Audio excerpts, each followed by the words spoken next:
Good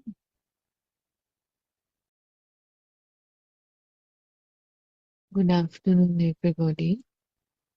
Terasan sir. Terasan, everybody. Let's continue with the book reading.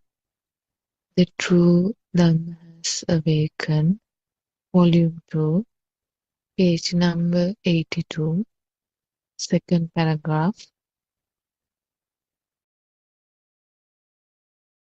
When you apply some effort to go on the path, you might feel that unlike other days, you don't get much attached to anything, neither do you reject anything. Whether you get what you like or not, it would not matter much to you. You would not feel like running after things that you like. You begin to feel a difference in you as your mental fetters, such as lobha, attachment, dvesha, ill will, moha, delusion, begin to dissolve little by little. You begin to feel the wisdom of feeling the dissolving of your mental fetters is called Asavakya Jnana. Asavakya Jnana is a feeling that you feel within you. It is not a thought where you think about. It is only a feeling, not a thought. One day you would be able to feel the wisdom of the Asavakya Jnana. That would be a huge achievement. You will realize that you would not get disturbed, flinch, or waver when you are confronted by the Atalodhana. The Buddha taught us about the Atalodhana, also known as the 8 worldly conditions that influences and agitates the human mind. The 8 worldly conditions are profit, labha, loss, alabha, insult, ninda, appreciation, prasansa, fame, kirti, disrepute, apakirti, sadness, dukkha, and happiness, sapa. 8 worldly conditions are profit, loss, insult, appreciation, fame, disrepute, sadness, and happiness. You will realize that you will accept all these conditions without creating any reaction towards them. You will remain calm and not be shaken by them. You will begin to develop a calm nature towards everything that you would have to face. Finally, you will also realize that you will find yourself just watching everything come and go. At the beginning, you had to put some effort to practice the Pancha Indriya Dharma, 5 spiritual faculties, which are seeing the truth in a thought, saddha. Second, applying effort to see the thought, virya. Third, seeing the truth in each thought and letting it go. Satya. Fourth one, seeing the truth in each thought and letting it go becomes an automatic process or becomes a normal, continuous thing. Samadhi. Fifth one, wisdom that develops and you continue to see the truth in each thought. Prajna. Tervasan, everybody. Peruan Sarnashani, thank you for reading the pages for us and starting the session. The book is The True Dhamma Has Awakened, Volume 2. Thiruvan Saranai Aryan Hansa, we worship at your feet. And Thiruvan Saranai, all our Dhamma friends who have joined the program. This is the English Zoom discussion starting at 2:45 p.m. Sri Lankan time.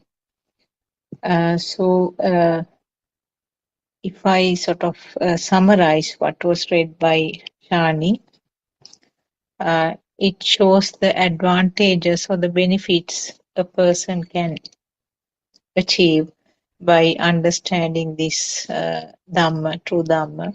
Actually, what is experienced by a person who is on the path. Also, it was mentioned that about the 8 worldly conditions, which are described as profit, and the opposite is a loss. Insult, opposite is appreciation. Fame, opposite is a disrepute. Sadness, and opposite is happiness. These are the things that we experience in our day-to-day life. And at least every time there is one of them being experienced. So depending on the ability to tolerate them, there will be ups and downs in the life. So when we understand this mechanism, what is this mechanism and how it happens, how you feel, it's always orientated around the mind, around the self-feeling or the self-existence. So actually, when these facts are clarified, how the thoughts are formed, how this self-existent feeling occurs, then automatically the system or the person will realize that the ability to face these situations become much more easier. Kind of tolerating, the ability to tolerate everything, with a neutral feeling will be achieved, which is something great, I would say. And also the Panchendriya Dharma also was described. I think for a person who is interested can read from the book because there are 5 steps which are described there. Seeing the truth and then applying some effort, and seeing the truth and letting it go, and then it becomes an automatic process subsequently, which is samadhi, and then the wisdom that develops. So those are the 5 spiritual faculties which are described. And also it was mentioned about the ability to understand that the defilements are dissolving. It's called asavakya jnana. It's a kind of wisdom which is realized by the system. The self or the system is capable of identifying the own defilements and the fact that they are getting less and less. In other words, the attachments or clinging, aversions or rejections or dislikes, and also the delusion of feeling of existence. So these are the 3 main defilements, and it will be felt, actually it's a feel, it will be felt gradually that these defilements become less and less significant in the day-to-day life. So briefly, those are the advantages or the benefits that a person will feel, will experience uh, with the understanding of these Dhamma facts. So either we can discuss along those facts, or maybe if there are any questions, we can start from there. And we welcome all of you. Therwan Saranai, Dr. Kokila, we can start the discussion.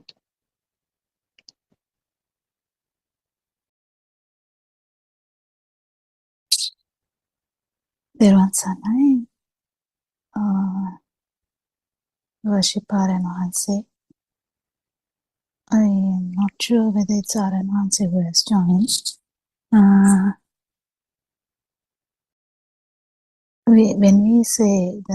When we were talking about the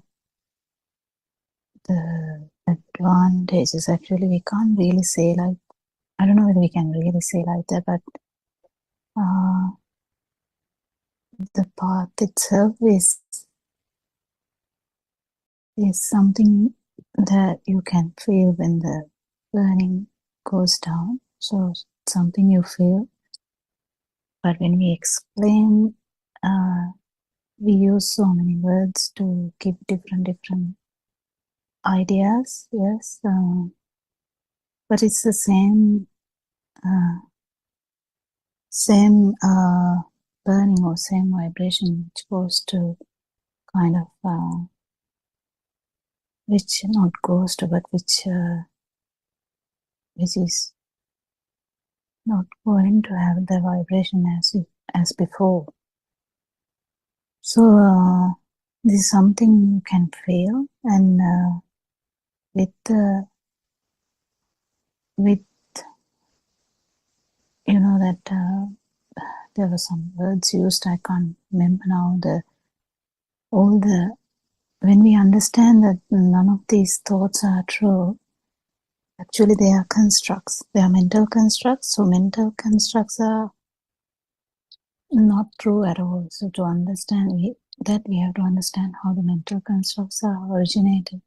If you understand the way that they are originated, only that it won't be a magic. So if someone is knowing how the magic is performed, it doesn't become a magic anymore, and you are not going to love magic output, like if it is a mirage. Basically, if it's a mirage, you never would like it or dislike it, because you know it's not actually there. So likewise, this feeling of self, or the I feel, is that actually it is something which is there because of the misunderstanding that the vibration is actually the sensory organ vibration only. So if we keep understanding that this unusual power we have, power which synchronized to the Psygod, that power is already here. And if you feel the non-vibration at least once, you will understand the difference between the sensory function with the power and without the power. So that gives you so much wisdom, because you know the power is actually synchronized in the one particular spark, or one particular thought, or one particular stimulus. We can say any word. if that spark is originating from the eye, it can start from the eye, it can start from the ear, it can start from the touch, smell, taste, as well as it can start from thoughts too. So Joel can, or anyone can ask a question as well, even we can have a discussion about anything. So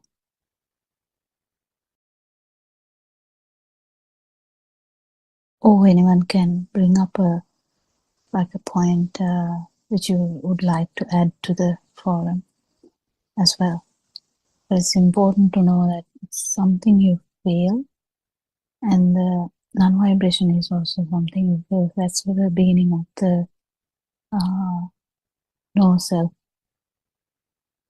non-self perception.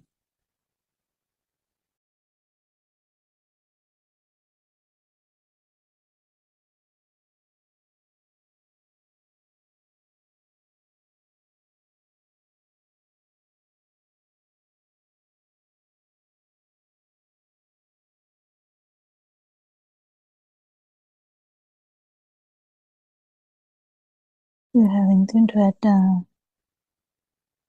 Suranika, or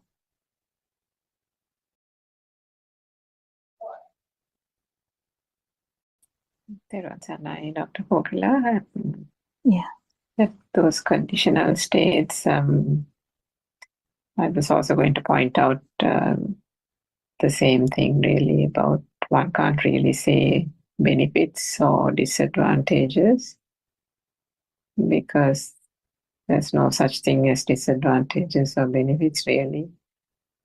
All these are just, even though those conditional states are also they are only as long as the I or the self view is there, because all those are connotations of the mind. And I mean, who feels happiness? The happiness is in relation to the I, isn't it? The sadness is in relation to the I. And there won't be those things if there is that notion itself is a fallacy. So one can't really say these are advantages, disadvantages type of thing. All that is like conventional terminology that is generally used in this mundane world to describe different feelings and sensations, because those are the criteria in which living beings are oscillating, isn't it, in terms of two extremes. And just trying to find something where they can latch on to, whether it's a craving or even an aversion. And those are the things that are typical features of the mundane world, which through the true Dhamma, then the fading of the defilements, they gradually cease to exist, cease to have, there's no meaning, there's nothing that comes out of that kind of terminology, because those things are all understood as you said, constructs of the mind. Sensations and feelings and all are stemming from the mind consciousness, where attachments have been given to various concepts, feelings and sensations, and they have magnified over time through self-vibration. And then those are the things that are constantly latched onto, so all that dissipates with time, with the understanding of the Dhamma and the inner transformation. Yeah, that's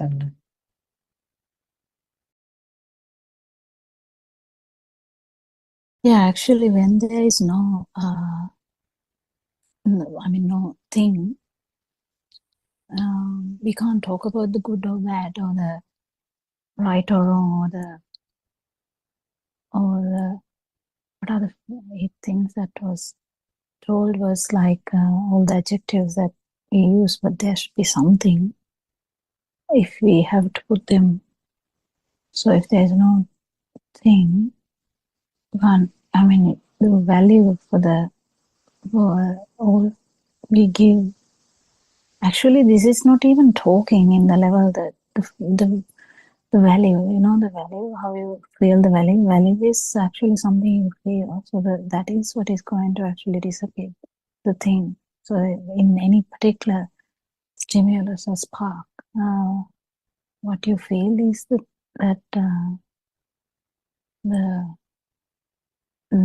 not the sensual world, even in the feel, it is the, if you take the chair, there's so many levels of value, so that you can say, I like my gold chair, but then that would be a different level. But even if the chair is in your dream and you feel it as existent, it's another one. And also, if you're seeing that the seeing part is also rapid vibration of the eye. So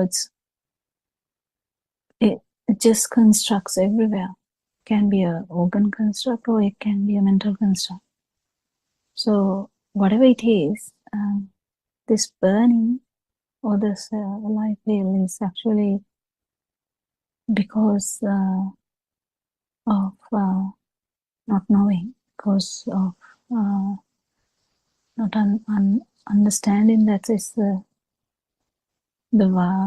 speed, vibration, speed actually, speed, mainly it is the speed or the rapidity of the vibration or the frequency of the vibration basically, which gives you that feel of system, which actually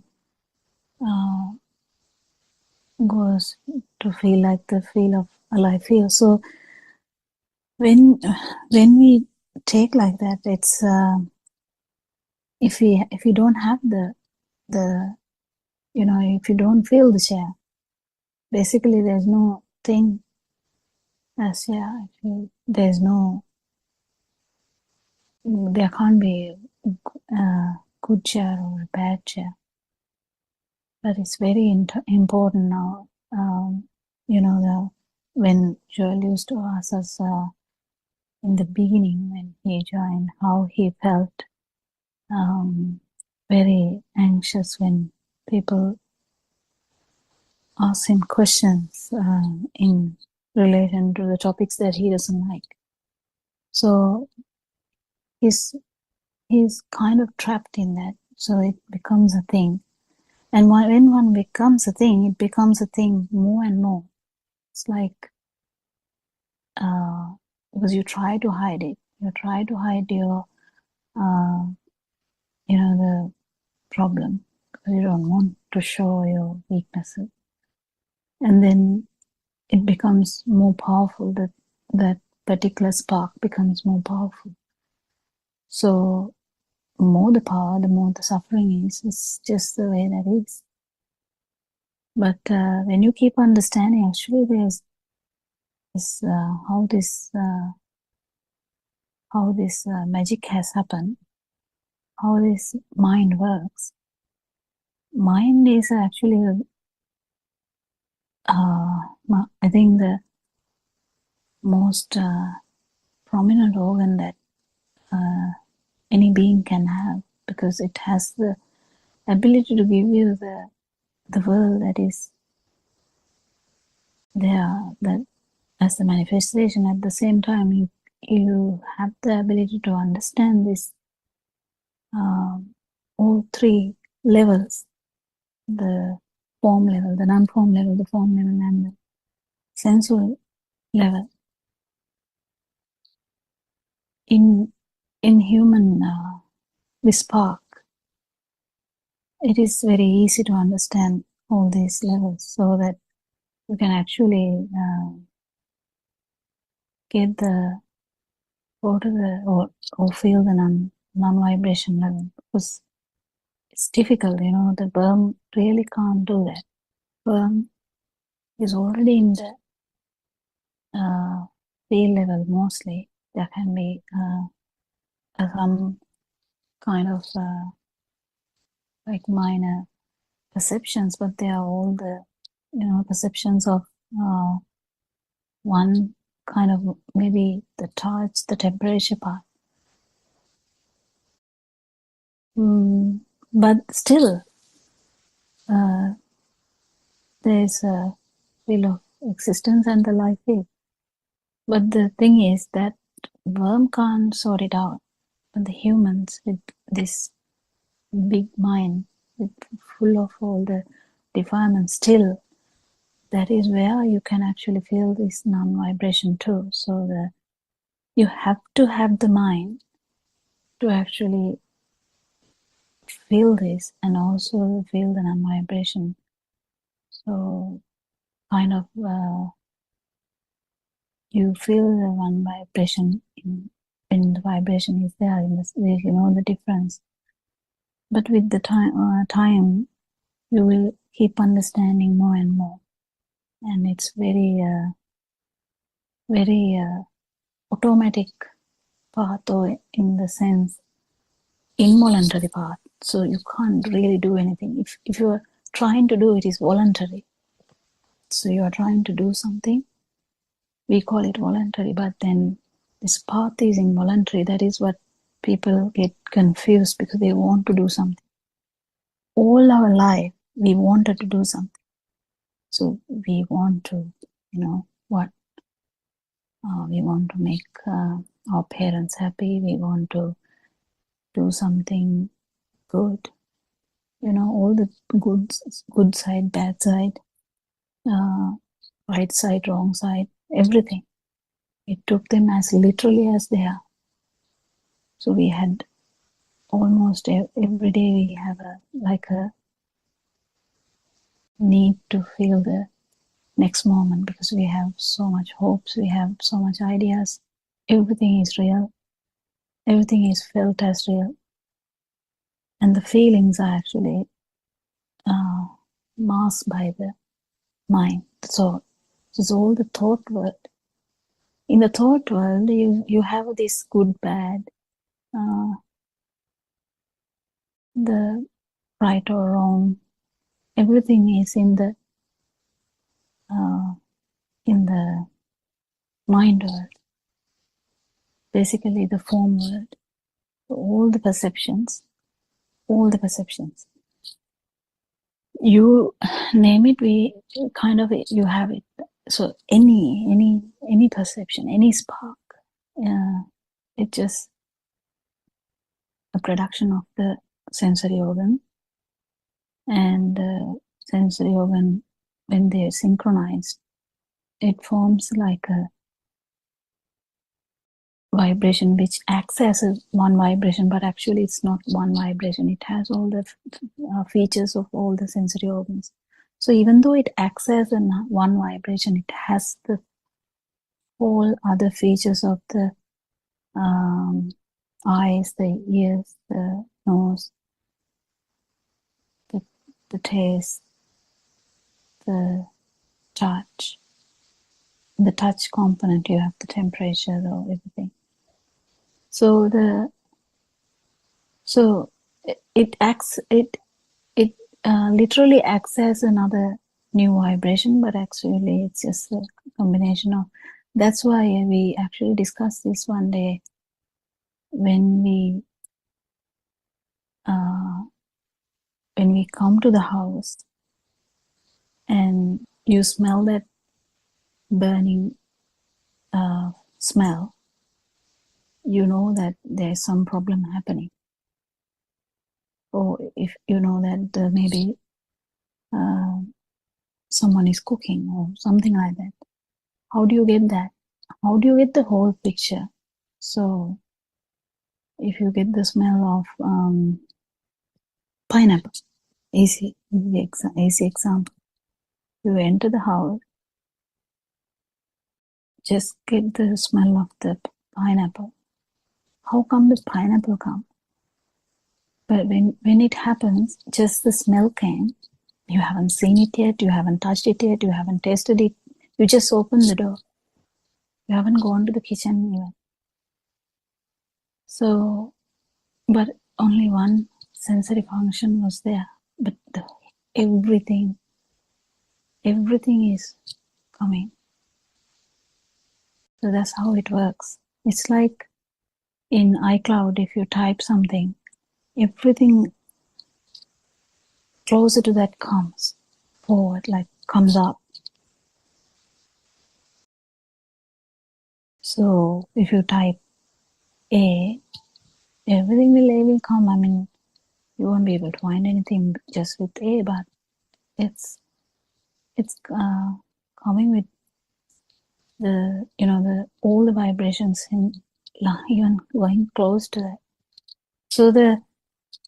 So it's really interesting to understand this, how this mind is formed, because more you get this correct, less surprised you are, and it's very difficult then to actually look forward to the spark, because we usually look forward to the spark, the next one, the next one, the next one, because we feel that there's a next one. But whether there's actually a next one, you have to actually feel the non-vibration at least once for you to actually understand it's just in one spark. This whole story is in one spark. So it's really interesting to do this research. I think we are trying to make it easier for you. Joel, do you have any questions today? I think you have asked a lot of questions before, according to a lot of the current issues in the country. You were concerned about stuff, how people were suffering. You wanted to know why people are doing bad things like that. They were like really interesting questions that you were asking, very genuine questions. So, but it brings up the idea that again, we are biased according to our views. So in a tribe, one type of attitude will be taken as godly, very good. But then the same attitude in a European country may be taken as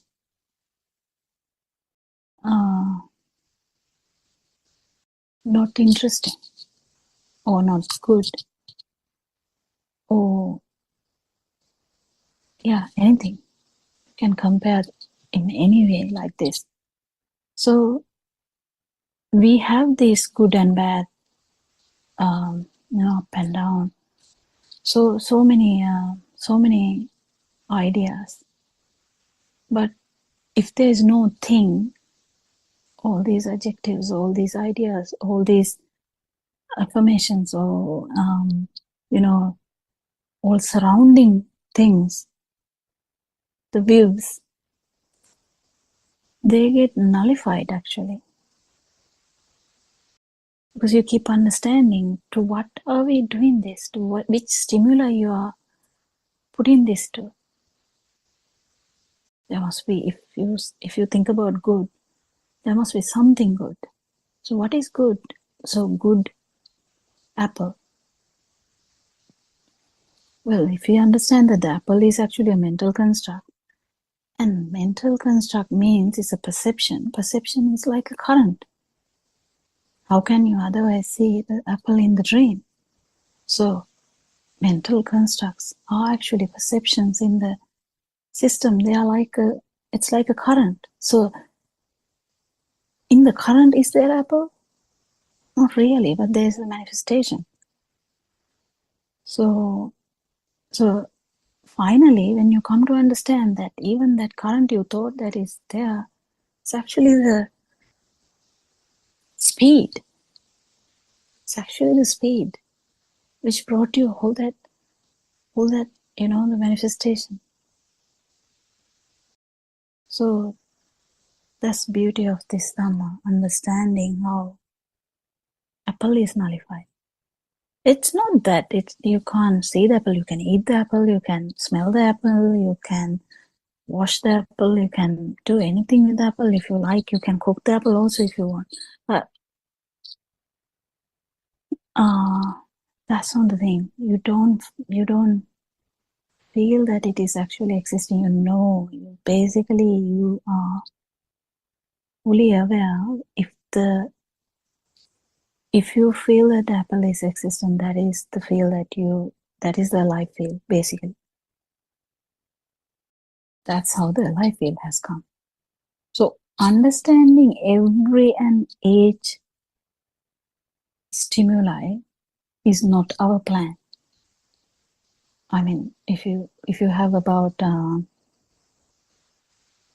billion thoughts, are we going to like cut each and every thought and say, is this a thing to me? Is this a thing to me? Is this a thing to me? Is this a thing to me? No, that's not the plan.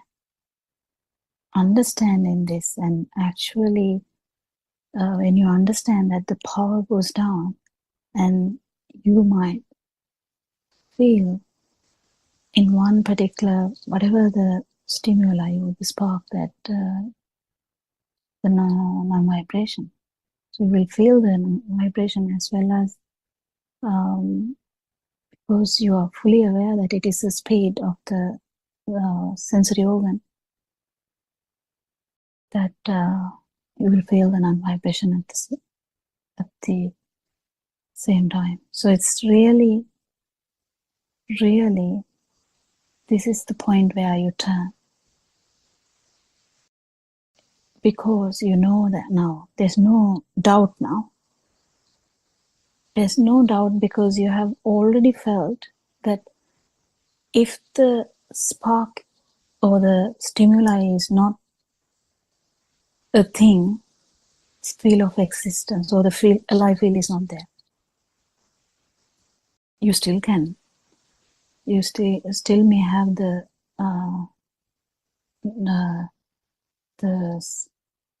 sound part of it, not full part of it, but it will be. It's not strong, but still the power is gone. That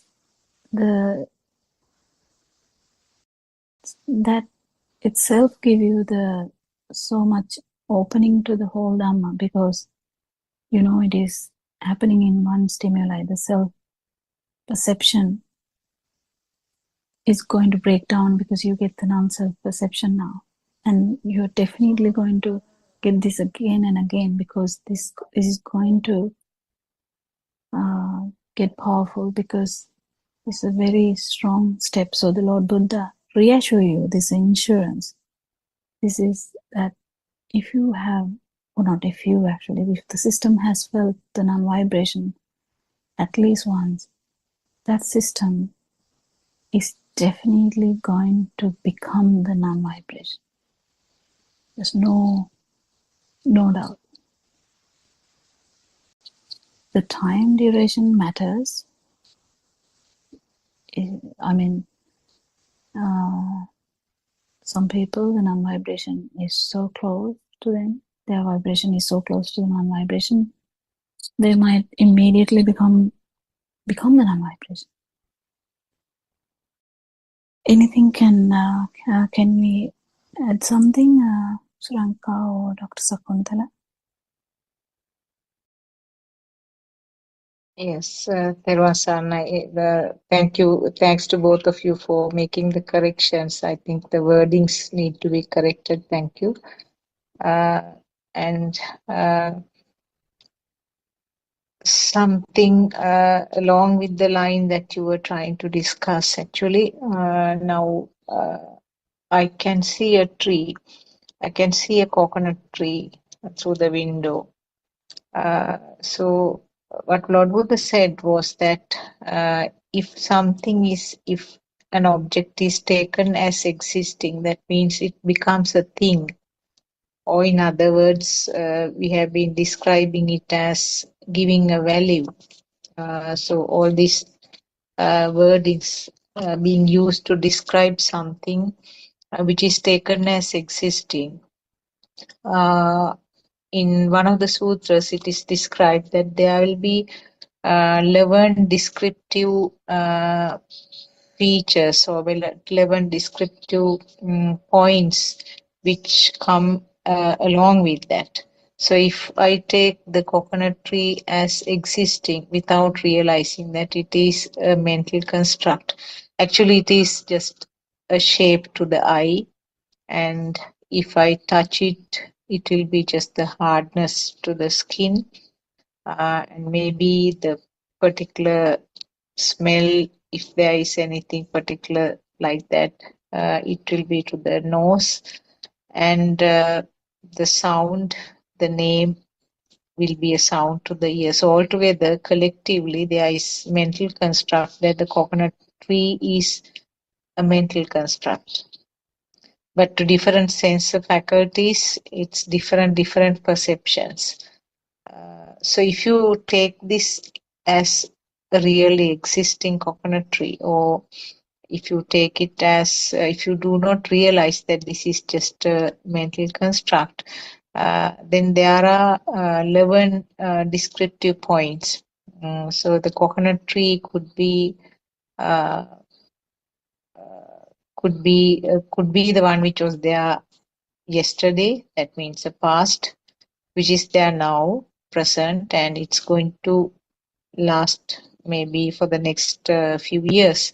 So there are three time wise, past, present, and future.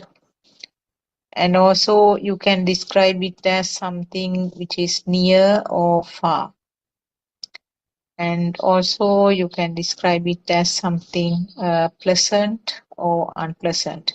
I mean, it may not be directly applicable to the coconut tree, but depending on whatever the stimulus which is taken as true. So it could be a pleasant one, something that you like, or something that is not pleasant or disliked. And it may be something fine or something crude. And it may be something like beautiful, ugly. So like that, there are many descriptive patterns which are attached automatically to any stimulus which is taken as real. And that is how the defilements are formed. Now, if the tree or whatever the object which is taken as the example, if it has these descriptive patterns, then automatically there will be defilements attached to that. So even talking about a person, say brother, තෙරුවන් සරණයි ආරයන් වහන්සේ. What you try to say? The 11 descriptive patterns are answer when we take a stimulus or a particular object as real, as existing, the 11 patterns which are described, like the far away and the close and the timing. This is skanda. What is this skanda? 5 aggregates? No. 5 aggregates.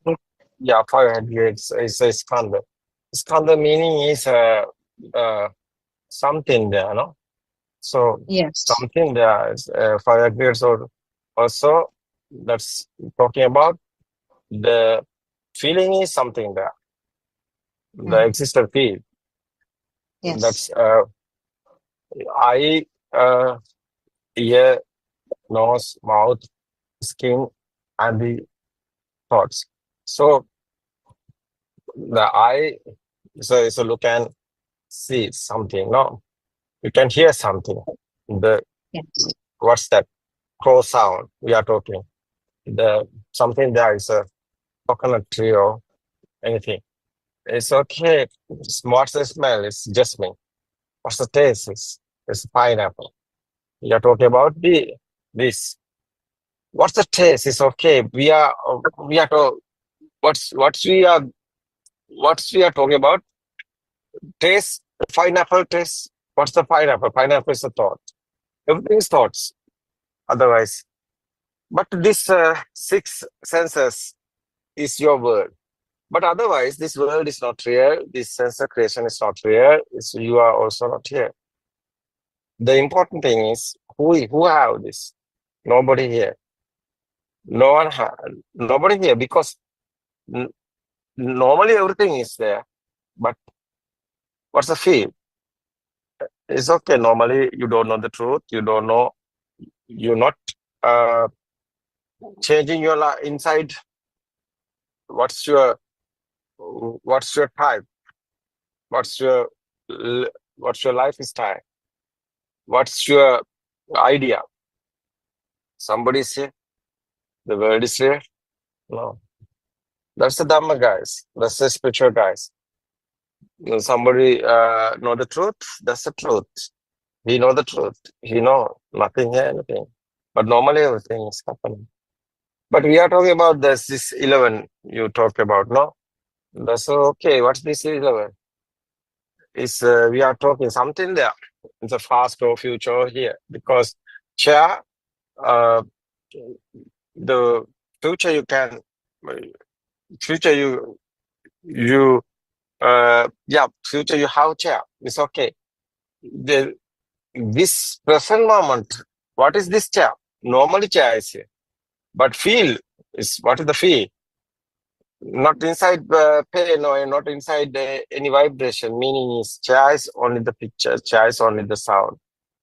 No chair is here. But chair is also here. But no chair is here. That's the meaning. It's a double meaning. What's this? It's a chair is also here, but chair is not here. Like a mirror. Mirror, you can see the chair, but no chair is there. Where's the chair? Just your mind. Outside is chair. No, we are talking about we are talking about outside chair. But we are thinking there is chair. But no chair anywhere. Chair is your mind. Sound and form. There you can touch is feel is also there. Solidity is there. But where's the chair?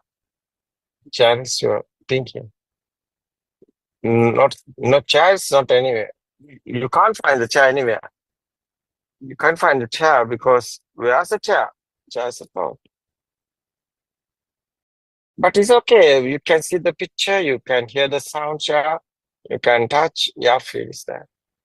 But what is this chair? Sounded from you. It's a thought. Sorry.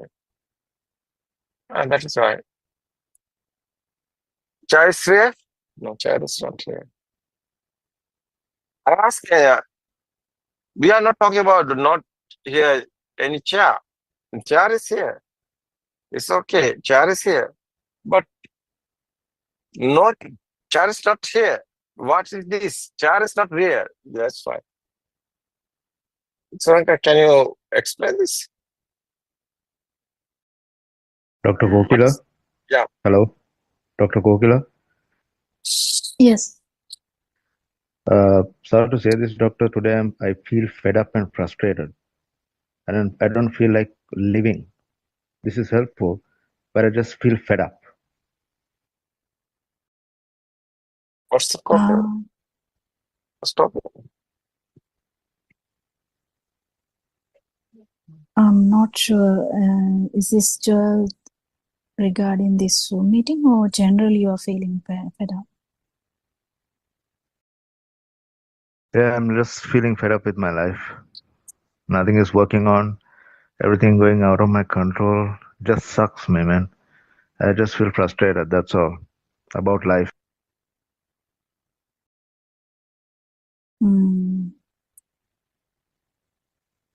Because the mind is the case.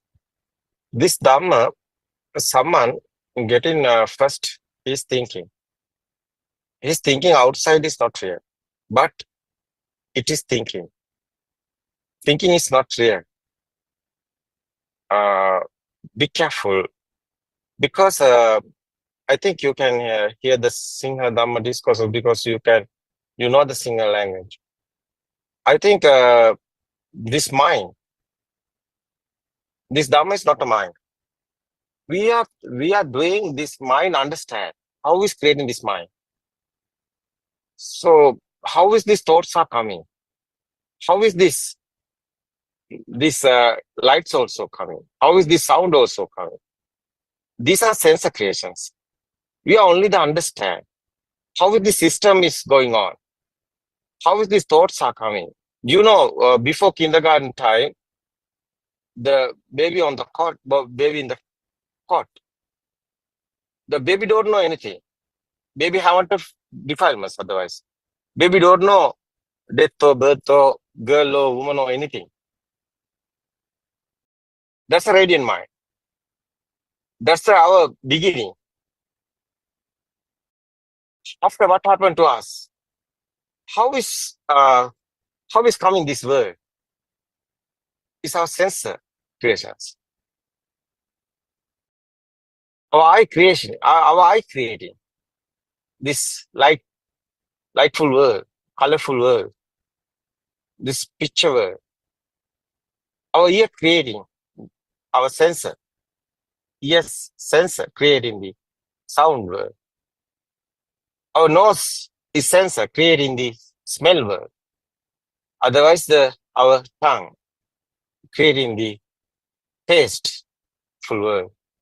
Otherwise, our body sensor creating this smooth and rough and solidity, liquidity. These are our body feeling, our skin sensor creating.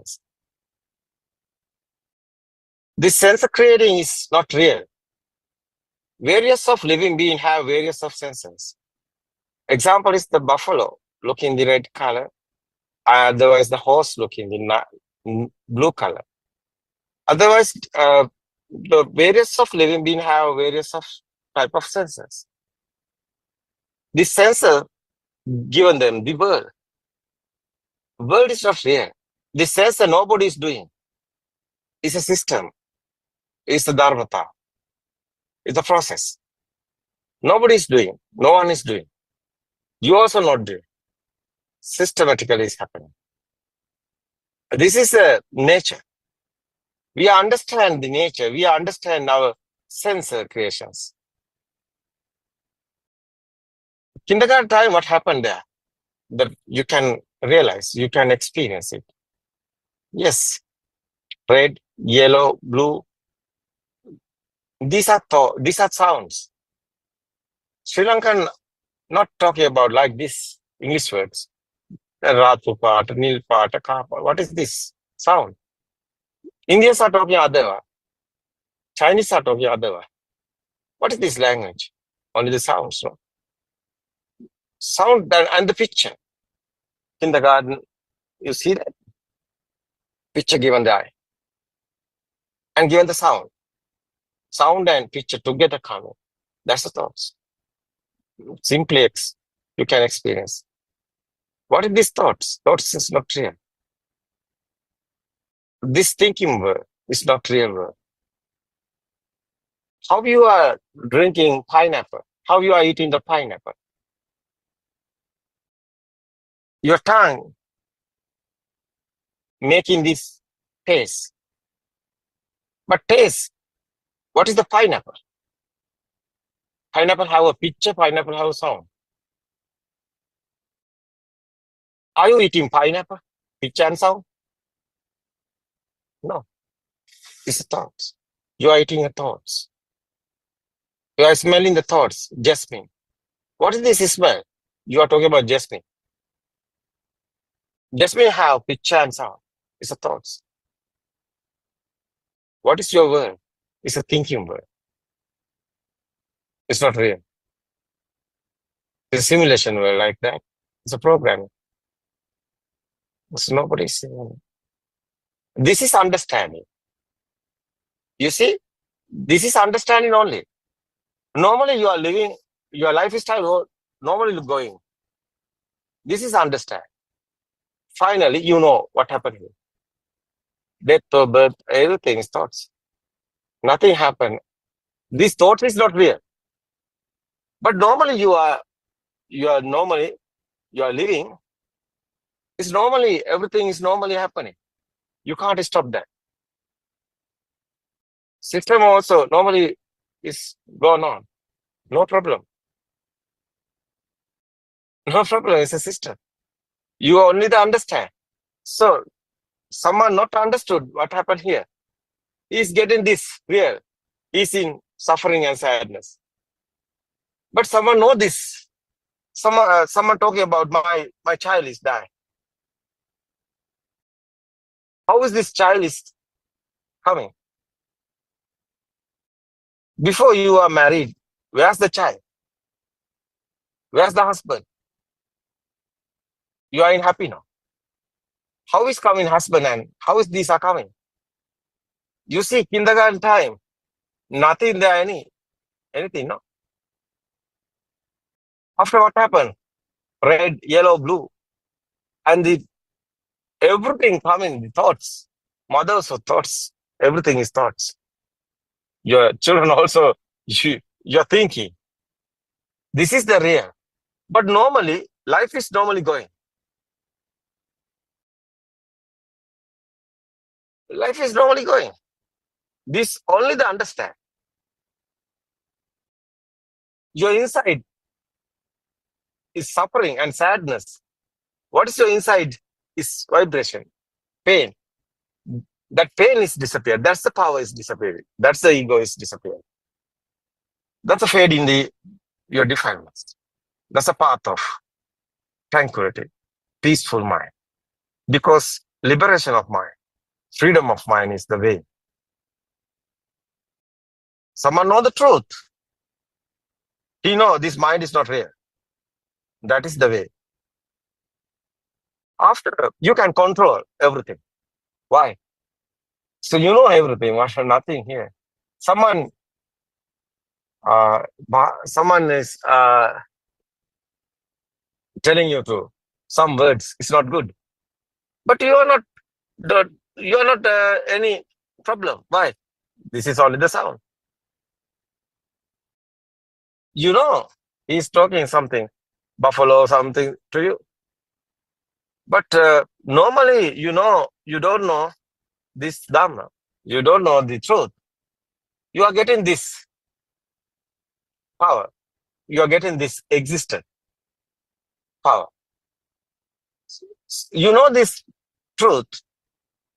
You know everything is normally is happening. No problem. Because you know the truth. You know how is coming existent. Feel this vibrations. One vibration, one is power. It's your eye creation.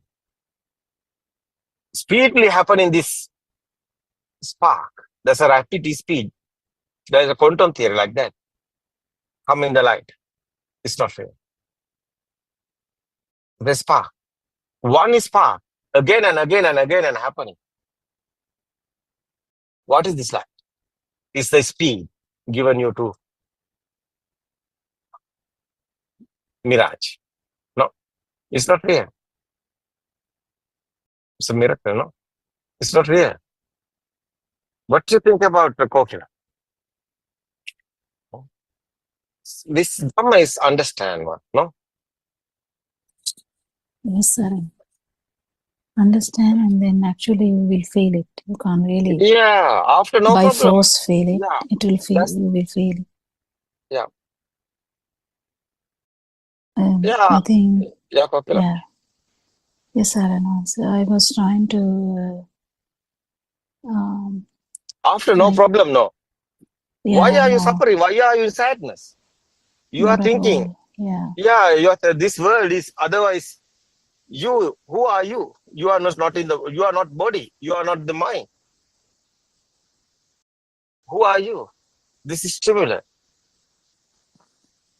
Every time, one stimulus here, one thought. This thought, how much have the power? That's you.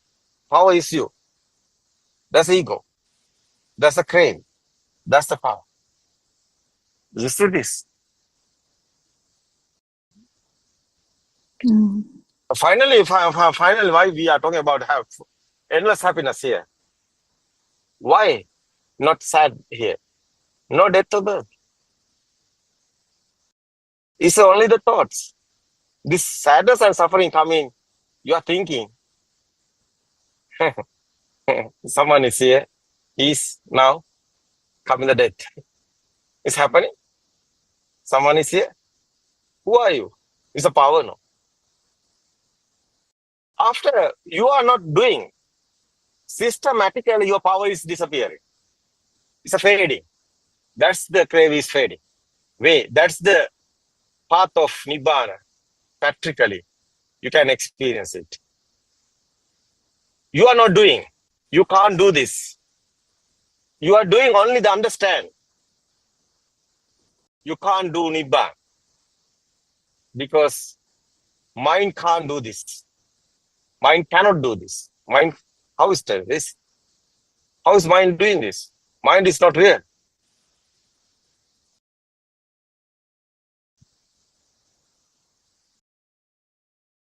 What do you think about Suranka? Yes. An answer, yes, exactly. That is ultimately what has to be understood is that there is no one doing it. I think R.N. Mansa explained it day before yesterday also, this whole process. When one understands that it is just a process, just a mechanism, then there is no ownership to that. The stimulus is just a stimulus. It's one after the other. The thoughts are just freely flowing in the mind. And that is also a combination of the picture, the sound, as R.N. Mansa explained. And that is also no one's doing due to the speed of vibration, because we have these sense faculties. These are being constructed.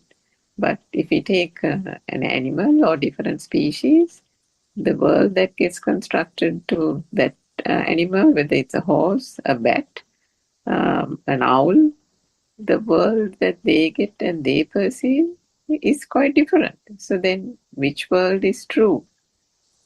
What world are we thinking is real that is causing us suffering? Is there a world to cause suffering? And if there is no world, is there a perceiver? Is there a person experiencing it here? No, isn't it? So I think ultimately, Joel, try to see through by understanding the sense faculties. And I think we talked about ownership of the stimulus. Is there anything that can be even owned? Right at the beginning, there was an explanation about the chair and about the stimulus and the objects. Are those actually real, or are those just perceived to be there? So if one understands that process, yes, R.N. Mahatsa, it becomes real. It's not easy at the beginning, but gradually over time, when one understands how this whole thing works, the importance that is given to those, the value that is attached to it, even to get fed up of life, there has to be something called life. What is life? Is that a concept that has been made? Is that a thought? Now, if you say you're fed up, say somebody else who is saying that, no, everything is great for me. I like my life. Somebody will say. And then another person will say, I'm feeling sad. Some person will say, no, I'm okay. There's good and bad and all that. So how can different people have different notions about it? Isn't that finally resting in the way that the thinking pattern is going? And as R.N. Mahatsa explained, this is all a thought-driven world, depending on the stimulus. And through ignorance, if one believes that the stimulus is true, that is where the suffering arises. If there is no thing, then how can there be suffering? How can there be even a concept called suffering? It's not easy to understand, but gradually, I think over time, one can see through it, because there's nothing really to get fed up about. Yes, I don't answer. Yeah, the Suranka, we are using the mind to understand this. mind is not real. We are Yes, using the mind, understand this. yes. You see, we are not getting that mind is true. Mind is not true. Mind is not real. Someone understood how is this mind created. This is very important. That's the freedom of mind is coming. Liberation of mind is that way. People won't understand their mind, how is created, how is this mind is becoming, how is this thoughts, mind is thoughts. No? Chittena niyati loko, chittena parikasate is a Buddha's word. You see, where are you? It's a chittena niyati loko. What is this mindful word? It's not real. It's a sounds. And sound and from sound, that's a mind. It's a simple. It's after you know this. You see, it's a knowledge. It's mind. But mind can't do anything. Why? Mind is not there. But you know, but you see, what is inside? Is the feel. What is this feel? Feel is this word is real, is a feel. It's a feel. You know, finally, the existent feel. What is this existent feel? Your mind, these thoughts. Is this thought is real? No. But people is, what's people idea? This thoughts is real. That's the misconception. That's the misconception. Thought is not real. This is very important. So light also not real. Sound also not real. These are vibrations. These are waves. This is huge science here. And that is science. This science is very important.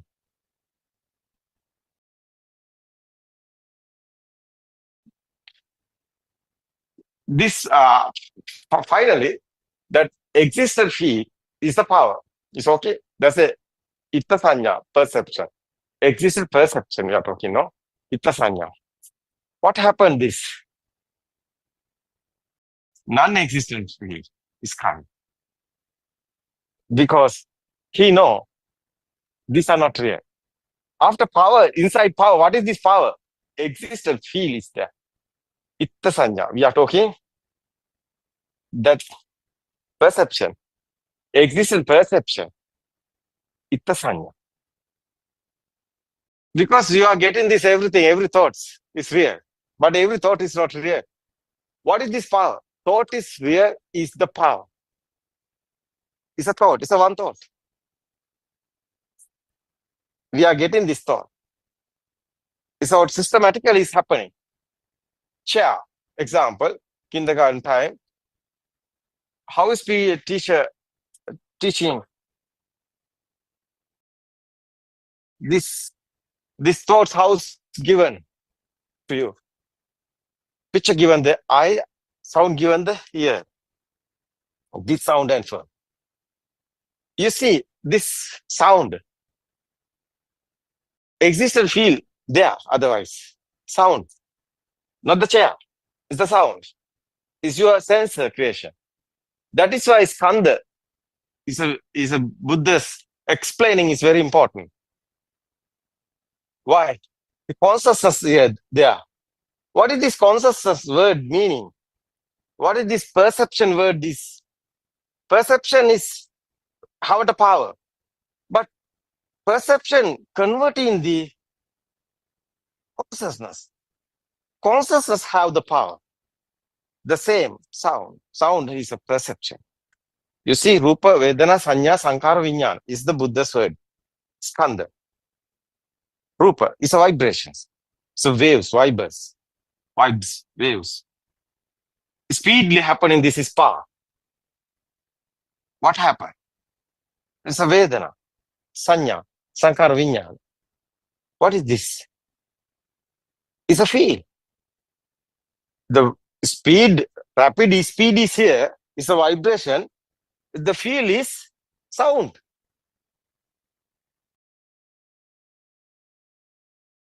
How is can you explain this, Suranka? This consciousness is very important.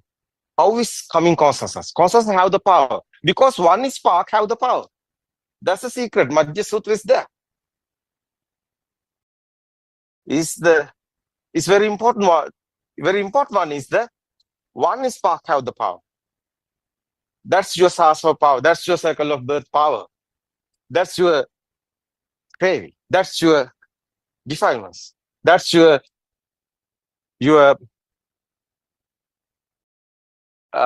magnetic power, electric power, like that. Your mindful mind power. What is word is suitable? It's a power. This power is your circle of birth. It's a waves, like a sirasa, like a radio waves, like that. Your phone number, like that. It's a waves. Every wave have the power. It's vibes. You see here, what happened here? It's a spark only. That's why Madhya Sutra, Buddha talking about different in somewhere, there is the power. No different in no power is there. That's Madhya Sutra's meaning. One spark have the power. And again, and this spark is happening. That's power also combining, coming the more power. That's the perception converting the consciousness. What do you think about Suranga? Consciousness word is very important, no? That's the existent field converting the alive field. Place is there. Why? Existent field is consciousness. Consciousness is the sound. Is existent field. Existent field again and there. The more power is there. The power won't. The spring is the example. Spring is happening here. The automatically spring getting the power. How is the spring getting the power? This systematically, no. That is the alive field. That how is this continually, how is this power is going on? That's again and want to be thoughts are coming and power also coming. No? What do you think about that? Yes, Arahmach. The understanding is that because of the speed of the vibration, there is a feeling, a sensation that arises that there is something. And this light is felt. The sound is felt. But this is all happening at speed, which is where the perception comes. So the feeling, the perception is the sound. Perception is the light. And because it is speedily happening, that is what we call formations, mental formations. Due to the speed of that perceptions occurring, there is a feeling that this is existing. It is the consciousness which we call the feeling of existence, that these things are there. We get this notion purely due to the manifestation in the senses that the light is there. The sound is there. There is something called sound. There is such a thing called light. There is such a thing called smell. Actually, there isn't, but it is because of the speed, the sheer speed of the vibration, due to the sense faculty, the feeling comes that there is those things exist. Otherwise, Suranga, these five senses together come in. That's why Tinna Sangati Passo is the dependent origination is here. Why? Yes, is together coming, these five senses together coming, one is spark is there. That's the thought, is have the power. That's why red have the power, otherwise apple have the power. That's why upper existent field is there. That's the living being. This power is the living being. Yeah. Because there's the death and birth. What is the birth? Your eye is the birth. That's the Buddha's word. Eye is the word. Eye is the birth, not the mother, not the story of this one. Mother's the baby's time. This is your senses creating the birth. It's your world. It's your eye. Something you are looking. There's a chair or something. That's your birth. What's the first time is coming in this world? What's the words? That's your birth. Your eye is the birth. Your senses the given this world. Salata loko, salata nirodho nibbano. What is this? Sixth sense given your world. Sixth sense you understood what has happened here. That's your world is disappeared. This world is not real. That's right. Yes. That's right. After no problem, because this is understanding. What happened? Someone know this Dhamma. Someone know what happened here. Someone know this. What happened after that?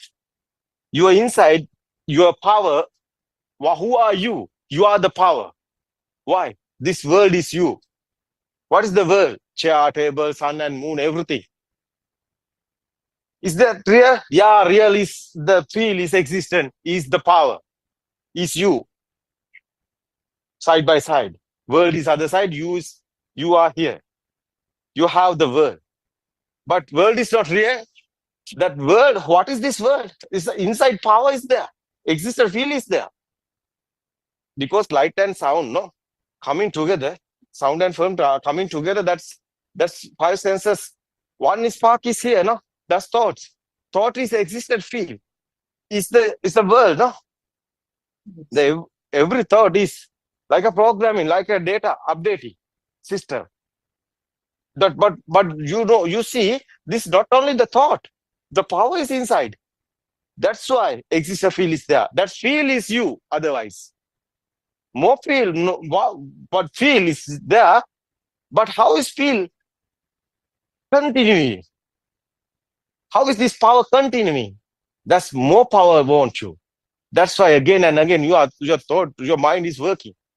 Mind automatically, systematically is creating. They're like a circle, spring. That's right. Like a spring, example. No. Yeah. A spring, how is getting the power system? That's your Atmiya Aropana. We are talking about the power. Is your ego. That's you. That's your word. Someone know this. How is getting the how is creating this power? He know this is thoughts. Thoughts given you to power. Who are you? You are the power. But this thought is not real. Power is disappearing. You are getting this thought is real. Power is more coming. But you are getting this thought is not real. Power is disappearing. That's the fading defilements. That's the way Ragakyo, Desakyo, Mohakyo, Nibbana. That's your defilements are fading. That's your ego also fading. More ego, someone have more ego, he's going away. Someone no more ego, he's going heaven. That's the Buddha's word. That's Sankarupati Sutras there. That's why Buddha's talking about Maniya Makkato Atimani Kukuru. How much power you have, that perception is thick. This perception is smooth. It's the heaven. Perception is a power. We are talking about the power is thick. That's the down world. We are talking about the heaven. So this present moment, everything is happening. This present moment, one thought is creating. This time, You are not, your body is okay. You are talking about the human body. But your mind, what is that? Your mind is heaven or evil. It's your ego. Something happened to you, that Viber is telepathy. You can't do. You, what you are doing, you can't do anything. It's system. It's happening like a nature. Like a radio waves like that. That's magnetic wave like that. Electric waves like that. Mind waves is creating. It's a power. Your defilements is the power, otherwise. Your ego is same. These different words we are using. It's a power. You can't do anything. So someone know this, finally. So how nice feeling. Because nobody is here. System is working. You can decide your mind. What you want to do. Be a doctor, be an engineer. What you want to do. That's now you can it's producing the film. It's your film. Yeah. You are not stuck anywhere. Because this sensor, you understood these sensors, finally, but you can control everything. Why? Nobody is here. System, you can control the system, because who is controlling the system? We are talking about the jnana, is the nuana. What is the English word? It's your feel. It's a real feel. It's a samadhi. What is the real word? It's a wisdom. Yeah, wisdom controlling everything. What is the real word is English? It's the jnana. It's a nuana. Controlling everything. Because his mind can't control, finally, is your wisdom is controlling everything. How is that in this Suranga? No, it's a jnana. Yes, Nuana is coming. Jnana. Yeah. Yes. Yeah. What is the English word? Not a wisdom, no? We couldn't find Super any other awareness. word. It's just Super here. awareness. Yeah, English word. think English you said is, super. yeah. No more English words. That's right. We are using the Hindu words, English word alignment and the other words. These are English words, Hindu words. But Buddhist guys, I think, helpless because they have words. That's why. I was explaining English. I think the word Aryan Mahansa gave, super awareness, is good. Super awareness is controlling everything. That's Adhigata Samadhi. Yeah. Nobody is doing. No one is doing. Systematically, is controlling panel is coming finally. What is that? What is here? You are the truth. You are be the truth. Finally, truth haven't defilements. There's the tranquility. It's nice feelings there. Normally, everything is happening. Nobody is there. No one is there. System is only the system here. You can experience it. You can feel it. This Dhamma is not a thinking. This Dhamma is not a believing. This Dhamma is not a trust. This Dhamma is this current moment you can experience. Every moment, your birth and death is happening. But someone understood this Dhamma. Every moment, death and birth is not there because nobody is there. That is the tranquility. After is your feelings, everything, this sense of feelings, like a radiant mind is, you're feeling like a radiant mind. No defiance. No any craving. It's a tranquility. is a radiant mind. Finally, is the Arahat, our monks. We are talking Arahat stage is there. Nobody is there. No one is there. It's the experience is very important. But everything is happening. You can study, you can do the job, you can do the business also. You can do everything. Otherwise, Gatikara also is Gatikara is doing what is Gatikara doing? He's here One who makes factory. clay pots. Yeah, Yes. making the clay pots factory. No, he's a businessman like that. No, but Yes. he have the blind mom and dad. Yes. He's going on, cool down, no problem. Nobody's no ego is here. That's right. It's nice feeling. Yeah, system is working like a mirror, no?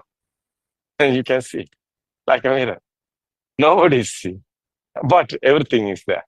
But you're inside, not getting any, and not happening any pain or anything. No, not happen any pain.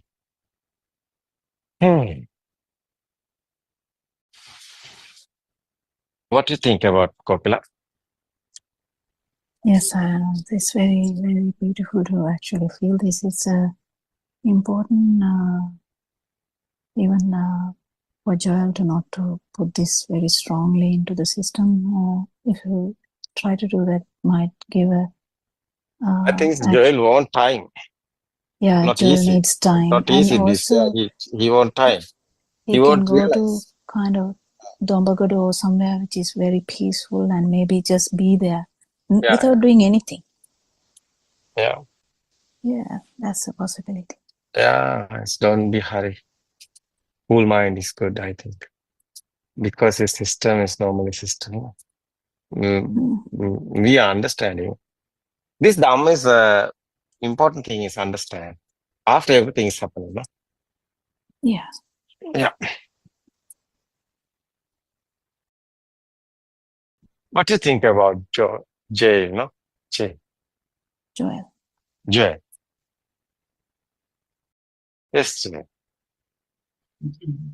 No worry, once I'll take some time.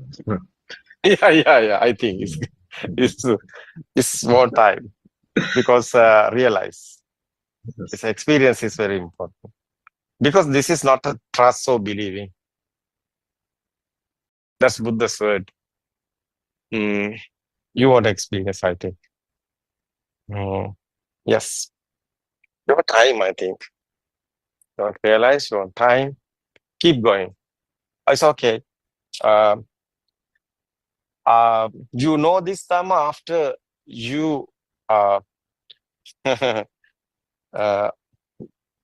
you cite this everything and you normal your life you want to be go. I think Dhamma and the Nibbana and everything you want side by side. After you would go normal life. I think it won't be happen because our mind can't tolerate this. More data is coming, mind is stuck. No? Mind can't get this. Sometimes it's happening. Pain is coming. I think it is easy for him now because he knows the heaviness of the mind already. Yeah. And yeah, he has to just let it go. Let it go is good. So many things in his mind. Yeah, that so is heavy. right. Yeah, even if you think I'm fed up, even if you think about it in one day, if you think that same thing about 5 times, you will be fed up. Yeah, just like that. It's just how the mental constructs work. They get abhisankarana or get more and more. Yeah. Yeah. Okay, Jay. Okay, Kokila, I think time is going, no? Yes, sir. Yeah. It's okay. This one now is Yeah, it's past. Okay, Suranka, Tevan Sarnai, Kokila, also Tevan Sarnai. Joel, we can discuss again. Yeah, keep going. I think it's good. Let it go. No, I was telling that to keep going. uh, yeah, let it go. No, it's okay, Joel. Tevan Sarnai. Tevan Sarnai, we'll put it.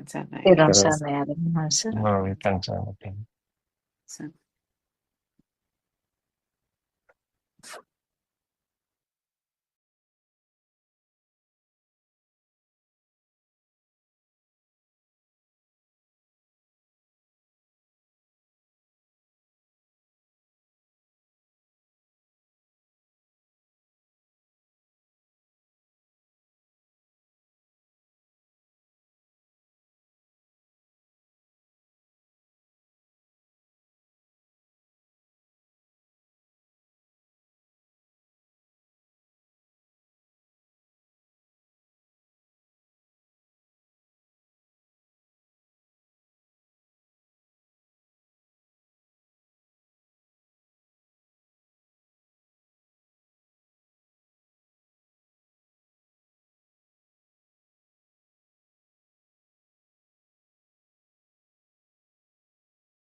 Satan, Maria, means it is your own false view of self, your belief that you exist, your false belief that you are living, Atma Drishtiya. There is nothing or there is nobody outside with whom we can address our issue with. Our problem is with our mind. When the Buddha attained nirvana while seated under the Bodhi tree, he became the Buddha not by going to war with anybody. The Prince Siddhartha was in a war with his own mind.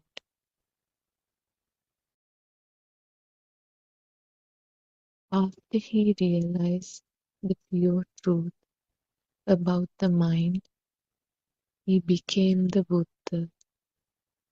We too can attain Buddhahood by following the path to Nirvana.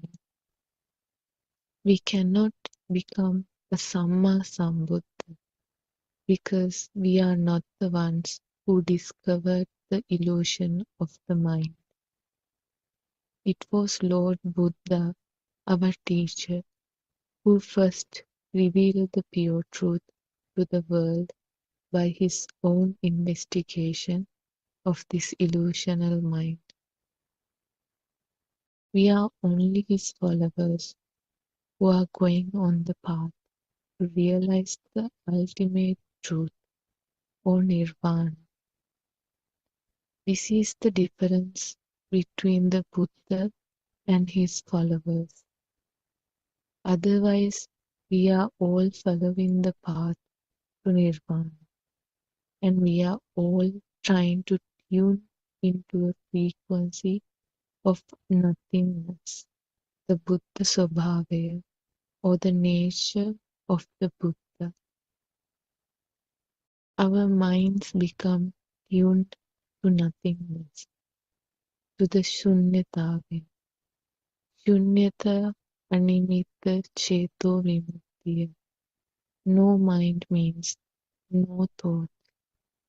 However, while you are still practicing to be on the path to realize the pure truth, you need to maintain awareness of the thoughts you receive. Everybody. Sarna Shani, thank you for reading the book for us.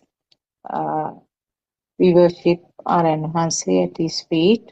Thiruvan Sarna, all Dhamma friends who have joined the English Zoom discussion, 2:45 Sri Lankan time, 2:45 p.m. Sri Lankan time.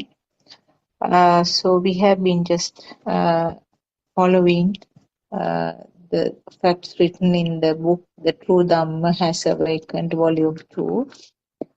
So it's still about the mind and the thoughts. That is what we have been discussing over the last few weeks. Little by little, it's being explained what is this mind and what are these thoughts, and also the complexity of this thought and the mind. So as Shani read, actually it was a war with the own mind. That is what Lord Buddha had to do when he was trying to understand what this pure truth is. It's mentioned as Satan because Satan is the word that is used in the other religions, actually, particularly in Christianity. It's described as Satan or a devil type character, something similar to a devil. It's actually what is described in Buddhism is it's your own mind. It's your own mind which drags you to various directions and becomes really troublesome, I would say. So it is the fight is with your own mind. So we will once you identify this truth about this thought, how the thoughts are behaving and the behavior of this mind, you tune into what's called the nothingness. Actually, this is something constructed or built up on nothingness. Basically, some creations. Everything is a creation. Uh, the vision, hearing, and the uh, feelings of smell, taste, and the skin sensations, all are actually creations due to the fast speed. So on top of that, the thoughts are created as a result. So finally, when you analyze it deeply, you can see that basically from nothingness, everything has been constructed or created as if it is existing. So, in other words, the myself, the concept of myself is also a creation in the same manner. So, this is what we are trying to understand. Because we always have a fight with our own thoughts, because thoughts are not under control. There is no doer, but the wrong conception is that thoughts are mine and thoughts are something that are controllable, or there is a doer for the thoughts. So this is what we are trying to understand when we realize these facts which I explained. Little by little, we are moving forward with the knowledge on this aspect. And when we realize how the thoughts are formed, the fact that it is not under anybody's control, then it's very clear that the things tend to calm down. The agitation that comes up with the thoughts, because we love to stop the unpleasant thoughts, and we love to keep or maintain the happy thoughts. Neither of them is possible.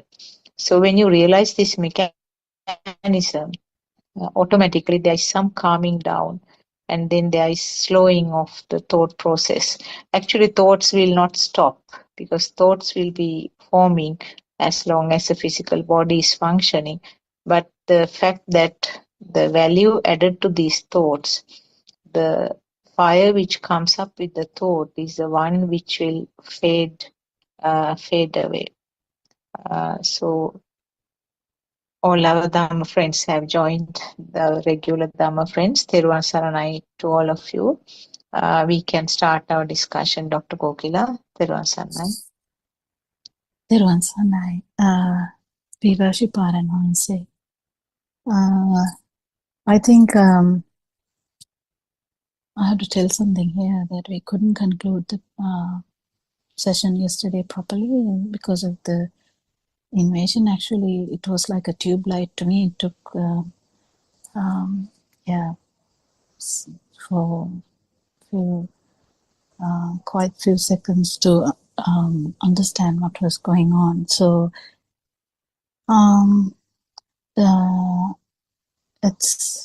it's how crazy the world is. It's fine, and it's just we have to handle it as it comes. So I apologize to everyone that because we were not actually we were not prepared for that kind of crazy thing. So now we know that we can act on that, not to harm Dhamma at all in any way, because we don't take this, we give the utmost value to Dhamma and nothing else, nothing personal. So it's really important we keep that standard. So, Dr. Kokila, actually, I also have to apologize. Myself and Rebecca, we both were co-hosts, but we were trying to switch it off. We couldn't do it. There was some. Actually, we should remove them. That's the thing that we should do. That's right. So I actually had to learn it yesterday because I didn't know how to do that either. But I wasn't co-host, so I can't do anyway. Yeah, but it was a lesson as well. So it's very unusual in these countries. But I mean, anything can happen at any time. Yeah, we know now, so that's fine. Just apologizing to everyone that we had to just because we are struggling, we just had to leave the Zoom. That won't happen again. It's fine. So we can start the discussion today, and we can actually talk about anything in the book part, or in the things that we have read in the book, or anything else. Yes, something. Can someone start the discussion, or Surangpa, can you add something? Then we can build on that, or Joel can ask a question. Anything, it doesn't matter.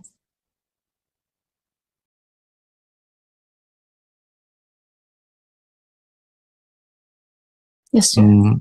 The last bit I was listening to this book says no one can attain the Buddha's state or something, right? They read it. If I'm wrong, you can correct me. Really? Did that say like that? I don't have Something the about book. They said I can't understand. Tevang Sannai. I think what was read out saying was that we use the term Samma Sambuddha. That Samma Sambuddha expression, I think, was what was referenced in the Okay, book, because the one who discovered the illusion, as opposed to followers who have then been guided by the fully awakened one. yeah. Actually, adding to that, so someone to synchronize to non-vibration doesn't happen naturally, but there are times where Buddha Shunya, that means there's no non-vibration at all to synchronize. So there is a time, because this is not personal, nothing personal here, it's all kind of vibration. So the non-vibration is also similar. If that is not manifested at any time, there's no one can synchronize to that. In the sense, not no one, no vibration can become the non-vibration. So Samma Sambuddha means actually the first instance when there is no non-vibration, that by understanding this whole thing and becoming non-vibration by himself without any help at all. And it's a process too as well, because it doesn't happen just overnight. It's just like a long process of understanding this vibration for a long time. And there's so much things that we talk about in becoming in it at any point, not becoming a Samma Sambuddha, even becoming just Buddha, in the sense becoming an Arahant. Also, we need kind of, we first of all, I think we need the human qualities, then we need the beyond, the qualities beyond humans, kind of, there are so many aspects in here that Arahant explains bit deeper. They are called like paramita. In English, I don't know how to call them. Do you have a word for paramita, Surangika? Nothing comes to mind, Dr. Kokila.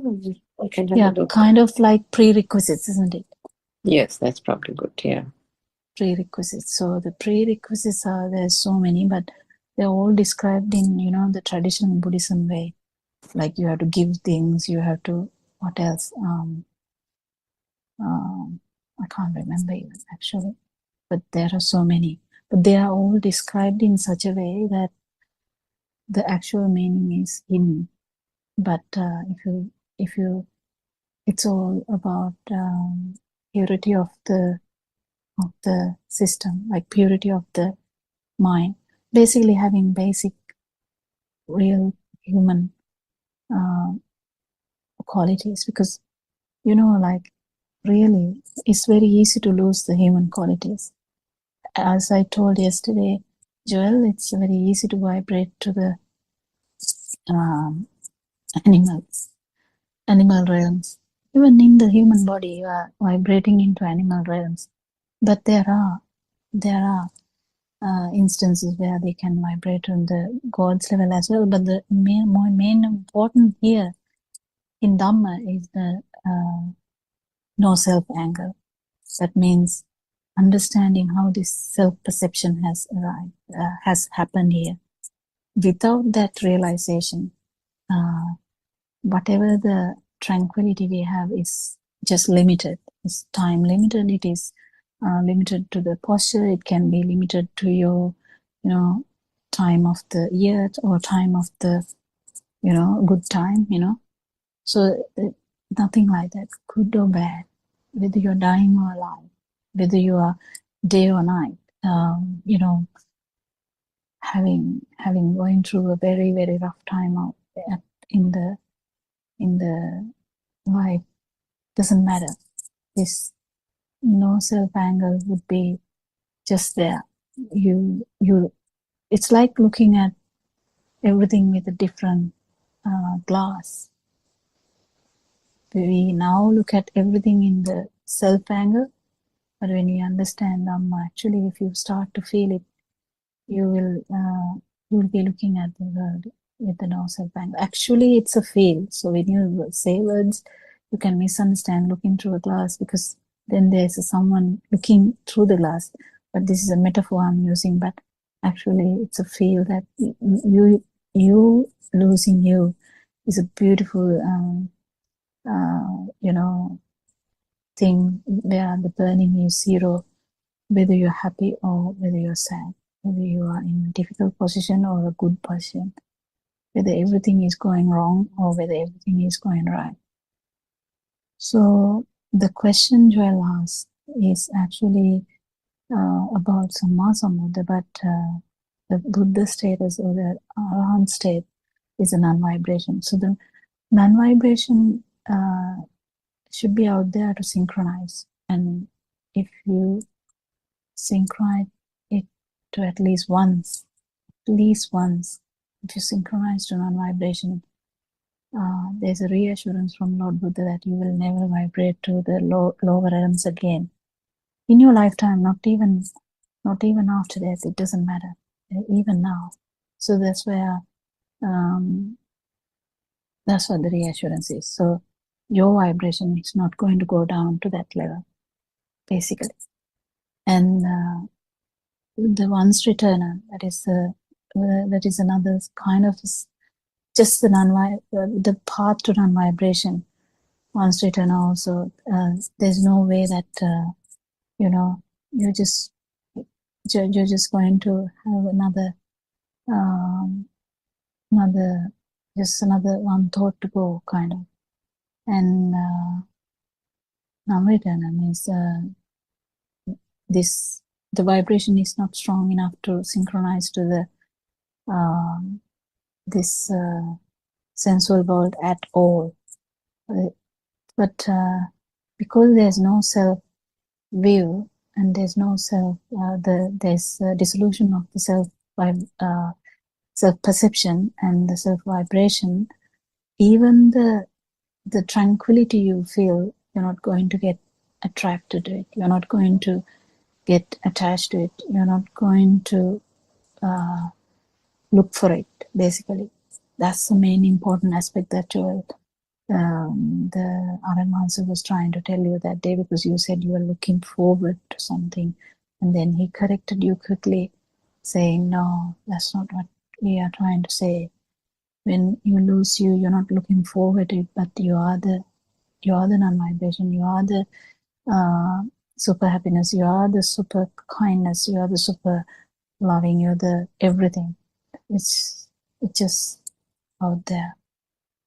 Any other question? Anything else to add? Actually, if Joel, yes, you can ask anything, but others can join in as well. Yes. I was just asking, I want to just clarify this about this vibration thing that a lot we discuss about it a lot. Okay, when can this Joel realize that I have no vibration? How do I realize It's a fail again. It's a fail again. So that's the thing. So when Aranmansa says that he says a metaphor for this. Can you actually explain how you feel the salt? Even you can give an example. You can say this is very salty, but can you actually explain what salt is, kind of what the taste is? You really can't. Likewise, even the self vibration is something for you to feel it, because inside the mind you can actually feel it. The whole power, that power underneath the mind, even that is difficult to feel. And if you understand that it's the power of the sensory organ only to turn into the non-vibration, so this has to be practiced a bit. The practice comes with the wisdom. So you have to have the understanding of this Dhamma, that there's no one here, and then there's the mind is not true, and then there's sensory system, which works very fast, very speedy, and this speedy activity is the power. I mean that what we have misunderstood, that speed is actually not self, but it is the actual function of the sensory organ, whatever it is. It doesn't matter whether it's a sound, whether it's the eyes, whether it's the skin. So this has to be felt. So that is the Lord Buddha's saying that come and see, because there's only metaphors. There's only metaphors. Anything Another else? question, Doc. Yeah. Another question, Doctor. Like when you said about feeling, do we feel it in the body or do we feel it in the consciousness? No, Can you no, it's a tell it a different bit one. deep? That's where they call it jnana, because this is not related to the actual sensory organs. That is the problem. I think it is something that you can feel. Even this self perception, it's very deep. Even normal self perception, because we don't even understand that we are in self perception. To say, that if you remember as a child, if you liked something, imagine a game or something, if you like that, how intensely you get attracted to that. Can you explain that? You really can't, can you? And also, if you feel despising or some dislike towards something, even though we can say I dislike it, but actually, can you explain that feel? It's feel. Even there are so many words now in anxiety. There are so many words we use to, but actually, whether it describe what you feel out there is very, very personal, isn't it? Can't really describe it, even though we try to describe it with words. What you actually feel can be even different to what you're trying to describe. And sometimes people say, I can't really describe it. Yes, because even the self-perception you can't describe until you actually feel the non-self-perception, because it's absence of this absence of this the vibration. So it's very difficult, I would say, to describe that, but one would know, 100% one would know, because it's a completely different experience. It's not like be inside the mind and thinking and getting another mental picture. It's not like that. It's just complete piercing of the thought and feeling that strength or the power or the vibratory nature, and understanding that it's just the function of the five sensory organs. So yeah, it's something to be felt, and that's the challenge here. Lot of even someone who has listened, it's a challenge. But even yesterday, Aaron also was telling me this Andolnatmaka Deshana that I heard that he was saying that how some mothers, even without even understanding the full thing, they will just take it as literally, and then just randomly feel it. So it's really nice, because we know that even 7-year-old, felt it. But it doesn't mean that he's an arahant just by feeling it once. It doesn't mean that. It's just you have felt it once. It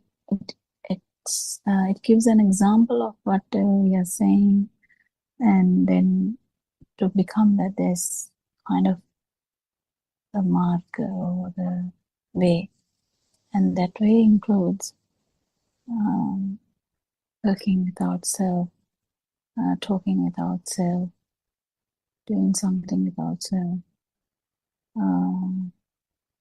trying without self, having a meditative state without self. soul without self, because the whole marga, or the way, the path starts from correct vision. Correct vision is no self angle that we talk every day. Yeah, it just has to be felt, and if it's felt, you will know it. But it has to be practiced a little bit before, maybe, but there's nothing we have practiced in our life.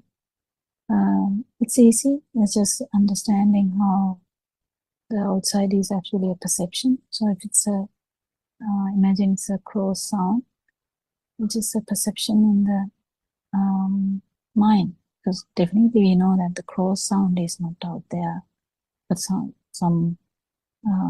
you can hear the sound definitely, but cross sound is actually a perception, mental perception actually. But then when we understand that even the mental perception is like a vibratory nature, you know, that it's just nothing. It's not true. It's just there. Yes, it's manifested, but it's not true.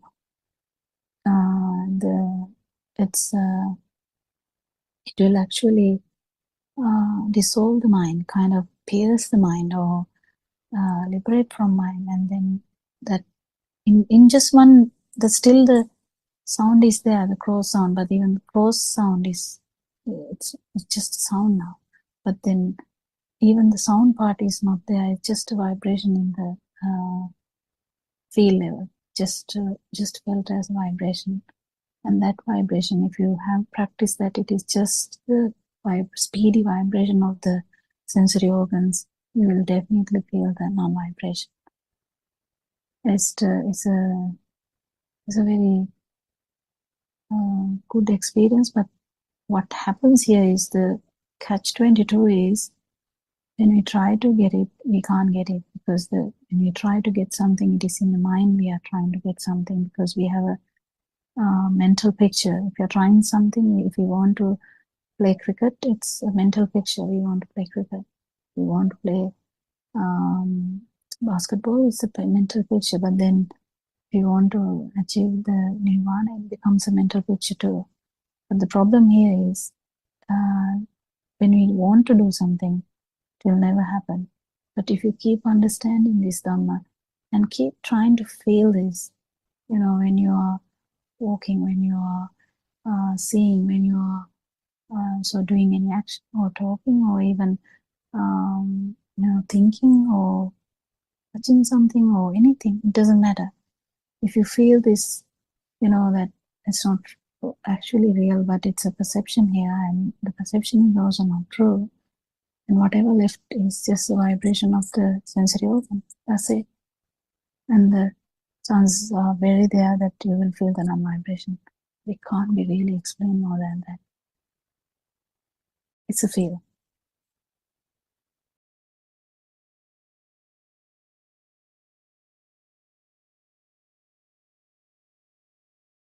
Anything else? And can you something? We have Sudharma also here, Suramika here. Anyone? Therwan Saranai, Dr. Kokila, Therwan Saranai, Aryan Hansa and Dhamma friends. I please bear with me. I have got busy with the sports activities of the school, but I still listen to the discussions. And when I get rid of this, definitely I'll be joining, because I know how useful, how beneficial they are. And Dr. Kokila, I just joined for a few minutes. Please bear with me. I heard you were talking about paramita, perfections, and that made me to come. And also, Dr. Kokila, Is that the name? Is that the name? That's the perfections, isn't it, for paramita? 10 okay. perfections. Okay. Yeah, and Dr. Kokila, now Joel asked about Buddha state, and you were explaining it beautifully. So I want to ask whether when someone feels that he is or she is not having any burning, that is liberating from the stimulus, so can we call such a situation is also a Buddha state? Temporarily, someone can feel Buddha state before attaining arahanthood? Yeah, that's what Aryan That's says in Sinhala, Nivan Dakinawa.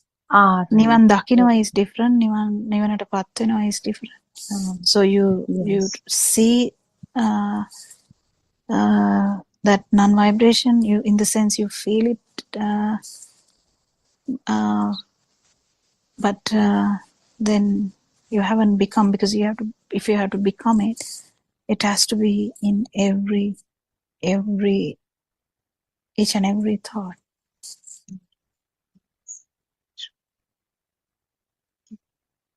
Yeah, that's what Aranwansi says, Nivan Dakinawa. Nivan Dakinamaya. And you Dakinawa are is different. already, he says, Nivana Uddhi Dakina Nivana Hoyanawa. They are almost there, but still you look for that. You are unaware that Nibbana is with you, or there, kind of thing, he says. Yeah, true. Therwan Saranaya, Dr. The main thing is not to look for it. But the thing is, No. when we are very complicated, human beings are really complicated. And in the sense, they usually, the mind is complicated. So we make everything become, we make it difficult, the mind makes it so difficult. So because we keep expecting something to happen, So it's very easy to the mind to get stronger and stronger even with Dhamma. So that's where we lose the track. So if we lose the track, these Zoom discussions are very, very important to actually, just shake you and just get you back in track. Because if you feel like you're going after something, or you're looking forward to something, and you're looking towards something, that's the self. That's that power. And understanding this is a bit difficult. It becomes So more and more easy. It's not that complicated, but our mind makes it complicated. That's what Aranansi is saying over again and again, that it's very simple for Sunita Sopaka, who is like, they were like cleaners. The one was cleaner, the other one I can't remember. But and there was like the story, there's so much stories where,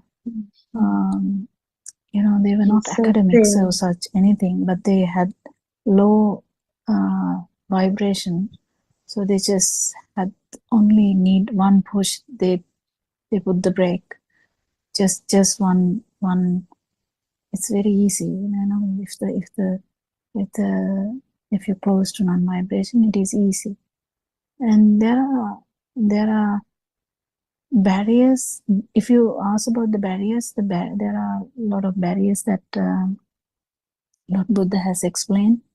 Sticking to one thought, or sticking to thoughts too strongly, and the one is not taking them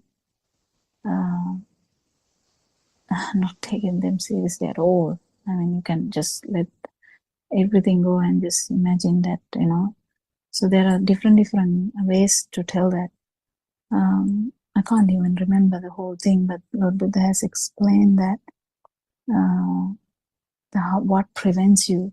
So Thina Middha is the stupor. Is that stupor or the sleepiness, or how do you say that, Sudharma? Do you remember?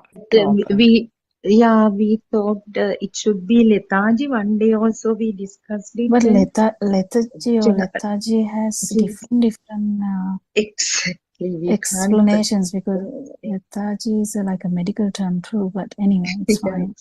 What is the Thina Middha? Is actually we had another Thina Middha is pure laziness, doctor. Now, while listening to Dhamma, I mean, in the conventional perspective, people go to sleep while listening to Dhamma. They don't have courage. I mean, that's how they define those days. But in this context also, anyway, not having enough courage, is all kind of laziness. It has a deeper I think meaning. Laziness to do this investigation, I would say. Exactly. Because, True. because we are not going after something. We are not like, I need $1 million. I'm going to achieve the $1 million and then I'm going to buy this and that. You know, people have so many dreams, but this is not something like dreaming about a good state of living. This is actually trying to find the truth. Who am I? What is happening? What is, that's what I felt important. But there are so many aspects of this, because if someone is very close to non-vibration, you might not need, you might just need a one push, just saying, you know, Saryut, when he was the normal guy, he came and one Arahant just said, you know, this is just a cause and effect. That's the only word he heard. Only word he heard. How come someone understand Dhamma in that just one sentence? It's a cause and effect. So that must be because in that era, every person must have been searching, what am I, what am I, what am I? It should have been. Otherwise, it's just cause and effect. How come a person is so happy he actually told to tell further, and he told something else continuing that, and he ran to the friend, said, we found it. We found it. We found it. It's really like amazing to see how people have reacted. A girl who was knitting or doing some job in there. She was a very young lady, young girl.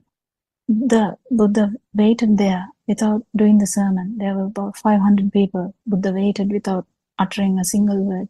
And she came. And the first question he asked was, where are you coming from? And one normal person would say, I'm coming from what? Nogiro. But then this lady gave a fabulous answer, and no one really understood the answer. That's the thing. So this whole thing, it depends on what the level of contemplation is, because naturally there are people looking for truth. Naturally. Not because the mother says, not because the father says, not because the friend is saying something, not because the teacher is saying something, not because you get some medal or something. Nothing. Just searching for the truth. Just sorry, I was just... Yeah, I was just wanted to ask, is the mind referred to Satan or Satan? Must be. I'm not sure. So that Dr. Sakuntala, what did you say about that? Is that the mind? Yeah, in the book it's described as the mind because Mind, because yeah. the Because mind can principle deceive you that at any time. yeah. Mind is a really tricky thing. If you actually investigate this, you will be really, you can get you will be amazed to find out that how mind tricks you. If someone says he's bad, he's bad. If someone says he's good, he's good. And then again someone comes and says, even though he said that he's good, I'm saying he's bad. And you're like, oh my God, what am I going to say now? So is he bad or is he good? So it's all in the mind. You know, the mind keeps racing. Internal radio, I say that. Once it's like a really grumpy radio where it never stops. But what the problem is not the actual radio. The actual problem is the power it has, the power it exerts on you, suffering it gives you. Yeah. But people, just don't forget, Joel, people, even before Lord Buddha, well before, can't even imagine, people actually tried to get rid of this mind. They did the concentration meditation just to get rid of the mind. And they attained that status. But the problem is, because of their self-view, that vibration is still there. Vibration which is nothing to do with your system. Because it is just the view that, because every thought if it is felt as a thing, that synchronizes to that self vibration. Anything. It can be a action, it can be a word, it can be a thought, it can be anything. But it just synchronizes to this self. But what Buddha said, no, the word that whether you attain, you even if you are out of your mind. Doctor, I didn't get that. That synchronizing part, can you just repeat it? I didn't get it properly. Well, each and every thought is a one spark, isn't it? It's just one spark. So if you think about something, there are so many sparks in that. It happens so fast, we can't even understand that it's one spark. So if you wake up and you see if the windows are closed, you might see the door, the windows, the wall, the fan, maybe the roof or the ceiling. What are they? They are just thoughts. They are just sparks. They are just vibrations, or they are just the mental formations. So each and every mental formation has this power. But when it is felt as real, only this synchronizes to this self vibration. In the sense, same thing, I can tell it in different words. When we feel something as a thing, or you feel it as a thing, the self vibration is there, or the life field is there. That's what I think Aranhamse tells that the existence field is, when you touch something, if you have the feel that it is actually existing, then there is always the life field, this vibration. It's a synchronicity, but it's very deep. It just can be seen through the wisdom, not actually, you can't really explain it through anything else. But if you understand when you synchronize to the vibration, you can actually get a feeling about this, because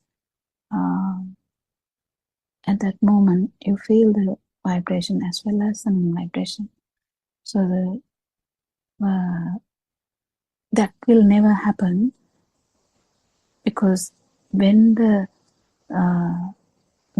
cross sound is not a thing, because you know the truth, it doesn't become a thing.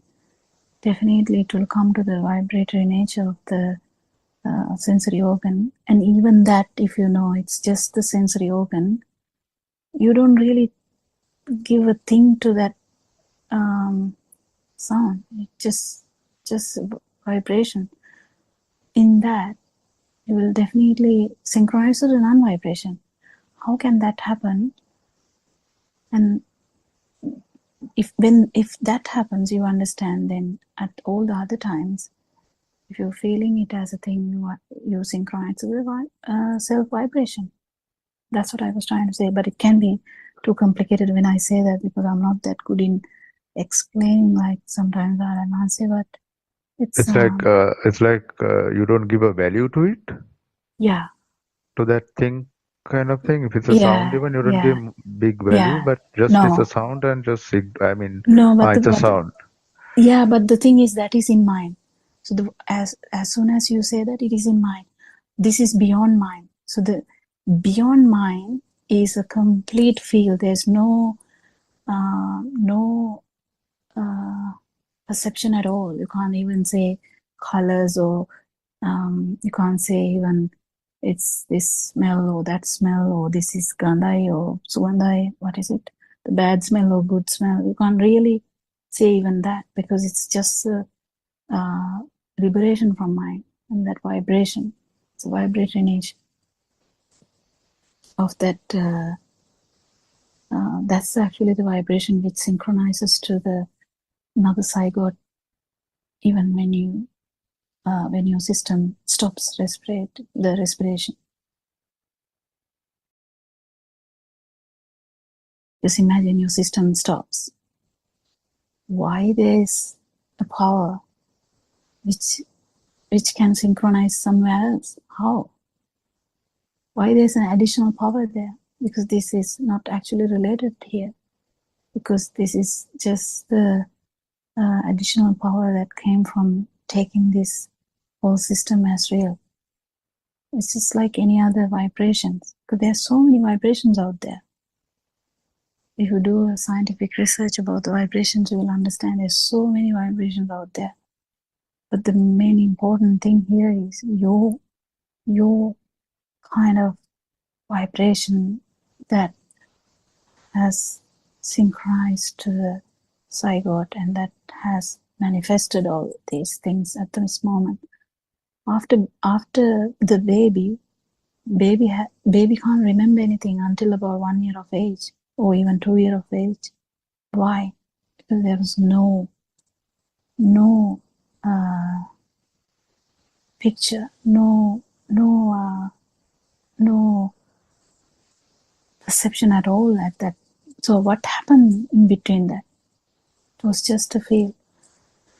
If you put a torch to the 6-week checkup, where the babies come for the 6-week checkup, when you put the torch to the light, they just blink because they can't handle the vibration, but they don't actually perceive anything as such. They don't perceive, but they feel the touch. They're not actually perceiving anything, but they're happy in that touch. And when the touch is, when the area is very cold, they can't handle it.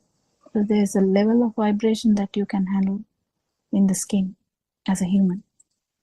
So the extremes they can't handle, they will cry. They're not crying because there is self, because the self notion or the mind that Satan has not come in. If you put it that way, the mind hasn't formed it. But the baby is crying because that vibration is uncomfortable. It's just a sensory system. It's just a sensory system. But the problem is that baby can't understand it. So once you have this mind, when you have the suffering only, you can understand, okay, this is what mind does. And then when you liberate from mind, actually you liberate from all 3 layers: the feel, the perception level, and the sensual level.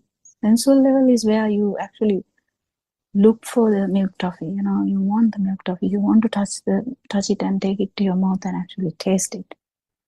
But the actual perception of milk toffee is just a perception. And the important thing is they are not stored anywhere. There was the idea that everything is stored in the brain. Now they're actually coming in terms with that. It's not actually stored anywhere. It's just the synchronization effect that happens. So if you see something orange, king coconut might come to your mind. Does it do anything? It's just like a synchronization world, basically. Did you get it, Joel? I don't know whether I'm talking too much. No, doctor, I got it. I was just thinking, like, if Buddha was living, what would his lifestyle be like without vibrations, without He will be without probably anything? in a secluded area, not that much in the outside, but he will, if he has to, he will come out and say Dhamma. This era is really different.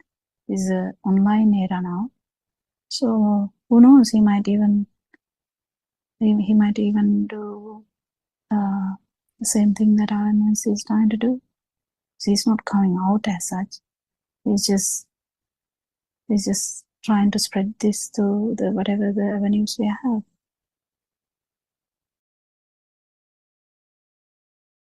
Will I hand over to Surangika, Sakuntala, and Sudharma? Doctor, before I go, can I ask a question again? Not a question really. You were trying to explain that both Satan and Saint can be seen in the same stimulus. Is that right? Because when we get No, caught tell in that the again. Tell that again. Sorry.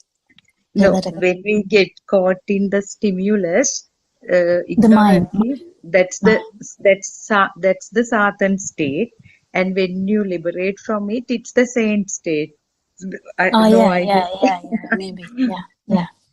I'm not actually trying to say these things in this way because I don't like describing these things because people can actually misunderstand us. Yeah, doctor. Yeah.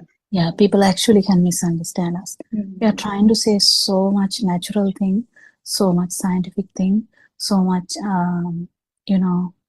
like the truth. So we don't want to get into word troubles. Basically, word can lead to wars. War happens True, because of the words. So, true, doctor. and it's really unnecessary. Really unnecessary.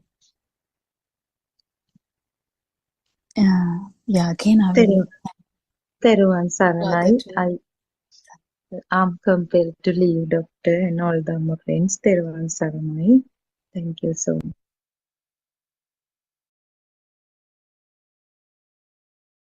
Radha, can you add something?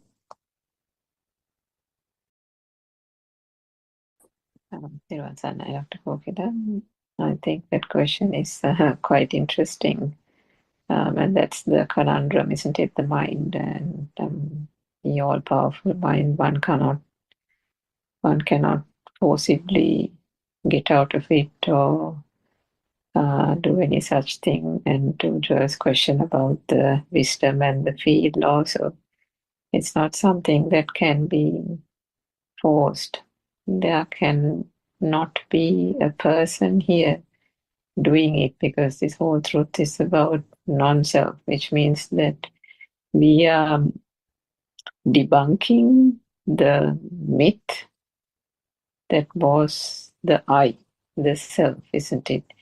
The illusion, the grand illusion that has been there for ever so long is that there was a self here, an I here, a personality, an ego, whatever you want to call it. So the truth that the Buddha found in that search that he did on his own, which is where that Samma Sambuddha thing was explained in the book, was that, all this, for the last 5 years, Aranvasi has been explaining this truth, which has been revealed again through his own perseverance and the truth that the Buddha unraveled 2,500 years ago. And that was also the thing that all the other seekers of the truth failed to understand, that wherever they've tried to find the truth in so many other different ways, the Buddha realized that the issue was with the mind itself and this thought. It was the thoughts that was giving this false illusion of an I and a self. And if that self and I and that undercurrent of power, the self vibration, is addressed, then the entire mechanism and the process of this Abhisankarana kind of system, the volitional formation that causes one to believe that there is a world and there is an I here, then falls away. So it's not an easy thing to do, but it definitely can be done, and that power only diminishes gradually. And the only thing one can do is actually to keep on realizing the truth of how these senses work and how this vibration occurs. And here, when we talk about vibration, it's the self vibration itself, which is the I or the self view and the vibration attached to that. Because for some time there was a confusion, even from my experience also, there was a point where the confusion arose about, we talk about vibration, and from that, the sense faculties, the perceptions arise due to the speed of vibration. So here we are not talking about that vibration. What we are talking about is the self vibration. As a result of those sense faculties and the manifestation that occurs there, which is the light, the sound, the touch, the taste, and the smell, that those different vibrations then combine to form another vibration or another wave, as Aryan Mahatsa says. And that is the mind consciousness, otherwise known as the thought. So it is that thought which is a different vibration, and then from that arises that whole sense of existence that Dr. Kokila explained, and then with that sense of existence of a thing and a world, the duality occurs. There is no duality. It's just part of the whole mirage. If there is something, then there is a person here that automatically gets created, manifested, as a person experiencing something, as a person witnessing something, and a person basically existing. So how does one, to get to that vibration? The vibration is that underlying current, the feeling that one is alive, the feeling that there is a world around me, the feeling that I'm a person, I'm alive, all those kind of things. So that feel is the self vibration itself. So like that example of the salt, if you taste the salt, you can use words and express that it is salty, but can one actually express what that salt tasted like is the thing that cannot be expressed in words. It is something that can only be felt. So on that note of non-vibration that Joel asked, definitely when one is on the path with the true Dhamma, there is a telepathization to the noble teacher and to these Dhamma teachings, because it is coming from the point of non-vibration. And the vibration, the self-vibration, then automatically gets shaken and goes into a point of lesser and lesser vibration, which is why one feels very calm, isn't it, when one is listening to Dhamma talks, when one is discussing the Dhamma. How does that happen? Because at that point there is non-vibration.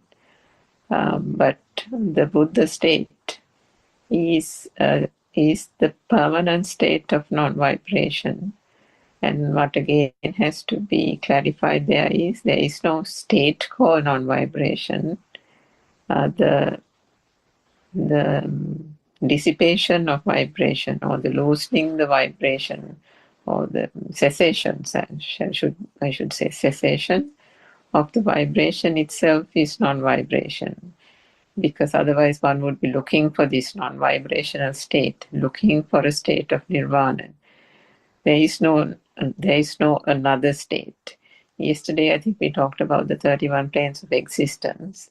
All those 31 planes of existence have defilements, have at least a tiny, minute sense of vibration, which is why the Buddha said, even when the state of anagami, the non-returner, which is a higher realm and a very, very low vibration, even when one reaches that stage, which is a very difficult and advanced stage to reach, the Buddha still told his disciples, do not delay, do not tarry.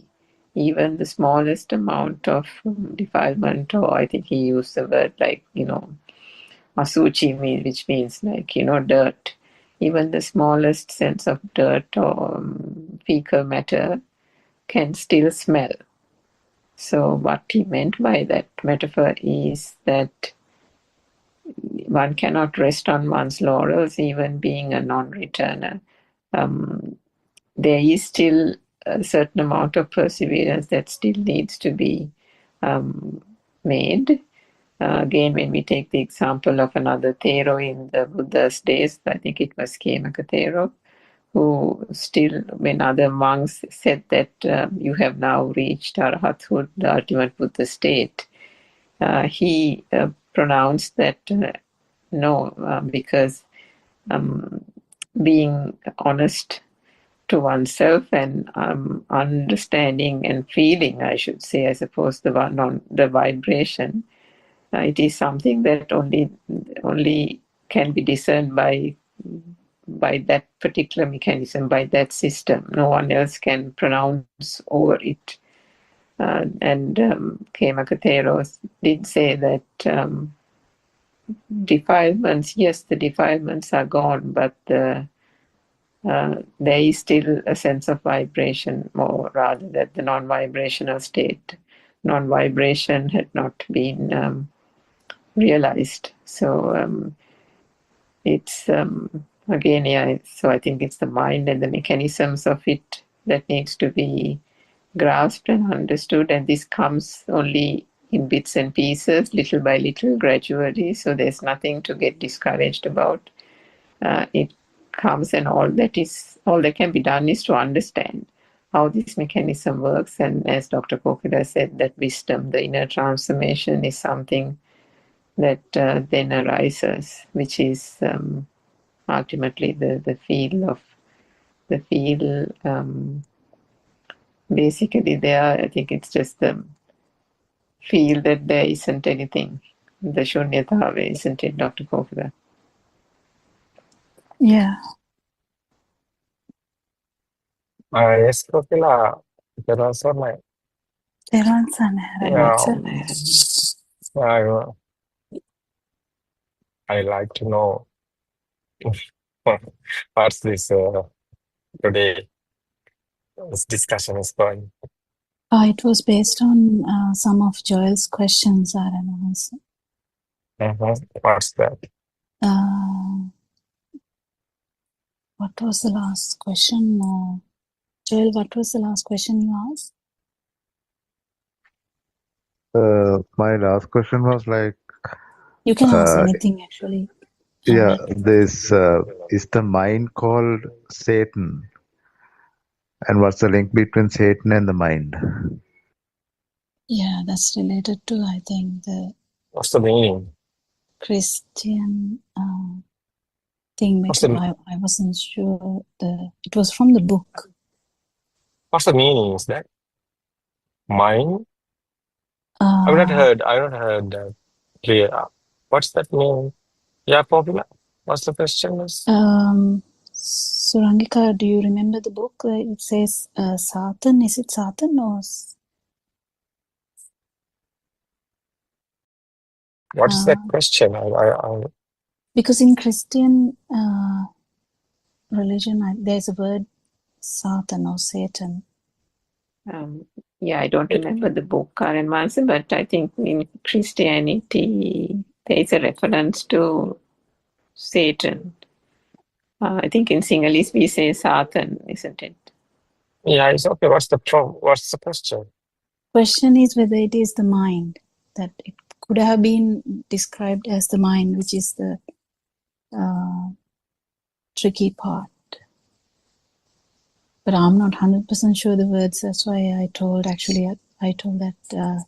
it's better not to put in like so much interest in words, because no, simple words. Yeah, I want to know that. What is the question? Is Joel, Satan? can you What's ask? telling? We don't know the Satan book. We are not interested. Yeah, no, Joel knows it because Joel studied. Yeah, no, I want the question. No, Can Satan is okay. What's the story? It's okay. What is the story? What's the question? No, but the question actually arises because we were discussing that how mind works and. Mind. Yeah. It's a mind. It's a mind. It's a systematically working. Whether it's a metaphor for the Satan. That's it's not a serious question. I don't answer. He was like trying to understand they can have a metaphor like a similarity, because Satan in the Christianity, I think, is the bad side or something like that. No, I want to know the Satan is okay. It's a bad guy, it's okay. But question, what's the question? Can you ask Joel that again? Because I'm not also sure about that. Aryan Manse, Yeah. I just wanted to ask, like, is the mind? It's a vibration. So, does the mind work uh, like the Satan?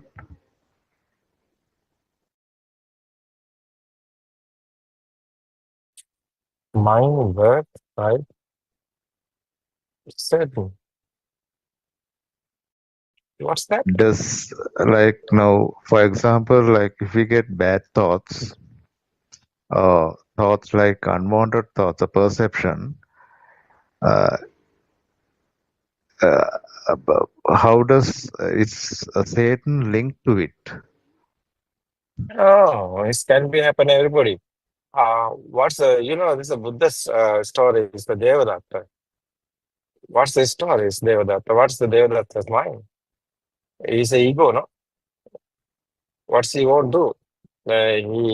He's thinking this world is real, no? He's in the world, but world is not real. It's our mind. World is not real. You see that there's a light, and so sound and film together coming. That's our thoughts. Sound and film, nothing anything. Sound and thought and this everything. Sense creation. No? When you are blind, you can't see. When you are deaf, you can't hear.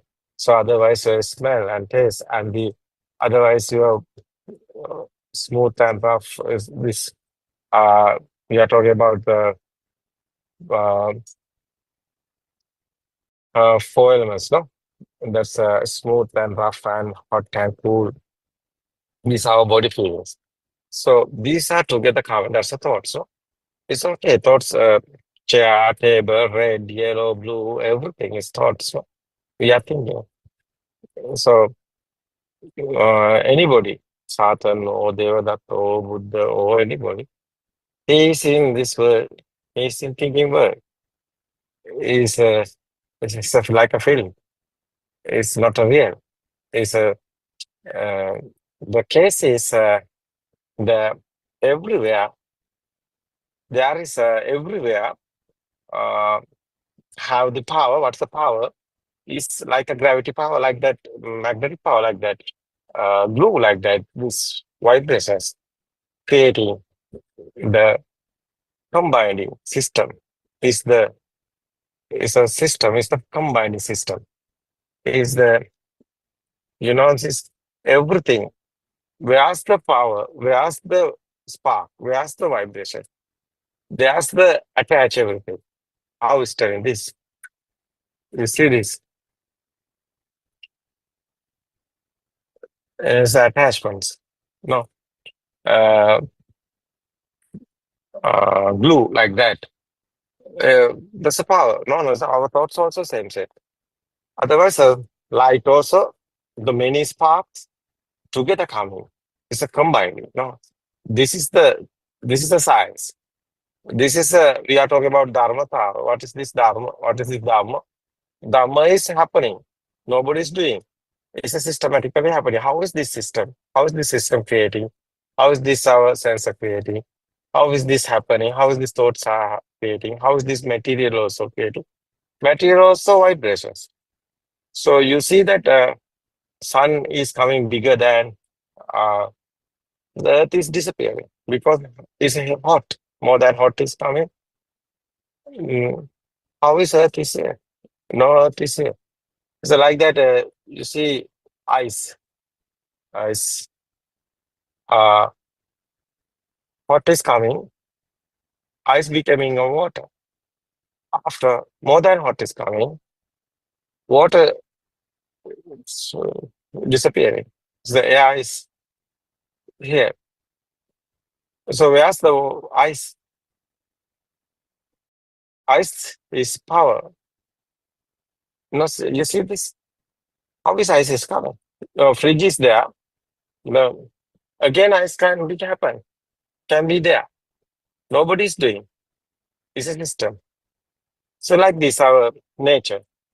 These days, the Europeans and the USA and the Canada, everywhere is winter. So ice is there. How is ice is there?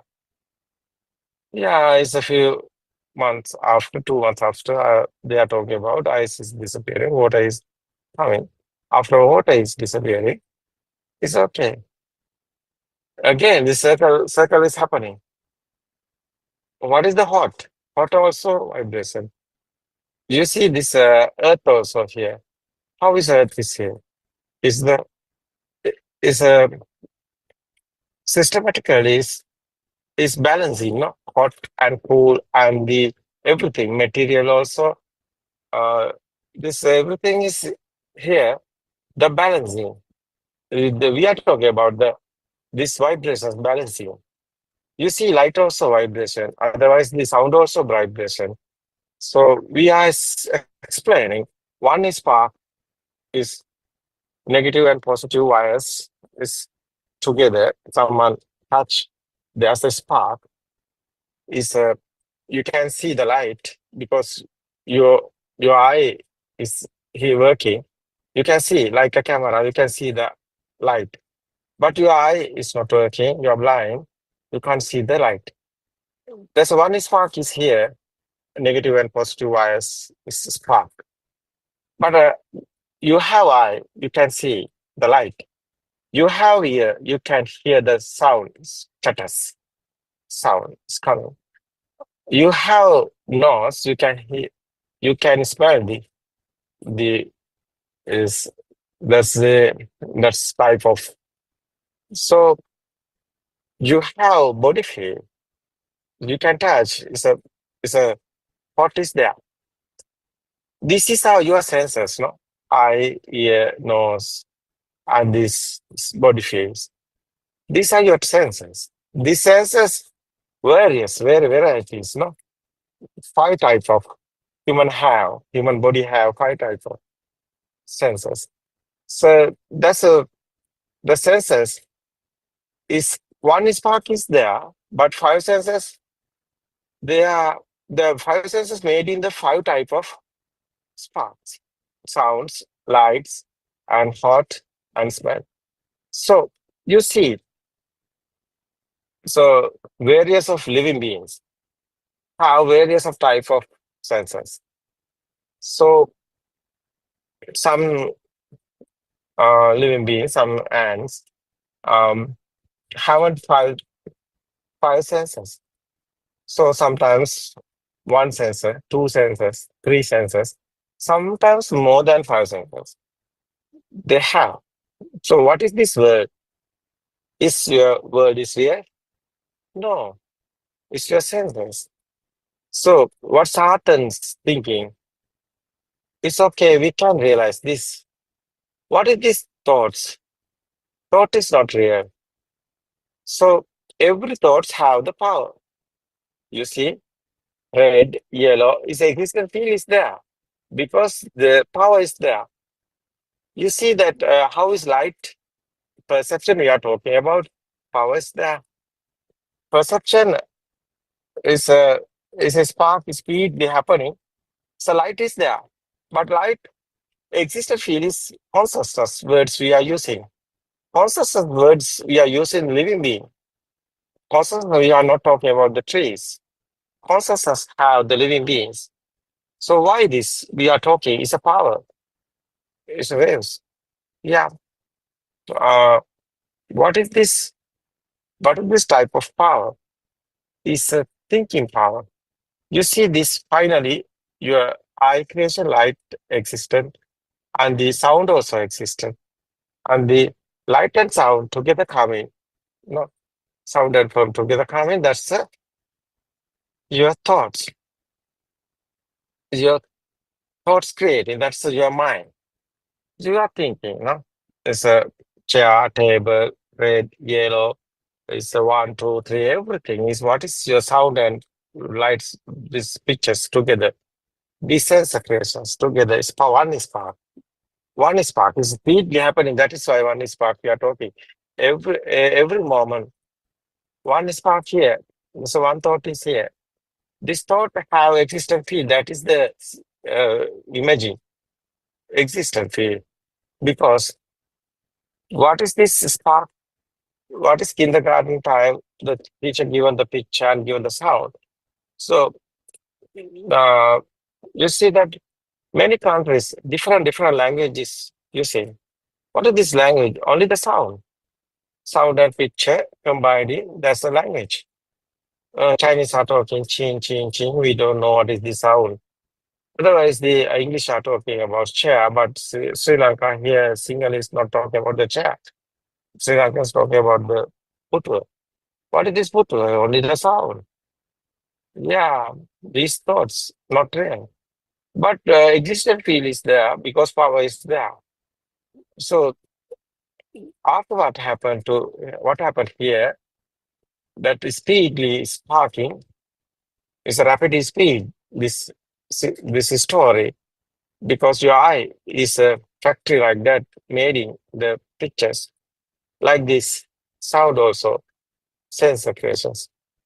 You see these thoughts.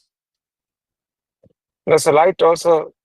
There's a speed. No, speed sparking. No waves here. We are talking about the waves. You see these waves always combining. Always, otherwise sparking is happening, not stopping.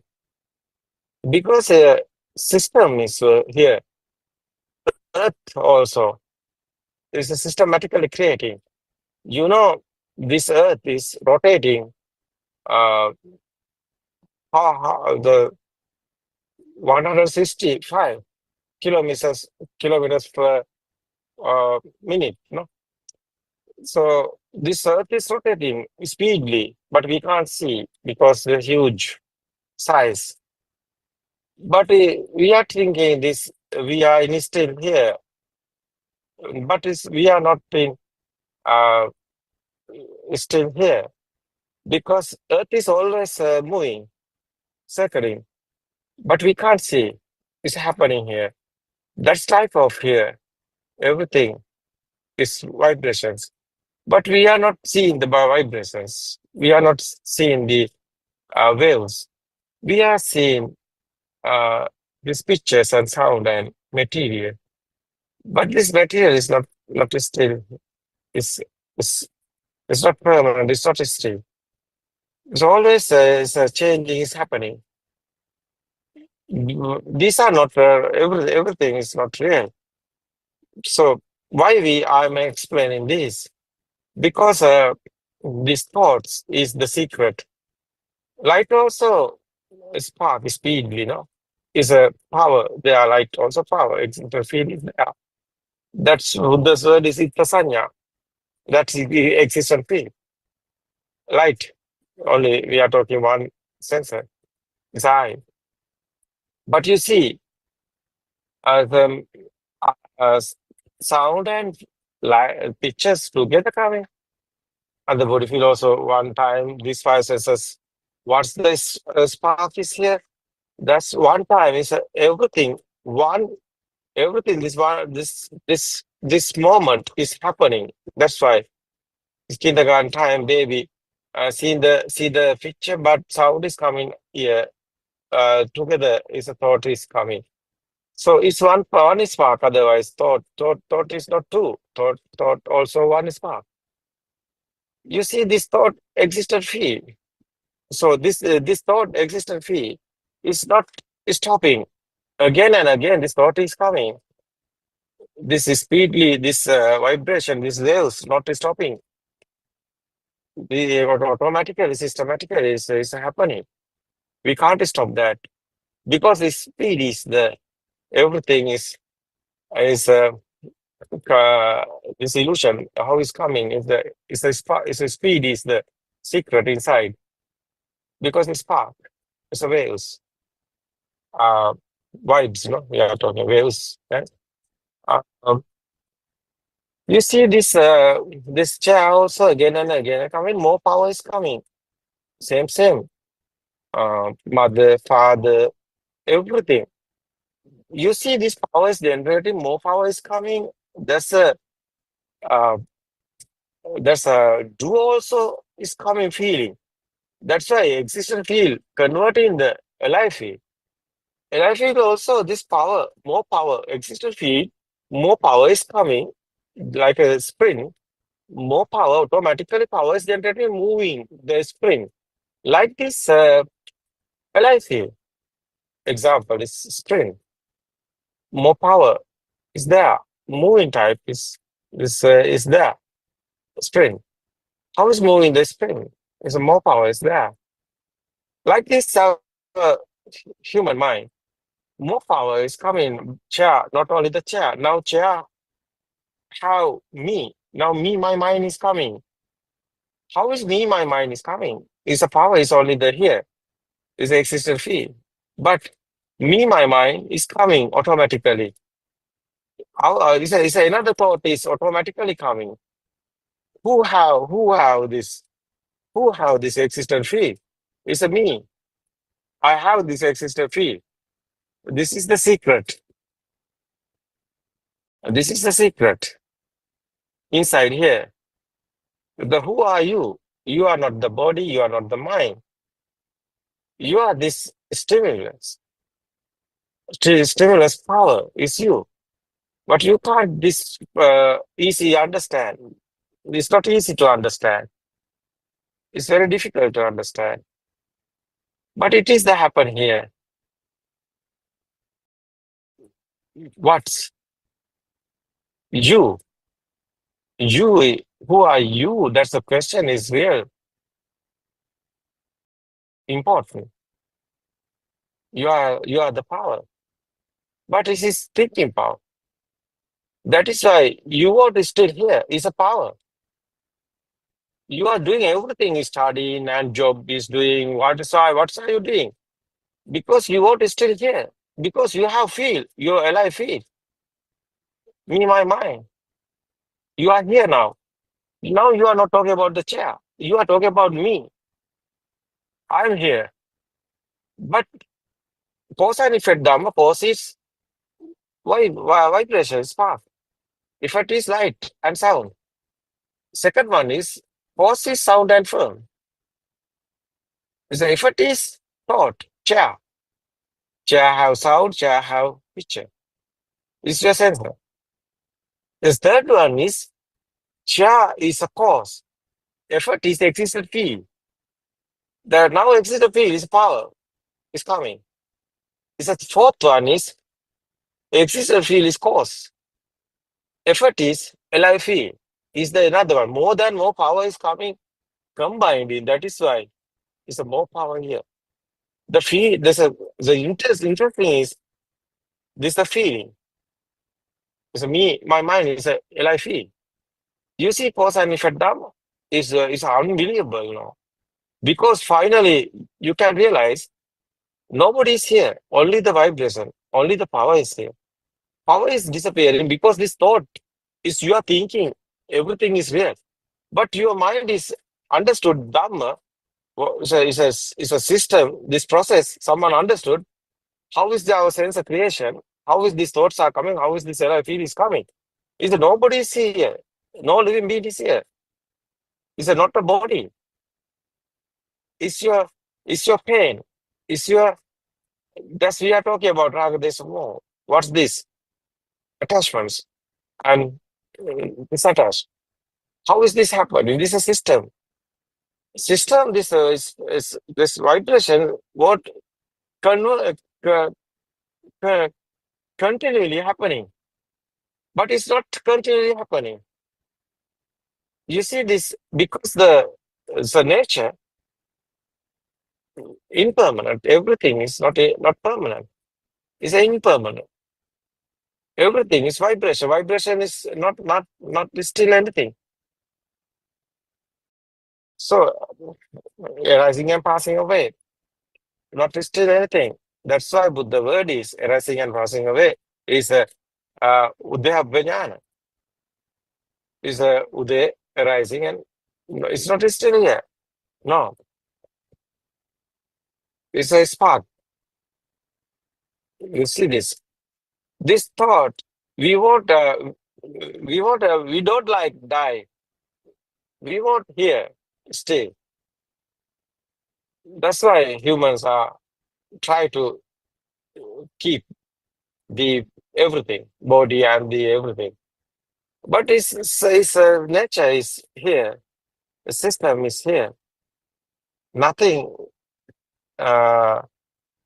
here anything. Otherwise, you try to stay here, but you can't here because it's the nature, it's the situation, it's the system, it's the process, it's the Dhamma. So dependent origination Dhamma is inside meditation. Is you want to understand what happened inside. Nobody is here. System is working. That's the inside meditation. Someone understood the truth here. That's the first part of inside meditation, the right vision. You won't see the right here, what happened. So, that's why Buddha's word is Satyajnana. It's a true Dhammas. First, you won't understood the truth. Second one is you can experience it. Nobody's here. It's not easy to understand, but you can experience it. Everything is happening, not do here. Nobody is doing. System is working. So it is very important, yeah.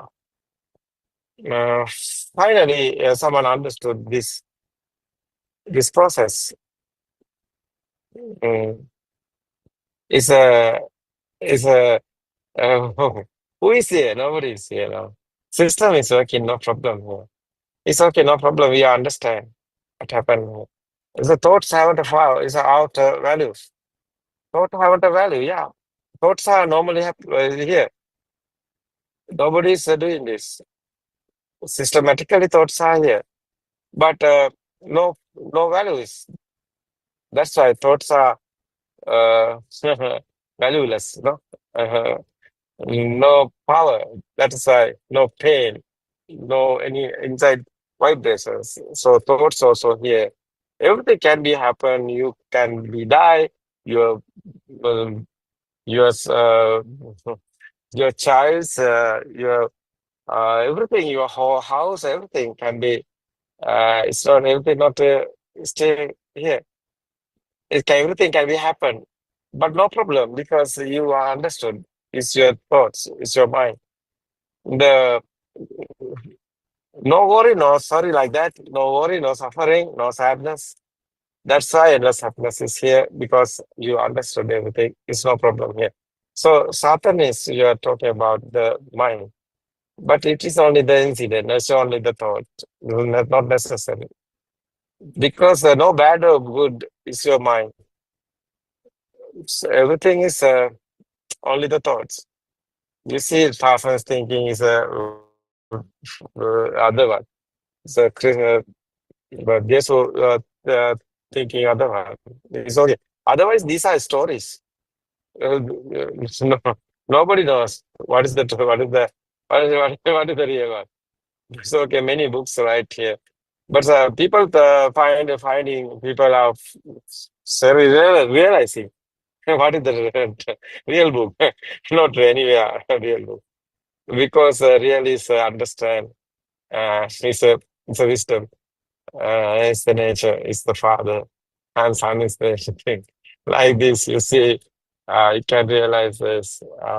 Every religion is a programming. Because people mind can tolerate. People mind can't tolerate the situation. They are praying. They are praying gods. They are praying many things. They are praying, history. The trees also they are praying. Sun and moon they are praying. Oh, they are imagine what they are praying. It's okay. Yeah. But it is innocent, no? It's helpless. That's why they are praying. They can't tolerate. They can't. Uh, they haven't a confidence. That's why. They can't thinking after death. They don't know what happened. That's why they are thinking somewhere they are going and like this. But you see this Dhamma, very nice. It's a nature. Yeah. Nobody's here, no one is here. System is working. You see system, someone don't know this Dhamma, he's thinking outside is here, he's going after death somewhere. It's happening because the power is there. It's a thinking power. It's exists and also power. You see, everything is real. Someone thinking exists a power also there. Otherwise, and I feel also there. Like so, the meaning is he also there here. The like a sirasa there and like a radio waves like that. A power. No, radio waves have a power like that. You, somebody in illusion, they are in misconception. They have power. That's the power. That's why power is not zero. Power is thoughts. Thoughts. Someone understood these thoughts. Our mind, what the mind is a thought. Thought have a power. Thought have a. Someone know this thought is not real. It's a power is not there. It's very important. It's not the Tarzan stories. That's not the Devadatta story. Not the important Devadatta or Tarzan. No. Is the thoughts is given this power.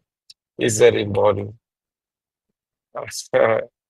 Sometimes we can made in the stories, new stories we can make, but it is only the stories.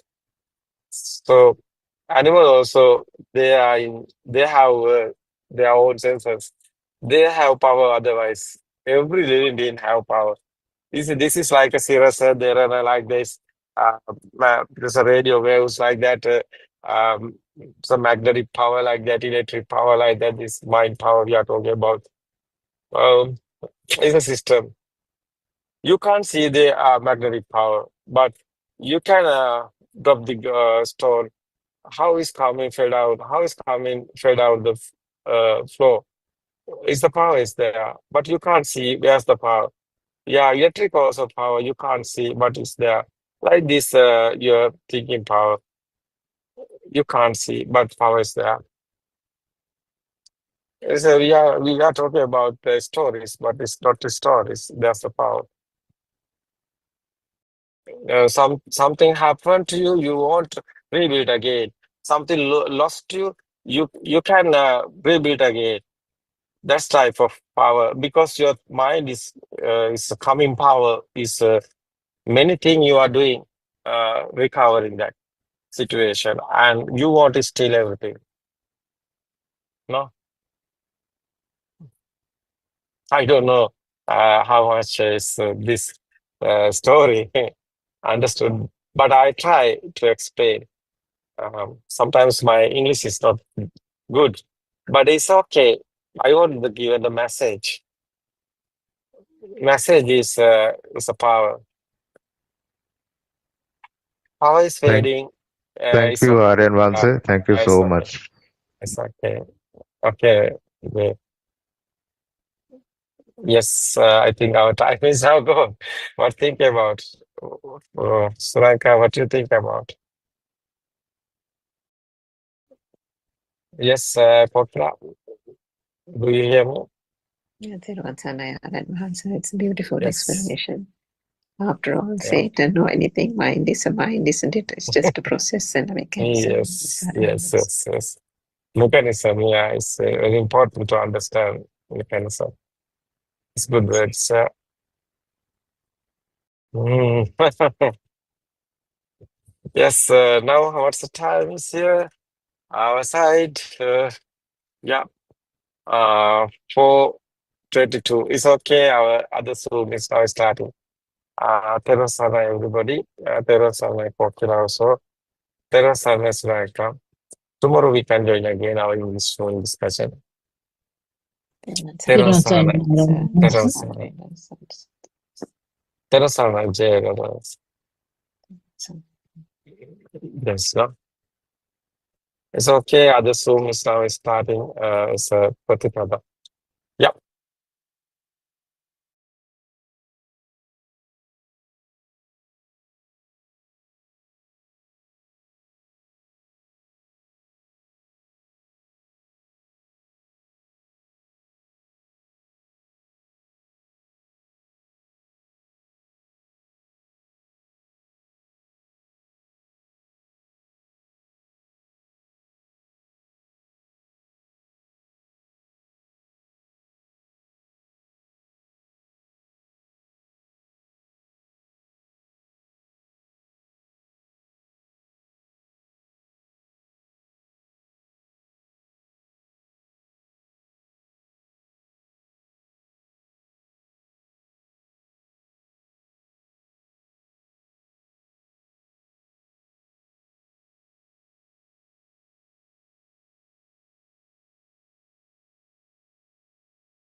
Therefore, it is very important to keep a balance with both the samatha and the vidarshana. Both practices should not go to an extreme, otherwise you will not be able to go on the path to nirvana. We already presented the first step to you, that you need to develop mindfulness in order to observe your thoughts that arise in your mind. There are many ways to develop mindfulness. Many years ago, when we did not know the Dhamma so well, we spent a lot of time and effort trying to perfect our concentration meditation, samatha. One of the methods we practiced was looking at a 12-inch circle which had a blue dot at the center. We spent a lot of time trying to bring our attention to the center of the circle. We also spent a lot of effort on being mindful of the breath. Due to our previous practice, we are able to bring our attention to our breath even now. When we practiced the samatha meditation, whenever we realized that our mind was going to stray away, we learned to bring our attention to the posture that we were in at that time. With all our experiences, we would like to advise you that the moment you realize that your mind is straying away behind other thoughts, you should immediately bring it back to the base of your concentration. To go on the path, you need to develop your mindfulness, siddhi, and wisdom together. The concentration meditation or the samatha meditation is very useful when you need to improve your mindfulness. Some people use the method of Buddhanusati meditation, where they look at a statue of the Buddha and keep their mind concentrated at one point by thinking about the virtues of the Buddha. Some people also practice concentration meditation by looking at a human skeleton. People who have thoughts of lust benefit by doing the skeleton meditation because it helps them to reduce the desire for the human body. All types of meditation have to be done in moderation. If you practice the skeleton meditation and if you begin to develop an aversion, a hate towards the human body, that too will create another extremity or a duality. Everybody. Therwan Sarna Shani, thank you for reading the book for us. You read 2 pages from the True Dhamma Has Awakened, Volume 2 book. So we all worship Aran Mahasi at his feet for this guidance that he's doing. and we warmly welcome all of you who have joined the Zoom discussion today. And if I just briefly summarize what was read, we were talking about this concentration meditation. Actually, concentration meditation is not confined to Buddhism. It's there in many religions. It's mainly the Hinduism, and that is partly, I think, it had an influence for Buddhism also, because that has been in practice for many thousands of years. So in concentration meditation, what is tried is just to bring the attention to one event or one point. As you know, the behavior of this mind, or the behavior that how the thoughts are happening, how the thoughts are formed, is such that it's a very fast moving flow, and it's not easy to bring the attention to one point and keep it at that point. So it's a kind of uh, restraining or trying to tame the mind. So the things that were practiced were listed, I mean, just briefly mentioned in the reading. One common thing is the breath, uh, where the flow of air is touched, the concentration is kept at that point. That is one of the well-known concentration meditations. And also, some people used to concentrate on something drawn, a circle with a dot in the middle. That was another. It's mainly from the Hindu practices. So you are concentrating, you continue to look at that circle and then concentrate on that. So that is one of the methods. Also, it mentioned about looking at a Buddha statue. It's called Buddhanusati Bhavana in Sinhala, where you look at the statue and try to remember the qualities of the Lord Buddha. So that is one another way. And the other one mentioned in the book was this looking at a skeleton.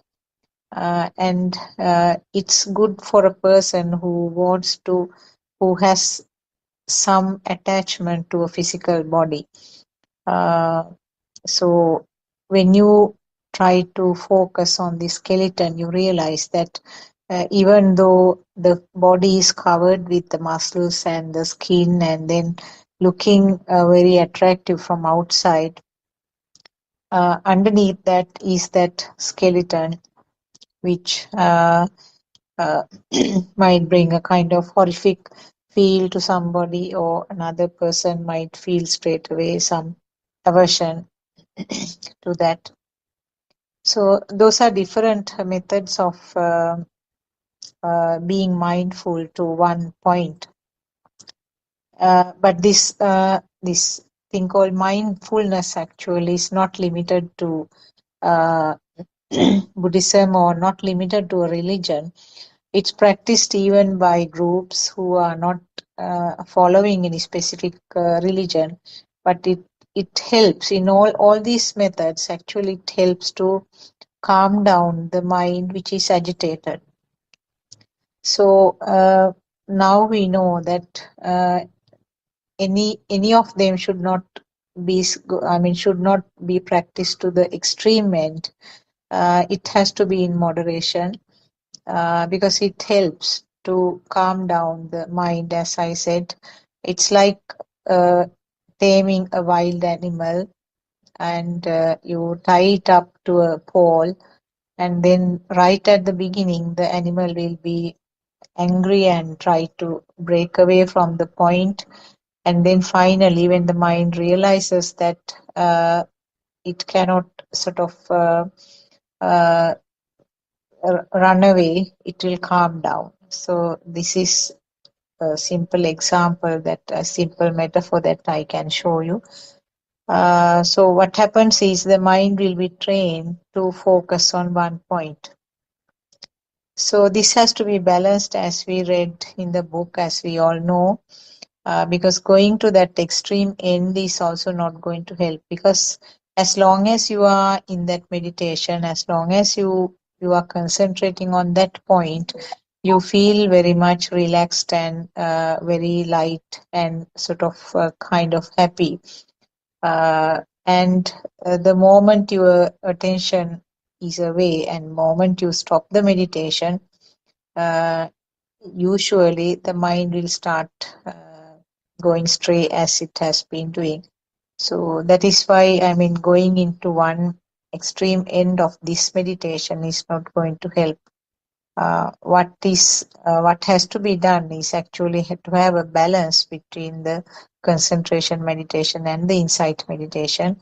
Insight meditation is something like you let the uh, animal, or we can even say a toddler who is trying to sort of explore various things, pull things, push the things, and drag the things,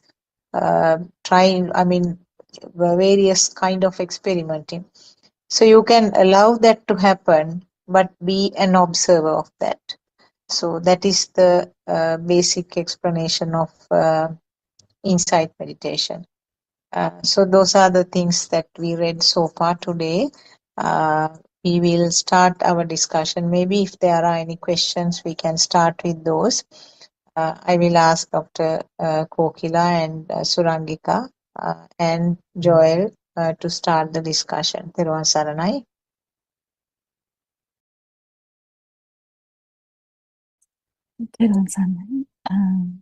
Yeah, we can start the discussion. We worship and say with so much gratitude, and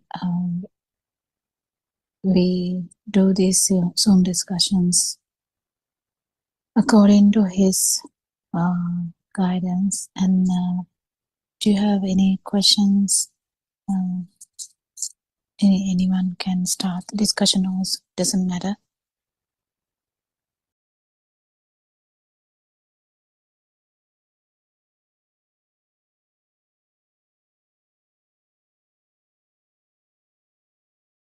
Anything specific, Sakuntala? We can start a simple topic, something which Joel also might be able to follow. Something simpler. Yeah, okay. Joel, do you have any preferences, anything to discuss? Yeah, but I was thinking, how can I relate this to the reading? It's okay. It's okay.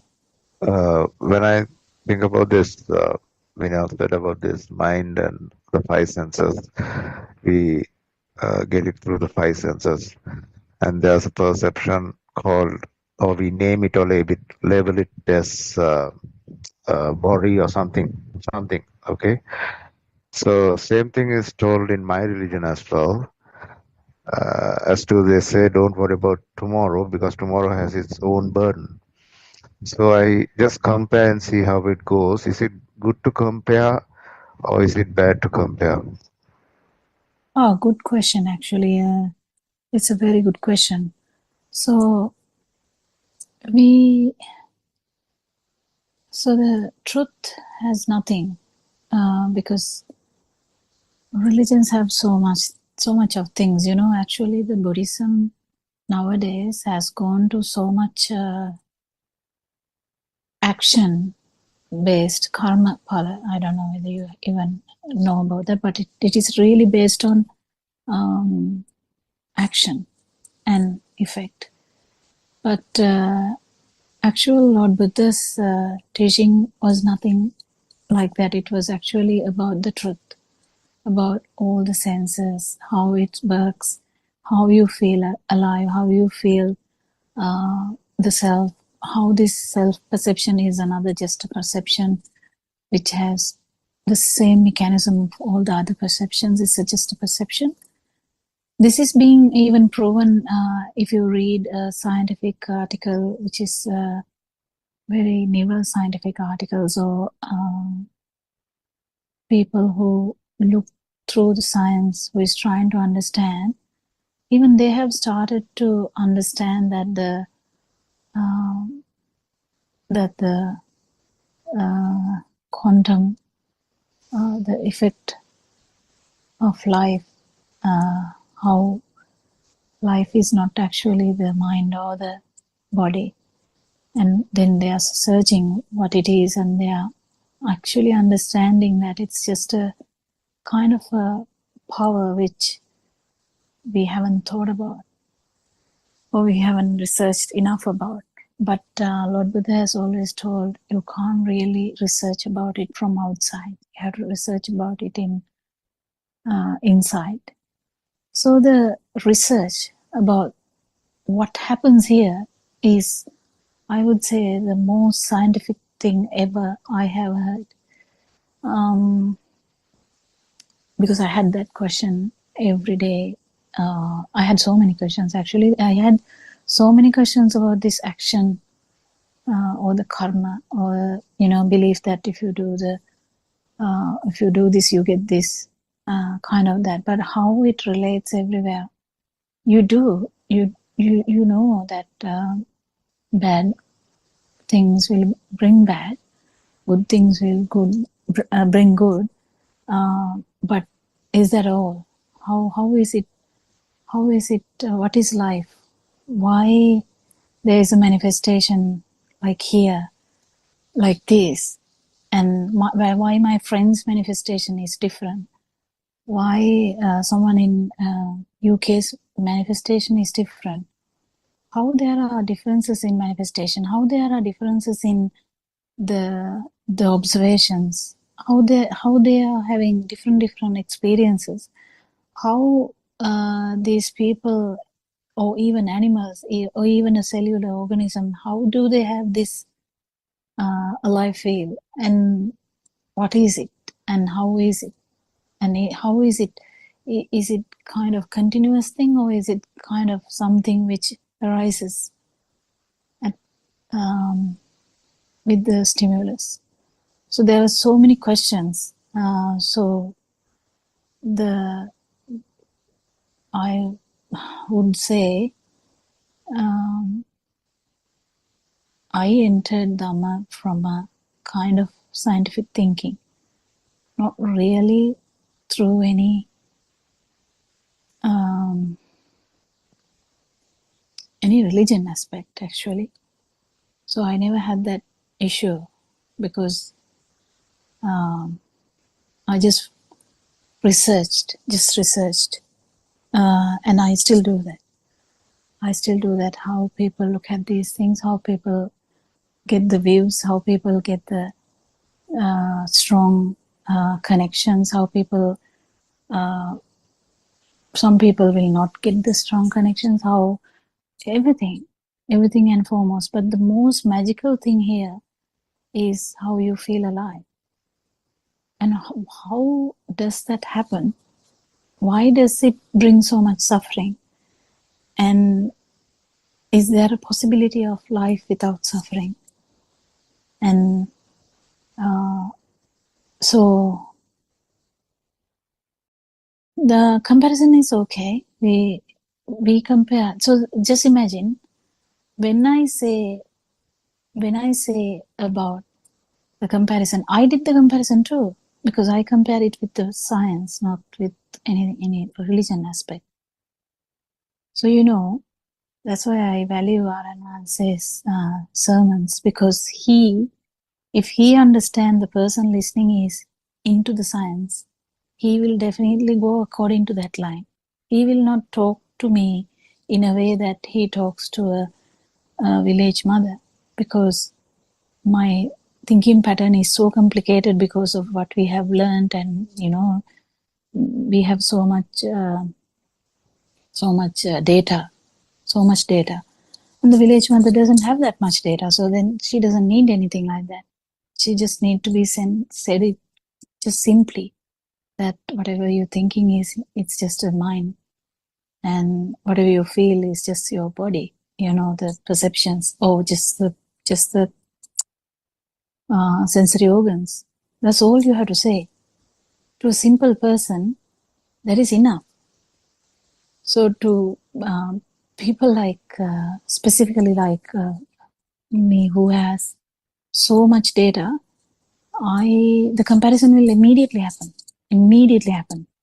So if Aranwanse says, is the light true? I'll be putting that in this system and compare it with data and try and find out what is he telling. But I never had the doubt that about Lord Buddha's, the mission can't be this simple, go into a temple and worship and just say, may Triple Gem bless you, and may I attend Nibbana one day. I had a strong notion that it can't be simple like that, just expecting things to happen, just worshipping things, just like you definitely feel like going beyond that. I've already had the idea that lots of beautiful people who have talked about any kind of liberation, they had some kind of vision. Yes, but the most scientific aspect of everything is, I looked at it in that way, means it is a comparison. So there's no problem in comparison. It's just that, just the way your mind works. It's just the way your mind works. It's just the way how the data is analyzed in the system. It's how the mind system work, mind sensor works. Because as soon as you put a data, it will, just like in the, you ask something in ChatGPT and how it gives, and how Google in that sense, whatever, how it automatically finds something from here and something from there and try to give you like a collective answer like that. But non-self or no-self angle is not discussed anywhere, not discussed at all anywhere. It may be hidden, it may be a subtle message somewhere, but it is not openly discussed in any other forum. And understanding this that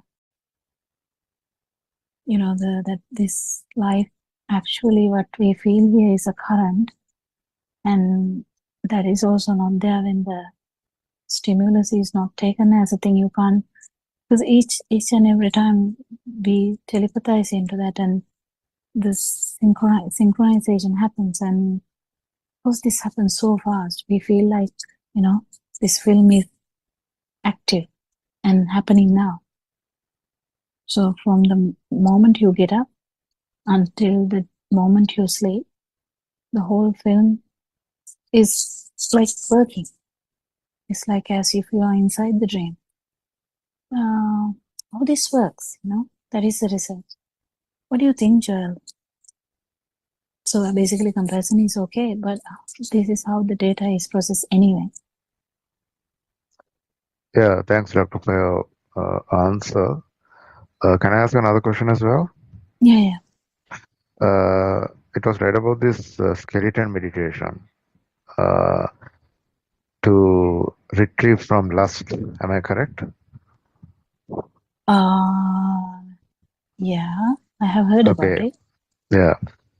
So, like, for example, I'm just saying there's a couple who are married, and if one person does the skeleton meditation and just goes off from the other partner, how does this work? Or if a person is not married, never talk about these concentration meditations. He doesn't put effort at all to concentration meditation. If a mother even start talking about that, he would discourage them. mainly because this science is not there. You know what I mean? Science is not there. Then the skeleton is true to you. What's the big deal about that? You just change the perception. So you look at your wife and you just have a perception of a skeleton. That's not Lord Buddha's truth. You know, the truth is different. Truth is about all the perception. It's just a perception, whatever it is, it's fine. Just understanding how the perception works is just understanding the truth, understanding how this works. And you just don't burn, you're happy for her, you're happy for the partner. You will do everything for that partner. It doesn't necessarily mean anything. It's just your burning is not there. Because you know the dream is not true, but the dream is there. So your burning is going to get zero slowly. It doesn't happen miraculously at one go, but it will start to get zero. But no, in Aranhanse's explanations, with his guidance, we never talk about changing perceptions or shifting perceptions. Oh, it's nothing like that, actually.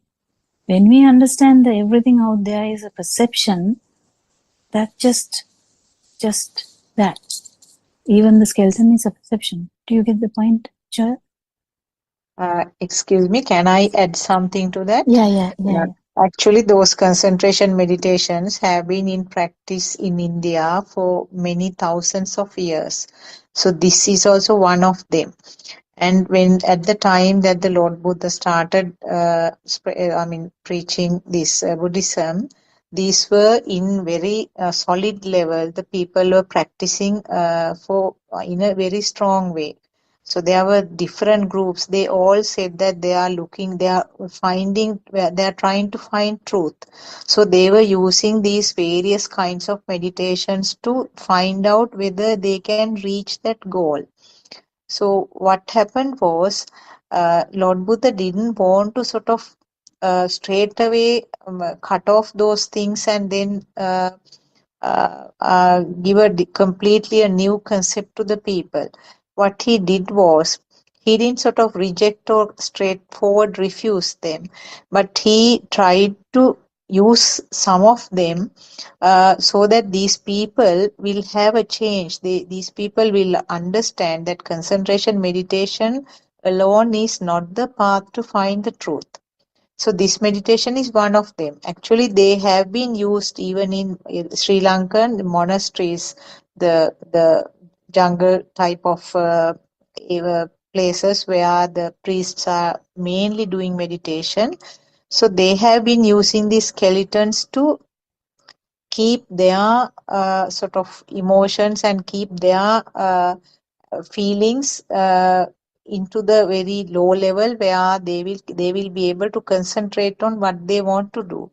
So actually this meditation by looking at a skeleton is not something straightforward from Buddhism. It was something from the Hindus, and then also there were these different sort of uh, groups, saying some were called Niganta, some were called Brahma. So there were so many faculties like that. So they were following this. So what happened was, Lord Buddha was more tactful because he didn't want to refuse those things, because he knew that people were looking for the comfort. They were trying to get rid of the sorrow by using all sorts of meditations. So that is how it came here, because it was mentioned in the book. I just briefed on that. So it's not something that you should practice, on a person who is living with you in the house or your family. So I don't know whether the way I explained gave a sort of wrong impression, Joel. Okay, there was Sarnai. Yeah, thank you for adding that, Dr. Sakuntala. Yeah, true. So this studying about truth, or researching about truth, or understanding how we suffer, or what is this power behind, or what is this suffering stemming from, is is the research we do. And in that research, your power will start to get so low that you will be so feeling so good. That's how it is. And you will not be even, going towards even that feeling good sensation, because you know that it is kind of temporary too, and you know it is there until your respiration is there. You feel the mind sensor, you feel the body sensor, you feel the eye, you feel the hearing. That's all, So it's okay. Anything is okay. Everything is okay. So is that a sufficient answer, George? Yeah, thank you, doctors. Thank you. Yeah. So even in Sri Lanka, there's so many concentration meditation practices. So it's okay. I mean, if someone is very happy to do that, that's fine. But if they're thinking it is leading to Nibbana is directly through the research, directly through the understanding of how this suffering works, how this life will comes, and why we think it is kind of a person here, and that self-thought, how it intensifies you to even kill someone or harm someone or lose anything in that sense, or crave for something which will lead to everything. So the understanding the truth is the most important thing. So without understanding the truth, whatever the meditative state is okay, it is good for good. I mean, we can't say it's bad, it's good, but it's not going to last forever because it's conditional. Anything else, Surangika? Can you add something? Yeah, Theruvan Sanan, on my friends. Yeah, I mean, I think like Dr. Sakuntala said, this concentration meditation has been around for a long, long time.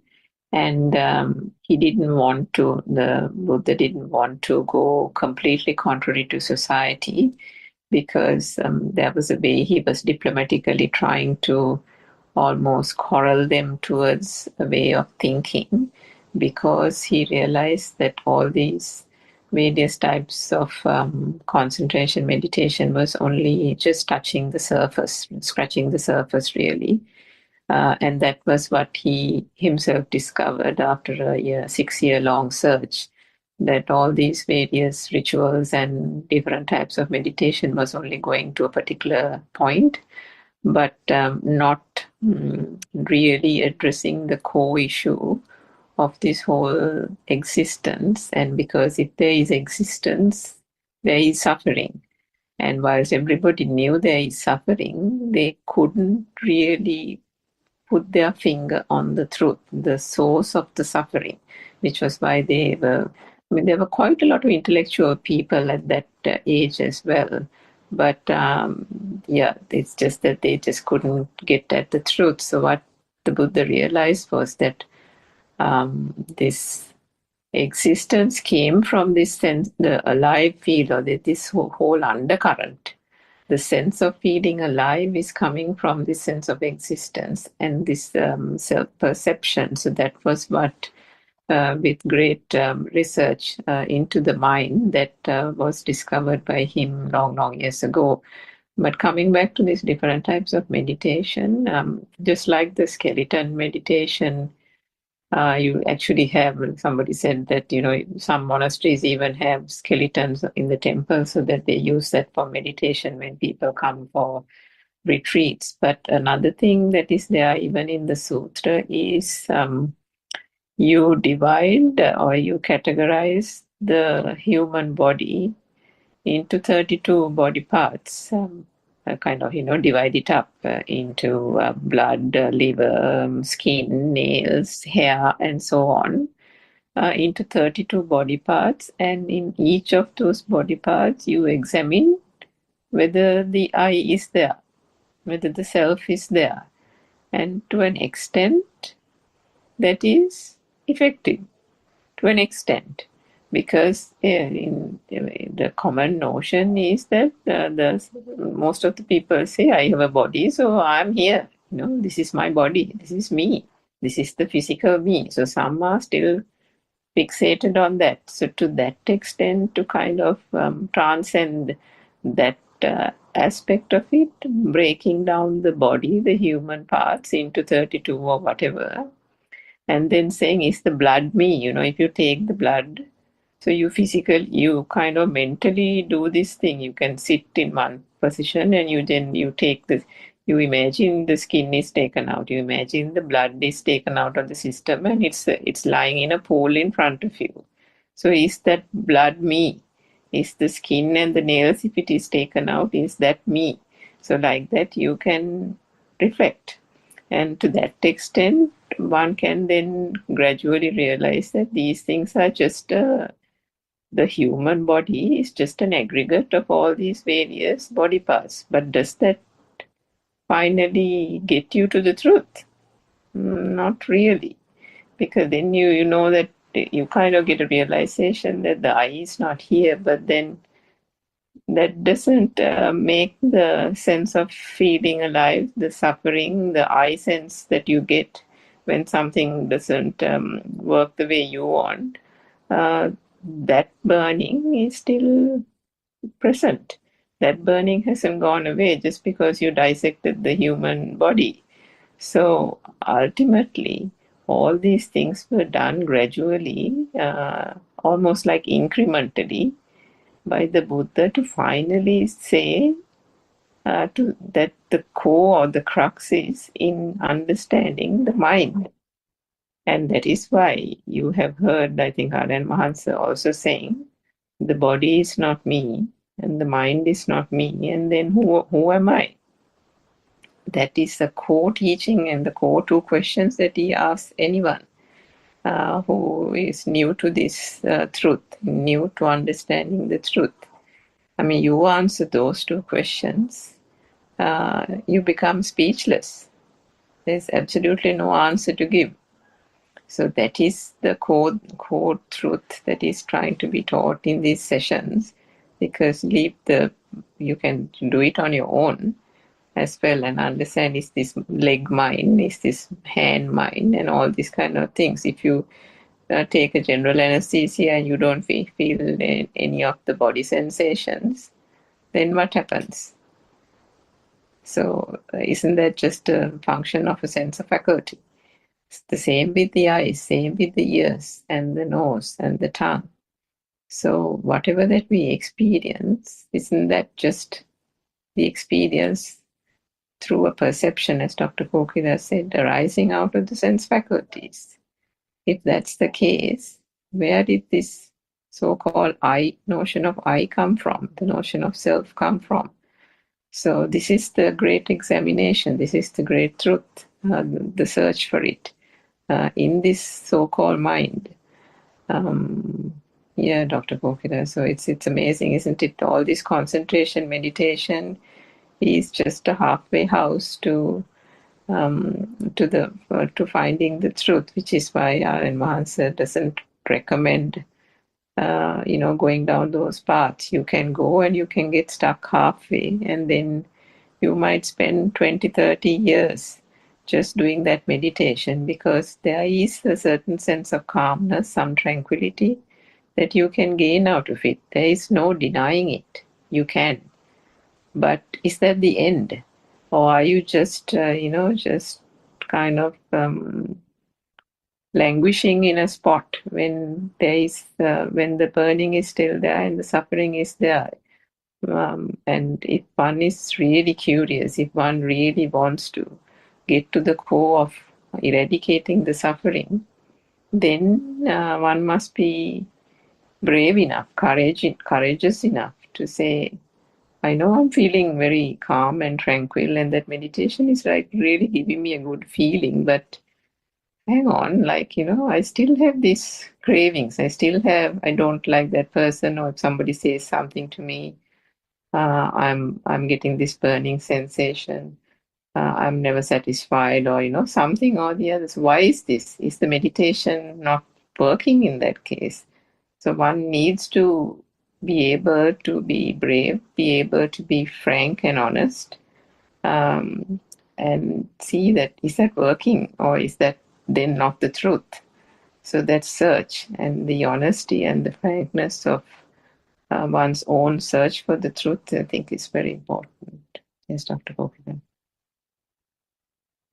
Yeah, it's very beautiful to understand the whole thing, understand, and I would say it is very good to know the truth, isn't it? It's we talk about human rights. I think the biggest human right is to understand how this system works. But that is not a concern to many. Only few people might think about that. Or someone will get dragged to this understanding just because the burning is so much that person feels so restless, so difficult to live, and they might seek some solace, some kind of happiness. So they might come for temporary happiness, but if they get into this understanding, they know it is going to be permanent. It is going to be permanent because you understand that there is no self. You understand as well as one day you will feel it. That's the most important aspect of it. So the beautiful truth. So the Aran Wahanse has actually talked about all these aspects here. He has so much, some discussions. Before that, he has done so much just sermons. Then he started over the phone. People were asking questions, and he put them to the YouTube as well. So that's how this whole thing has started. So I just heard one day that he was talking about that how there is no self, and that's why I asked few questions in the first place. I wanted to know how he is telling that, because out of the interest, that is how the interest began. And of course, you will compare with whatever the knowledge you have, and you will keep questioning him until you get kind of matching answer. But then it's we still keep understanding how deep this is going to be, even if you understand Dhamma, and even if you feel it also randomly. If you haven't become like that completely, there's always a small gap. You know the gap, but still the noble friend's influence is there all the time. I think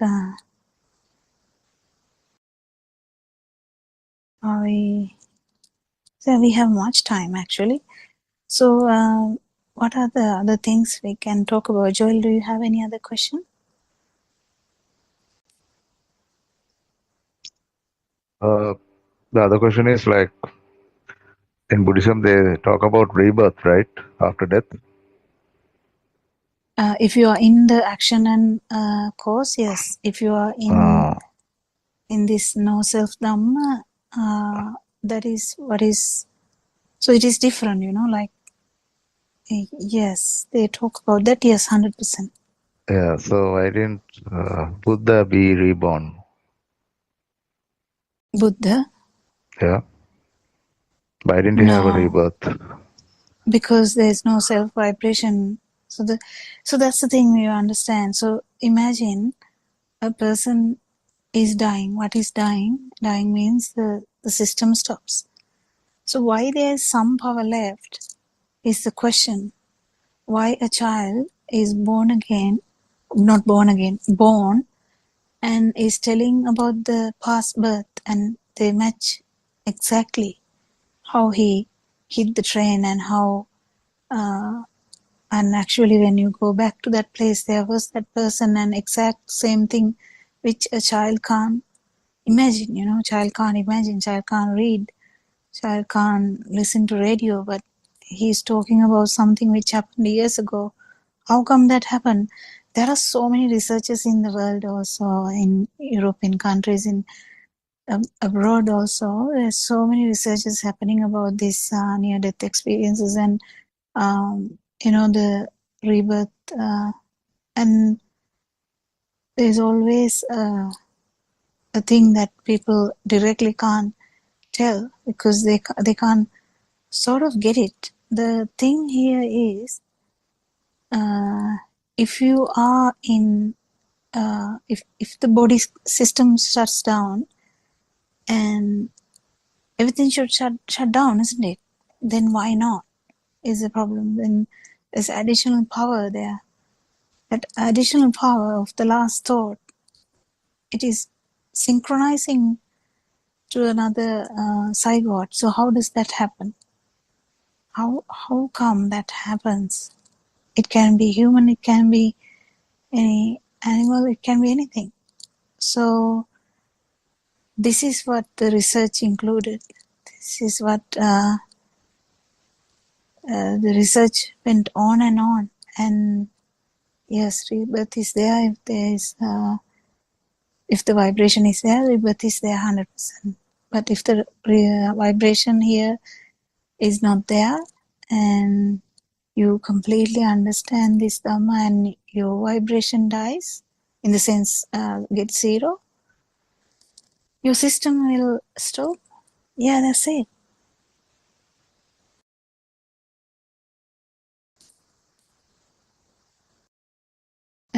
Can Surangika also add something to that? As a Yeah, Dr. Kokila, I think the say vibration dwell there. What it's meant is I think Dr. Kokila explained about the stimulus. So the vibration is basically as long as there is a belief that there is an external world, which is basically almost the entirety of mundane society, the conventional world, the society that we live in, right? Everyone virtually believes that, there is an external world, there are objects, persons, things, and then there is me here experiencing all this, witnessing all this. I have a family, there is a world, there are countries, there's wars being fought in various parts of the world. There's Sri Lanka and all these kind of things. So when all the these, kind of duality, isn't it? yeah, The the duality is subject-object there. thing. So all this is stimuli. These are the things that are constantly passing through the mind in the form of perceptions, which we have now talked extensively, and you have a good understanding of. These stimuli or the perceptions are the things that are considered to be real. No one thinks about them as perceptions. The word perception in the English language is a very, very superficial way. I mean, you kind of talk about perception means I perceive someone to be like this, meaning it's your way of perspective of looking at things type of, that kind of interpretation is given to the word perception in the, general English language. But in the sense of explaining the truth, perception itself is the stimuli, the sanya. If we talk about it in Sinhalese, it's the sanya, which is arising only out of these light sensor, the ear, the sound sensor, and then touch, taste, and smell coming together is the stimuli, which is then transforming into what we call a mind object, otherwise known as a thought. So it is this, and those are also just, there's nothing in it. I think a few days ago or a week ago, we spoke about the apple. And then, when there is no apple in sight, if someone calls you when you're on the road and your mother calls you and says, well, can you bring some apples when you are coming back when you're passing the supermarket? All she said was apple on the phone, and yet in a flash, you got the picture of the apple, the taste of the apple, what apples you're going to buy, which one you like most. All that came into play in the mind, right? So how did the green appear in the mind? How did the taste of the apple appear? How did you even get the sensation of the taste of the apple? So then wasn't all that perceptions? Right? There is the taste that you thought you had when you when you bit into the apple. Was it actually from the apple, or was that a perception of a taste? So was there a taste even in the perception? I'm not going to go into detail again. I think you may recall that discussion some time ago. So these are all that are being experienced are perceptions, and there is actually nothing. It is the greatest of all illusions. And that is the magic that is being unraveled here in this beautiful true Dhamma. And what Dr. Kokila said about the vibration jewel is that as long as one thinks that at least one, there are millions and billions of stimuli that is being associated through this mind formation as a human being or any living being lives. As long as there is breath in the body, the association is only with perceptions, aka stimuli, and all that is arising out of a vibration.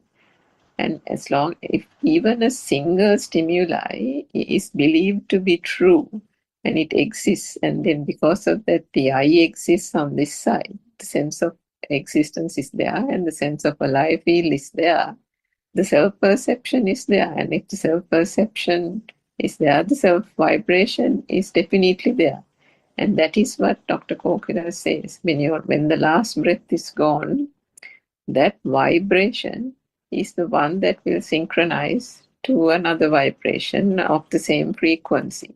Now, that example that she gave of a child who will recollect a past accident from another birth, maybe Dr. Sakuntala can elaborate on that as well, because don't get the misunderstanding that this is the same person moving from birth to birth. Now, the Hindus have also another notion or concept where they say that it is the same consciousness that is moving from birth to birth. Now, that is not what the Buddha said as part of this whole truth. It is that vibration.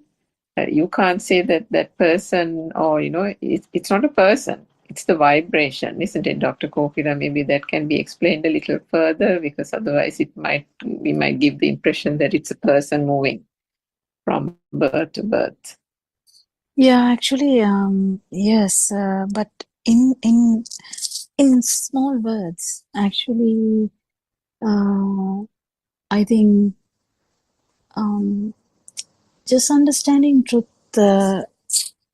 simply understanding truth is much better. I think when we understand this truth, we don't have to change. We don't have to change. You go to church, you go to do things, just keep doing that. If your burning goes down, you will be doing the things in the church beautifully.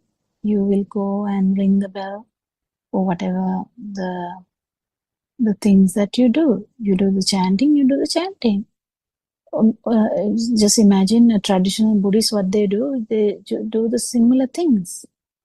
So just keep doing them. That's not a big issue. If you are a person who goes to a temple once a month, just go. It's fine. If you are a person who goes to a church, you go to the church. If you're a person who goes nowhere, yeah, okay, don't go anywhere. It's fine. Imagine a person that nowadays there's all kind of all the kids in the sense literally these English speaking countries, all the kids, most of them, they don't specifically believe in anything.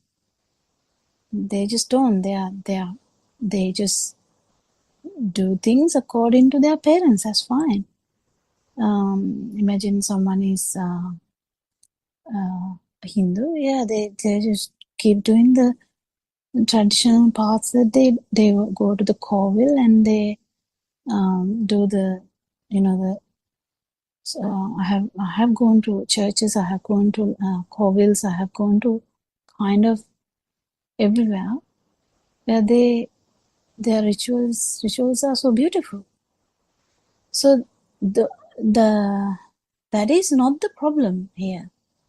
Problem is how we understand how this burning comes. Burning comes because the stimuli is taken for granted or taken as real.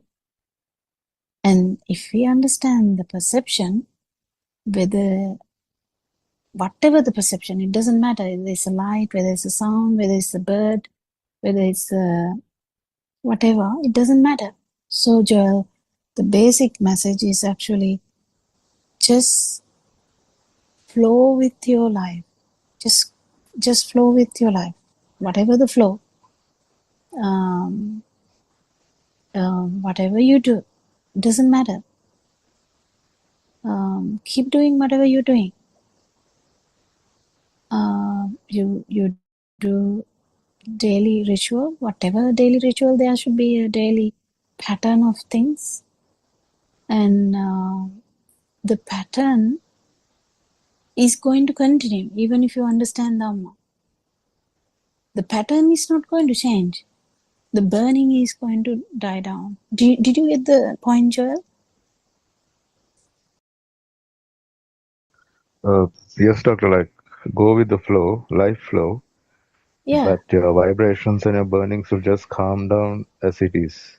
And one day it will come to zero. That's the most important aspect of it. But you don't have to predict about that. You don't have to look for it. You just keep understanding that whatever the system is, this human system has a system. If you go into scientific part of it, you know that it has a system, the sensory system. You feel, you see, you hear, you think. That's all you do. So whatever the activities, they are just the outcome of that system. Whatever the words you talk is the outcome of that system. So you keep understanding this system. It's a system. It's fine. So whatever the activities you do, it doesn't matter. You go to the church and pray. It's so beautiful. You the beautiful. They do so much beautiful lightings, and yeah, if you go to a different cultural weddings, you can understand so much about their cultures. So there's no problem there. Buddhism anyway has no place in telling that the other religions are wrong or other religions are right. The actual Buddhist philosophy has nothing to do with that. Actual Buddhist philosophy is about truth. That's all. And if you know that, and if your burning is coming down, that's what it matters. You will be the human being who has least suffering inside you, and you might start to feel everybody else is suffering, and you will help them whatever the way you can help. You will love them without yourself. You would look after them whatever the way you can. It's just the flow of life. So the pattern of life is just part of this dream. It's fine. Nothing to be upset about and change it. Even Aranwanse has Never. I mean, we have had so many people calling him from different parts of the world. Their life patterns are still the same. He hasn't asked anyone to change their life pattern. Not at all. Not at all. I mean, not one single time. But if they go towards concentration meditation, he might say that's not necessary to get rid of the suffering. But even that, you're not going to put a boundary or barrier, because you can't really give truth to someone by force, can you? You can't. Just can't. Can you say, can I say to my son, you listen to this truth, otherwise you will be expelled or something like that? No, they will be like, they will never even look at that. The main important thing is whether your suffering is less, or whether your burning is less, or whether it's going forward and getting much better every day, not concentrating on anything, not purposefully doing it, just by understanding how the system works. Any question, Joel? No, doc, thanks. Yeah, I think Sakuntala and Suranka also will agree. I mean, Yeah, actually, as you explained, actually, we do not have hard and fast rules in Buddhism because Buddhism is not considered as a religion. It's a kind of philosophy where any person from any background can explore. Because Lord Buddha has said that come and see. Don't believe because I am saying this. Do not sort of be just a follower and believe what I'm saying, but come and see. So that was one of the main things in this Buddhist teaching. So as Kokila said, I mean, any person can follow whatever the traditional and whatever the religious things that the person has been doing, and there are no restrictions because now there are enough people who are married to a person from the different religion, and as long as there is respect to each other, there won't be any clashes, and it will sort of move forward very smoothly.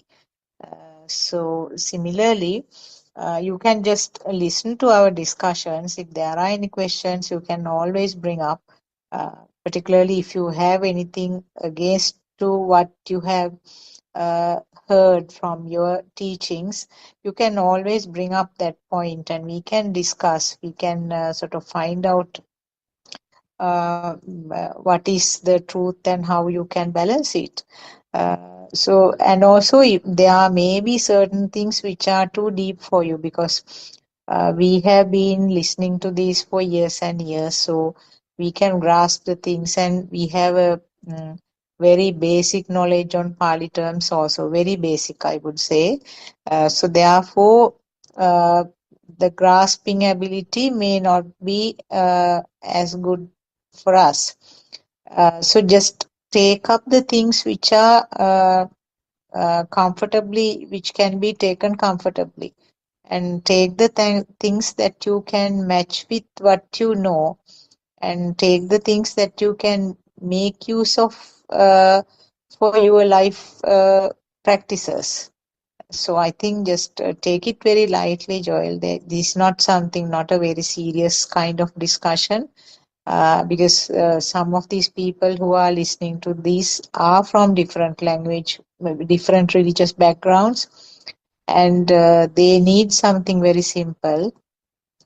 So therefore, we try to be as simple as possible. At the same time, we may be touching some sort of deep facts also. So take up what you can understand. Take up what is comfortable for you.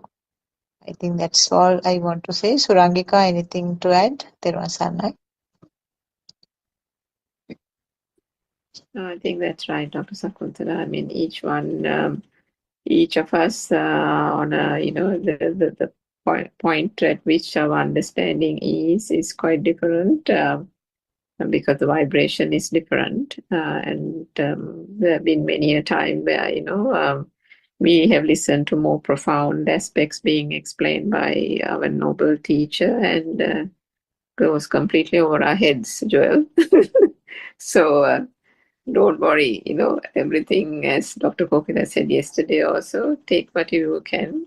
If you think it's a bit too much, just forget it. And, just because once you touch the truth and you have felt it, as you recounted your own experiences a few weeks ago, it's there in the system. And you don't have to make effort. You don't have to strive and, struggle at it or think, oh my God, I can't understand a single thing they're saying, or, anything like that. It is coming to you and it will come to you naturally. This is not something where we have to sit in a place or a posture and, have to think about it for 2 hours straight. Truth is there everywhere. Truth is in the sky that we see when we go out, in the way we walk, in our actions, when we brush our teeth. Everything, the truth is there everywhere. And there is nothing that needs to be changed in your routine as well, as Dr. Hawkins said. This can be seen, and the way it comes also, as she says, is it sometimes, it's not premeditated. The feel and the truth and the little points of understanding that will dawn on you also comes with such great clarity at moments that you don't even think of. Isn't it, Dr. Kokila? So that is the beauty Yeah. of the truth. And that is why, whilst there needs to be effort, there is also a great balance also there that needs to be. Just don't have to kind of do too much, isn't it? Yeah, I think I just had an interest in the sermons and I just kept listening. And initially, I have just called Aran Hanse and has asked, then how does this happen? Okay, then how does this happen? It's just like an interrogation where we're trying to get to our point. But with his kindness, he just goes on telling, he understands our background and he will understand where the questions are coming from. And he will just tell according to that. So that's how it is. So the human basic kindness, human basic, there's the basic goodness in humans which will be cherished. But understanding truth is will never spoil that goodness, never spoil anything in that sense. It will just augment it into the level of it will be super kindness. Actually, it will be super awareness. It will be, you feel everything and you feel kindness beyond your limits. You feel them basically. So yeah, that's it. And one day Joel might just help a person without even uttering one single word of these in your own way. And well, it's just the nature. It's just the nature. Understanding the nature is understanding the truth. Understanding the truth is understanding about this system and understanding how you feel all this and how you have burning. This feeling system is normal. Burning is abnormal. And we are trying to find out how to get rid of that burning. That's why people actually went in different paths and try to find the no suffering state. But believing in something is not good enough. We know that. Just believing in something because it's just a belief. But this one is here and now. You are in that beautiful state here and now. Not when you are, not after death. That's what I'm saying. So if we are in that tranquility here and now, yeah, that's it. So nothing much. Yes, Joel, do you have anything to add? No, thanks for making it easy, because I was stressed out to practice it here and now, whatever I hear. So I couldn't do that. Anyway, now I know. No, It has to. don't try to practice it. It will come to you. When we try to do something, it is stressful, isn't it? Yeah, we try to do something, it is very stressful. Just let it go. Just feel the flow, and you will understand how this mind works, how the mind is flowing, how suffering comes. Also, sometimes you might really laugh at it. Sometimes you might be like, wow, this here comes. And you understand what stimulus is bringing that back. And you'll be like, oh, okay, this perception is still a thing to me. That's okay. Because nothing is going to be rectified like next moment. That is a self need for us to, like, attain everything, get everything, have everything, entertain the six senses. But if you let the flow, the system to flow, and truth will be there, and you will start feeling that. And the more feel you have, less powerful the mind is. Whatever the mind says, it's okay. Mind will say something anyway. It's fine. So that's what I told yesterday also, because I felt the I felt the stress kind of thing again. That's why I told you, just take it easy. Because if someone is hearing this Dhamma and going to get stressed about that, that doesn't mean that we have done something wrong. Definitely that is something we have done. We, as in the sense, whoever holding this is not helping you. We may be not helping you. So that's why I wanted to actually add that. So this is nothing to stress about. This truth is just there, out there. You just know the truth. You just know that in the mirror, there's nothing actually in the mirror. It's a mirror. Just know that.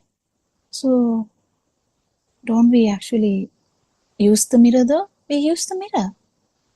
What's the big deal? We use the mirror. We don't break the mirror. We don't, cover the mirror. We don't sell the mirror and buy another mirror. We just use the mirror we have. But we know that the mirror reflection is just a reflection. Same. This dream is similar. It's just flowing. It's okay. You just flow with that. Without burning. That's the most important thing. So take it easy. As I said, I felt that yesterday. So take it easy. Take it light. Whatever said here, if it is too much, just drop it. And I think you have kind of got this sense now. But when we try to compare in our mind, or mind asks a lot of things, like when I heard this Dhamma, when Naranwanse is saying something, I'm like, okay, in science, this says, then how can I explain the science with what Naranwanse is saying? That's what I've had. I didn't have the other stuff. I just had the scientific things blocking the path. So Now I know they are just perceptions. It's fine. So have I dropped the science? No, I'm still functioning, still trading patience. What's the big deal about that? I feel the patients more than I did before. So I help them more than how I helped them before. When they enter the room, I feel them more than I did before. Nothing is a problem. I listen to them. I feel them. I go by their burning points. No single word of Dhamma. Nothing at all. I talk only in these Zoom discussions. I don't talk anything at all out of this Zoom. Not inside the house, nothing. Not with nothing at all. If someone is if there's a circle of people, nothing. I don't know anything. I flow with them. Do you get the point, Joel? Yes, doctor. Thank you. Thank you. All good. So I think we are running out of time, so we'll stop the Zoom discussion for today. We worship Paranonse for giving this noble friendship with so much, truth about the self and the suffering. Thank you all, Dharma friends. We'll hand over the Zoom to the next Zoom discussion. Thank you. Tevang Saranai, all Thank you, Dhamma. Dr. Gopilat. Tevang Saranai, Dhamma friends.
Tevang Saranai, Shani, are you going to read the book for us?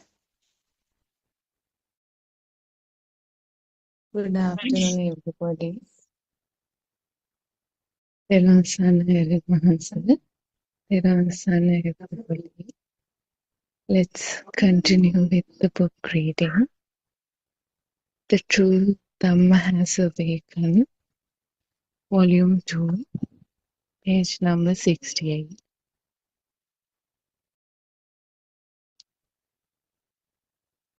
But some people are not so good at the samatha.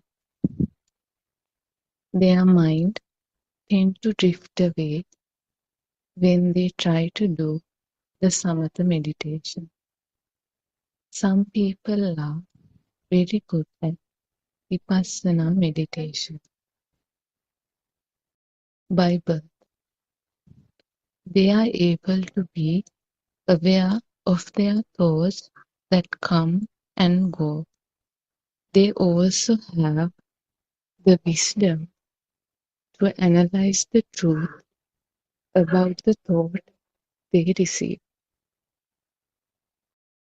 They find the vipassana much easier than the samatha meditation. We need to have a balance between both the samatha and the vipassana in order to go on the path to nirvana. Otherwise, the mind tries to slip away from our awareness, and you will end up with either thoughts of attachment or thoughts of anger. Also remember, if you are too focused on the vipassana, that too can cause a problem, because if you go to an extreme in the vipassana, it can prevent you from letting go of the two extremes, which is ajatta, outside, and bahita, inside. You have to let go of the inside and the outside to realize the pure truth. Letting go of both extremes is called Majje Jnana. You realize the pure truth only when you are at Majje Jnana, which means in the middle. Majje Jnana is a very important point. At this moment, when you are in the middle, you will not be able to form a thought. When you focus too much on how to do the Vidarshana meditation, it becomes a knowledge. When you have too much of knowledge, it becomes an extreme or an antaya. Wherever there is an extreme or an antaya, there are thoughts.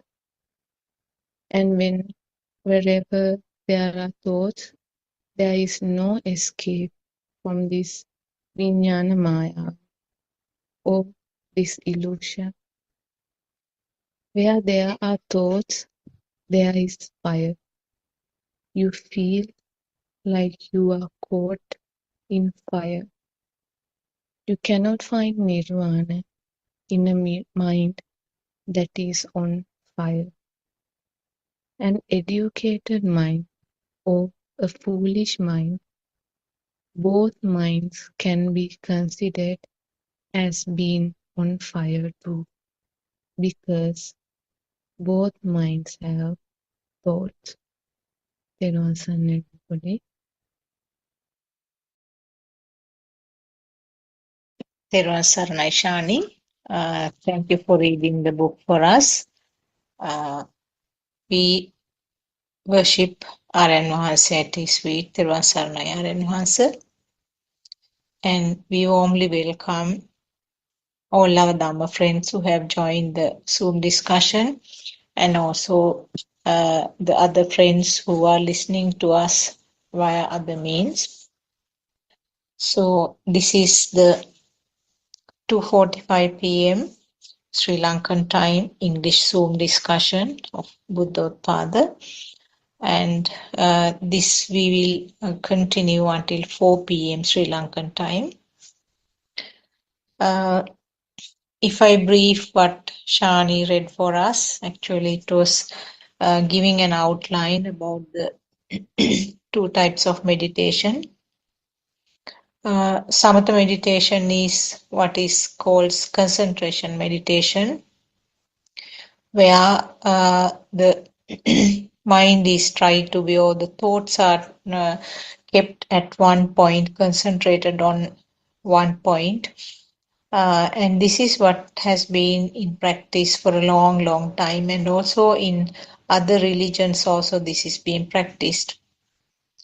And Lord Buddha found out when he was looking for this Dhamma. When he was trying to understand this Dhamma.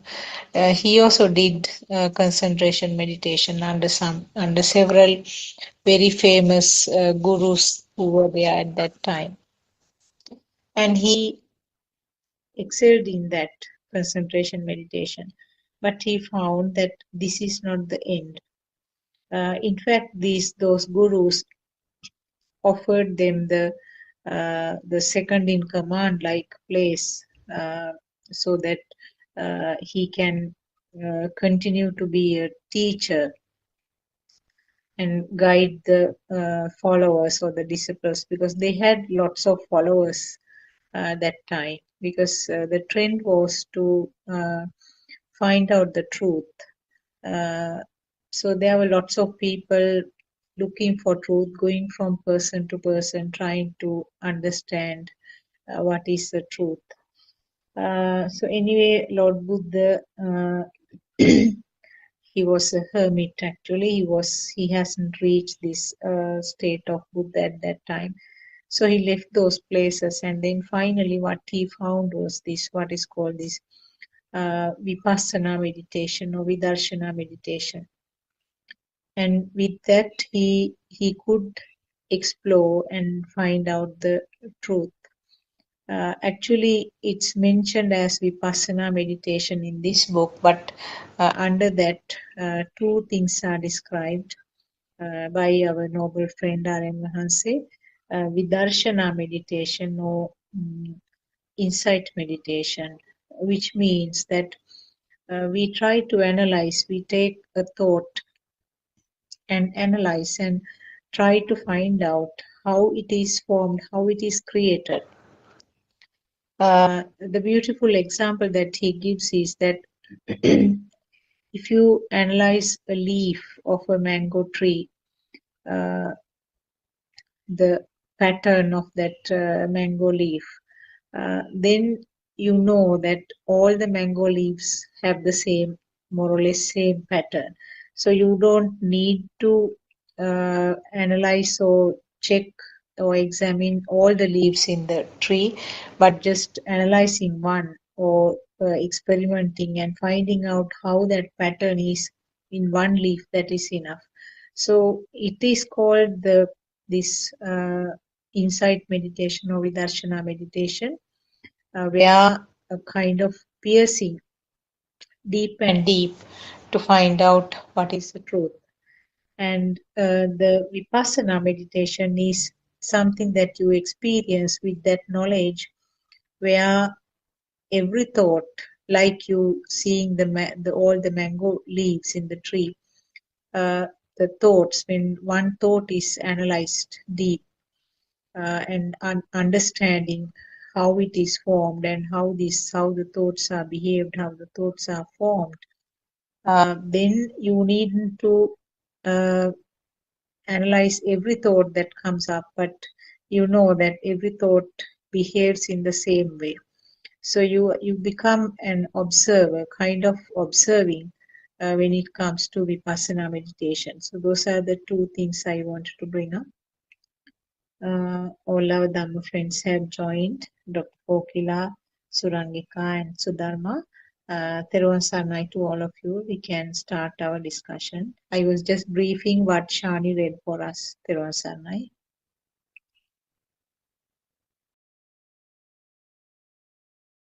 Kiran Sanai, I actually couldn't join in the part where I couldn't hear what Shani was reading. So was it about the concentration meditation, or what was it mainly about? It was actually just an outline about concentration meditation and the vipassana meditation. But under vipassana meditation, I tried to explain what is meant by vidarshana or the insight meditation. So what it read was that both types are useful as a kind of calming down thing.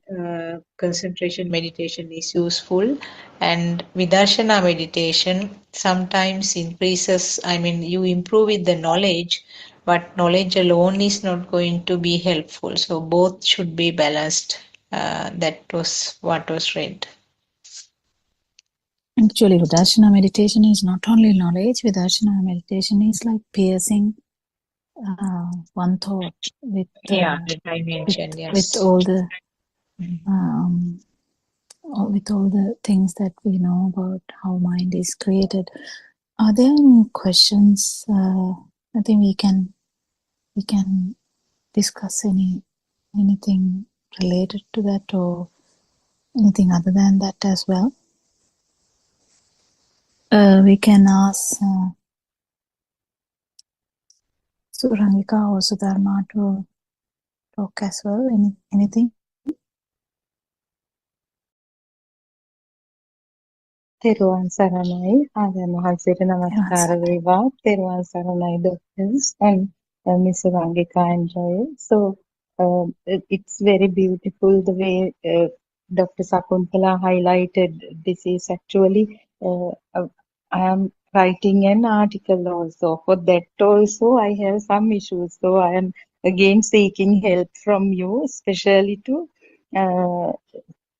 find the best words to be used when we are kind of translating a chapter related to insight meditation. So, Doctor, I would like to explain how I have understood them.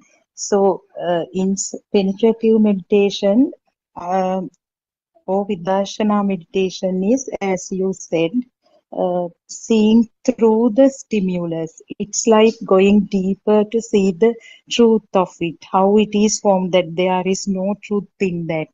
How the power is generated with the interaction of vibrations, it happens then and there, and that story. So we call that, if we see, as Dr. Sakuntala said, when you once see through a certain stimulus, when you properly understand, feel it, it's like seeing the stem pattern of a single leaf of a certain tree, or opening a mangosteen so that you see the kernel and everything. It's the same.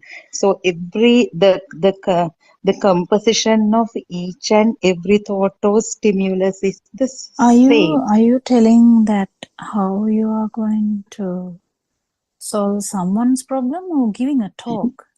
No, Dr. Kokila. What I mentioned was I have an issue with translating these words into English, like Why Vidarshana, do you want to meditation. translate? Sorry, I'm trying to understand. Why do you want to translate? I'm actually writing some content under the guidance of Okay. Arya Yeah. Master. For that Okay. only. So, Mm-hmm. so Doctor, for Vidarshana meditation, the best term to use it, penetrative, isn't it? So insight is also there, but when It's the I same researched meaning, yeah. extensively. But for Vipassana, Doctor, Vipassana is that yang hi tatra tatra vipassati thing, that we do not see through each and every stimulus with,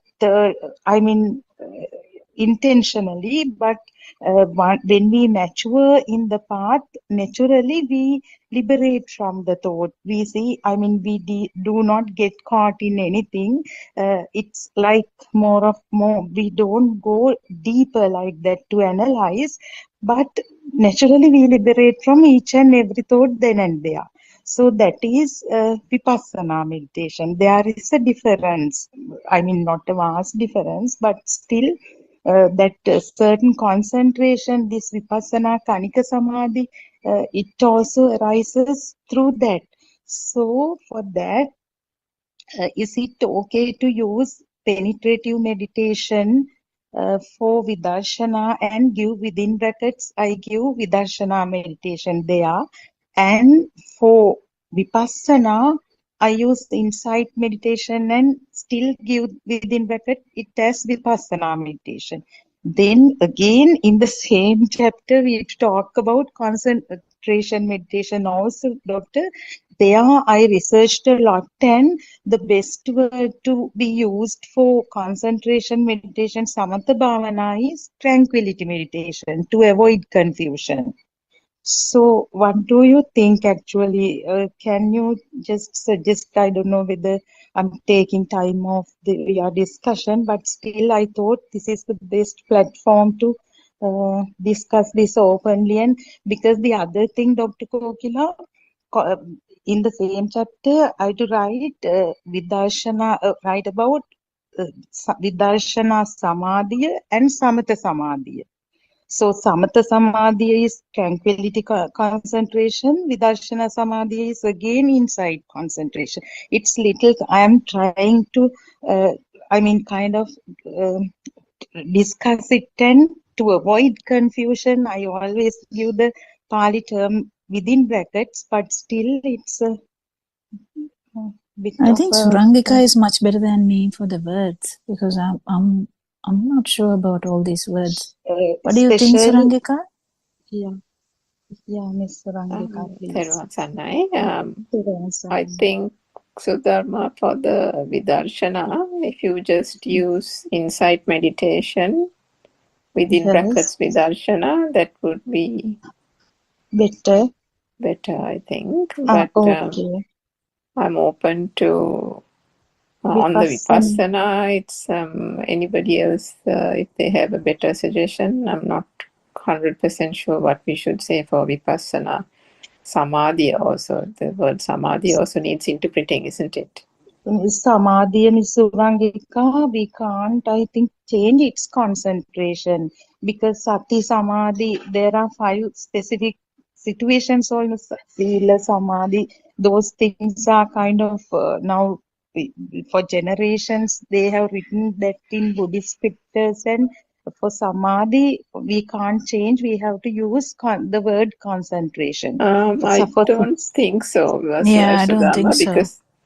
Because I mean, that's not the way, just because it was done, if it doesn't really convey the feeling, the feel, R.N. Vance has turned all these words into on its head, right? So from that, and why does he do that? Because it doesn't really convey the feel, the awareness, the supra-awareness, all those things that have been, so when you say samadhi, it's that meditative state. It is a state. It's not concentration. For concentration, even in the there should be English someone to language, concentrate. exactly, there has to be a focal point and there has to be a doer. So samadhi is like a state, isn't it, Dr. Kokira? Yeah, and I think you might have to ask R.N. Vance too, because I'm not good with words at all. I mean, but the question is, if you, the thing is, what is the message that is going to be given? Yeah, I think that's the most important thing. Yeah, that is explained under, but this glossary is also important. It's so for Samatha Bhavana, Sudharma, I think you can use concentration meditation. That is a very well known, and nobody, I mean, even in this Dhamma, we are not disputing Samatha being concentration meditation, isn't it? Because that is what has been globally followed, and as we understand it, that is not going to be the correct path on its own. Then, that's a good idea, and it's that helps, because for Vipassana, the best thing is not to translate and just to keep it as Vipassana, isn't it? And Vidarshana is also, insight is widely used for Vidarshana. Yes. And insight meditation. So, with the Vipassana is a meditative state without self. That's true. And what you explained, Sudharma, it's that the the flow of thoughts is there without the heaviness, without the power. Yes, yes, Yeah. Vipassana. Yes, yes, okay. Yeah, so as it is related to the part elaborated by Dr. Sakuntala, I thought I should discuss this. So thank you so much. That helps a lot. Okay. ආර්යයන් වහන්සේට නමස්කාර වේවා. Yeah, as you said, I have talked with ආර්යයන් වහන්සේ also, but I think I thought I should ask it here because we will be anyway using these articles and things in these discussions also. Yes, that helps. I think another person, maybe if you can ask, is Harshi Sudharma, because I remember right at the beginning of this English Zoom, or at least more than 1 year ago, Aryan Mahanse brought up the topic of particular definitions for these different samadhis and bhavanas and all that. And at that time, Harshi was also on the call and she did some research as well. Because, if you can message her, she might have some good suggestions as Yes, well, she obviously, helps apart a from lot. asking Aryan Mahansa, of course. She helps a lot, Miss Surangika. I Oh, okay, always, right. yeah, Okay. I message her. The other thing is Vipassana thing is the biggest problem. Vipassana Without, is a yes, meditative state which yeah, is there all the time. Vidarshana is in one thought. yes. Okay.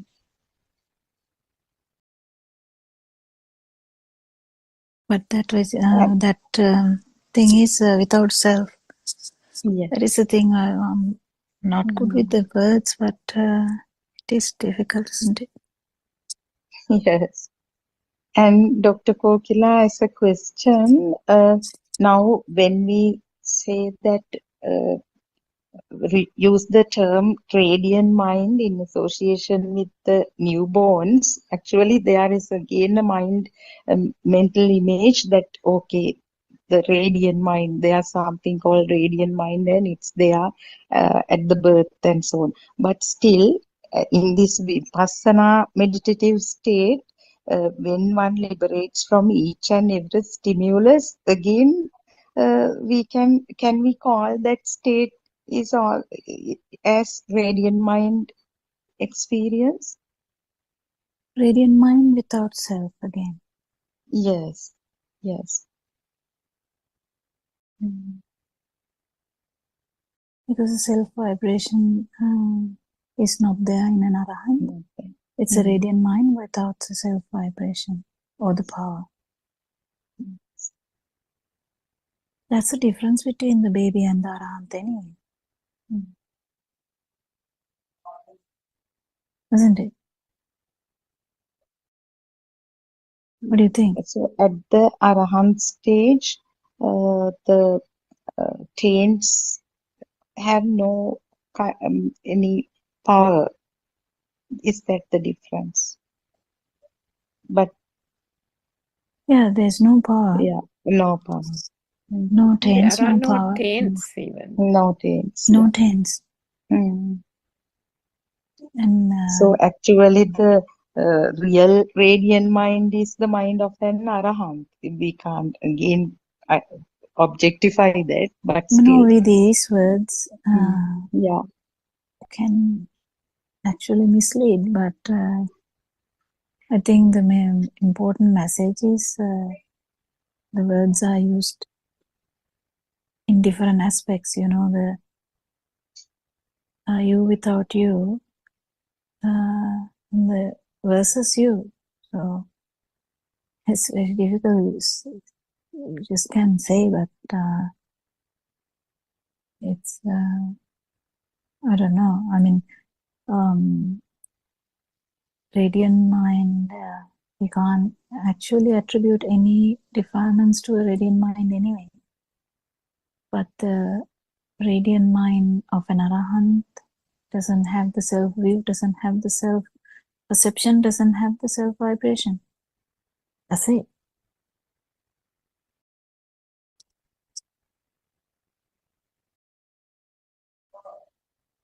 Radiant mind, sorry, actually that statement is, I think, incorrect. I'll correct it again. I'll try to say it again. Radiant mind doesn't have the, not the self-view anyway. Self-view is broken anyway. Because even in a baby, there's no self-view. There's no self-perception as such. Just in tense level, isn't it? So it's very, very difficult to say. But the main thing is no power. That we can say, no vibration. Because that's the only thing that is there in the radiant mind. Radiant mind, there's no perception whatsoever. It's just a vibration. It's something you feel. And Dr. Kokila, at that point, we cannot assign a certain period age up to these. I mean, 4 months, 5 months, the Never child do will that. be Never do that. never. Yeah, we can't Why are because you we, trying to even do that? yeah, that's,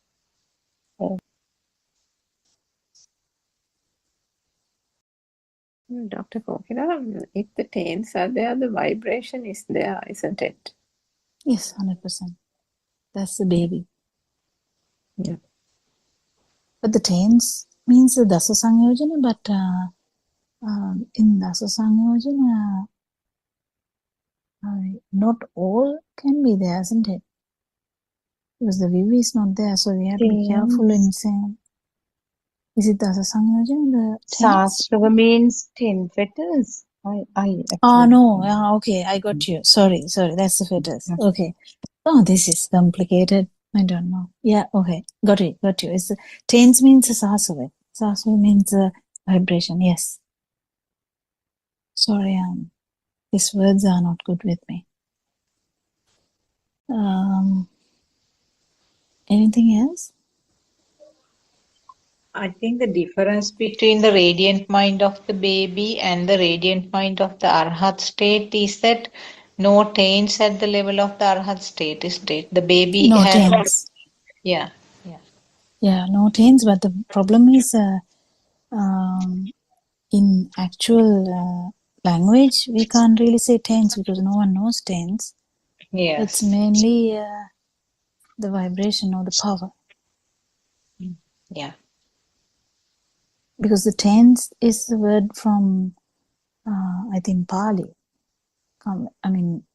Something from Pali, I think, that they have tried to develop a new word for that. I don't think in English literature will have the tense, will they? They might, but it is again related to all the Tripitaka, I think. The word taints I just found, I checked it after listening to these discussions actually. I found it in the dictionary, but it gives sort of some idea like well, dirt or whatever underneath, not surfaced. Some meaning like that. Mm. I think they use the word cankers as well, isn't it? Yes, as well. Yes, yes. They say it's mental impurities, but that's like very surface-like, isn't it? When you say impurities, whereas here we are talking about a underlying current kind of thing, which is a far deeper connotation to it, isn't it? Because that in that vibration lies the entire samsaric thing, although Yes. everything is lying in that one vibration. Mm.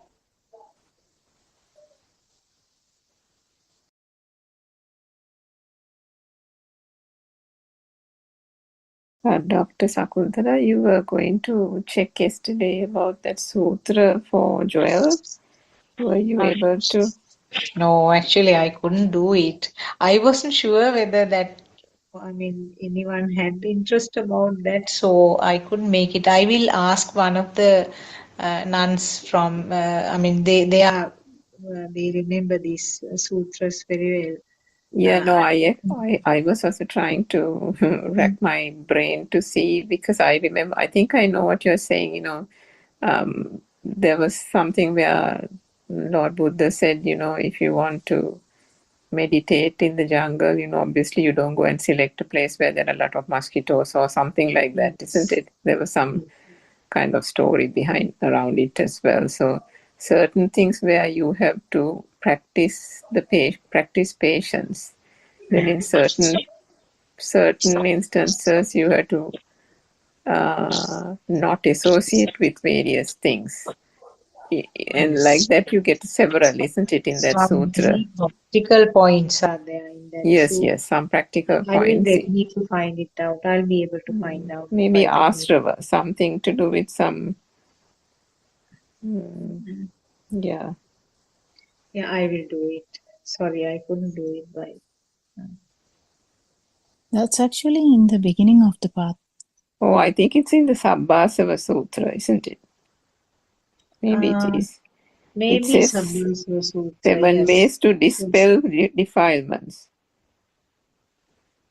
Okay, you found it now? No, I'm just trying to find it on the phone. Yeah, I think Sabbasava Sutra, yes. Because it explains some very practical points, as Dr. Kokila said, right at the beginning for a person who is on Dhamma path. I mean, there in that sutra, you don't talk about, I mean, not, I mean, these are sense created world and not taking the world as real. Those points are not discussed, but in a very superficial manner, some advices given by Lord Buddha in that sutra. Yes.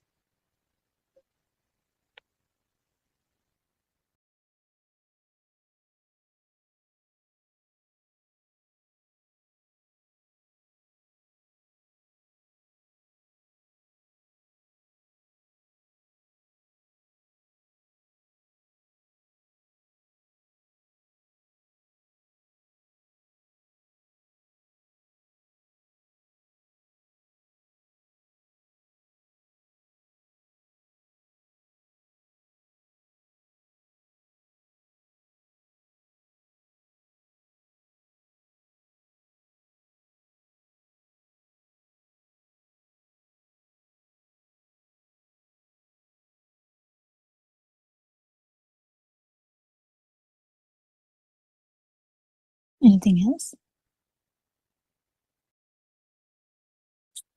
So we can discuss something. Yes, sir.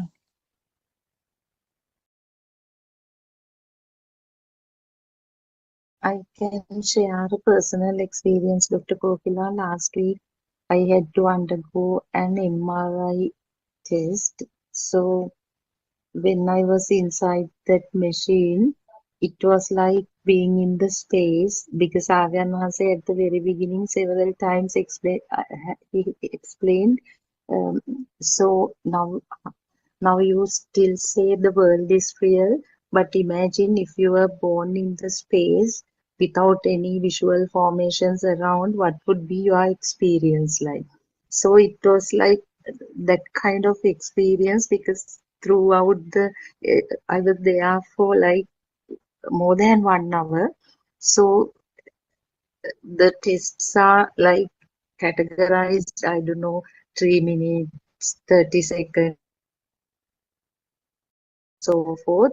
With each test, the machine generates different sound perception. So I experienced how actually the only sensory organs that worked were like the body sensation, ear, the birth of ear was there, eyes I kept closed, so I no visual uh, formations were there, but still some drug was given, methyl penicillin or something. That bitterness was there from time to time. The thoughts occurred, and the sounds. The beautiful thing was, uh, so different sounds occurred. So the moment I heard certain sound like palm, palm, palm, the perception of bread coming there, because I was trying to like connect it with not I, but the system was, I mean, trying to give meaning to that particular sound. So when the next sound like duan, duan, duan, so it's running kind of meaning is coming there. So that way I experienced how these perceptions, they are mere sounds, but still, since we knew the mechanism of the how the world is becoming real and the work of this mind consciousness, uh, it didn't, I mean, uh, go far, like there were not no strings of thoughts, but since I was so much isolated and I was there all by myself for a long time, at once it occurred at the deathbed. So there, when the visual formations occur, maybe what is due to the illusionary nature of mind consciousness, people must be, uh, I mean, having the thoughts may generate a lot of power then and there. So that kind of realization happened, Dr. Kokila, because throughout the 1 hour I was experiencing the sense, the mechanism actually, how this works as a system. So Yeah, please, yeah. it is actually much in the future. Try and not look at the system.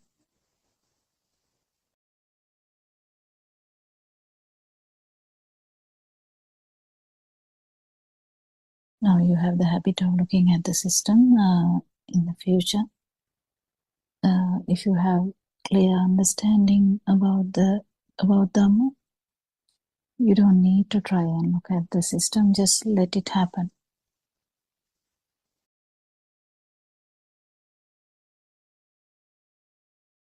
Did you get it? Yes, doctor, that active contemplation is unnecessary at this level. Yes, but it actually happened. I was doing it intentionally. Yes, I agree. Shouldn't have done. There's too much But eagerness. anyway, it was no, doctor. It was a beautiful experience. Yeah, Don't know no, whether this yeah. everything is beautiful if you look at it in that way. Yeah, but what I'm trying to say is, if you get used to contemplation, it will be just another habit. If you imagine teacher teaches you that this is chair, you stop thinking about it. Chair comes automatically, isn't it? Likewise, this non-self perception also should come. Active contemplation is good. It's good for a beginner. Actually, it is good, and then it will keep coming without any effort. It is okay. It's also okay, but then just take it easy and let it happen is the best thing, I think. Yeah. Anything else?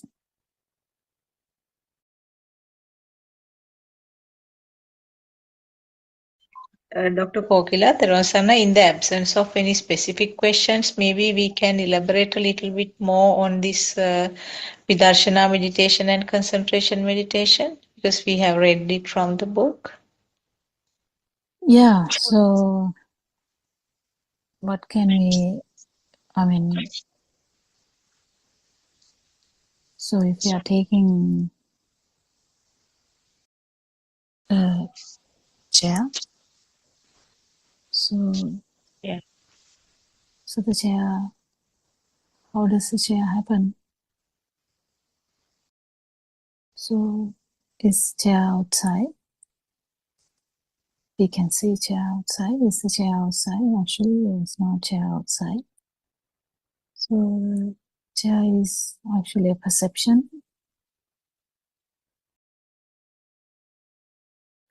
Perception actually has no chair anyway. Perception is just like current. So this mind is also actually like a power of a battery where you can see a battery, but the power you can't really see, can you? Likewise, these perceptions are also kind of like that. It's a product. There is a production, but there's nothing in there. So but there is a outcome. There's a output. There's a manifestation. So this whole manifestation of the chair is actually not true. So if you're seeing the chair, you're standing somewhere, maybe just think about this, and you're seeing the chair, there's some seeing happening also. There's this feeling of light. When the chair is not there, it is a direct feel. And the feel is just there because of the past vibration of light. It's just that. Just like that. That's all. If you actually get it correctly, you will feel the sense outcome or the existent feel without the life feel. And that's it. That's the important aspect. That's it. That is for the Vidarshana, the Satyajnana is the main important factor for the truth. We have talked about the truth a lot, but the background truth should be there. So what is the truth? There's only, at one particular moment, there's only one stimulus. There's only one stimulus. So what we call living is stimulus, stimulus, stimulus, stimulus, stimulus. That's how it happens. But because of this fast occurrence of this, we feel like it is existing. This is like in in cartoons, if you move them so fast, you feel like they are moving. Just imagine when the train starts and train starts to go, sometimes you feel like the trees are going to the other side. It's kind of like that mirage. There's so many experiences you can elaborate on that. So this mirage is due to the speed. So this mirage, due to the speed, is going to continue until you have the respiration or the functions of the sensory organs. There's no problem in that. It is going to continue. But this suffering is the power, underlying power is the main suffering we have. Suffering, even though we call it suffering, sometimes it comes as happiness too. Sometimes it can come as sadness too, but the main thing is, it is not the sadness or the happiness that is a problem. It is the power behind that. This is so difficult. If you have been happy and you don't feel that alive feel, you will understand. If you are going through a very harsh experience,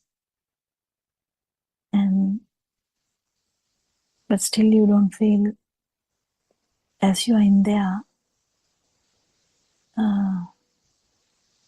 that is the important thing. So the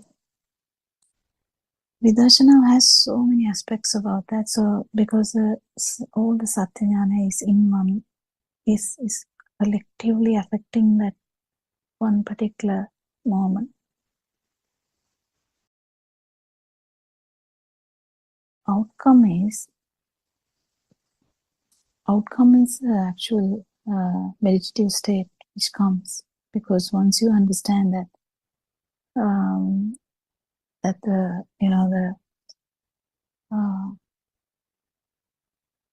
that this is how it is, this vibration is going to go down anyway. Someone who has understood Dhamma will actually not feel the outside, so they feel the inside. They feel the inside changes but not the outside. So it's kind of feel the perception but not the actual outside story. You know the story, you're in there, you try to do everything you have to do. You get up in the morning, you go to work, you cook, you look after kids, clean the house, go shopping, sleep late at night, wake up early. So the cycle goes. But with the power or without the power is the main important thing. So the meditative state is when actually you feel liberated. So there can be like 3 states we can say. One is that in like first foremost state where you wouldn't feel the outside, you would feel the mind. You are still inside this train. There's the second one. You will feel you feel awakened from the dream. You still feel. And there would be an arahant where there's no power at all, but the organ functions will be there. So they are kind of the meditative states we can say. But what we specifically talk about the vipassana is the state of an arahant. We don't talk about the other ones. We talk about the state of an arahant where you don't have the power of you or power of self-vibration. So the meditation is completely different. The concentration meditation is completely different. It's just you try hard and concentrate on one stimulus. So this trying hard person is anyway there. So you start with you. You have to, there's effort there to try and focus and then go through that, and self-perception is anyway there. Self-vibration is anyway there. So that's why we hear people start getting addicted to meditative states. In vipassana or the state of an arahant, because there is no self-power, because the self-power is dwindling or slowly going to zero, there's no addiction to the meditative states.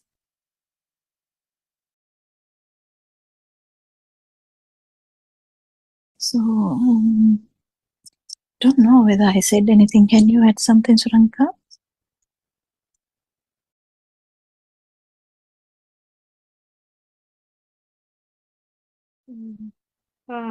Dr. Kopila, I think that was a very comprehensive explanation. I like the particular thing about, how you tied it to the meditative state as well, because of the conversation we had before with the radiant mind and the arahant. So, I think Aryan Mansi yesterday or day before, maybe a couple of days ago, talked about what is your oldest memory? I think he said, if you go back to your childhood days, how much can you remember? I think he asked in the Andolanatlaka Zoom. I think that was to bring home the point that, he said, can you remember being in the cot? Can you remember being at your mother's breast? That kind of thing. And obviously nobody has any kind of recollection of being in the cot and so on. And I think it was to drive home the point, isn't it? How it is when the stimuli forms and then the self-view forms is the point at which this vibration becomes prominent and real, and then this whole duality occurs, from which point this perasanya, navasanya thing and the perception arises. And from that moment onwards, each time there is a stimuli, whether it is from the sound or the light or whatever it is, that entire vibration then occurs, or the telepathization occurs at that moment, and the whole thing arises again in this very moment. So, and then I think today, this morning, maybe Dr. Sakuntala, you may have been listening. I think it was this morning. He said, if you had seen a chair, even in your childhood days, and if you see a chair now, it's the same thing. And there was nothing else that you saw.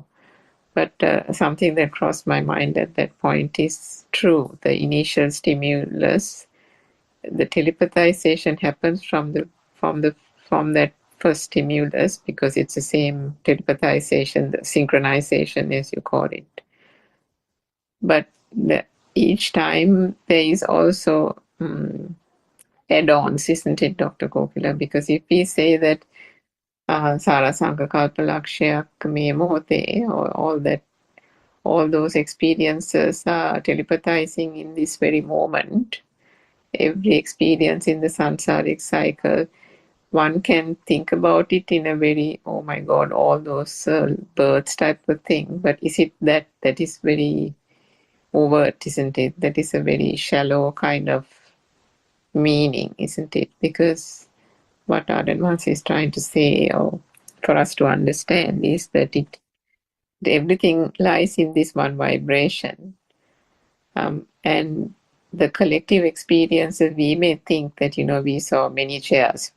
Ever since the day we encountered the first chair, we saw many chairs throughout our life. But in every one of those moments, that moment is only this moment, isn't it? Yeah, Perhaps actually, if you can explain that a bit more, yeah. When we try to type letter A in Google, everything under the A would come like that. When the vibration is here, you can actually vibrate to enumerate number of vibrations. You can telepathize into everything and anything. So that's the problem with the vibration here. So that brings the whole journey. That's how it happens. When the vibration is here, everything is here, because it's not. You can't really say it's in that particular moment, but actually you can't say even no, because it has the potential to do anything. It has the potential to vibrate to anything, telepathize to anything, synchronize to anything. So it is there, because this vibration, the vibration here, is the problem. If this vibration is not there, there is no suffering at all, no birth at all. So the whole samsara journey is like lost, because there's no vibration here to telepathize into that. So, but the one vibration is the thing, like Sirasa or Dharana, when that vibration is there, any radio or any TV may catch it or may not catch it, you know. Unless the Cirrus or Dharana is there, there's always any potential. So that's what the 31 levels are there. So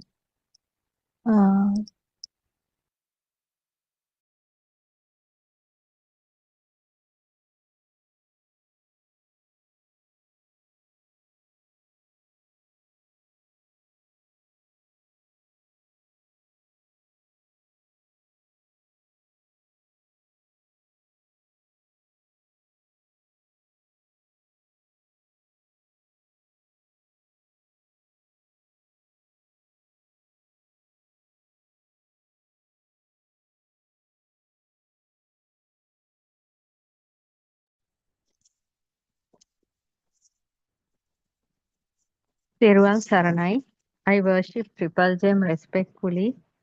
Also, I pay homage at the feet of our Kalyana Mitra, Buddothpado Aryan Vahanse, the great sage of our era, most valuable spiritual master with the highest wisdom. May Aryan Vahanse live long to spread this Dhamma all over the world, to end the suffering of all human beings, where their sansaric journey is created in the human mind. Theruvan Saranai, Dhamma friends. First of all, we must bow down to our great spiritual master, Buddothpado Aryan Vahanse, on behalf of the 800 billion human beings live on this planet for his great revelations. Based on the Lord Buddha's true teachings, according to his personal experiences, how he became an arahant, and how Aryan Vahanse is revealing the path to Nibbana, the ultimate freedom. That is actually marvelous. We have no words to thank Buddothpado Aryan Vahanse. The way of his great revelations is far more beyond than the scientific uh, theories nowadays, because Lord Buddha was the greatest scientist, came to this earth and revealed so many great sciences. As the Shravaka Buddha, Buddothpado Aryan Vahanse, has done a great revelation about the true Buddhist philosophy, which was hidden for more than 1,000 odd years due to the ignorance, stupid people who tried to destroy this great Dhamma. Now Aryan Mahanse is the only one Arahant on this planet Earth with such a great wisdom. And Aryan Mahanse is revealing day by day how we should overcome our sansaric journey. Aryan Mahanse is going village to village, town to town in Sri Lanka and educating people, village mothers, fathers. And when he comes to this Zoom meetings, Aryan Mahanse is connecting with the very much educated professors, doctors, engineers, lawyers, and revealing according to their mind levels whatsoever all those Dhamma sermons, each and every word of Buddothpado Aryan Mahanse is giving us a great relaxation from the mind. So for On behalf of the 800 billion we people live on this planet Earth, I take this opportunity to bow down to Buddothpado Aryan Mahanse, the Shravaka Buddha, Lord Buddha's great son. I worship Aryan Mahanse for each and every word Aryan Mahanse is giving us to enlighten ourselves and to end the samsaric journey by overcoming the mind power, because mind power is the one actually we are bound to this samsaric journey. So, according to Buddothpado Aryan Mahanse's great Dhamma revelations, one of the great sermon is the Nivana Oba Langamai, self-translated by an uh, describing on this forum. I would like to say in this Nibbana is near you Dhamma sermon, the Dhamma discourse, Aryan Mahanse is talking about the great sutra of Lord Buddha, that is Majje Sutra. In Majje Sutra, Lord Buddha is revealing the everything, this how this uh, illusionary world creates, and how this each and every universal uh, phenomena is creating, and everything is based on that Majje Sutra. And nobody knew how to explain it, but Aryan Mahanse is doing a great job by revealing the Majje Sutra, the mind power. In Majje Sutra, Lord Buddha is telling a power is occurring in between two non-matching extremes, and in the middle there is mind consciousness, and mind consciousness always showing us illusionary two ends. That is, when a thought appears, mind consciousness shows the stimuli are out there and the self is here, which is a complete false story created with this consciousness power. It is creating due to the unmatching two extremes. So mind power is the one we have not known very much up to until Aryan Mahanse is revealing. Due to the mind power only we are in this samsaric journey. In the past we didn't know, when we think something there is power. When we talk, when we hear, when we see, the mind is creating so many thoughts. We didn't know about this mind power very much, but actually speaking, mind power is the worst ever thing which is giving us such a pressure and tying us with this samsaric journey. Mind power.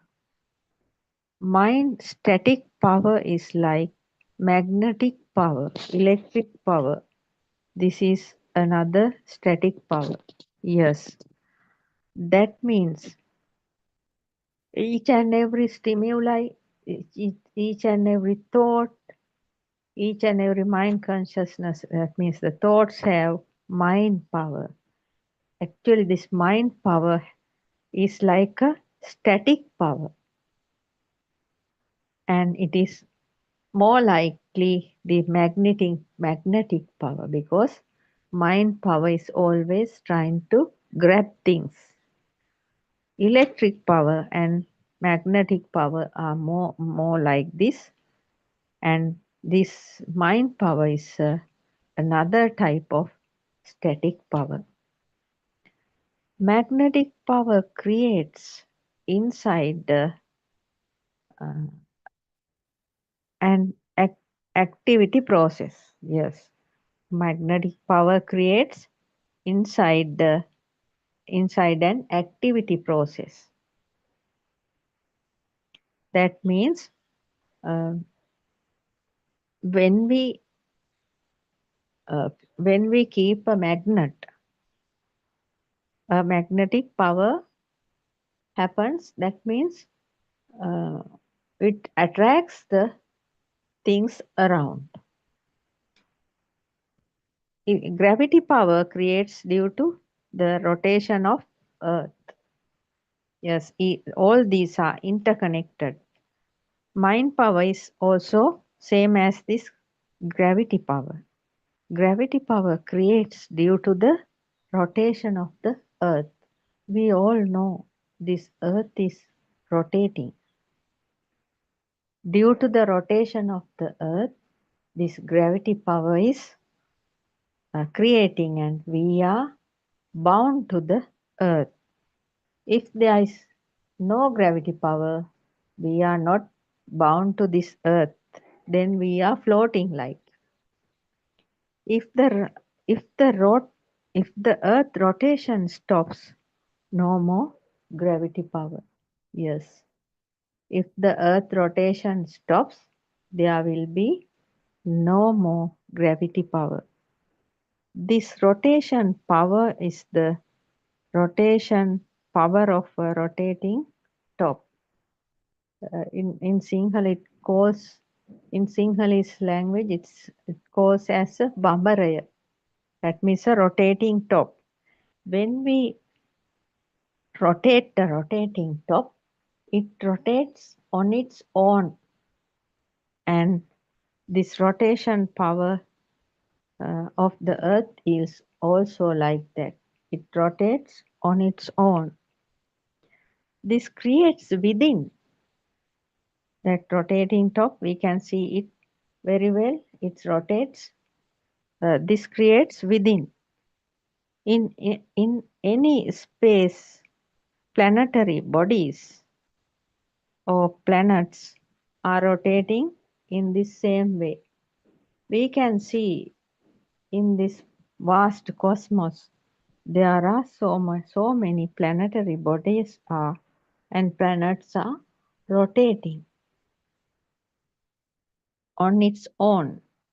When we say it is another way, when we say it another way, the Milky Way, where our galaxy is called as Milky Way, the Milky Way, how it is rotating around the sun.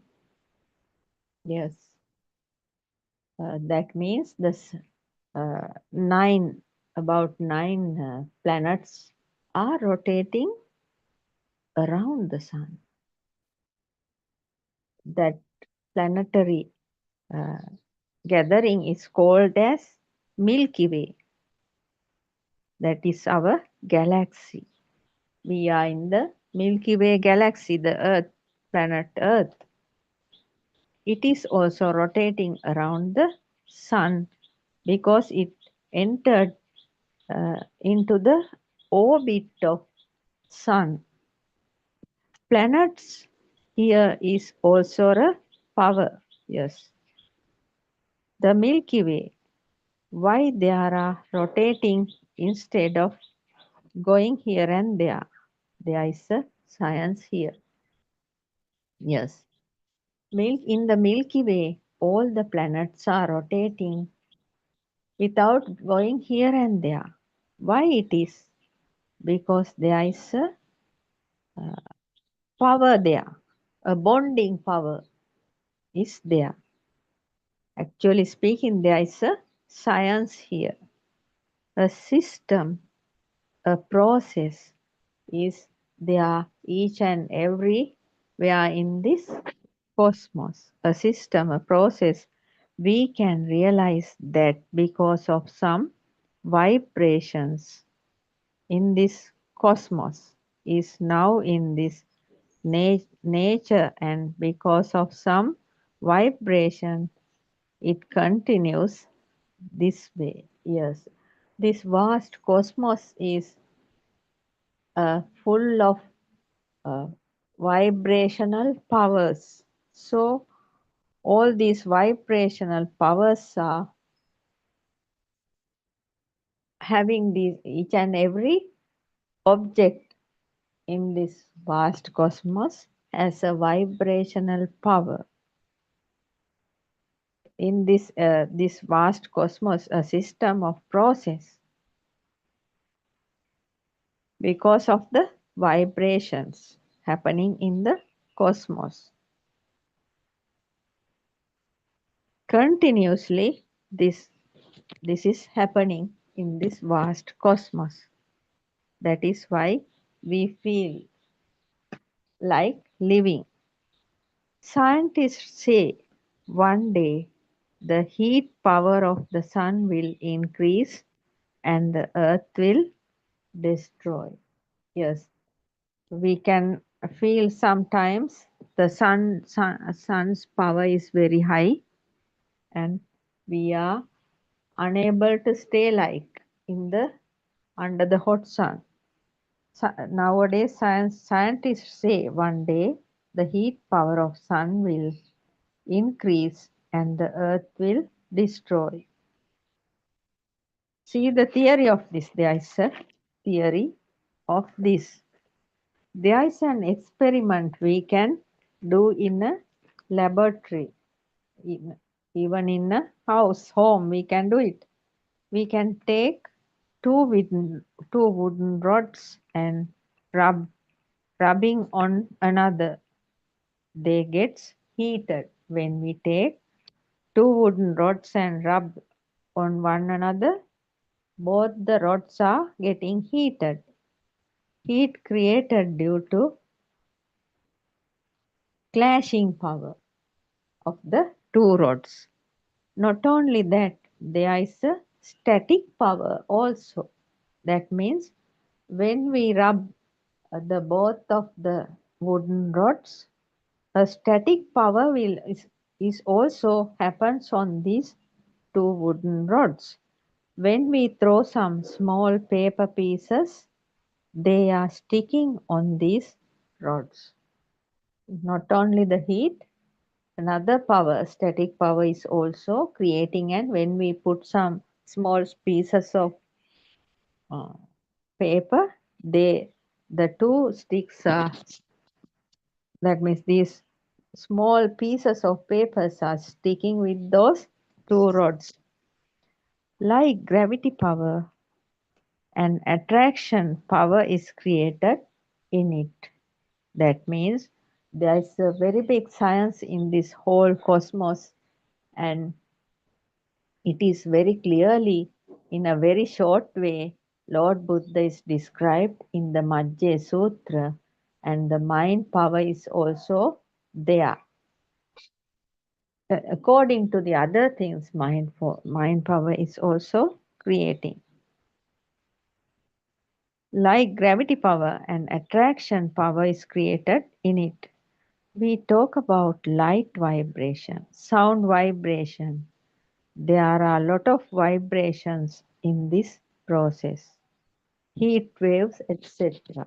Yes, this light also, actually this light is, we cannot see, the light is not there, it's only a vibration. Light vibration is there, and it is that means the eye vibration is equal with the light vibration. They become one. The gap between them, two vibrations are disappearing, and because of that, the eye vibration and light vibration become one. That means the light vibration creates on our eyes. That is how the light, actually light is not out there, light is creating on the eyes. And sound is also like there. like that. Only sound vibrations are out there, and when our eardrum is vibrating equal to the sounds out there, they become synchronized into one, and we can hear the sound. There are a lot of vibrations in this process, like heat waves, cold waves are like that. Waves means a vibration. Waves means vibration. Vibration means clashing of unmatching two extremes. Vibration means clashing of unmatching two extremes. When there is a clash, sparks happens. Because of sparks, vibrations happens. Due to the vibrations, power creates.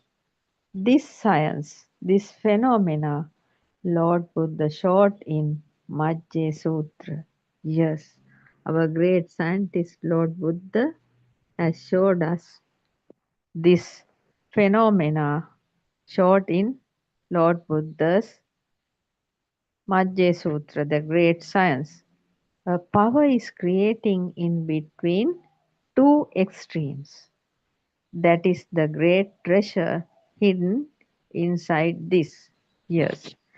Actually speaking, we are trying to go beyond this sansaric journey, and that is why this is so much important to us, because we are experimenting about the mind power. To understand the mind power, all other things, other powers are helping us. So in Majje Sutra, Lord Buddha said, a power is creating in between two extremes. That is the great treasure hidden inside this. What is that great treasure? That mind static power. We know uh, in Sri Lanka there's a dam called Victoria. We know in Victoria Dam a powerful magnet is rotating and clashing its plus and minus ends. Then the big sparks creates. That is the current. That is how current is created with the water power, and it's distributed throughout the island. In every other country they have like this power houses where they are creating power with water and some other ways. Making a clash power with this power, we create light, sound, heat, etc. at home. Yes, when the water power, when in Victoria Dam and some other places, how this power is creating with magnetic power using water power. It is coming to our homes like electric power. So with the help of electric power, we use light, sound, heat, etc. at home. Fan, light, air conditioner, heat, etc. All these are created inside the house using circuits such as sensors, like a TV. Also, we are using a circuit and we are making the TV to start. Light, sound, heat, cold, all these are created due to a power like electric power. Yes, with the help of electric power, we are lighting our houses, and we are using radios, televisions, and to make sounds and colors. When it comes to electric cooker or an oven, there is heat. When it comes to air conditioner, there is cold, cool. All these are created due to a power like electric power. Even these four great elements, the great science we talk about is here. Actually, in these four great elements also there is vibrations. Due to vibrations only, they are like that. Power creates between two incompatible extremes. Everything is under one vibration is dead. Yes. Power creates in between two incompatible extremes. Everything is under one vibration is dead. In Madhya Sutra, it is showing us. That means who he sees this one vibration, sees all this with wisdom, with great wisdom. Yes. The wise person with this great wisdom sees something else in this. Yes. The wise person with this great wisdom, our Aryan Mahansa, our Buddothpado, Aryan Mahansa, our great spiritual leader, sees something else in this. That is mind. Yes. Aryan Mahansa is clarifying us how this mind power is creating, and due to that how this samsaric journey is happening and how we are going to stop it. Science of mind. Yes, Aryan Mahansa is showing us the science of mind based on Madhya Sutra of Lord Buddha. What it is, the science of mind, what it is, how this thought creates. Certainly, this thought creates due to senses. Yes, in the true Buddhist philosophy, we always talk about it. We have six senses and stimuli are approaching through these six sense system, and when they are approaching the mind, in the mind according to the data input from the early childhood, there are a lot of names fed into this mind system, and when there is a when there is a form is arising through the eyes, mind is giving a name. Actually speaking, something is coming through the eye means it's only a reflection, because there are two lenses only in these two eyes.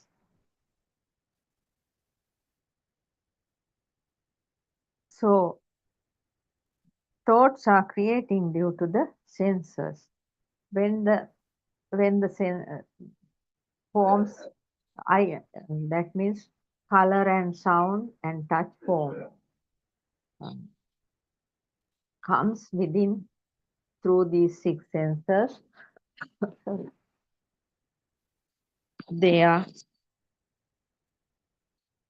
fall into two categories. One category is name and one category is form. So when the names and forms are combined, there are thoughts appearing, creating thoughts. Thought has more power than the stimuli.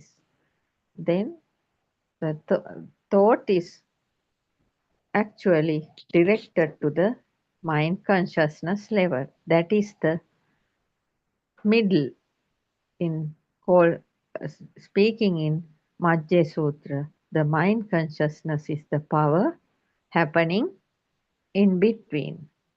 Mind consciousness is creating so many thought processes about the stimuli.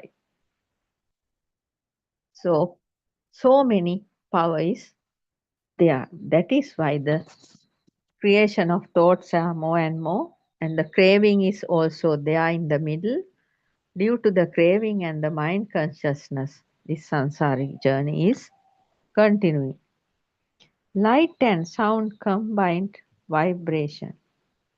Yes, thought means light and sound combined vibration. This is also one vibration, and we said all these are in one vibration. How this one vibration created, like continuously lightning happens in the sky, we feel that light is existing. It's only a feeling, not just light. Yes, we know, we have seen how this lightning happens. That is how uh, actually like continuously lightning happens in the sky. We feel that light is existing, but actually it's a illusionary uh, way of thinking, because we see light because of the fast vibratory nature of that light vibration. Therefore, we feel that light is existing. It's only a feeling. We didn't know about the actual science. Actually, it's all the time. When in the daylight, all the time this fast vibration of light is happening, and we think the light is there. We feel that light is there. Light is existing. It's only a feeling, not just the light. Not just the light. We think light is there, existing. We talk here about the existing perception, because when we see something, or when we hear something, or when we feel something, always we think there, or whatever we see, hear, or feel, everything is existing. A kind of feeling we have. That is because we talk here the existing perception. Actually, existing means existing perception. When we look at a bed, there's a thinking coming, existing. This bed is existing. This home is existing, like that.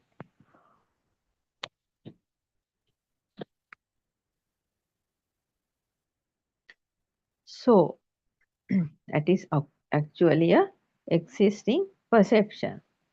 We talk here the existing perception as living beings, creatures, because each and every living being, each and every creature has this existing perception. You can see a cat or a dog, they think we are here, it is there. And we also feel we are here, somebody is here, and the dog or the cat is there. That is the existing perceptions. So this existing perceptions is having only for these living beings, creatures, not for these trees and everything. Trees and vegetations, we don't say that they have existing perception. The movable creatures, living beings, are having this existing perception.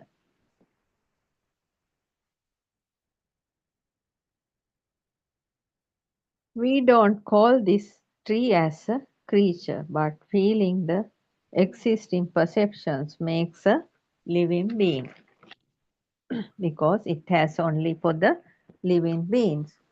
Then, in this system, existing perception happened due to a vibration.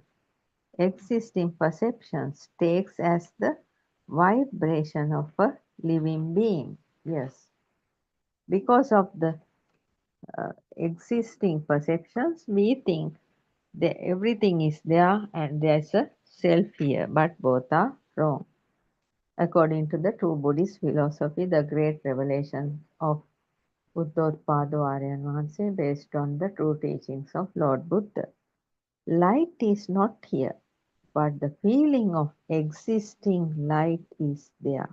Yes, actually, light is not here, but we feel the feeling of existing light is here. This is the story of I consciousness. Yes, this is the story of I consciousness. Because all the time I consciousness happens, uh, we think the light is permanently there. I process. Then this existing perception, feeling become one vibration. Yes, we think everything is there and then it comes in one vibration. Existing means one thought. Existing means one thought. When it comes to I consciousness, we meet that one vibration of existence of light. Yes, one. We can see one vibration, that is existence of light. Sound means the vibration of eardrum. Sota, we called as sota means a vibration creates due to space. Actually, it's a wave. Sound is a sota means vibration creates due to speed. Sota means a process, like a river flow. Yes. Actually speaking, this mind is also a flow of process, like a river flow, raining, or like the breeze. This mind is a process, happens due to fast vibration. There's nothing called mind.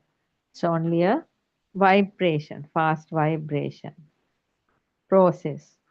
In this fast vibrational process, each vibration has a power. This power is the consciousness we are talking about. Yes, consciousness is the power. That is the thought power. Yes, Majja Sutra, Lord Buddha shows us. In between two extremes, that means outside and inside, in the middle, the power of consciousness creates. This power is the consciousness we are talking about. That is the thought power.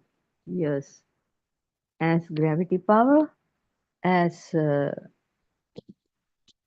magnetic power, thought power is in there. So in consciousness, sound plus color combination makes a thought. According to the true Buddhist philosophy, we always talking about the sound and the color combination makes a thought. Birth or death, mother or father, sun or moon, me, yourself, all are thoughts. All these are like experiments, tests. All these are like experiments, tests. Can prove with evidence. The hidden secret in this is all the creatures, living beings are bound in somewhere. Yes, because all the living beings are bound to somewhere.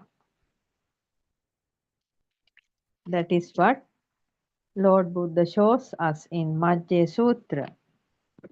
Bound means bound with the mind power. Why we say so? Because where there is a charge, attribution, projection, there is a binding together. Yes. Living means our mind is bound with something, somewhere. We cannot refuse it. That is the static power. Because of this thought process and this consciousness, we are bound with something somewhere. This internal transformation, non-self experience, what is the soul, self, is this power.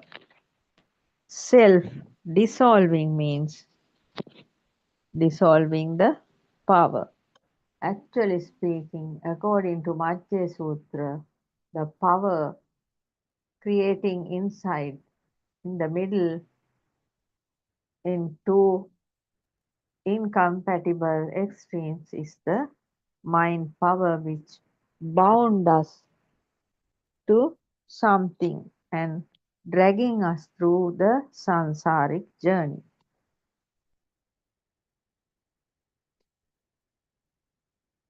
Then what is this evidence for us to know the power has dissolved? In our life, what is the mostly attached, bound main thing? We have to search for it. All other things are under that. Yes, as human beings, we have to find ourselves. We have to find ourselves where we are bound with. That is the contemplation, kamatahana, that we know for sure. When it is destroyed, what will happen? All other things under that will be destroyed. In a mango tree, there are so many mangoes, and each mango has a stem. All these stems together and tied with one stem. When we attack the main stem, all the mangoes are on the floor. A story is like that. The bond is here. Whatever your bond is here. What is this story about? Inner transformation. In your inside mind, there will be a big shattering, and thereafter, no any bond will be there. Yes. If we do that, the mind power, the consciousness will be destroyed, and the craving will be destroyed, and according to Majjhya Sutra, we can go beyond this sansaric journey. That is the place of Patinissagganupassī meditation. That means no more bonding. It will fill the seeker with the inside vibration. No more bonding with any stimuli. So we have to understand the power described in Majjhya Sutra. That means when the thoughts are creating, when the stimuli are coming through the six senses, some are like forms, some are like names, and the names and forms are combined, and thoughts are created, and the thoughts are directed to the, that means thoughts are transforming into the level of mind consciousness where there is big power. So when we understand this true Dhamma, and we can very clearly see this mind consciousness is a illusion, because it always shows us there is something outside, the stimuli are outside, and there is a self here. But according to true Buddhist philosophy, it is a false. So in Majjhya Sutra, it says in the middle of the true extremes is mind consciousness, and mind consciousness is there with the craving. So craving is there. That means when a thought comes, mind consciousness creates, and craving is attaching there with like a static power.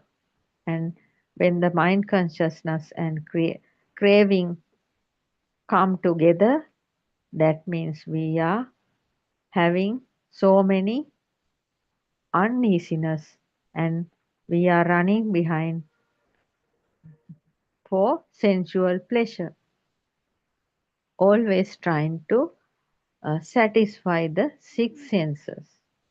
That is what happening in this according to this Majje Sutra, how the mind power starts. If we understand how the thoughts are creating and this mind consciousness is just an illusion, then this power will be, mind conscious power will be dissolving, and then the non-manifesting consciousness creates. When the non-manifesting consciousness creates, there will be no more samsaric journey, because there is no power for these thoughts.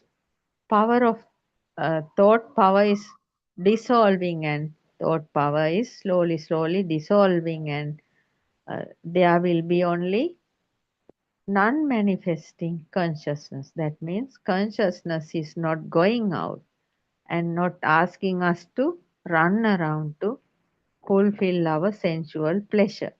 So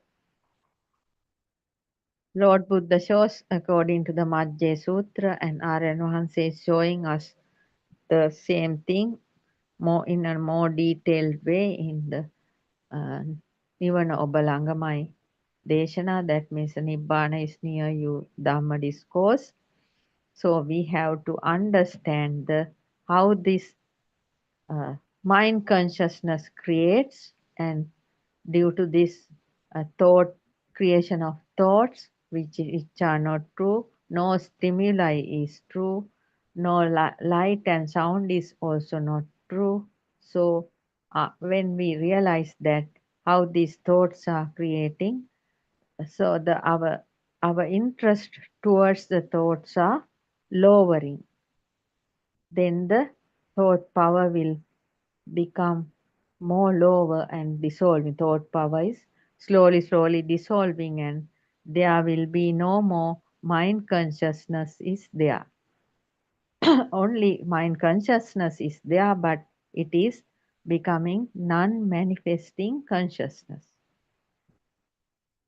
That means it gives an idea only, without making so many illusionary thoughts. That is how this system works. Your life story is like that. That means when your bonding is over with something else, your samsaric journey will be over. Your life story is like that. No more bonding with anything means your inner transformation will happen. That means there will be no craving, no mind consciousness. Only the non-manifesting consciousness is there. Craving is over. Freedom, like then you will feel a freedom like breeze, like the sky not belongs to anything. The full story is here. This is said to find the correct direction. Buddothpado Aryan Vahanse is telling us to dissolve the mind power spoken in the Majje Sutra.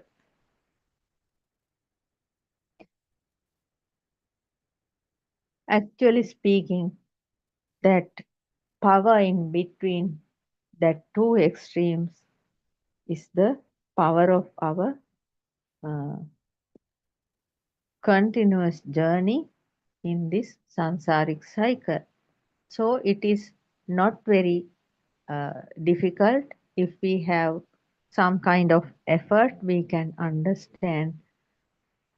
We didn't know anything about this. Thinking has so much power. That means thinking is making power and dragging us inside this samsaric journey.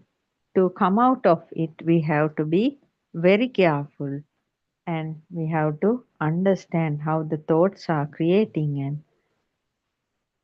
and how this illusionary consciousness creates. That means our bondage will be over when we understanding the creation of thoughts.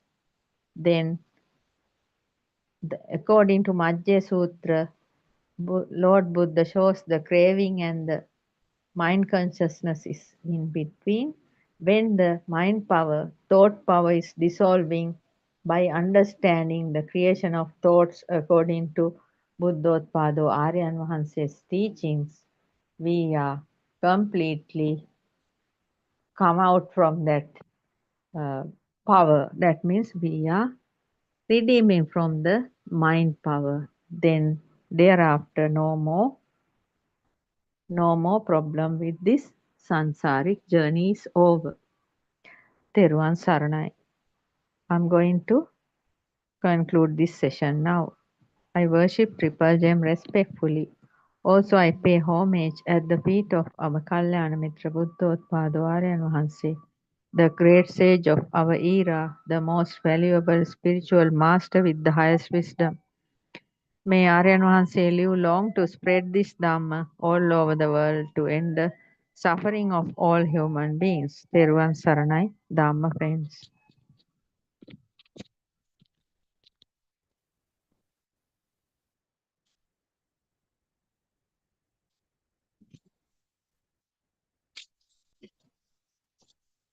Hey.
I worship Triple Gem, the greatest respect. I pay my homage at Aryan's feet. Tiruvasarnayaranhasa. May all our Dhamma friends who are listening be blessed by Triple Gem. May our friends who are helping with the technology be blessed by Triple Gem. As usual, we are going to start our discussion session 3 p.m. to 5 p.m. Sri Lankan time. And as you may know, this Buddothpado PeoTV English series goes on from 5 a.m. to 11 p.m. Sri Lankan time with sermons throughout. And 3 p.m. to 5 p.m. we have the discussion session where you can join. If you have any queries with these sermons, what you hear in Buddothpado sermons, you are welcome to join us, and we will be able to continue with as a discussion. So we can, until the other Dhamma friends join, we can start the session. Teruvan Saranai Champa. Teruvan Saranai, Doctor. Yes. So how should we start? What should we start with today? Any suggestions? Doctor, actually, last night's sermon also I heard. Yes. Today morning there was a very great revelation. Like I have taken down main points, but I until the end I couldn't listen. But the main points are taken, and shall I? Yeah, Can we I? can. Yeah, or any other points. If you have anything else to start with, we can start discussing. I think Dr. Kokila is getting a bit late today, no? Yes. No, we can one by one. We can talk, no, Yes. Doctor. Yeah. Yes. Okay. Okay, I'll give. please. Yes, one by one. We'll do it. Okay. The first one I have taken is, sorry for this disturbance outside. No issue at all.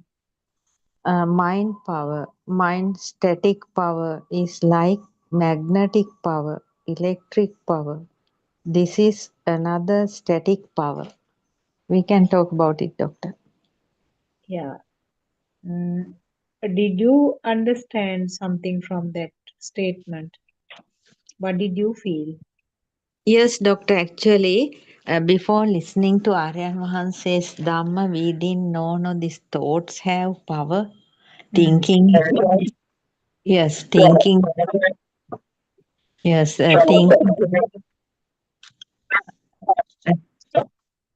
thinking is Doctor.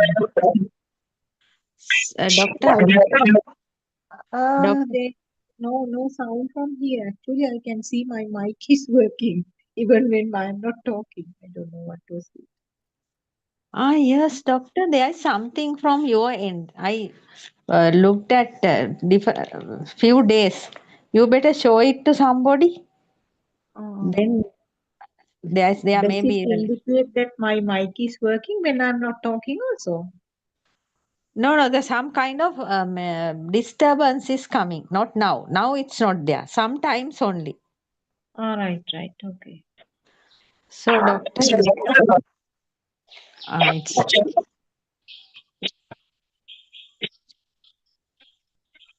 Yeah, I can hear some background sound, but there's nothing coming from yes. this. No. It may be a error of your phone, Doctor.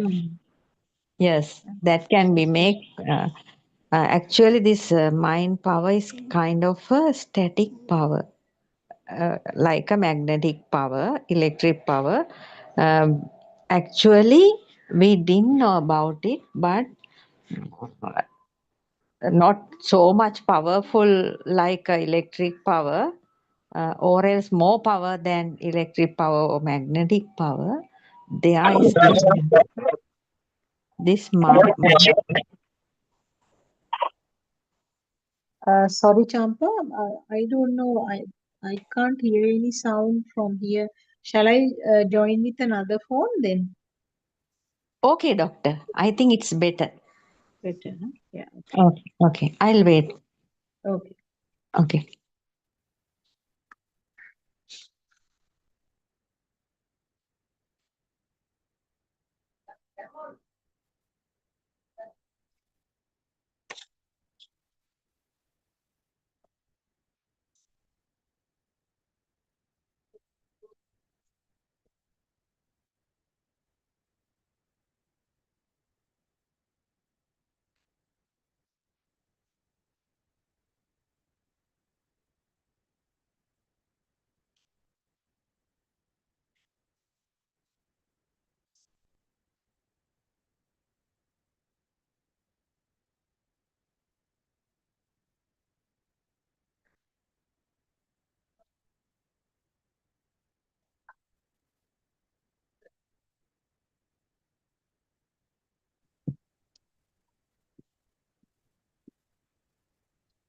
Yes, you can talk.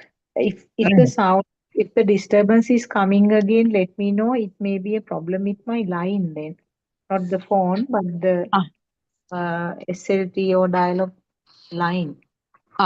right. Okay, doctor. I'll let you know. Yeah.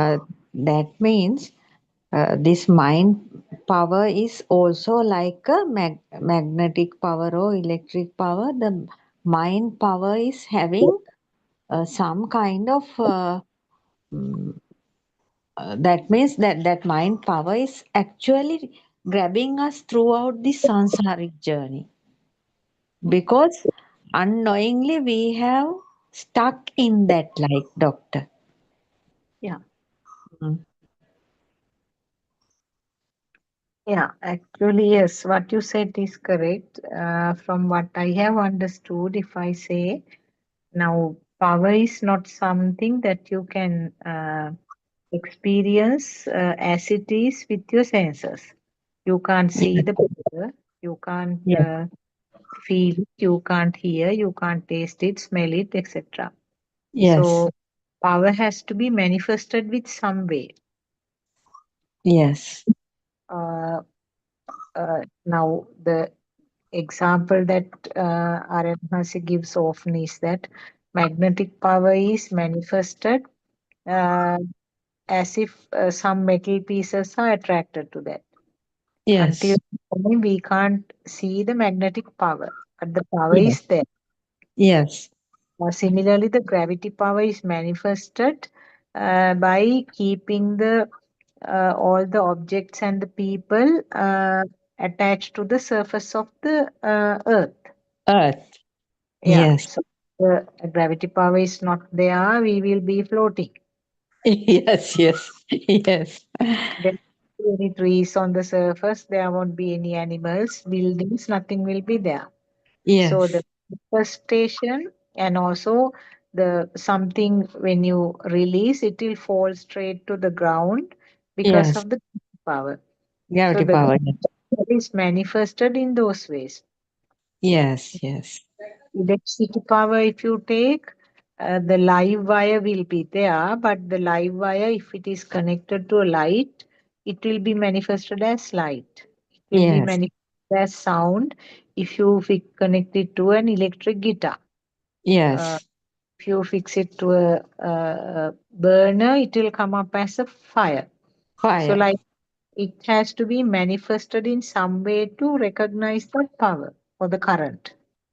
yes, doctor, So when you talk about the mind power, again, mind power is something which can be manifested as defilements. Now yes, the yes, real yes, feel thoughts. Now the tree which looks like real to us. yes, The sound which is felt as real, the tooting of the bus horn is yes, heard as real. So that is the manifestation of that current. yes, doctor, Now, when it is in the subtle form, in the small baby, the yes, current is manifested in a way that baby feels that the color is the shape is real. Now, yes, Baby does not know that it is mother's face, but baby sees a face which he feels as true, as real. Yes. And the voice of the mother is heard, but he doesn't know that it is the mother's voice, but he hear as if there is a real sound. Yes, So yes. that is the current again, the dormant current that we call the sasava. Sastra. Right, right. Doctor, So that means yeah, the baby has that Sastra power, yes, and or that means due to that Sastra power, baby's reactions are happening. Is that so? yes, yes. That Ah, is the difference in the radiant mind of the small baby from the radiant mind of the arhant. The small ah, baby has the potential to develop defilements. Potential yes, means it is a sasava nature. It is the current uh, which was telepathized as the zygote. So yes, that yes, current is starting from the zygote level now, yes, yes, telepathizes to the zygote. So that yes. is what is being brought forward, and when the baby is born, Mm, that current is dormantly staying, and mm, then because of that, you can see that baby is some form of liking or some form of attachment is there towards the light, towards the yes, sound, yes, towards the warmth, and yes, towards taste.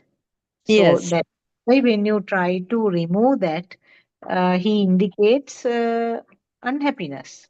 yes, crying, yes. Fine. Ah, So it's the sasava nature or the dormant current. right. That means But comes up with that Sastra yes, power. it Ah, right, comes with the right. sasava nature. But Ah, you don't actually call the mind power at that level yes. because thoughts are not formed. Yes, doctor. So Yes. that is the sasava. Ah, But the mind power has not been created still until the child is a little bit older and yes, the thought starts forming. yes, yes. So when the Yes, thoughts start forming, that means the sensors, the power which was there at the sensor level. So yes, the sasava nature was there at the sensor level, and yes. that will combine to form the thoughts. Yes, that means he is gathering things from this life and continuously increasing his uh, powers, Yeah, defilement. that thought formation means Mm. combination of the senses, no? Yes, yes, yes. Seeing, Mm. hearing, feeling the taste, smell, and feeling the skin sensation, they are combined to form the thoughts. So Yes, the power, the current, which was less at that level, becomes more mm. stronger when two, three are combined. Yes, yes, yes. Then at that level, we talk about the chittaropana bale. That means the mind power. Mind power. So the Yes, thought is more powerful than seeing only, hearing only, that level. yes, More the sensors combine to form the thoughts. So the current which was there at the sensor level will combine to form a stronger power, which is a thought. yes, yes. So With the the stimuli, yes, with the stimuli gathering yes. in this life, yes. Mm. So the mind power is stronger, and not Mm. only when the same thought is repetitively happening, Mm. becomes more powerful. That is Yes, where you talk about the construct or the aggregate, and yes. you really feel that the thought is real. That Ah, is right. the itta sanyava. Yeah, existing perception. Yes, yes, yes, doctor. Mm. Existence is stronger now. Mm. Mm. And there is perception of existence. Invariably, you feel as if you are alive, you are there.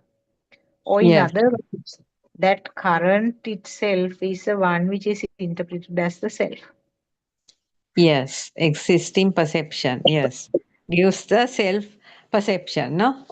So the itta sanyava means atma sanyava. Atma sanyava, yes, the same thing like, yes. It is we feel that I am alive or I am experiencing the wall. I am seeing the wall. I am Yes, the sound of the car horn. yes, So that is how the chittaropane comes. And that is why now the thoughts we feel that exhausting, isn't it? yes, Sometimes the thoughts are very exhausting now. Now sometimes we ourselves say, no, I'm sick of this mind because this thought is coming again and again, and I feel yes, very much tired like that. We make yes, comments. yes, yes, doctor. That is because of that current of that thought. It's heavy. Yes, yes, mind power, no? Yes. Power. So in Mm. arahants, actually what happens is when this process is very clearly understood, Yes. the level that it stops is that itta sanyava. Ah, They know or uh-huh. feel it is Yes, really existing. yes, But the thoughts are formed. Whatever the yes. power is there, the thought level is there, but they know that it is not real, it is not permanent, it's not really existing. So the Thought power is less, no, doctor, less power. yeah, less power. So the Ah, itta sanyava and atma sanyava, they are not there for arhants. right, right. It's over. Yes, yes. I don't know whether that gave the answer to your. Yes, yes, doctor. It's very clear, you know. It's Uh, eye-opening, like, because I am actually getting things from both of you. Because when you, that means when you relate something, it's very clear for me. And when it comes to Dr. Kokila, it in another way, it's actually giving me a very good this thing. Actually, from both Please. of you, I'm Correct. getting very clear picture about this Dhamma. Mm, mm, Shall I mm. read some more, Oh, yeah, Doctor? yeah, yeah. Magnetic power creates inside the activity process. Gravity power creates due to the rotation of Earth. If the Mm. Earth rotation stops, no more gravity power. This rotation power is the rotation power of a rotating top. This creates within in any space planetary bodies uh, or planets rotation. When we say it is another way, in another way, Milky Way, how it is rotating around the sun, entering into the orbit. Planets here is also have a power. The Milky Way, why these are rotating instead of going here and there. There is a science here, a system, a process. We can realize that because of some vibrations, this cosmos is now in this nature, and because of some vibrations, it continues this way. That I may not be able to give an exact explanation to that, but Yes, basically what I know is that rotating or spinning is something that is happening with everything, and yes, when there is fast spinning. uh, Uh, always there are two ends which are created. That yes, the two opposite ends are created when there is something happening fast. yes, The gravity power, if you take, because mm, it is spinning very fast, the two ends have two types of power. The two opposite powers occurs in the two poles, North Pole and the yes, South Pole. yes, yes, right, right, yes, yes, mm, Wherever there are two opposite ends, mm. there is power, a current is created in the center point. That is physics actually. Yes, that is physics, yes, So wherever there are two opposite ends, there is a current created in the middle. So Mhm. the power at the center is because of the fast spinning, and when the fast spinning is there, the two Yes. opposite ends have two opposite Minus, ends are North minus Pole, and yeah, yes. and plus Plus and like. minus. Yes. Ah, right, right. Yes. Because that only the center point creates a power. That is so. In other words, the center point of the Earth is the place where the highest gravity power Gravity is there. power. Yes, Mm. yes. And People say in Sri Lanka or something like that. Yes. Mm. yes, yes. Mm. And when you talk about the magnetic power, the magnets also they have a plus end and minus end. Yes, yes. So when there are two opposite ends like that, you have the power created there. That is called magnetic power. Yes. And the same thing is happening now. The Earth is rotating by itself. Yes. Not Earth is rotating around the sun. Yes. So all these planets are rotating now in some way. They none of them are still. They all Yes. are rotating All are around some. rotating. Yes. Mm. So rotation means there is some power created there, then and there. Yes. Now, the mind power, when you talk about the mind power, they are Yes. also two opposite ends. Yes. This is what is explained as vijnana or consciousness. Yes. It's in Now, the middle. Yes. Yes. Mm. consciousness means there is duality, no? Yes. Duality. Something there and I am here. Yes. Yes. So, in other words, something which is not really there is taken as real. Yes. Yes. The world is not real, is a creation, but we assume that there is something there. Yes. Wrong way. Yes. So that is, and then automatically this side is created when there is something on that side. Yes. Automatically there is an opposite side created. So that is how the duality in the consciousness is explained. Yes. So that is where the vijnana is the actually mind power. Yes. Vijnana is the mind power. Yes. Vijnana means always dividing, feeling as if it is really there. Yes. That is a duality. Duality means dividing to two sides. That means the power is there, power is created. Yes. So anything else to add to that? That means, doctor, the consciousness in the mind consciousness, so many thought processes are creating, like, no? Yeah, Illusionary. all the thoughts are created, no? Thoughts Yes. are created, and the two sides are the real looking thought and myself. Yes. Hmm. And the consciousness gives different explanations about the stimuli. Yeah, now I consciousness means Mm. the feeling of real light there. Yes. Uh, the ear consciousness means feeling as if there is real sound. So Yes.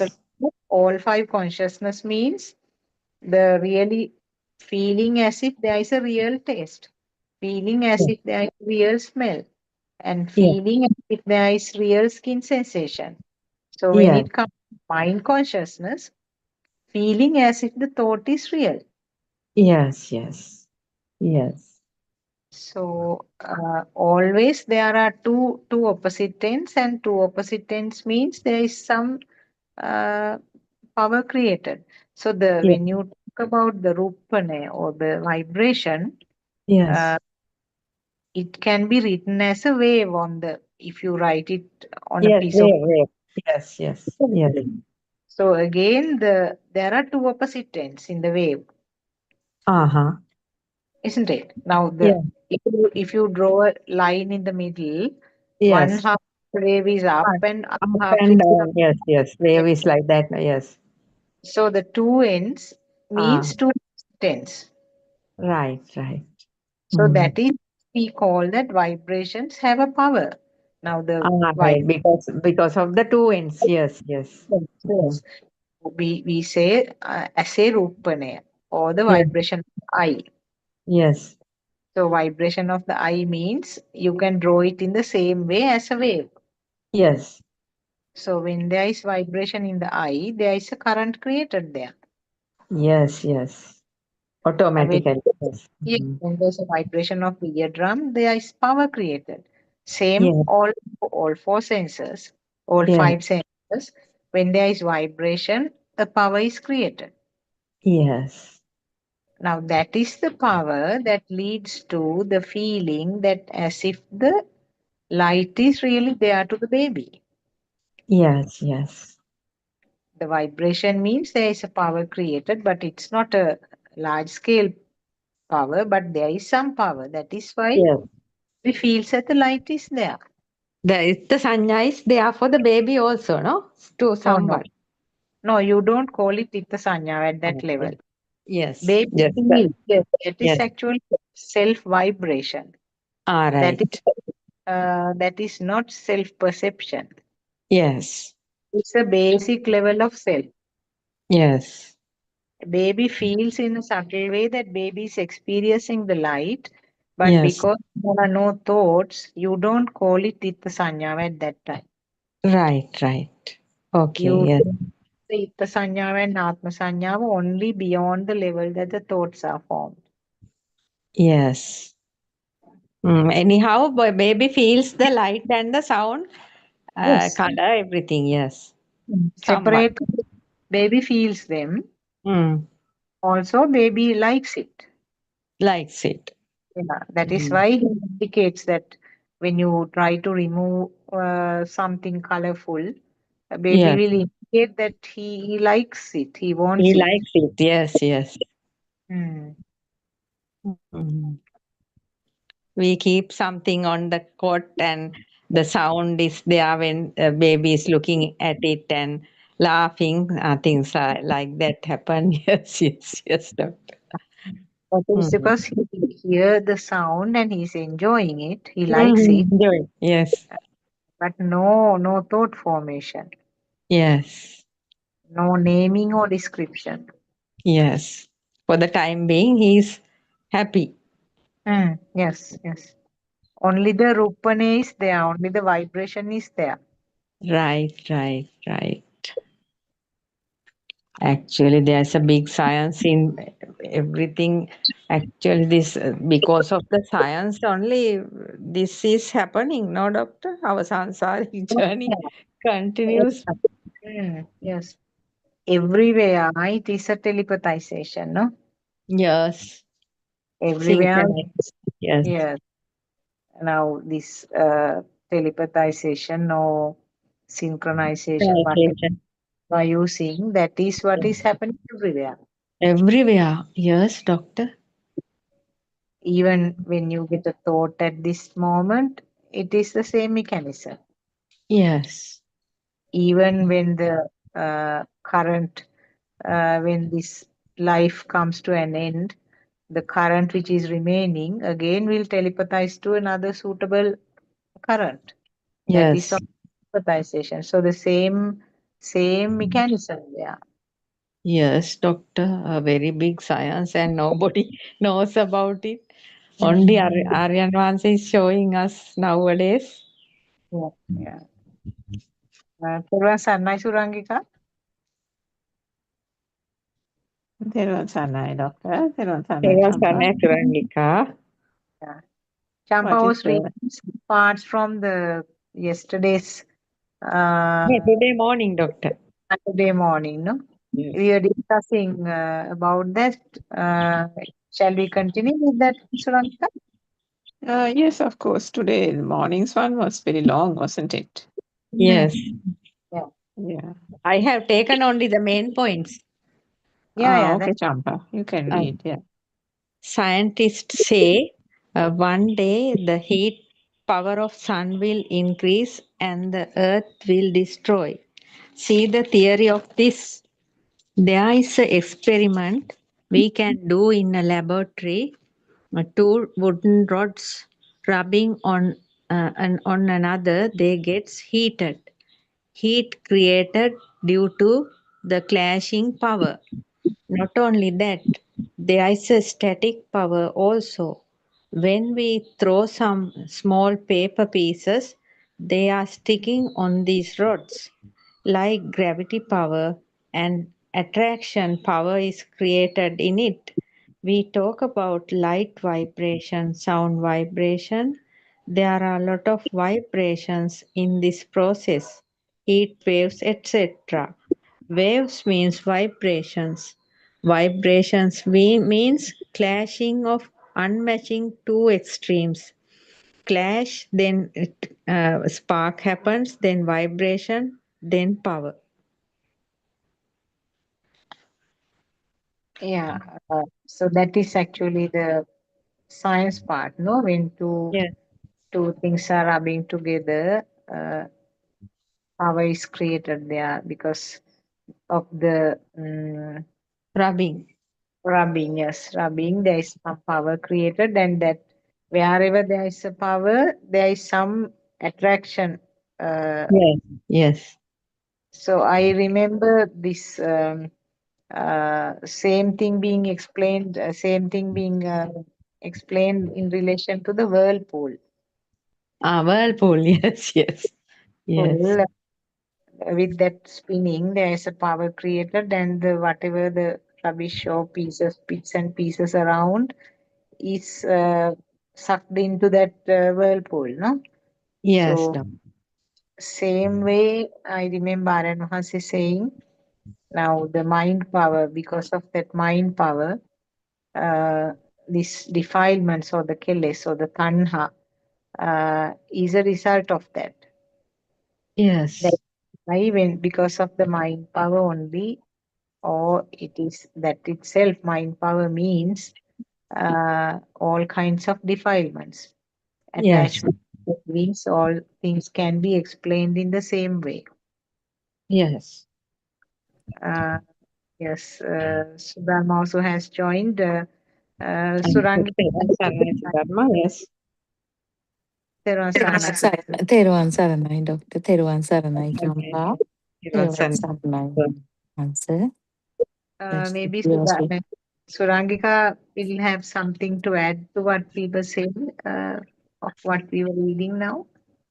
Yes. Surangika can talk. Yeah, that was, of course, that basic thing, as Dr. Sakuntala said, which is explained by R.N. Mahansa everywhere, isn't it?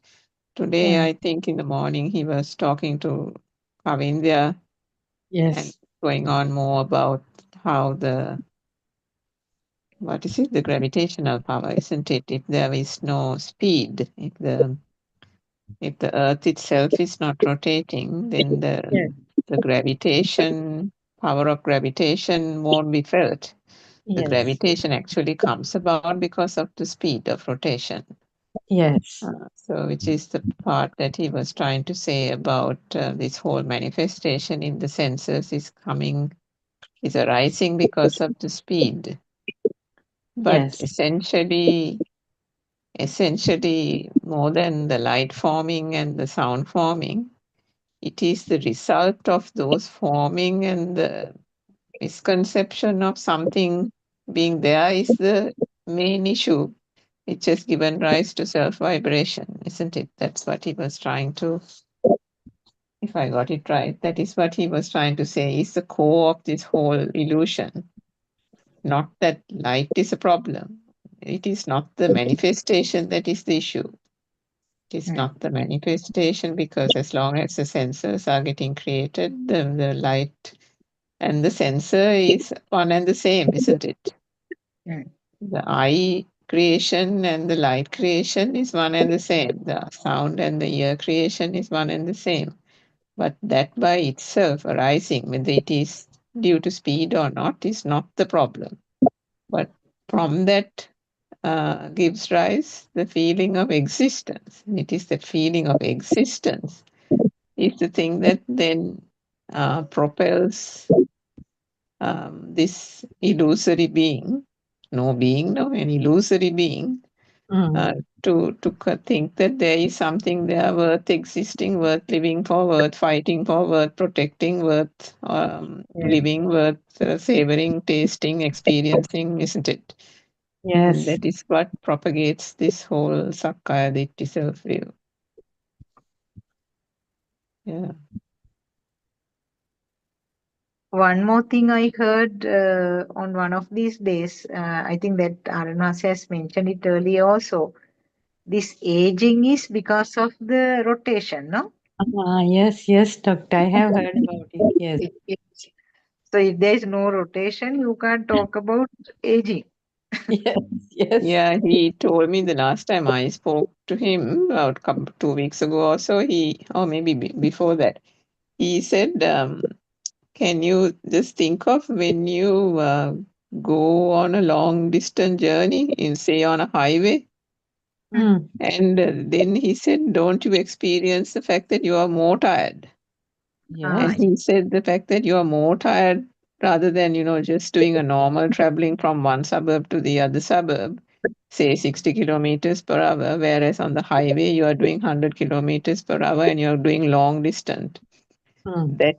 That tiredness comes from the speed, he said. Yes. So that it lends itself to what you said, Dr. Sakuntala, that the speed is the thing that kind of withers away. It's the speed, because the speed is causing the vibration, right? So the Mm. vibration, and that he has said it is a vibration then that is happening in all the cells, and because the cells are vibrating and they're dying and forming, dying and forming, only he said that we don't have a plastic face. That's one of his old talks, isn't it? He said otherwise our face would be like plastic.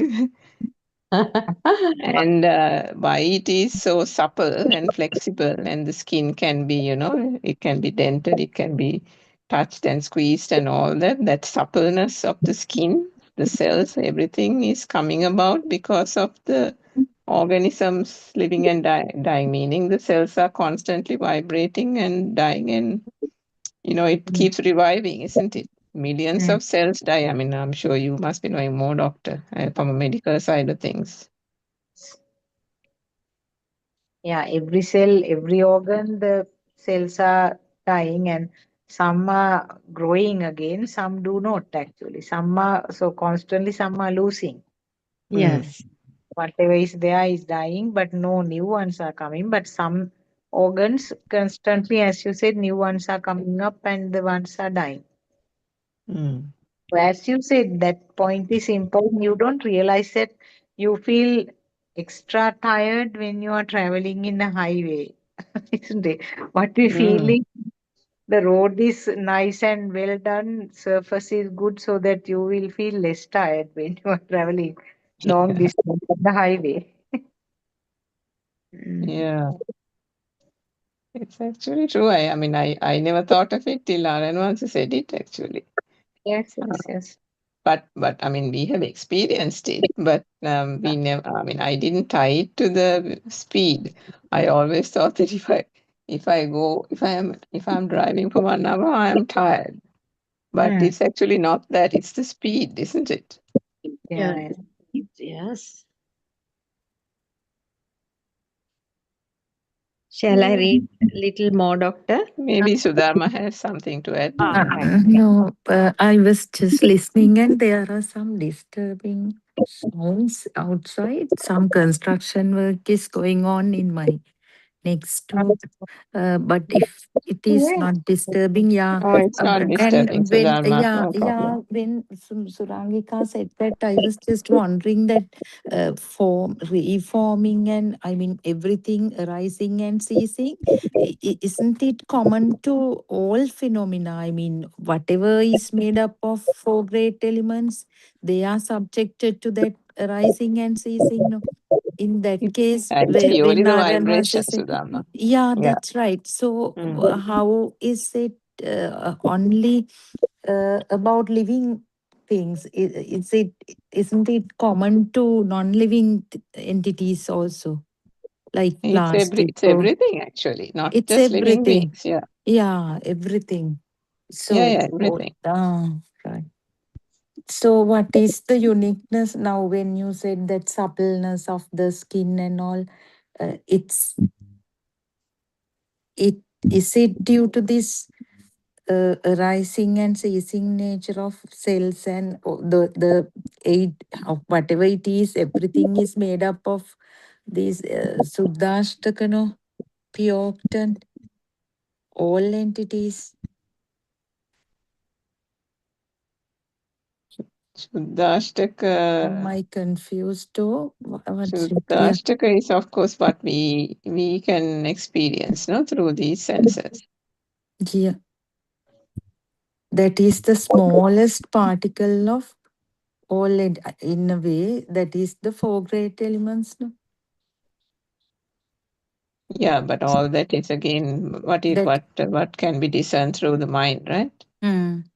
mind, and that is the one vibration Aryan Mahasi talks about those, Yeah, isn't it? meaning that there is no such thing either.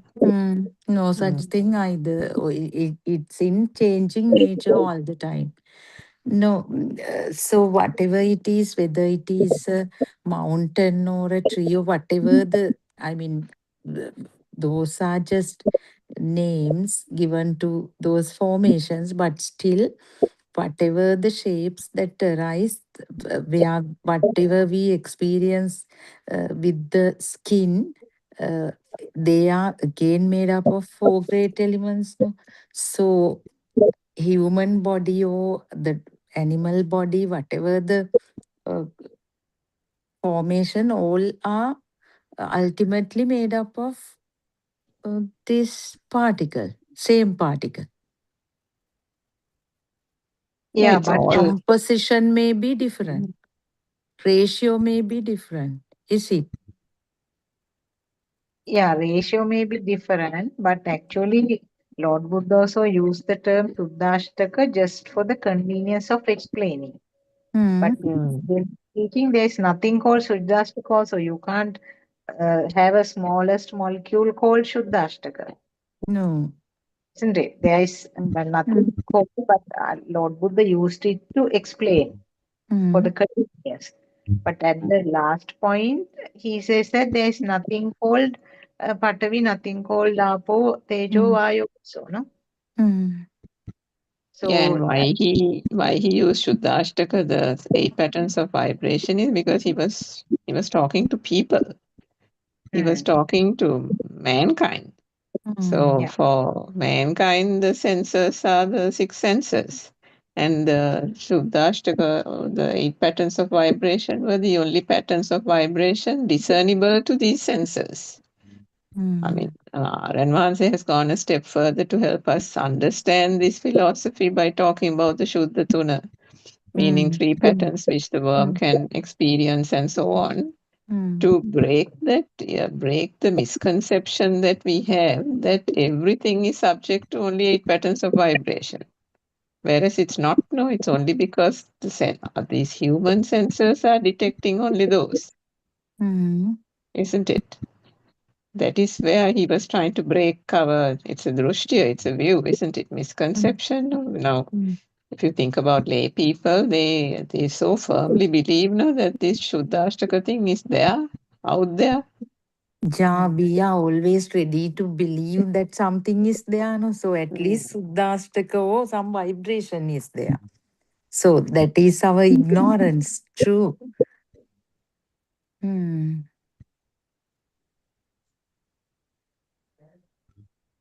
and So that like plastic face example was only said to bring that point across only. I think R.N. Vamsi Hmm. said that, Hmm. Sudharma, Ah, to show maybe. that Yeah. everything is subject to vibration. Vibrations. That Right. was the point, that nothing Hmm. else. Hmm. Hmm. That Hmm. was what he No. wanted to say. Otherwise, we would have been like that. And then how he says, if there was no three-dimensional thing for like the body, Hmm. then all these pictures would have been like a flat picture on the wall.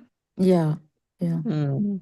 That existence feel arises with this three-dimensional nature. Now, tree, actually, the original formation is just like an image. I mean, like a drawing or a picture. But still, since we have been to that place, touched it, and those concepts are there. Now the tree comes in the three-dimensional nature, which gives us a strong sense of existence of something. Mm. Yeah, that makes that Mm. the sense of existence stronger. You're right. Mm. Mm. Because it's not just a picture or a sound. No, now we have Yeah. added the texture, Yeah. all those solidity, isn't it? And that Mm. makes it, that's reinforcing that experience, isn't it? And it's harder to get out of it because then people say, but I saw the waterfall. I could feel the vapor Mm. on my Mm. skin. I could Mm. hear the roar of the whatever, So that Mm. is such a lived experience that they can't get out of that illusion, isn't it? Mm.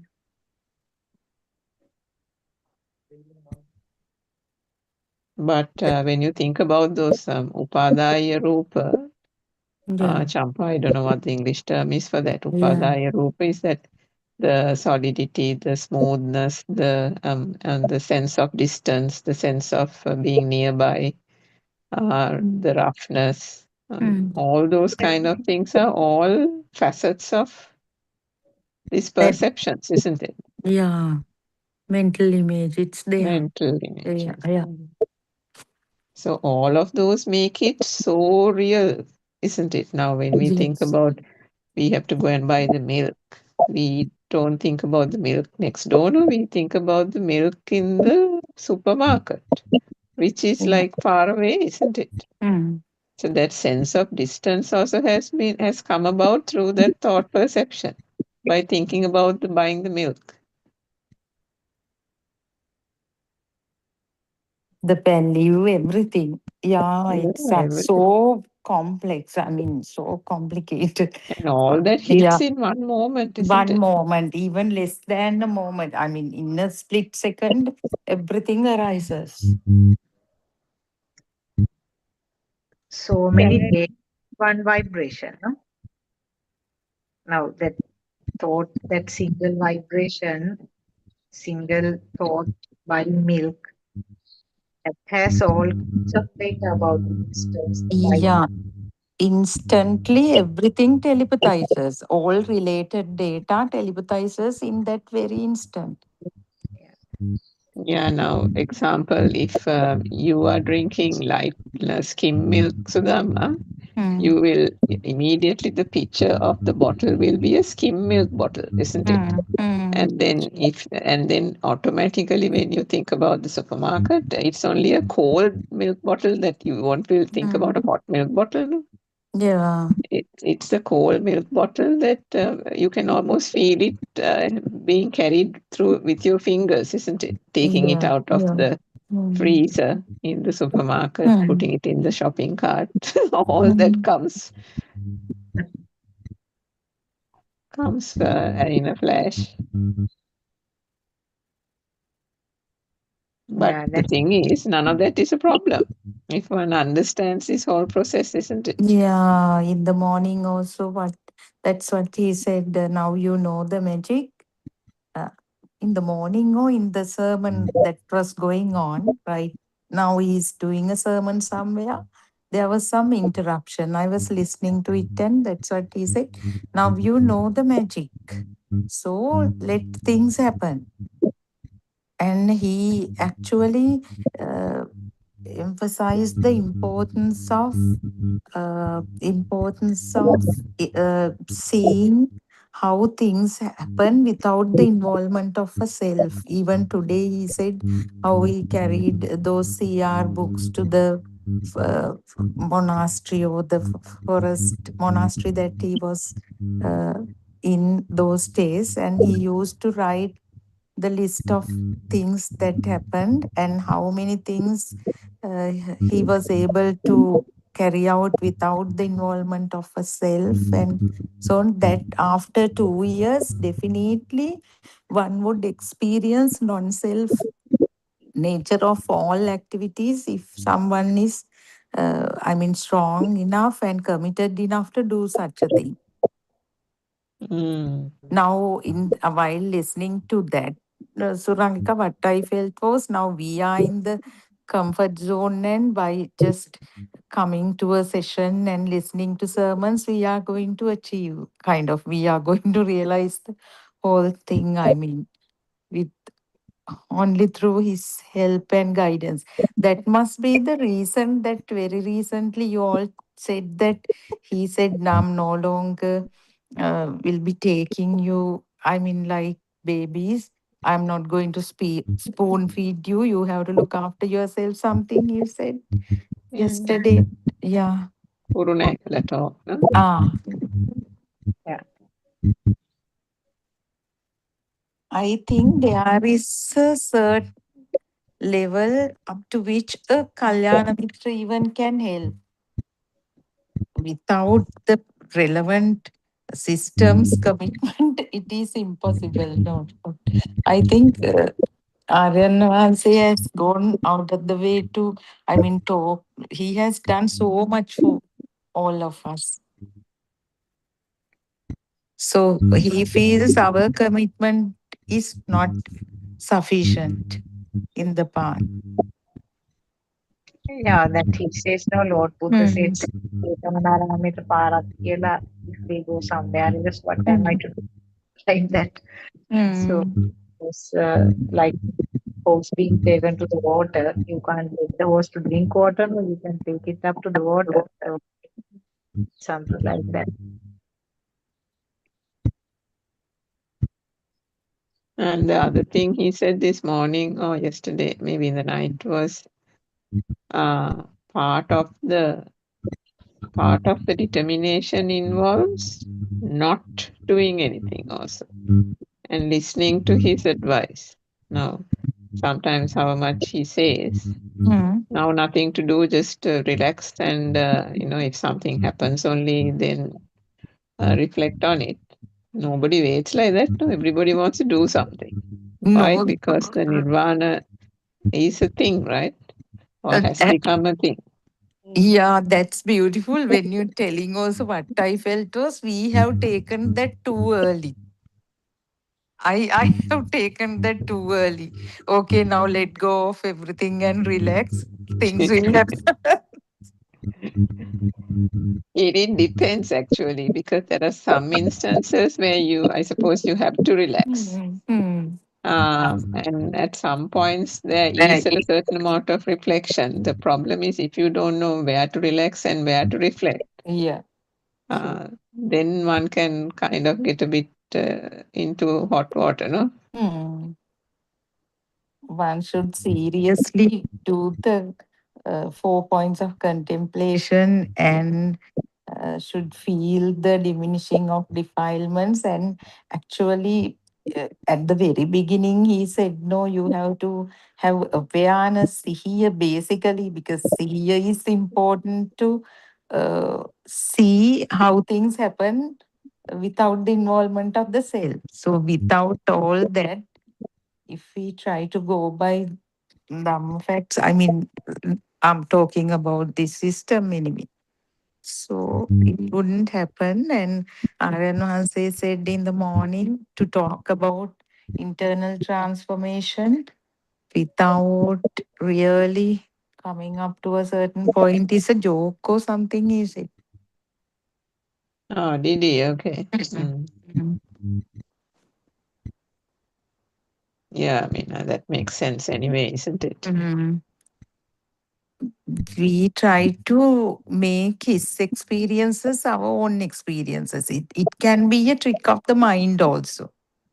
Yeah, I think that is the Mhm. issue actually. Mhm. It's not as if people are doing it voluntarily. I mean, there are no people here, no, that is also a Mhm. system, no. So the Mhm. system, what is the predominant thing in this system that is hoodwinking this whole process? It's the mind, right? Mhm. So the mind itself is playing tricks and kind of emulating.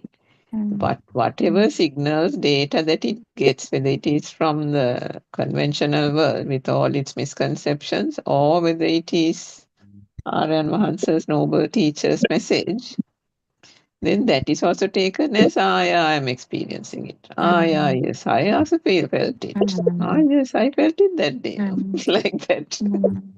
So then, through the mind illusion, now that is also ingraining into the system, isn't it? Yeah. Like a false embedding. We actually don't know what is the taste of salt felt by Aryan Masi or any other person in the path. We have some mental image of that also. Yeah.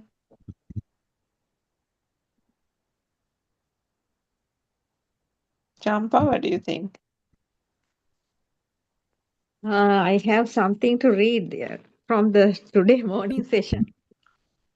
Little. No, what do you think about this whole thing? I think the reflection is important rather than Yeah. just reading, because I think each of us, the important thing even in these Zooms is that sometimes, I mean, we can read certain excerpts from our advances talks and from the Zoom discussions, but during the day today or yesterday or whatever, based on experiences, that I think is more important in this self-reflection, because of seeing where the defilements are and whether something became a thing actually, whether the fading of the defilements are actually detected. That is also important, isn't it? Today morning session, he gave a nice point. That is why I am trying to come up to that point. Yes, sorry. Yes, please read. At the end, he said how our sansaric journey is continuing and how we have to stop it. So I'm trying to read little by little. If you are allowing me, or if you are liking, or something like that. He always says that, right? Sansaric journey. Yes. Yeah, please. This science, this phenomena, Lord Buddha showed in Majjhi Sutra. A power is creating in between two extremes. That is the great treasure hidden inside this. What is that great treasure? Mind static power. We know in Victoria Dam, a powerful magnet is rotating and clashing its plus and minus ends. The big sparks create, that is the current, making a clash power. With this power, we create light, sound, heat, etc. at home. Fan, light, air condition, heat, etc. All these are created inside the house using circuits such as sensors. Light, sound, heat, cold, all these are created due to a power like electric power. Even these four great elements, the great science we talk about is here. Power creates between two incompatible extremes. Everything is under one vibration is that. That means who he sees this. One vibration sees all these with wisdom, great wisdom. The person with this great wisdom sees something else in this. That is mind, science of mind. What it is, how this thought creates. Certainly, this thoughts creates due to sensors. Light and sound combine vibration. This is also one vibration, and we said all these are in one vibration. How this one vibration created? Like continuously lightning happens in the sky, we feel that light existing, a feeling, not just the light. We talk here the existing perception as sattva, living beings, creatures. We don't call this for a tree as a creature, but feeling the existing perception makes a living being. Then in this system, existing perception happens due to a vibration. Existing perception takes as the vibration of a living being. Light is not here, but the feeling of existing light. This is the story of I consciousness, I process. Then this existing perception, feeling become one vibration. Existing means one thought. When it comes to eye consciousness, we meet that one vibration of existence of light. Sound means the vibration of eardrums. Sotaya. We called as Sotaya means a vibration, creates due to speed. Sotaya means a process, like a river flow, raining, or like breathe. This mind is a process, happens due to fast vibration. In this fast vibrational process, each vibration has a power. This power is the consciousness we are talking about. That is the thought power. Sound plus color combination makes a thought. Birth, death, mother or father, sun or moon, self, me or self, all are thoughts.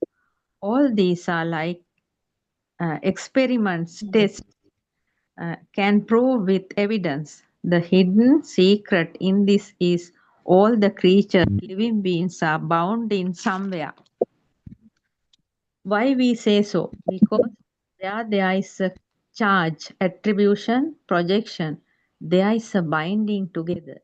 Living means our mind is bound with something, somewhere. We cannot refuse it. That is the static power. This internal transformation, non self experience. What is the soul, self? This power, self. Dissolving means dissolving the power. Then, what is the evidence for us to know the power has dissolved? In our life, what is the mostly attached, bound, main thing? We have to search for it. All other things are under that. That is the contemplation, kamatahana, that we know for sure. When it is destroyed, what will happen? All other things under that will be destroyed. In a mango tree, there are so many mangoes, and each mango has a stem. All these mangoes together and tied with one stem. When we attack the main stem, all the mangoes are on the floor. A story is like that. Kamatahana is here. What is this story about? Inner transformation. In your inside mind, there will be a big shattering, and thereafter, no any bond will be there. That is the place of Patinissagganupassi meditation. No more bonding. It, it will feel the seeker with the inside vibration. No more bonding with any stimuli. Your life story is like that. No more bonding with anything means your inner transformation is cleared. Freedom like the breeze, like the sky, not belong to anything. The full story is here.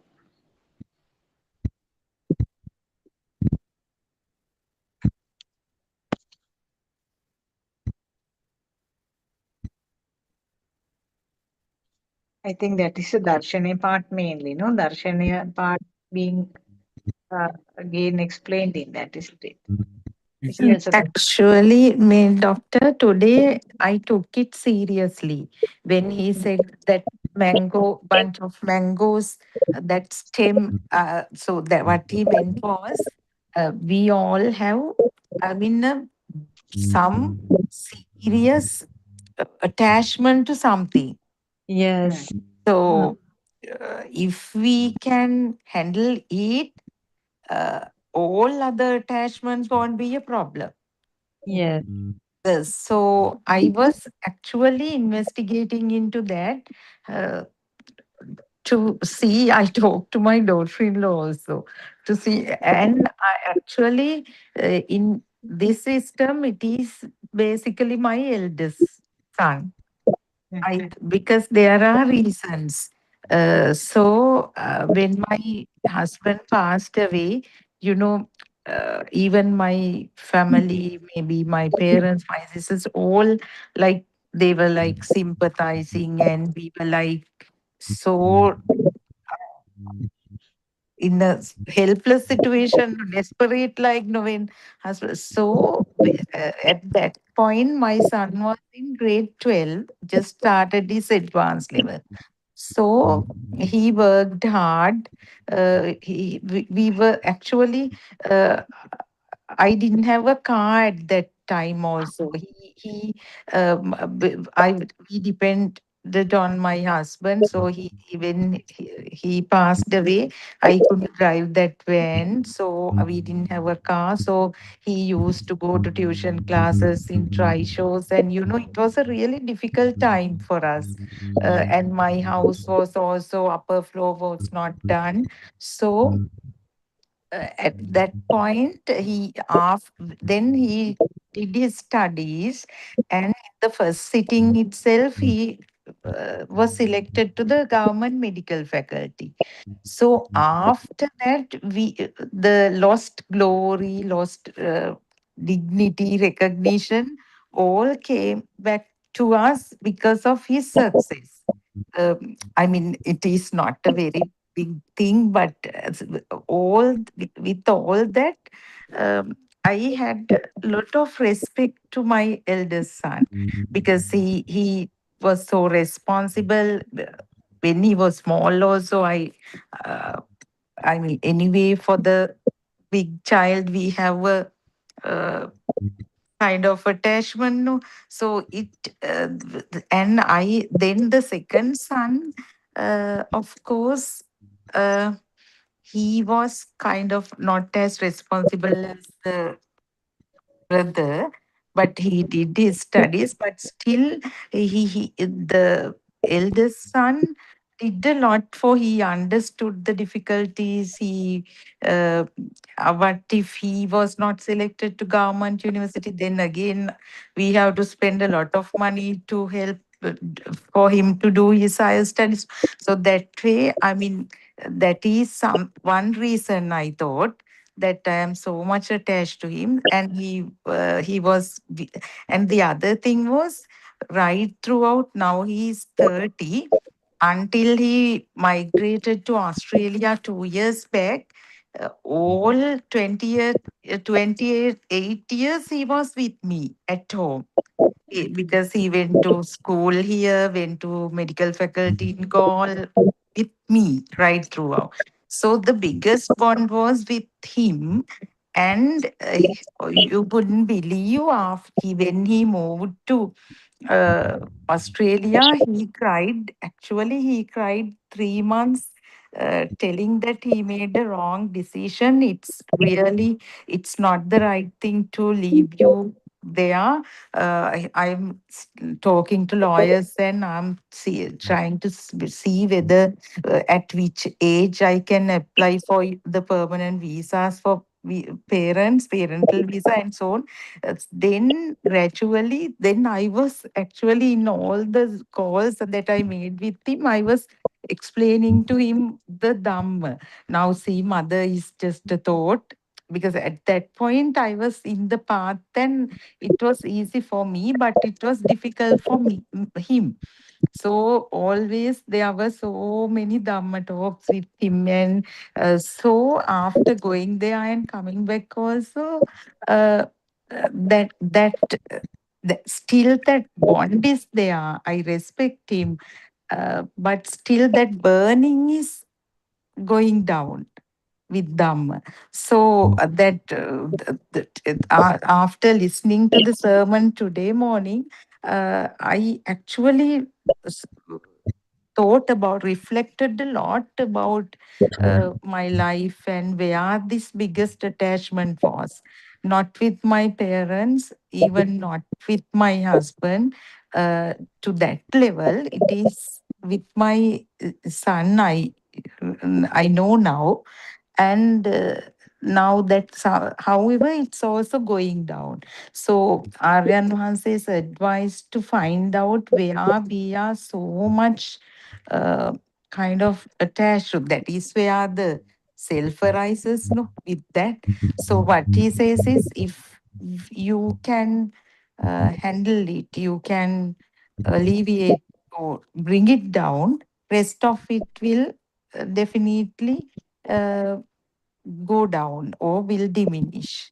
So that is my story anyway. So I think in this platform, I feel kind of it's good to talk about ourselves and our defilements, and so all of you can and you all can help me.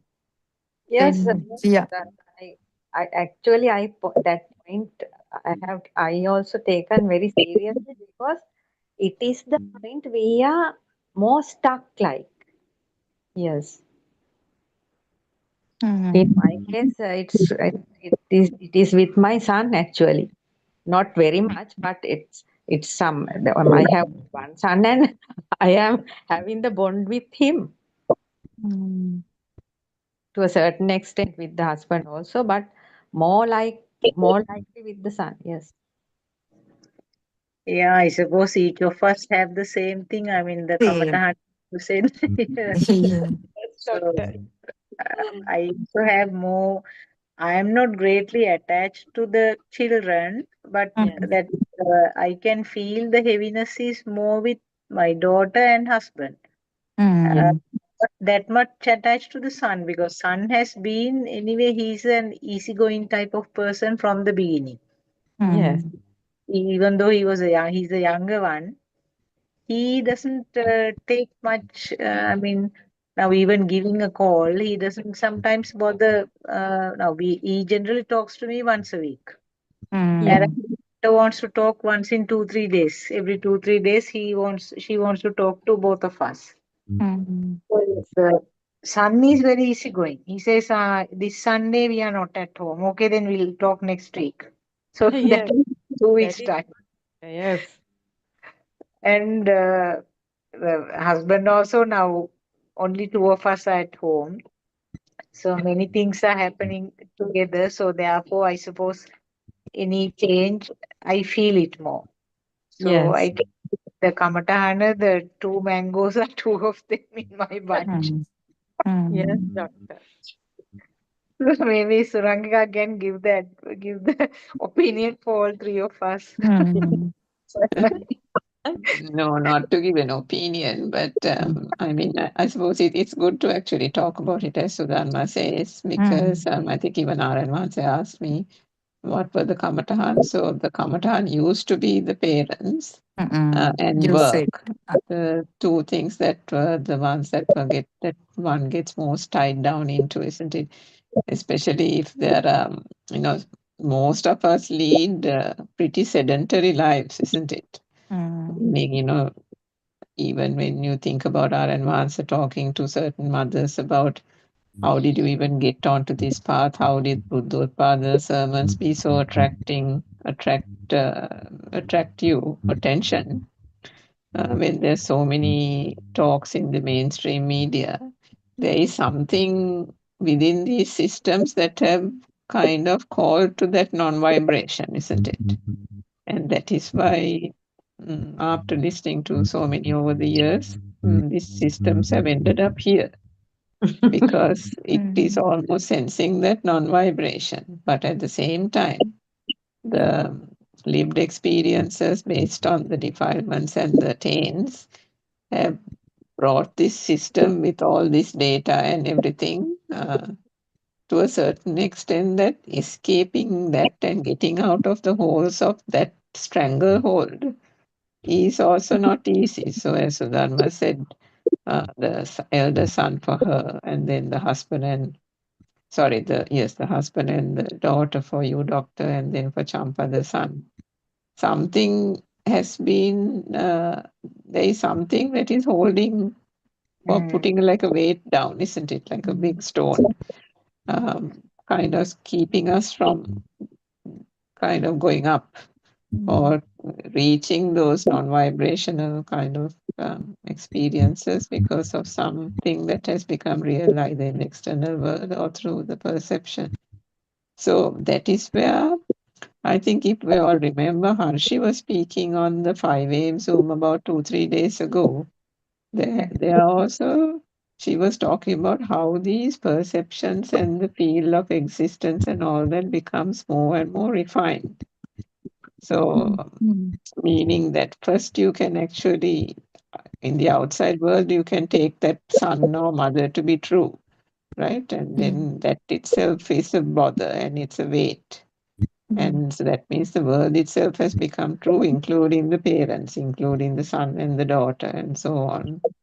So, I mean, sometimes I have experience when parents are going up and down between my sister and myself, and when they come, I don't mind them coming, but when they come, and if because this system is so used to being alone, uh, when they sometimes when I'm preparing breakfast or and lunch in the morning, and they come and sit down somewhere in the lounge, it's like a weight. First, it was a bit of a tension. By seeing them itself, there I could feel there was a tension arising. So then there was a reflection. Why is this tension coming? It's absurd, right? It's just a picture. So then there is a reflection there on how does the tension arise from the picture? What is this picture, right? It's just name and sound, that kind of thing. And then so then that reflection makes when you see it, all you got to do is see it, isn't it? And then so then that manasikara helps with that. So then when next time when they appear like that before the time for breakfast and I'm still cooking, then no tension is arising. But then sometimes occasionally the appearance is not giving the tension, but then there's a feel. There's a feel of a heaviness. Now, why is the feel of the heaviness arising? So then, then one has to actually consider how did the feel come about? Now, that is also arupa, isn't it? Even if the rupa is not making an impact, or the karma bhumi thing is not making an impact. Now, how is this? This system can feel that existence of the ones being there, and so how is that coming about? So it becomes more subtle and subtle. So for each of us in the kamatahana, the kamatahana is good, but that is where, as the Dharma said, which Aranvanse drove home the point, not only find the kamatahana, but how does this system absolve itself from that kamatahana?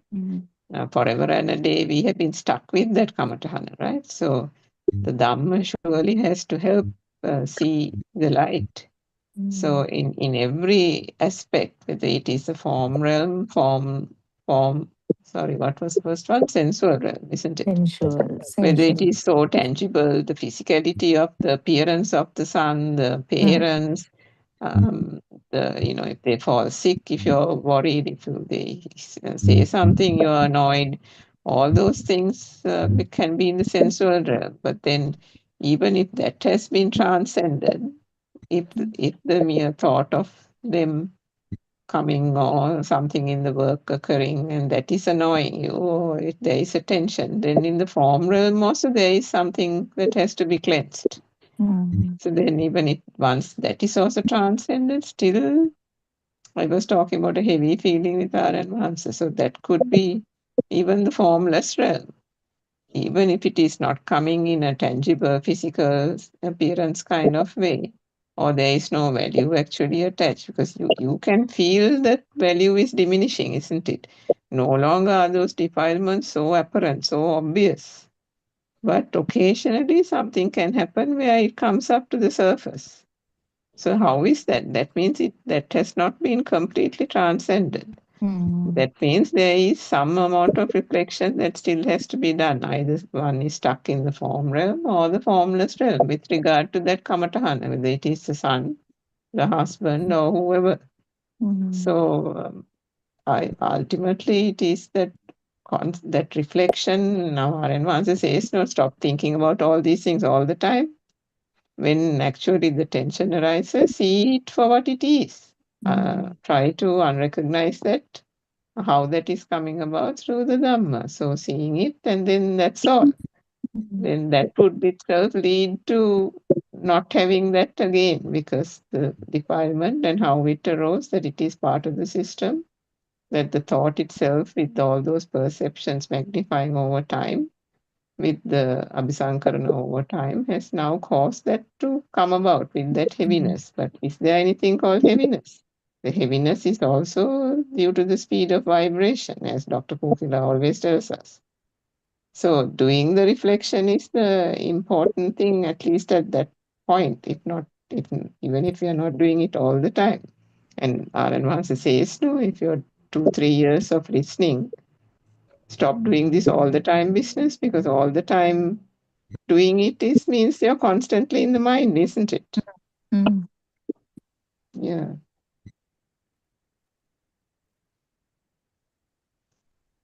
Yes, we have to contemplate on our, yes, stuck places. Yes, that is what we have to do. I think.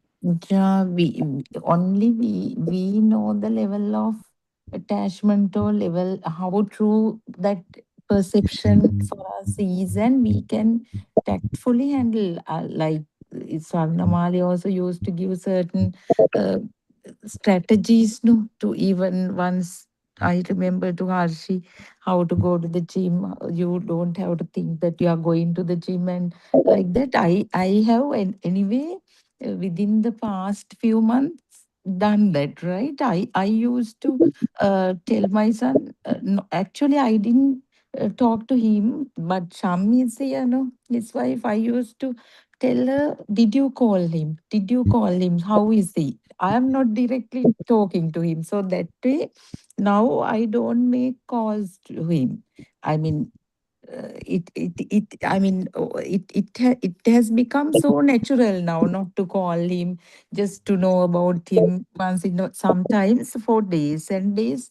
I don't I mean inquire about him from Shami even. So that way we can use certain strategies also. But however, now the fact that he is there, he is safe, he is there, that knowing is there. But otherwise, with Dhamma, and however, although we do not necessarily contemplate on that particular perception, generally, the Dhamma begins to work on that big uh, defilement or big bond, and that heaviness gradually goes down. That is also self-evident. Yeah.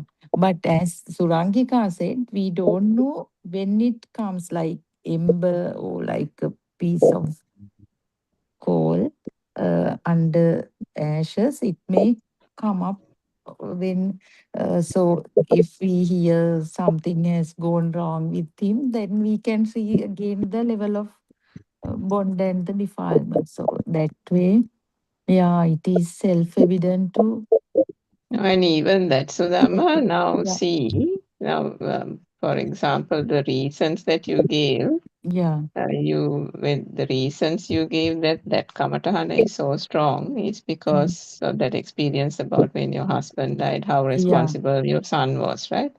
Now, if you think about that sentence, that whole thing is just a thought, no? yeah, true. If you break that up, when the husband died, so there was a husband, then there was a death, Mm, then there was a mm, son mm, that was responsible. There was mm, the son is a thought, the responsibility is a thought, the fact that he went mm, to school and did the studies is a thought, yeah, diligently is a thought, the fact that he went to Australia and saw that was a thought. Like that, if you break it up and then realize that all of those were thoughts, uh, it's incredible how that's all you have to do. The next time around you think about your son, you will feel that it's not coming up as strongly as that. mm, It's incredible actually, because even for my parents, I used to do that. Those that's days, like, beautiful. so moment you say parents, it's like here the blood pressure has gone up. Mm. Uh, Yes, so I like, remember. because we lost I lost my brother long time ago, Mm, and so immediately what comes is, oh, they have lost their son, so I have to compensate. mm, So something like that. And then even in our childhood days, the two of them, my sister and brother, used to be playing around and nobody was doing the chores in the house. mm, And these two were like always tired, working hard and doing work. So I had this guilty complex. mm, Um, mm, like, as children, we can't be responsible. We have to do everything. And then on top of that, when in our 20s, when my brother died, that was like absolute height of complexity on top of that. So then, the entire household piece was destroyed. Like then it started becoming like a funeral home. So then, so from that point onwards, you can imagine without the Dhamma, the magnification of the perceptions, right, over time.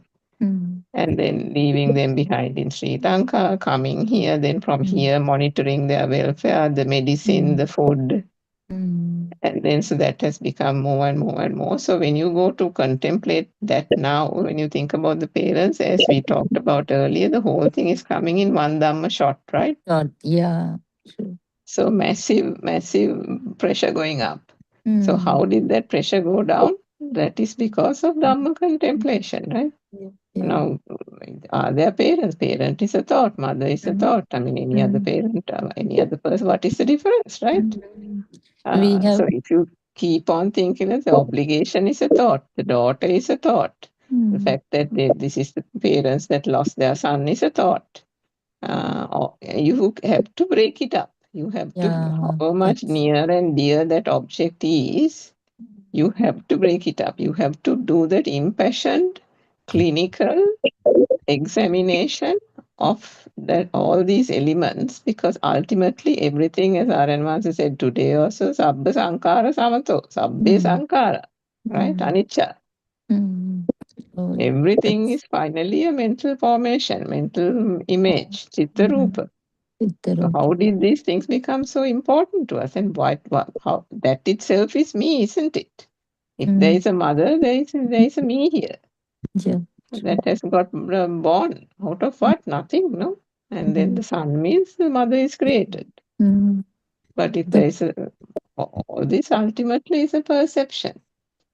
So it is that the story that we weave, isn't it? We weave a story, no? Exactly. Yeah, exactly. And the And the mindsets. story we have put on nice bits and sad bits and depressing bits, and it doesn't have to be all nice and fairy tale like. With all the depression, with all the pain, the suffering, we are magnifying and creating a huge story around those things. Yes, because of them, the world become true. No, that is the most dangerous part.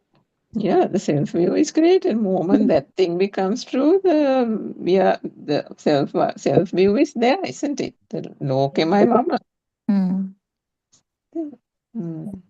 Problem, actually.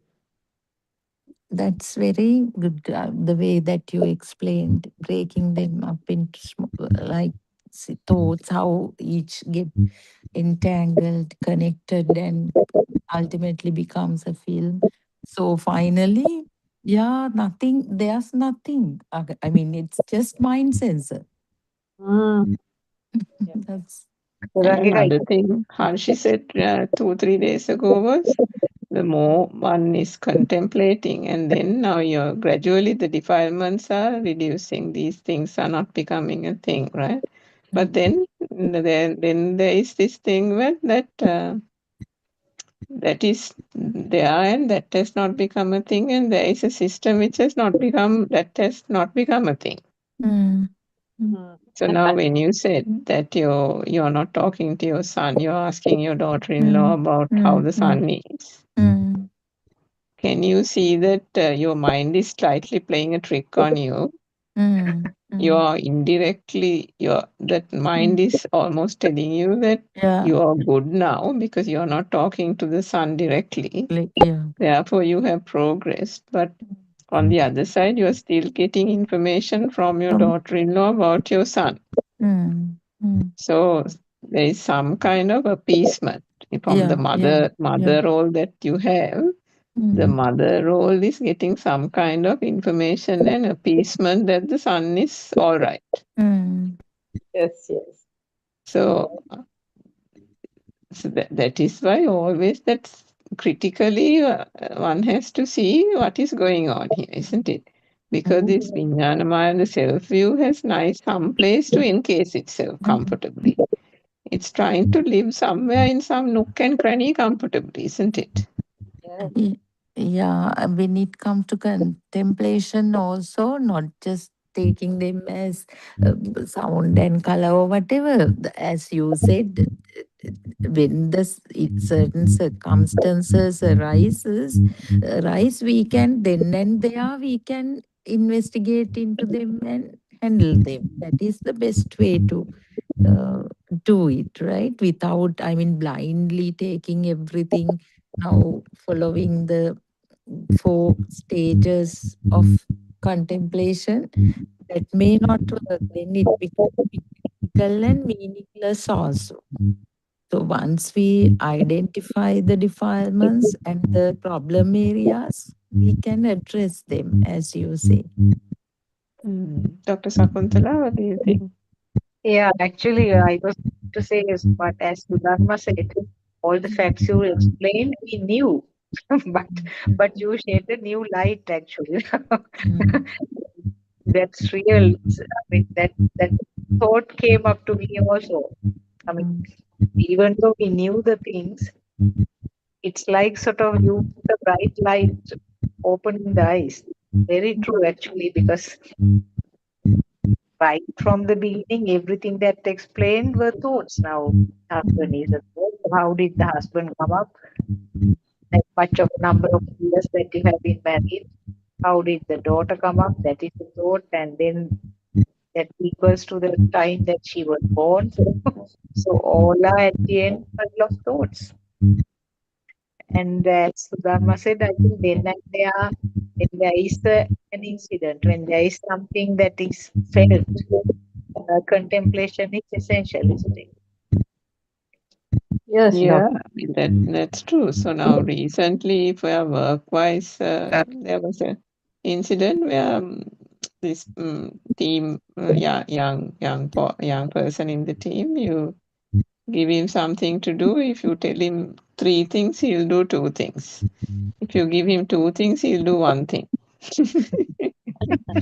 With these young children. So my manager has also told me, wanted my feedback about this boy, and so I gave her the feedback, and I said, I don't know whether it's me who's giving it and whether this is the way I'm feeling, but it looks like, he's not paying enough attention.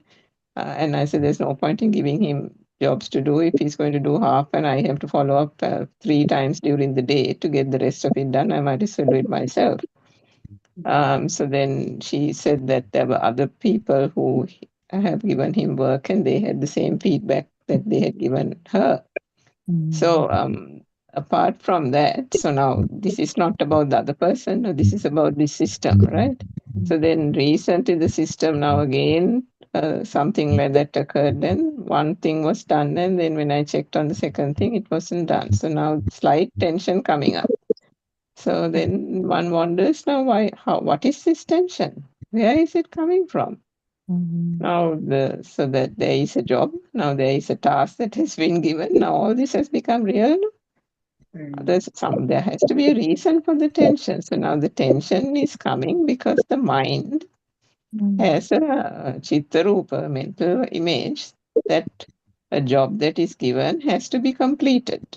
A job that has been given has to be completed by that person in the way this mind has expected that job to be completed, right? That is the chittarupa. Now, so because of that, there is an unrest, there is a tension that has come up.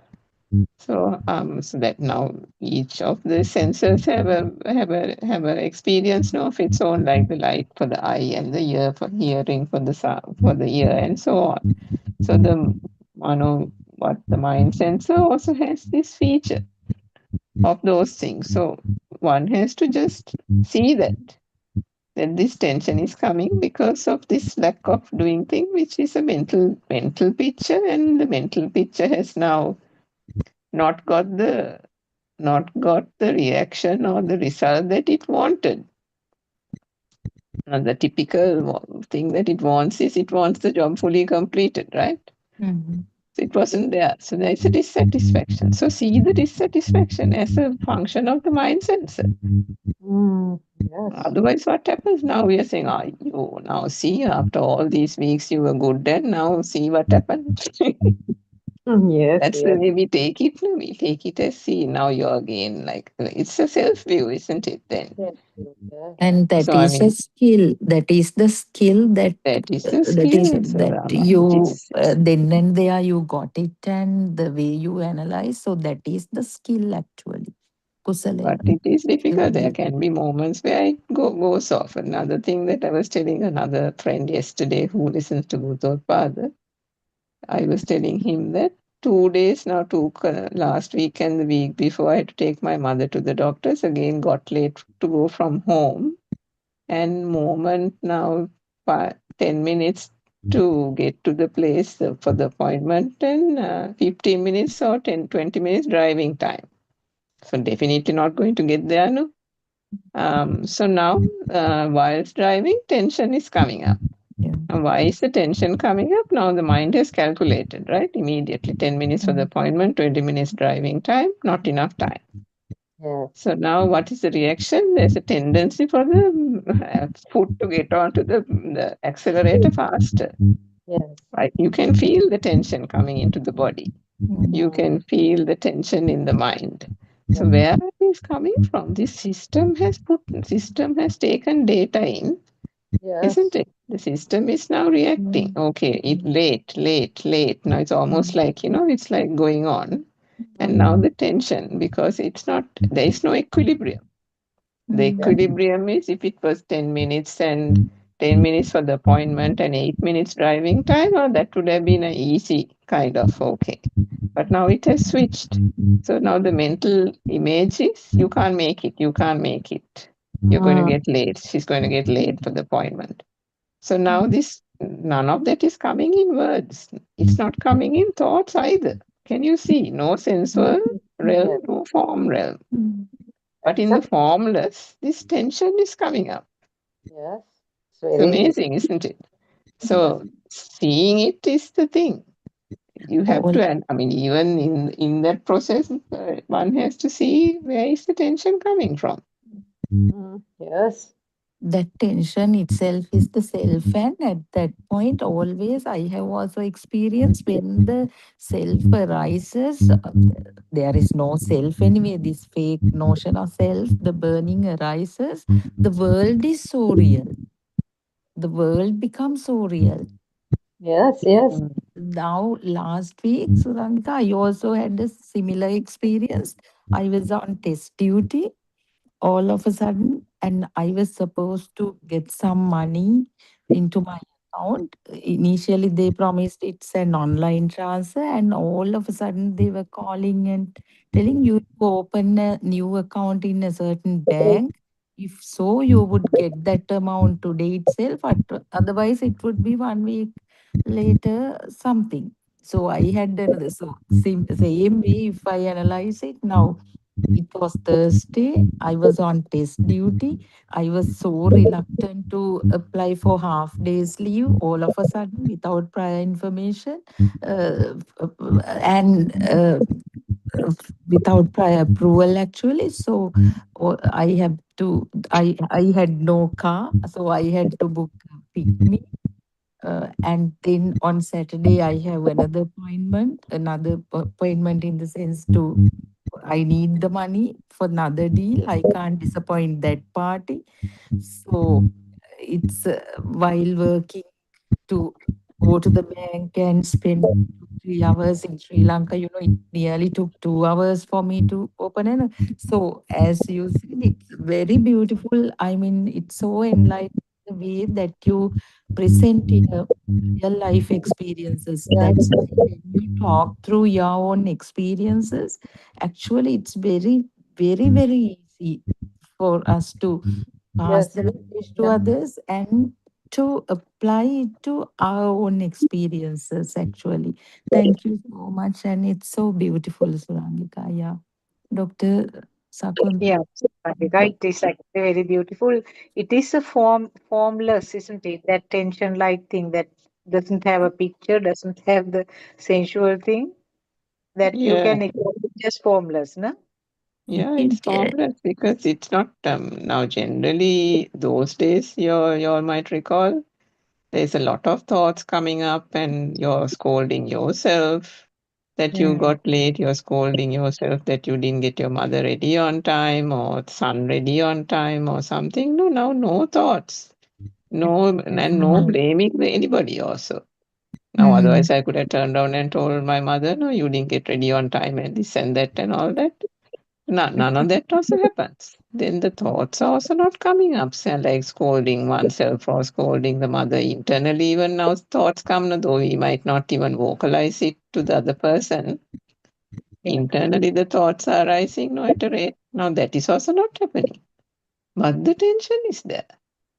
But So then, still, can I ask Rangika now? But still, that you have made the fact that you have made an appointment to the doctor, that image isn't it there? yes, that now, if you think about the third Kamatahana, Sudama, Yeah. so that activity is going on now as a almost robotic state. If I had say 2 o'clock, I'll get up from my working from home thing. Mother gets into the car, I get into the car, I ask her whether she's got her Medicare card.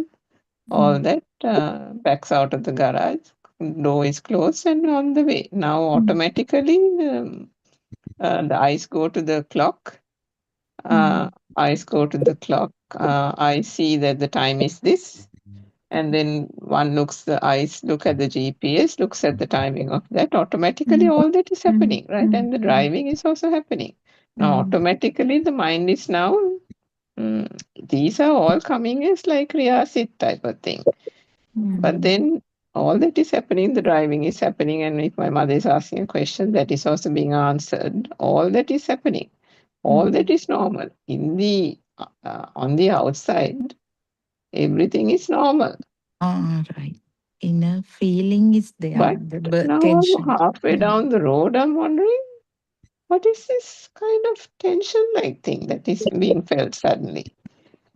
So then because now you said sihi, right? At the beginning, awareness. Awareness, yeah. Yeah, so one has to be sensitive or aware about how this is coming about, whether it is the sensual realm, the form, or the formless. Now, if it is a thought, then one has to realize that it is a thought. So the how much of contemplation has been done to these aspects will then ultimately is the thing that will help transcend all this, right? Because now Aaron once said this morning or yesterday to some mother, menhi kirimai, menhi venekai, okkoma therana, right? And then everything is happening in a normal. If you want to feel, if that tension is also coming, and the tension also will come.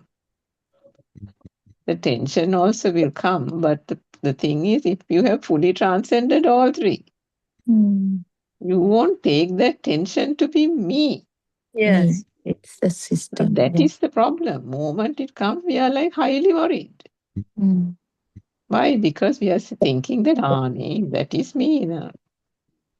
Right? That dukkha netu dukkha and sapa, whatever that thing. Sadness, which is not a thing. Yeah, so there's this natural reaction that the mind sense will have to various things. It can have it, right? Just like the other senses, it has its own reactions.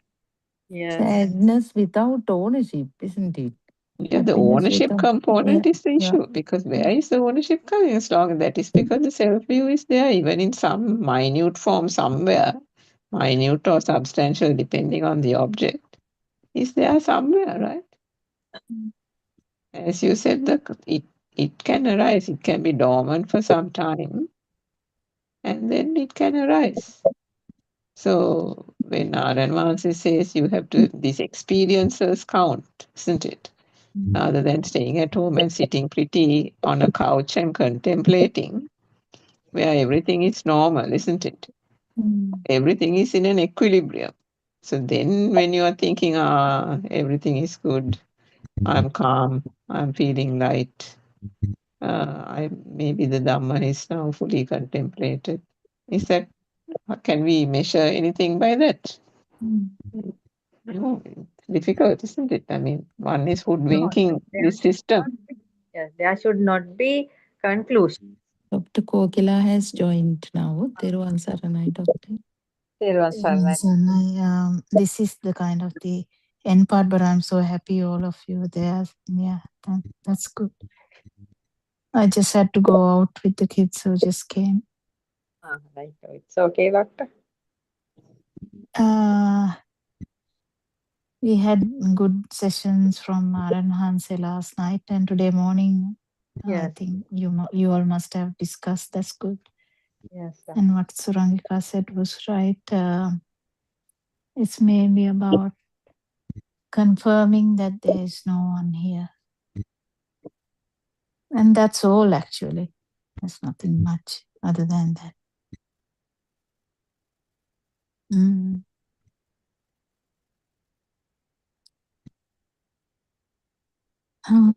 I think he is trying very hard these days to bring everyone who has listened for some time to shake them and bring them up a little bit. Isn't it, Surangika? Yes, it's true, Doctor.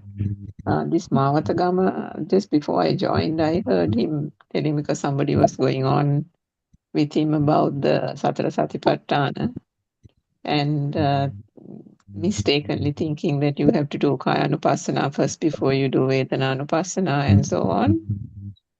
And then Aran once was explaining there's no such thing. Everything has the Vinaya Domanasa, Vinaya Loke, Abhinya Domanasa Kaya Kayanu, and then again Vinaya Loke, Abhinya Domanasa Vedananupassana, that type of thing.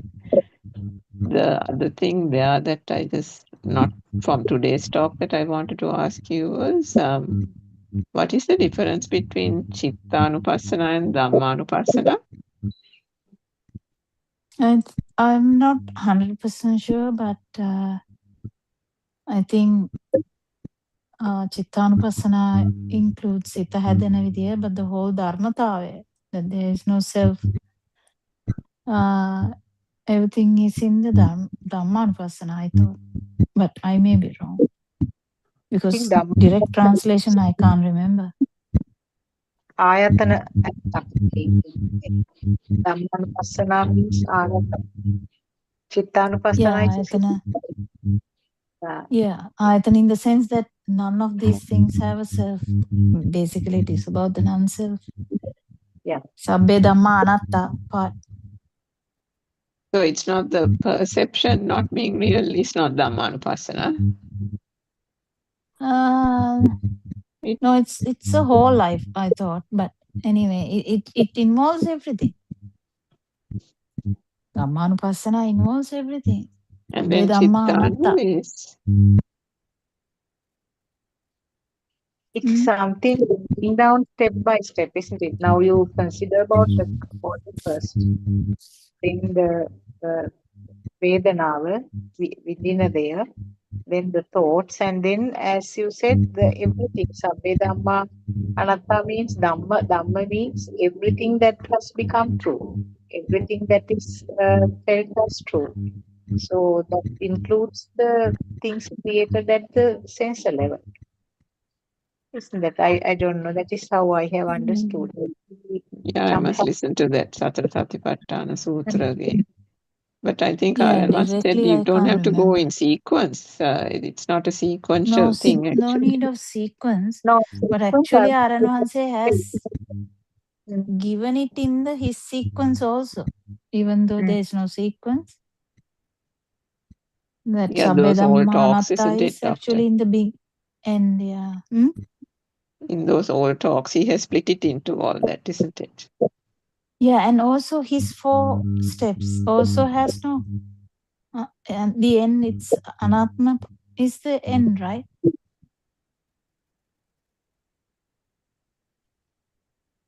So I thought it's the same thing. Anatma is Bahira is Kayanupassana because it's Kandakaya.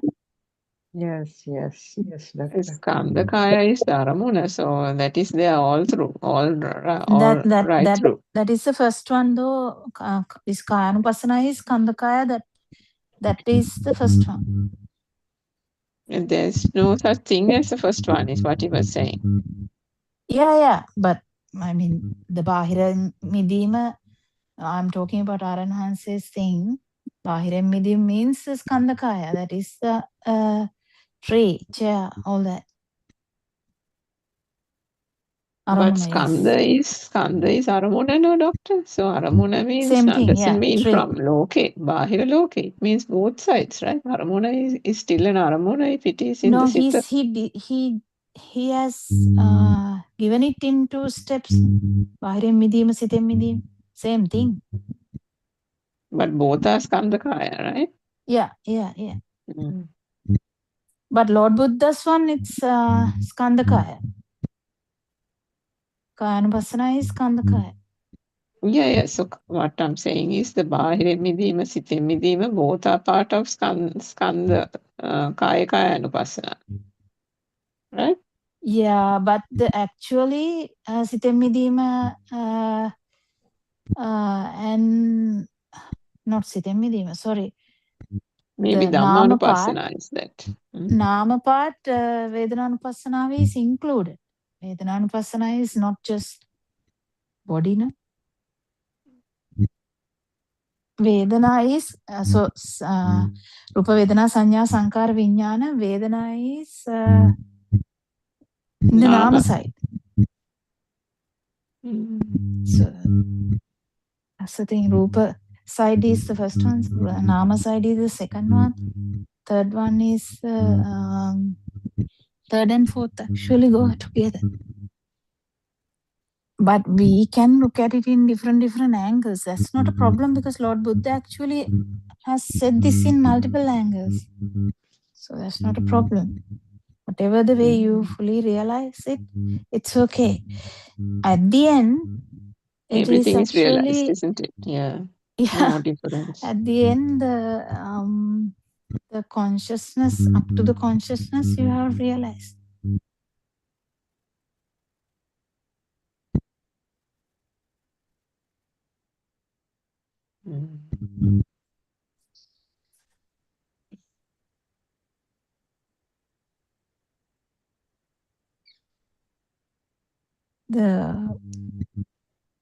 The actually Arahant says, I can't even remember. I have to remember.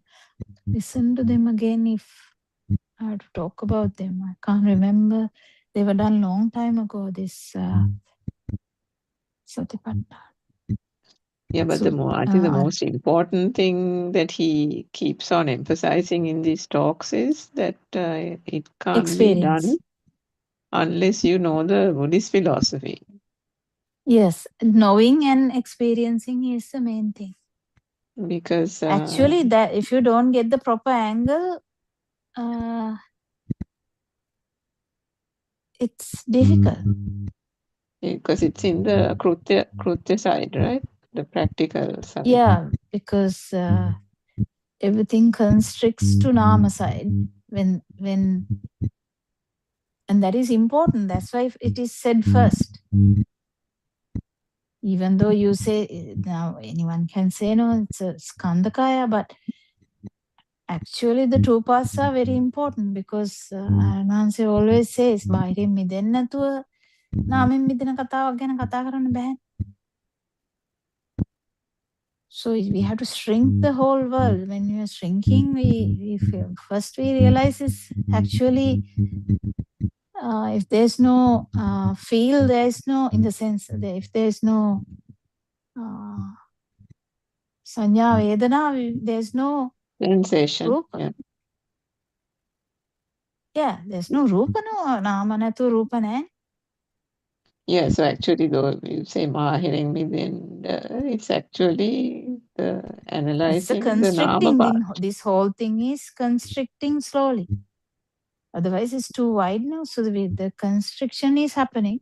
At the end it comes to the consciousness and then understanding none of these things are having self.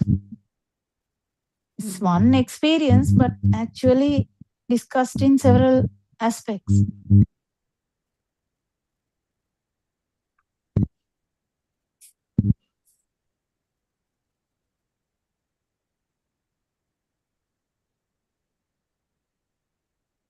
And then tomorrow Aranhansi is going to Vavuniya side, right? Yes, doctor. Today Galkulam side. I don't know where that is. Yes, I have no idea about it.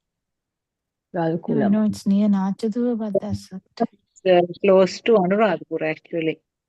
Very close to Anuradhapura. And I think he's doing it at Mihintale also today. Mihintale Galkulama both today and tomorrow Vavuniya. Right. Yeah. That would be a good thing for Mihintale Mehinansi. Yeah. Yeah.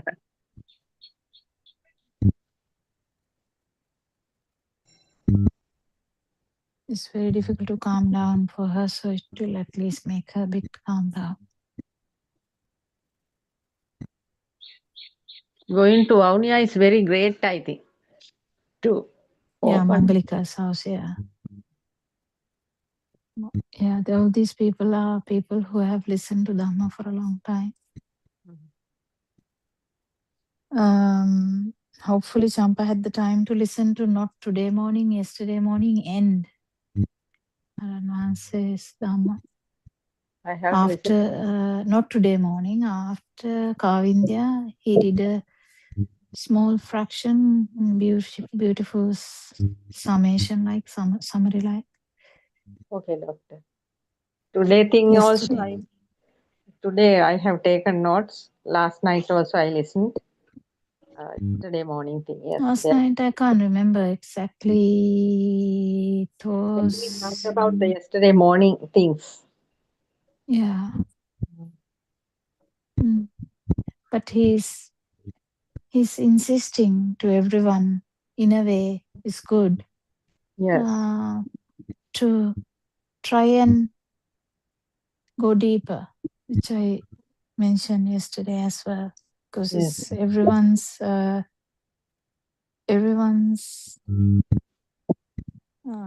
would say task kind of thing to go deeper into understanding that even the feel is not a self. Yes, doctor, I always remember you. So must do a lot of things to like just to be. Not take it that strongly. Yes. It's just that knowing that there is depth also good, so that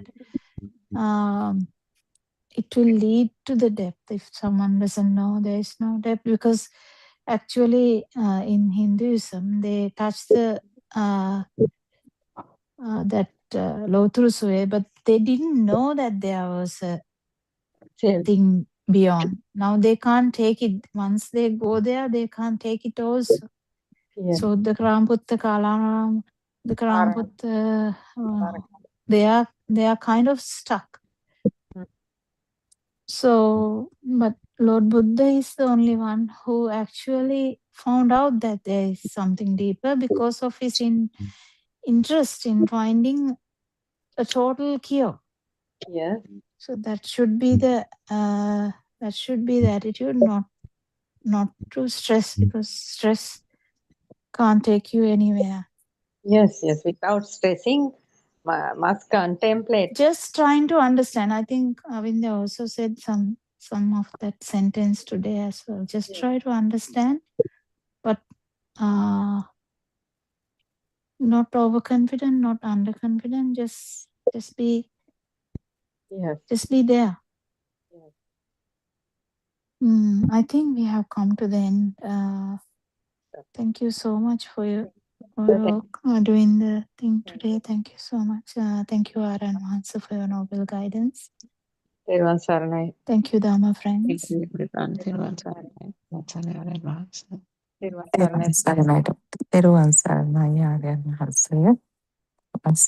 Dhamma friends. See you tomorrow.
Thiruvang Saranai.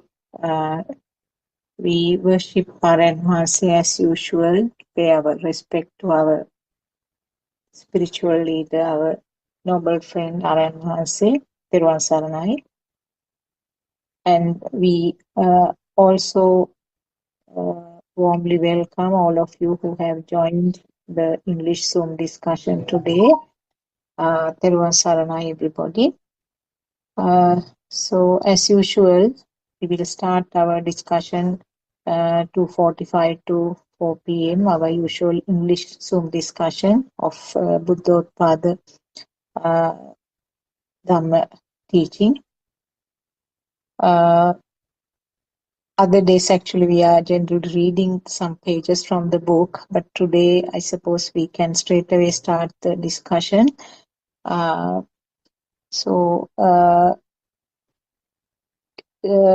any of you like to bring up any topics until Dr. Kokila joins us?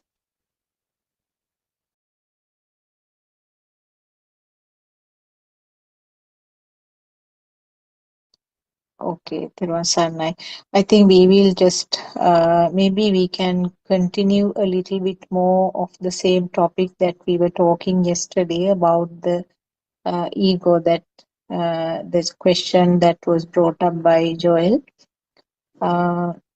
Yes, Dr. Sakuntala, yesterday Dr. Kokila gave a very comprehensive kind of conducted a very comprehensive discussion regarding Joel's question of how to identify or how to handle if we meet up somebody who is so egoistic, and what is actually, how do we define ego in terms of this Dhamma.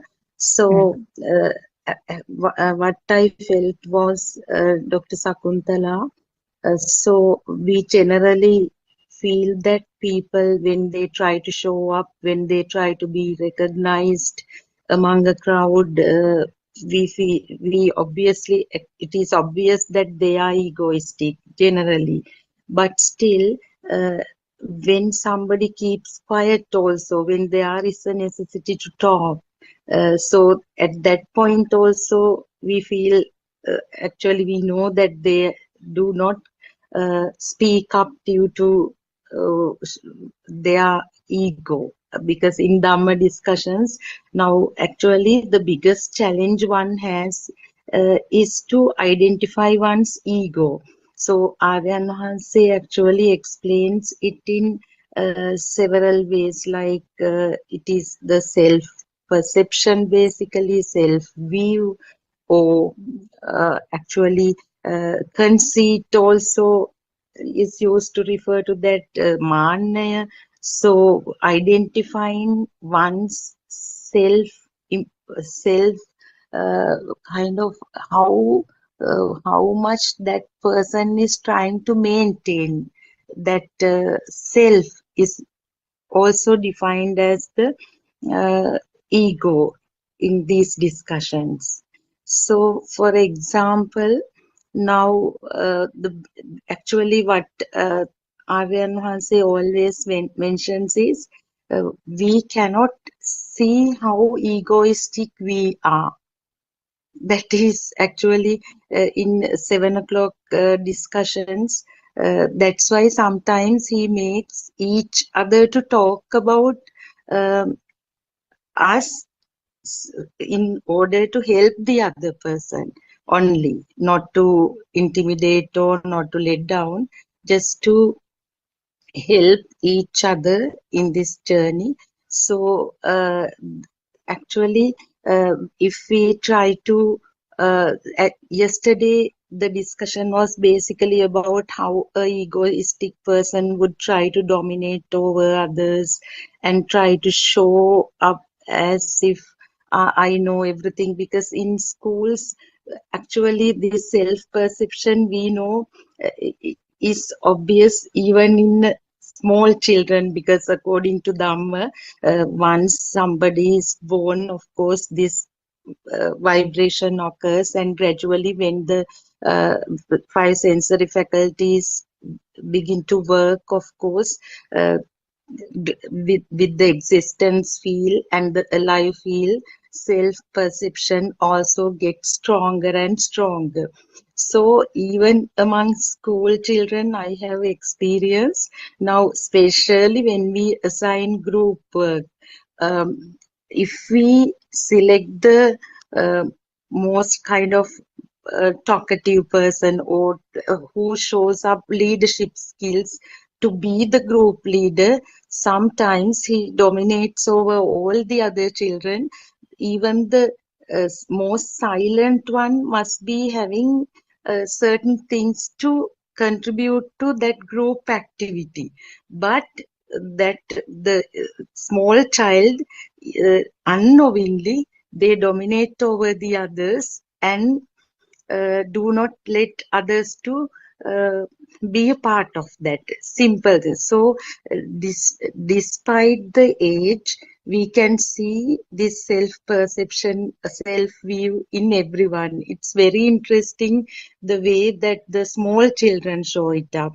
So actually, unknowingly, we appreciate that as leadership skills, and they try to show that to the teacher even, I am the best one and I have done everything. But in the new educational kind of principles also, now what we encourage is to let everyone contribute equally to a project or any sort of activity.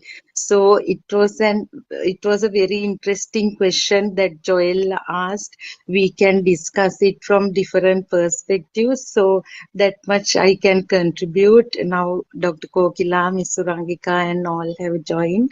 Teruvan Saranai, worship Buddothpado Aryan Wanse's feet, and we can continue the discussion.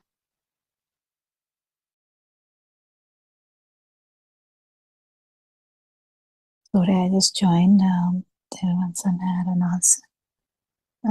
Namaskarayo. What was the discussion point today? Today didn't Shani read the book? Not yet, yeah. She informed Dr. Kokila that she is unable to join it's today. okay. She's on her way to, yeah. So we were It's just talking about the ego and some experiences we have. What was the question?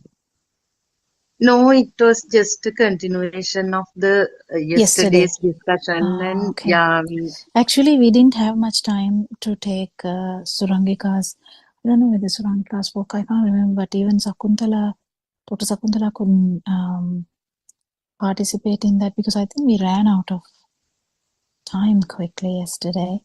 So we can talk about it today as well. Yes, Sakuntala. Yeah, actually, as you said, the word ego has sort of in English language, it has a very superficial meaning where me, myself, and the things related to me, which comes up as thoughts. So that is what is interpreted in the English language when we are talking about things. But in Buddhist teaching, apart from this superficial, very obvious feeling of myself and the things related to that myself, and also I think it has the Surangika suggested the pride, the word pride also, yes. I mean the proudness or pride or whatever, proudness and trying to dominate and trying to show off, all those are the descriptive words used for ego when we are just in general talking. But in Buddhist teaching, actually, that is the sort of culprit behind all these defilements and this long samsaric journey, where the feeling of being alive and feeling of this self-perception. And the word self-weave is used for the thought that is built up on top of the self-perception. Self-perception is that just the feeling of existence, but on top of that, the thoughts are built up, and then that's described as self-weave. Please correct me if I'm mentioning anything incorrect. So behind this main sort of large outer layer, there are many aspects that we have to discuss in this ego or this self-perception. Wherever now we know that the world, so-called outside world, is a creation of the sensor function. So we have no knowledge or no way of finding out what is beyond this sensor function level.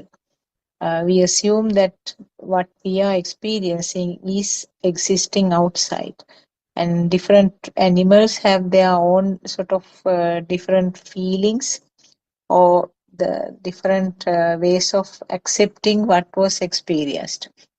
So when we go think about that line, whatever is taken as a thing or whatever is given a value or whatever is accepted as existing, then and there the self-perception is there on the other side. It's like the other side of the coin, because feeling of existence and feeling of being alive are both sort of going hand in hand. So in very fine places, very fine nooks and corners, you can find the self-existence or self-perception. When you go deeper and deeper, with every word you talk, with every activity and every thought, if they are taken as real or if they are not, if they are given a value by the system, then and there this self-feeling or this self-perception is there. That is where the finest forms of ego is hiding. So what our noble friend always says, that try to identify your feel. What he meant by that was that the burn or the burn in relation to that that you are experiencing in relation to any stimulus or any thought. So that is the different names are given, the defilements or maybe self-perception, different words can be given. So I think this is actually the theory part, but when you go to practical side, Surangika gave a nice example yesterday about being in the queue in the bank. If one person jumps and comes in front of you while you have been waiting in the queue for some time, the feel that you get, you can give different names to that feel. It's an uncomfortable feeling, and you might name it as anger or whatever the name you are giving. That is your self perception, or that is the feeling of existence.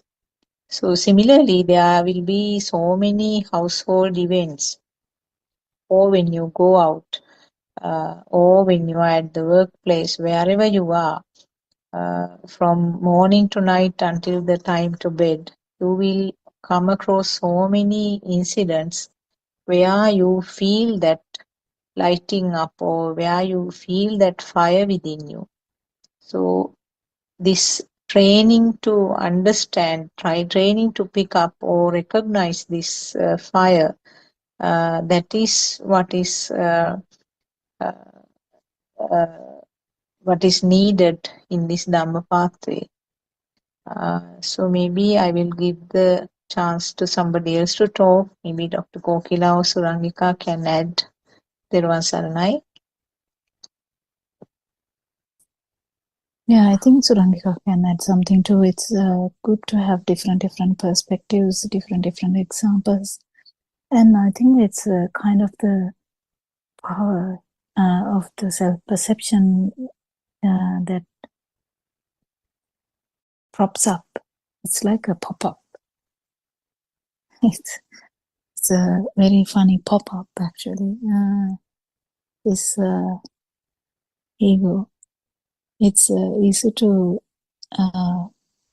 detect if you're actually into that awareness. Yes, Rangika, is there anything you can add to that? Yeah, Theron Sanai, Dr. Kopula, and all that, my friends. And Joel can ask a new question if he yeah, has. actually, that might be better because we did discuss ego yesterday. Yeah. Yeah, but you can continue until Joel asks. I was just going to add what Mara and Mahans explained yesterday, which is also the finer points of what we discussed on the ego aspect of it. The things that are, quite hidden and can only be discerned once there is a traversing of the path and understanding of the Dhamma for quite a few years. And that's not to say that people who awaken to the field faster don't feel it also. That is entirely possible. But for those who have, listened to the Dhamma for so long and for quite a few years and are practicing, there is an awakening to the feel as the more one realizes the falsity of the sense faculties from which the mind consciousness arises. And this being in the mind kind of starts to fade away. And with that arises that awakening, the inner transformation, as we call it, the awakening to the feel. Or in Sinhala, we call it avadiya. So the more that happens, only the more there is a awareness, shall we say, of those habits and traits in which the I or the self or the ego is hidden. And that was the point that was the subject of a lot of discussion yesterday. We heard Sonamali and Narayan Mahansa both explaining by drawing on examples given by certain mothers who post their experiences on the Zoom discussion.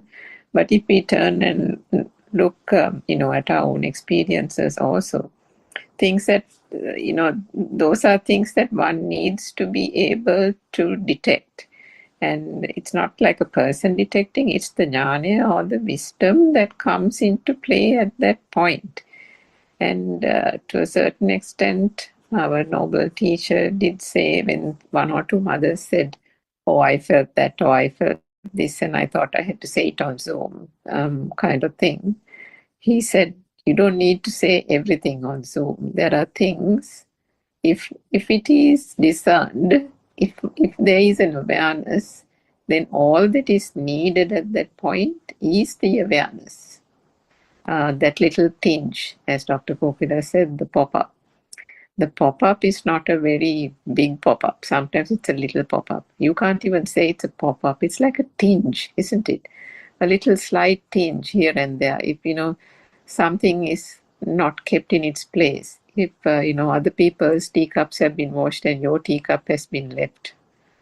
Somebody's forgotten to wash your teacup. Things like that, little bits and pieces. And then my mother always complains if somebody's dog has left poo in front of the curb at the gate. So, it's like our gate. So why have they left the poo here? Kind of thing. So it's that unknown, the thing that is not said out loud, isn't it? This is our gate. I suppose it does that mean it's all right if it is somewhere else? So, things like that. And those are the habitual kind of things. And Dr. Kokila, this is the Gati Nimiti thing that I'm trying to explain. Perhaps you can elaborate on it, subject to Joel asking a question, of course.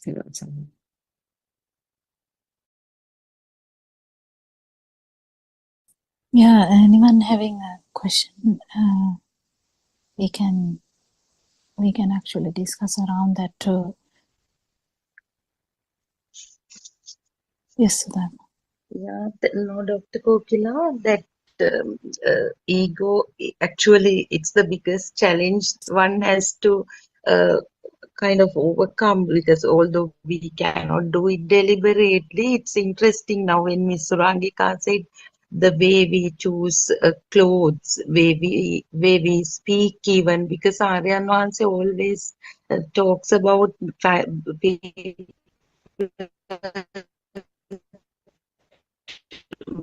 even we trying to maintain lifestyles. I mean, as Ms. Urangika said, in a very subtle way, the subtle need to maintain the self. I mean, maybe as a very good person. Now, most of Dhamma friends, including me, the problem they have faced is trying to be a good person in Dhamma path and in every way possible.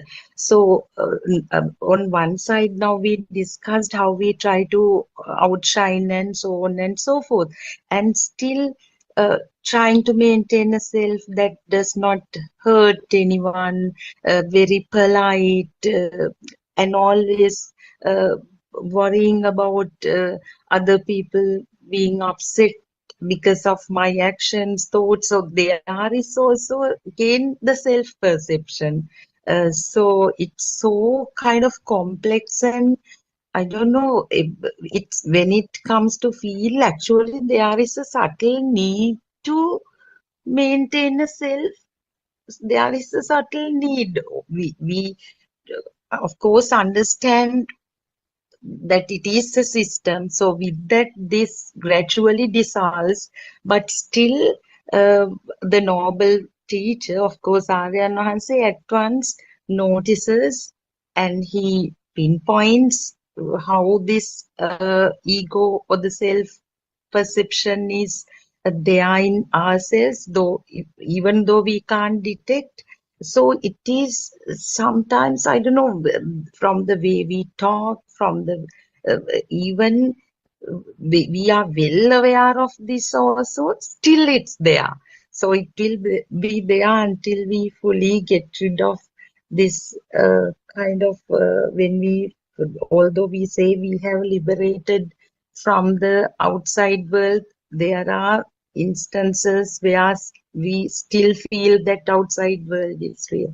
So it is kind of a gradual process getting rid of this will automatically will go away anyway, and the system will continue to be there. Until then, we have to kind of try to understand, try to identify, as you all said, to catch it not as a person through awareness. When the awareness gradually develops, the awakening happens, we will better see the self-perception the moment it pops up. Okay, Teruvan Saranai. Yes. Yeah, actually, something to add is the main thing which matters is self anger. So this has to be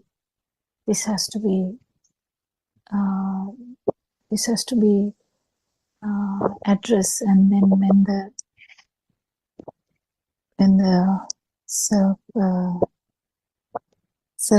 view is broken completely or without any doubt, then everything comes into one non-self anger, and that's so much easy, and whatever the detection of the pop-up is it becomes a normal thing, because now the normal thing is no self anger, and this becomes a abnormal thing.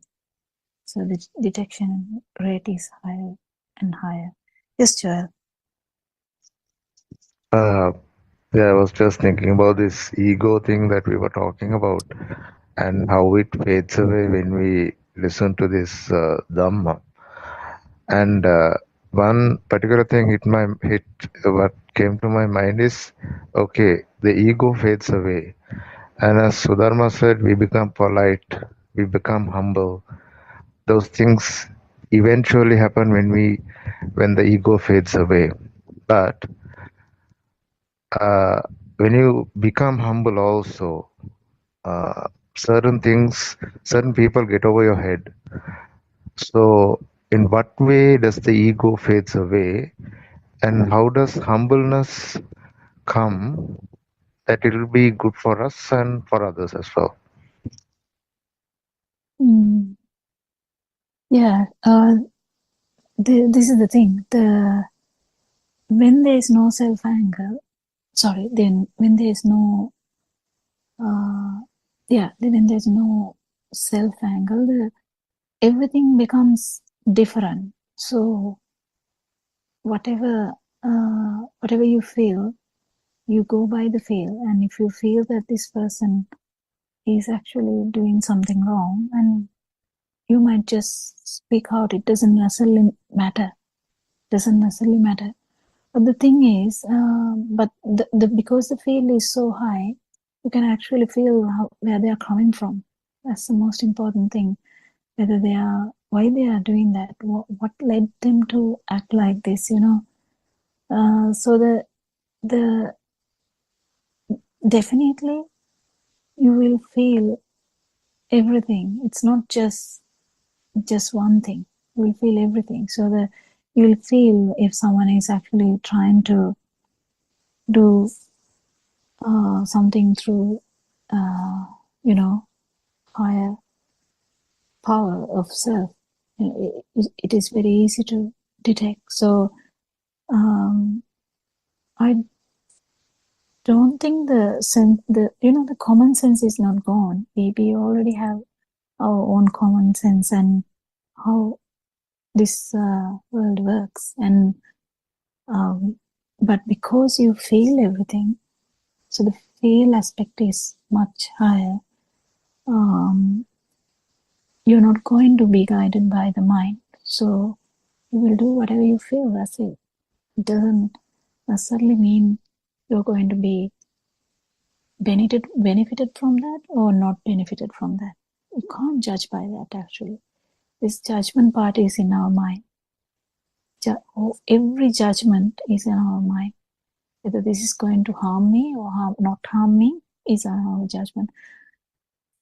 This is an extreme example of the Arahanto, so we can't expect this to happen to everyone in the path. But what I'm trying to say is an extreme example of an Arahanto, someone who has lost this ego. Yes, there is a chance that something can happen. We can't really say no, but it doesn't necessarily mean that they feel it. They feel it. There are so many examples in Lord Buddha's time how they, even Mughal Thero, he felt that how they came 3 times to kill him. The whole lot of people. I can't remember the number even. It was a lot of people, and he actually left that place because he didn't want them to get into this problem of harming him, not because he is feeling him. It's because of the kindness, out of kindness. But then when he realized that he can't do anything about it, just gave in. It's this question of whether it will be beneficial for us or beneficial for anyone else is actually in the mind. So all the problems in the mind, or the judgments in the mind, comparisons in the mind, stories in the mind, it's all in the mind. It's everything is in the mind. So mind gives you the story. Mind gives you the internal radio. This internal radio keeps on telling you so many things. If you actually pay attention, you will wonder how this internal radio works. It's just whatever you have heard, but how it works so beautifully. So beautifully, in the sense, it's not beautiful. What I'm trying to say is it's a kind of like a, beautiful organ. Sensory aspect of that is so interesting. It's this internal radio, how it works, and that radio keeps telling this and that. But that's not true. What you feel, you go by the feel. If you feel like helping someone, you just feel like helping them, you just do that. If you didn't, you didn't. It's just a thing, just one occasion. And you need to remember, it's all about no self-anger. All about no self-anger. Whether you are kind to someone, whether you are trying to save him, or whether you are doing something, it's all, it doesn't matter.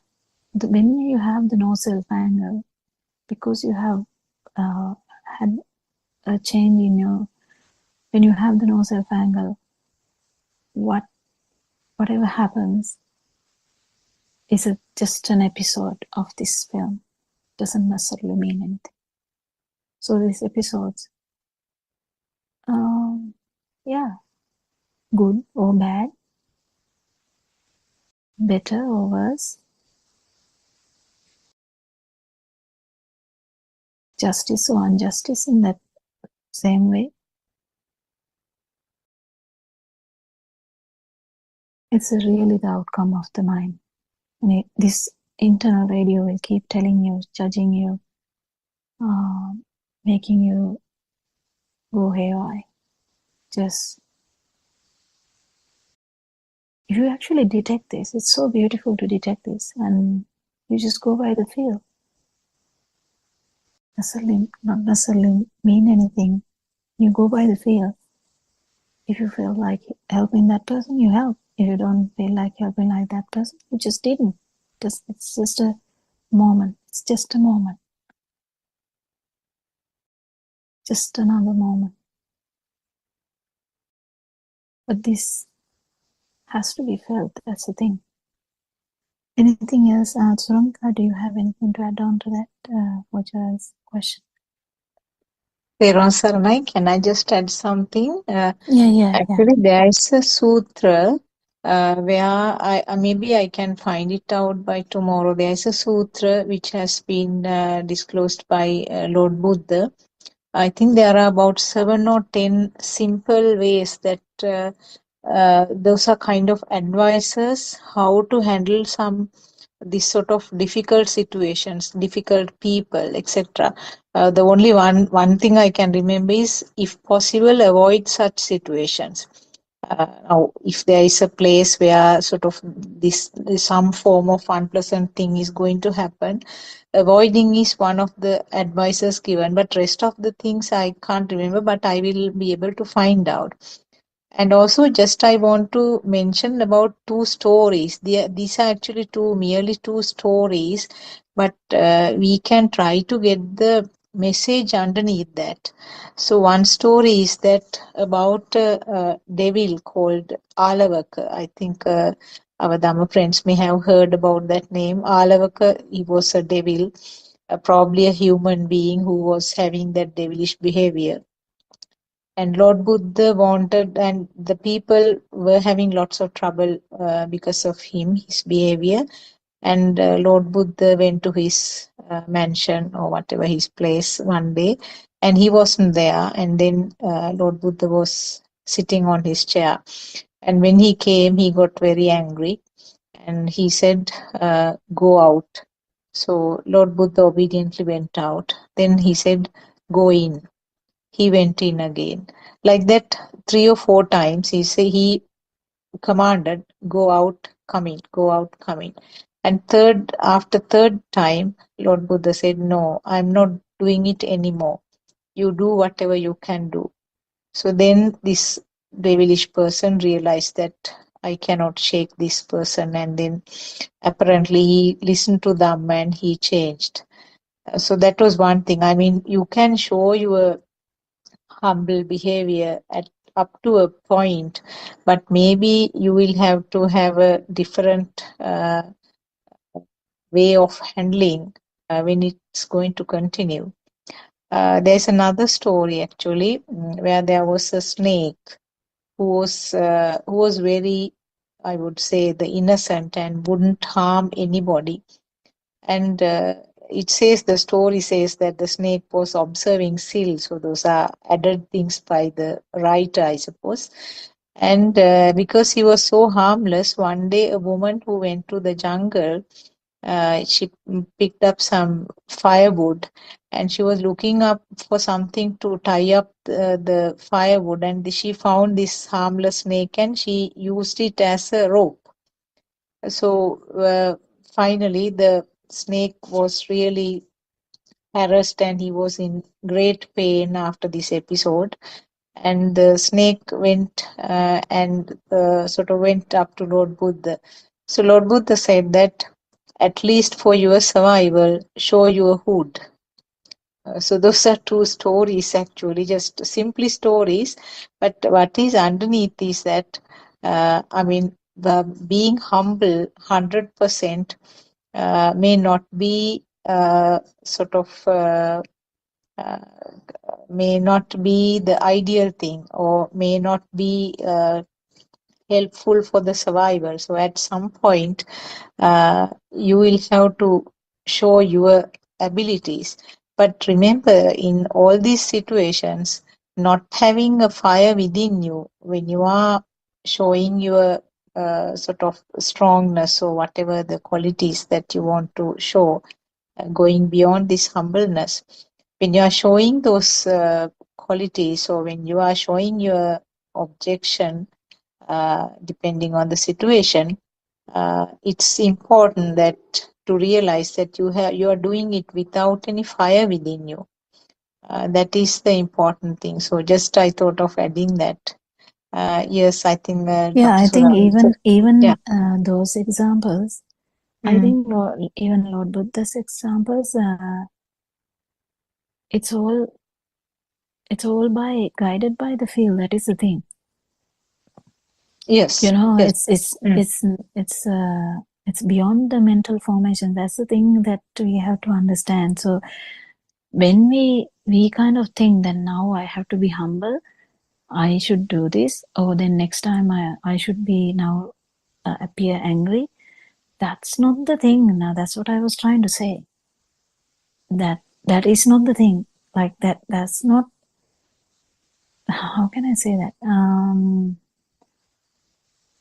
Because whenever the mind gets involved, it's always there is a bias. So the mainly we understand so like super examples like Lord Buddha or anyone, any Arahant, it's mainly through the feel. So they do whatever they feel. So even the need to do something there, like say enough. You know, we can say enough. Saying enough is not specifically from, doesn't need to come from the mind. That's the thing. So flowing in the field, that's the most important aspect of it, I would say, and the lack of self-view. If the self-view is there, whatever you do, whether you are so humble, it's useless. It's useless because the self-view is there. Whether you are humble, whether you are good, we can label him as 100% good person. Again, if there's no understanding of this, no self-dhamma, back to square one. Because your vibration is going to be born again. In the sense that your vibration is going to get telepathized into any other system. Yeah, whatever the birth, it doesn't matter. This cycle of birth is going to continue. That is the thing. We have to understand that. I think Sranka was trying to say the Gatinimiti, Manimiti, that's a kind of, the vibration here, which is the power, which is going to be there even after the stopping of the respiration and stopping of this system. That power has no place to self-telepathize.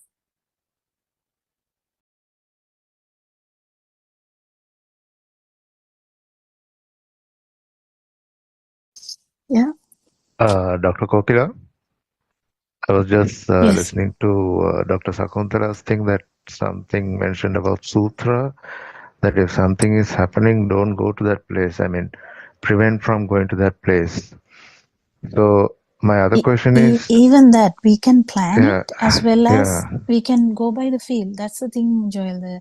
What I'm trying to say is, like you go by the flow, yeah. and you just understand. You just feel it.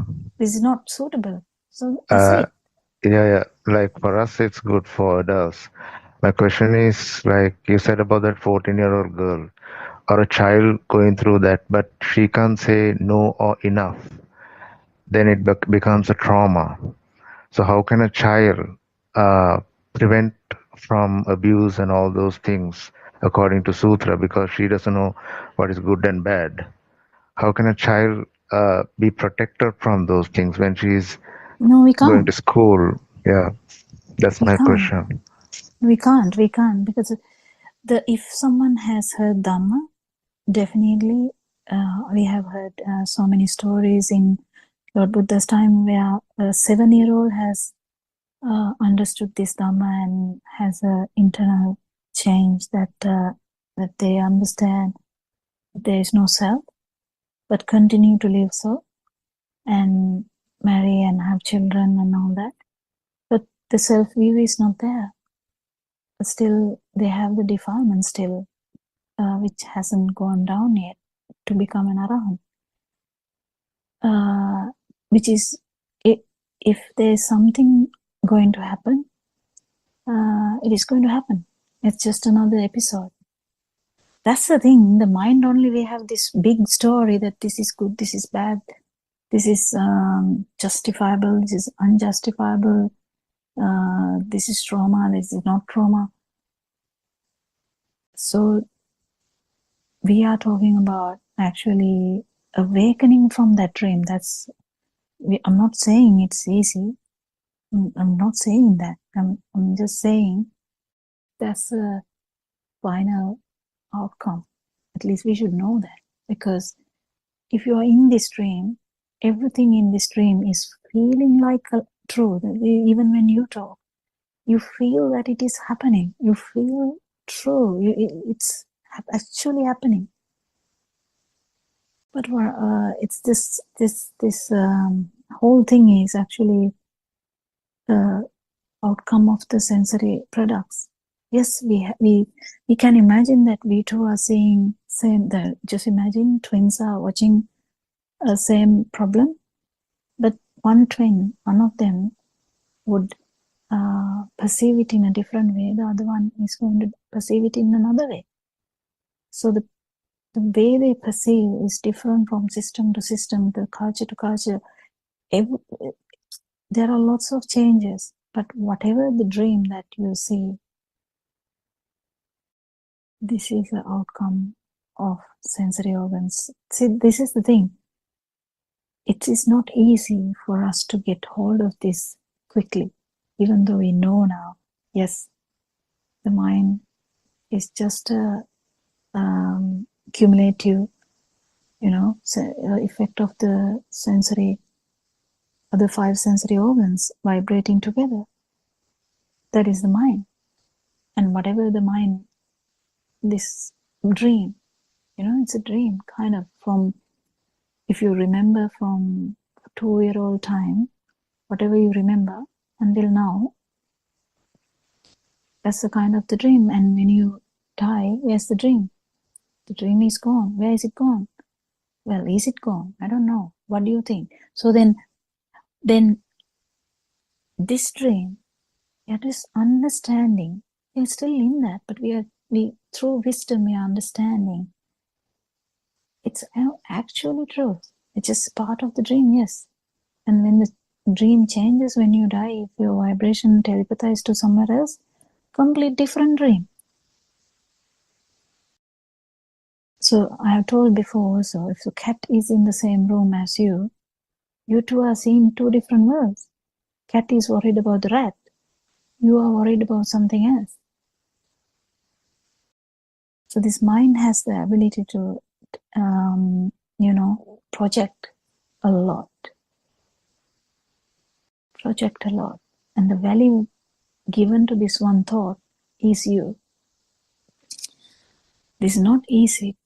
It is not easy to come around, like understanding that what Joel said, Joel said that something happening to a girl.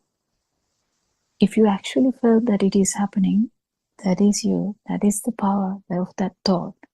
That is what we feel as a life. That is the beauty of this trying and understand how you feel as you are living, how we feel this duality, how this dream has become so true. Can you add something, Srangika, about that?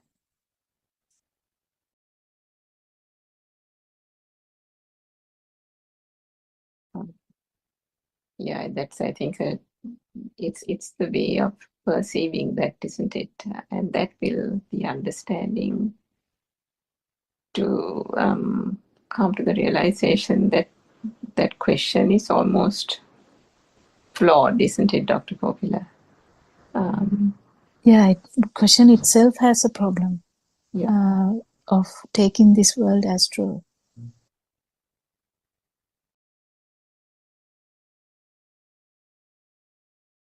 Yeah, because then what happens is we are concerned about the child, about the safety.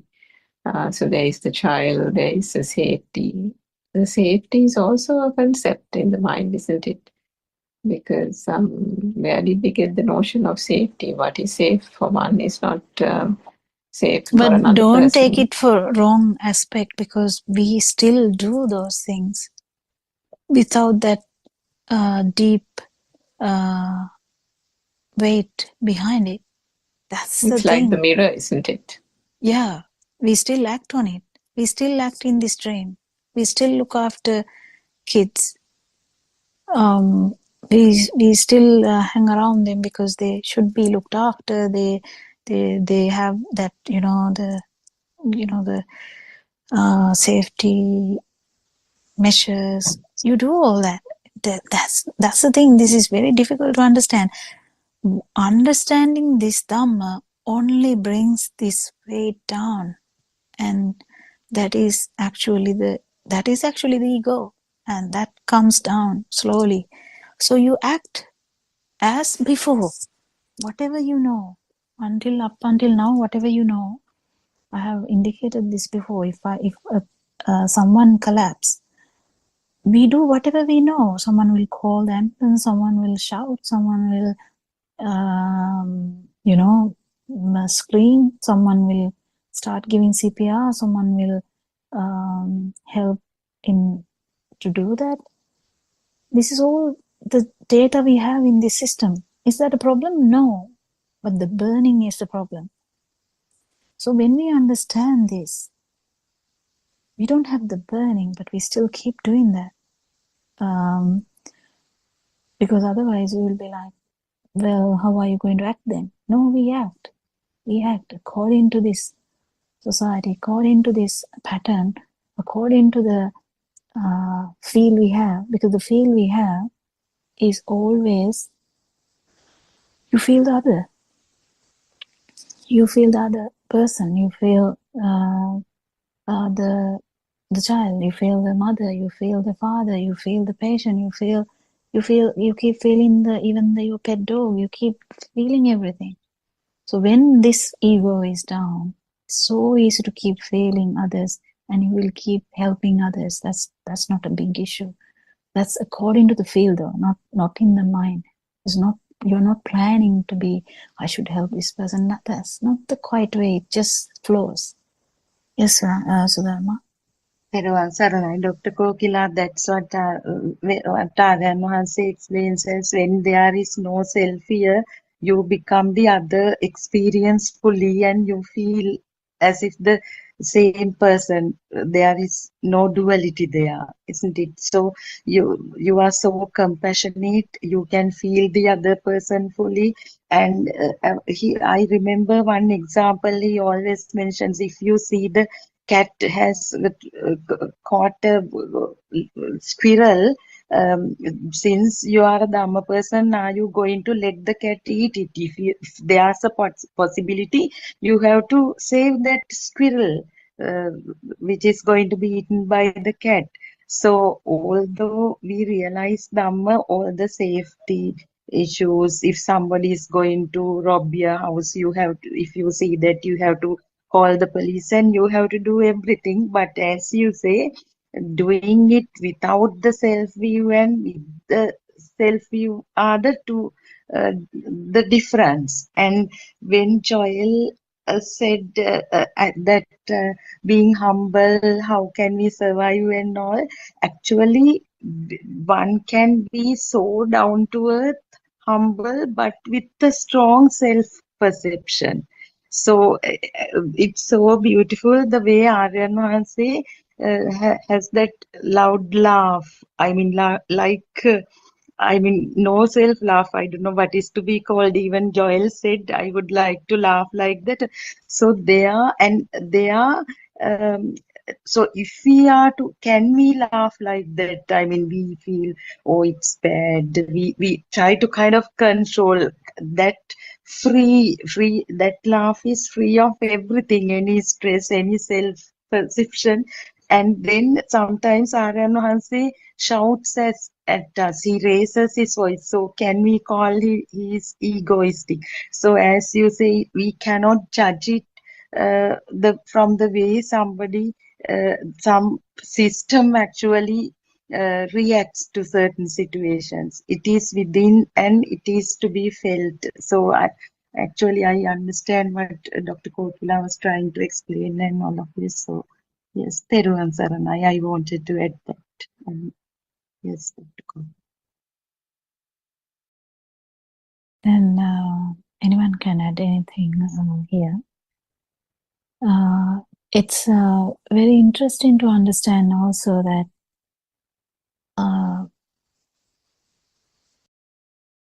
and a person who has no self-view will never harm anyone. It's very important to understand these things. They are not purposefully harming anyone. They are not in the mind anyway. And their field is not going to, because the ego is less, there's no way that anyone will harm. But what we have to understand is this pattern of things happening, inside this dream.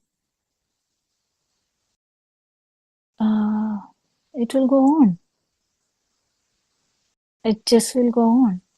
If you can help someone to understand this Dhamma through kindness, you will do that. And if not, yeah, that's it. We can't do anything. Did you get that, Joy? Yes, doctor.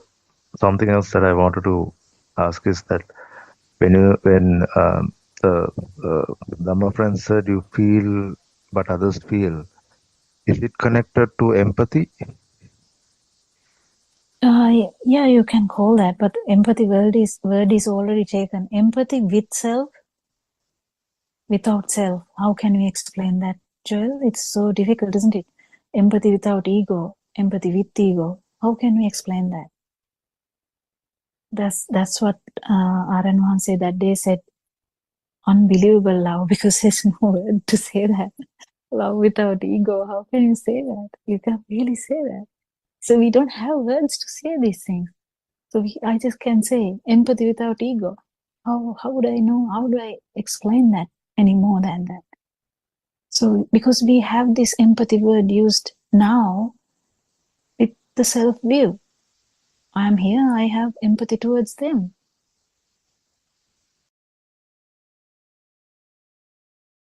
What do you think? Again comes to that egoistic thinking pattern, or the thinking pattern that we have, that I'm here, I'm the one who is doing all these things, I'm the one who is going to have empathy towards others. And that's different. So if there is a word in this world, empathy without self, yeah, that is what we are talking about. Is that okay? Do you think, Suranika, do you have any other words to add to that? No, Dr. Hawker, I think that's right, because sympathy, empathy, all these words have that automatically, it has the self angle.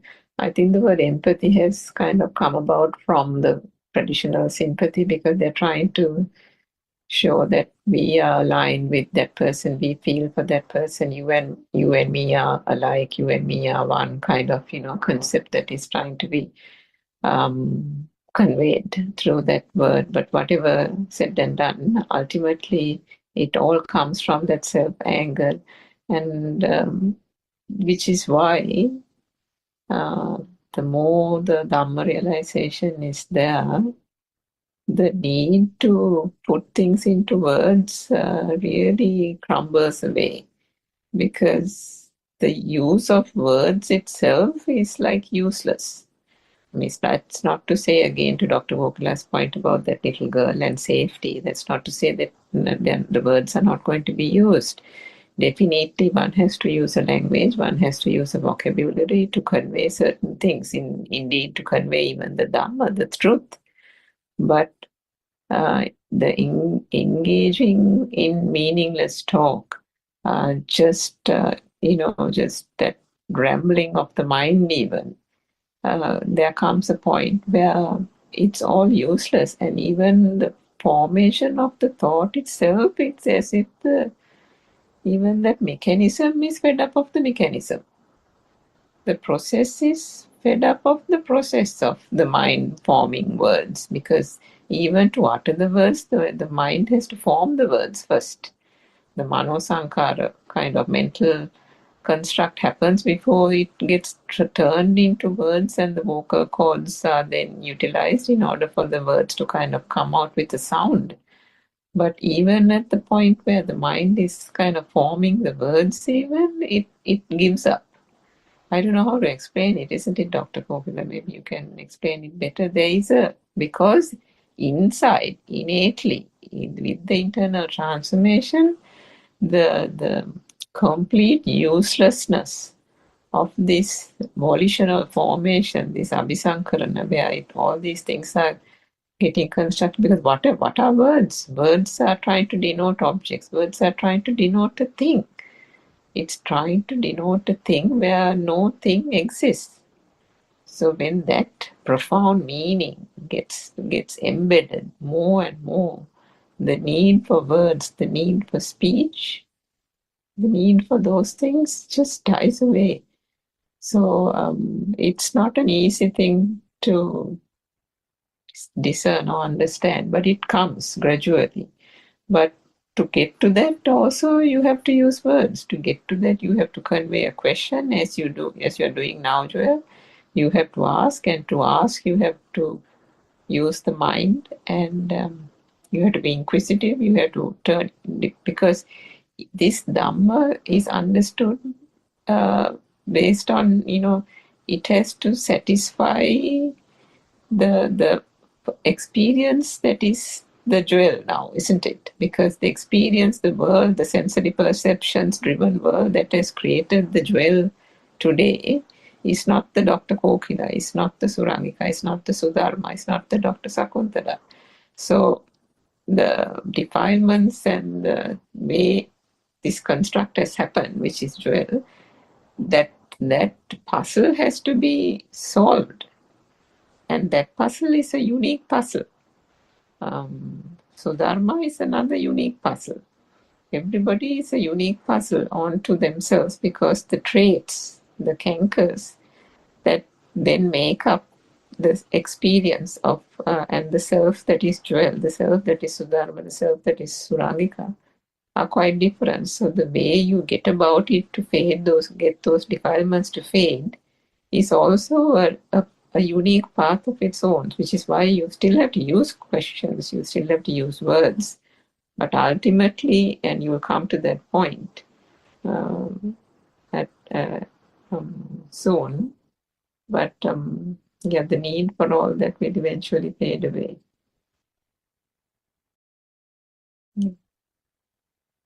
Yeah, and yeah, that's the thing. There's this internal radio can tell so many things. Internal radio works non-stop, and Therwan the Saranai, Dr. Kokila, can I share a problem that I have? I hope you all can help me with that. So I have come across now, actually now I see the thought pattern and I feel uh, I always try to exaggerate. With small point, I kind of have the habit of explaining. Sometimes that the main point is hidden. So, and I also have the habit of repeating.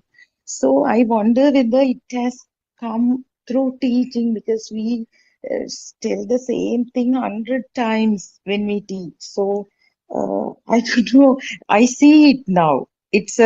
And I feel that others feel uncomfortable also when I keep repeating the same thing and trying to exaggerate. So sometimes I do not mention the most important point. End up speaking rubbish. So that is the mind. I know at least now I see it. So is it a habitual kind of thing or what? if the listening people are in front of you, just go by the feel, because you Oh, can feel them. You can, yes, if yes, you this is not easy, Sudama. The yes. Lord Buddha once went near Sariputta Ratan Vahanse, that's in Arahant. Sariputta Arahant Venerable was explaining Dhamma, and Lord Buddha was walking near them, and Lord Buddha said, it's enough, Sariputta, they have already felt it. They have already they're okay now, because Sariputta was explaining again and again. So this is the thing, this feel is different from person to person. Even Lord Buddha had the biggest feel. That's what Aran Vansi was telling yesterday in the, the Andolanatmaka Deshana, that everyone should speak to him. He's saying that with a reason, because he is the non-vibration. We are just in the path. So the non-vibration feels all the vibrations. So the best feeling is the feel without the self-vibration. So it is difficult. But I would say, if you tell about 5 times also and you feel that that person has not understood, just tell them to follow up with Varanasi or something like that. Sometimes some people can't get it. And at the same time, someone might get it and just listen out of respect. Out of respect, they will keep listening. That's the thing. So, and sometimes there's another things too, like someone might say, yeah, I got it. But you feel that, definitely you feel that that person didn't get it. So these are so many different stuff, like it's kind of a mastering the field. You can't do it That, with the mind anyway. Doctor, Yeah, Dr. Kokila, I yeah. just want to add to Madam Sudharma's comment, because I know what teacher is they repeat things, because my mother is also a teacher. So I can understand why they repeat it. Mm. Yeah. But that's in mind. But yeah, Sudharma, do you want to talk? Yeah, no, doctor, I got it. Feel is the solution. Yeah, the more we are awakening to the feel, these problems, at least now we notice that I talk too much, so I go to Well, town with certain stuff. there's one thing that we can add to that, Sudama. If you actually feel that what you're talking is true, you get that. Just be careful. Okay, thank you so much. Do you understand? None of these things are true. We Mm, just mm, these are all this in this dream we are talking about in the Dream, film. Dhamma. Yeah, whatever the word you Yes. talk, Mm. it is the output of this sensory formation. So even the words now I talk doesn't necessarily mean anything. It means something. It's trying to convey a message, yes, but More than the your ego, or your power is when you feel what you're talking is true. Can't you see that? Can't you see when someone is telling a story, how engrossed they are in that? How, on the word engrossed, how can is there a better word, yeah, Surangika? yeah, I think engrossed is correct, Dr. Popula. Yeah, kind of, I mean, they're like almost you absorbed, right? yeah, Absorbed into it. living in that experience even now.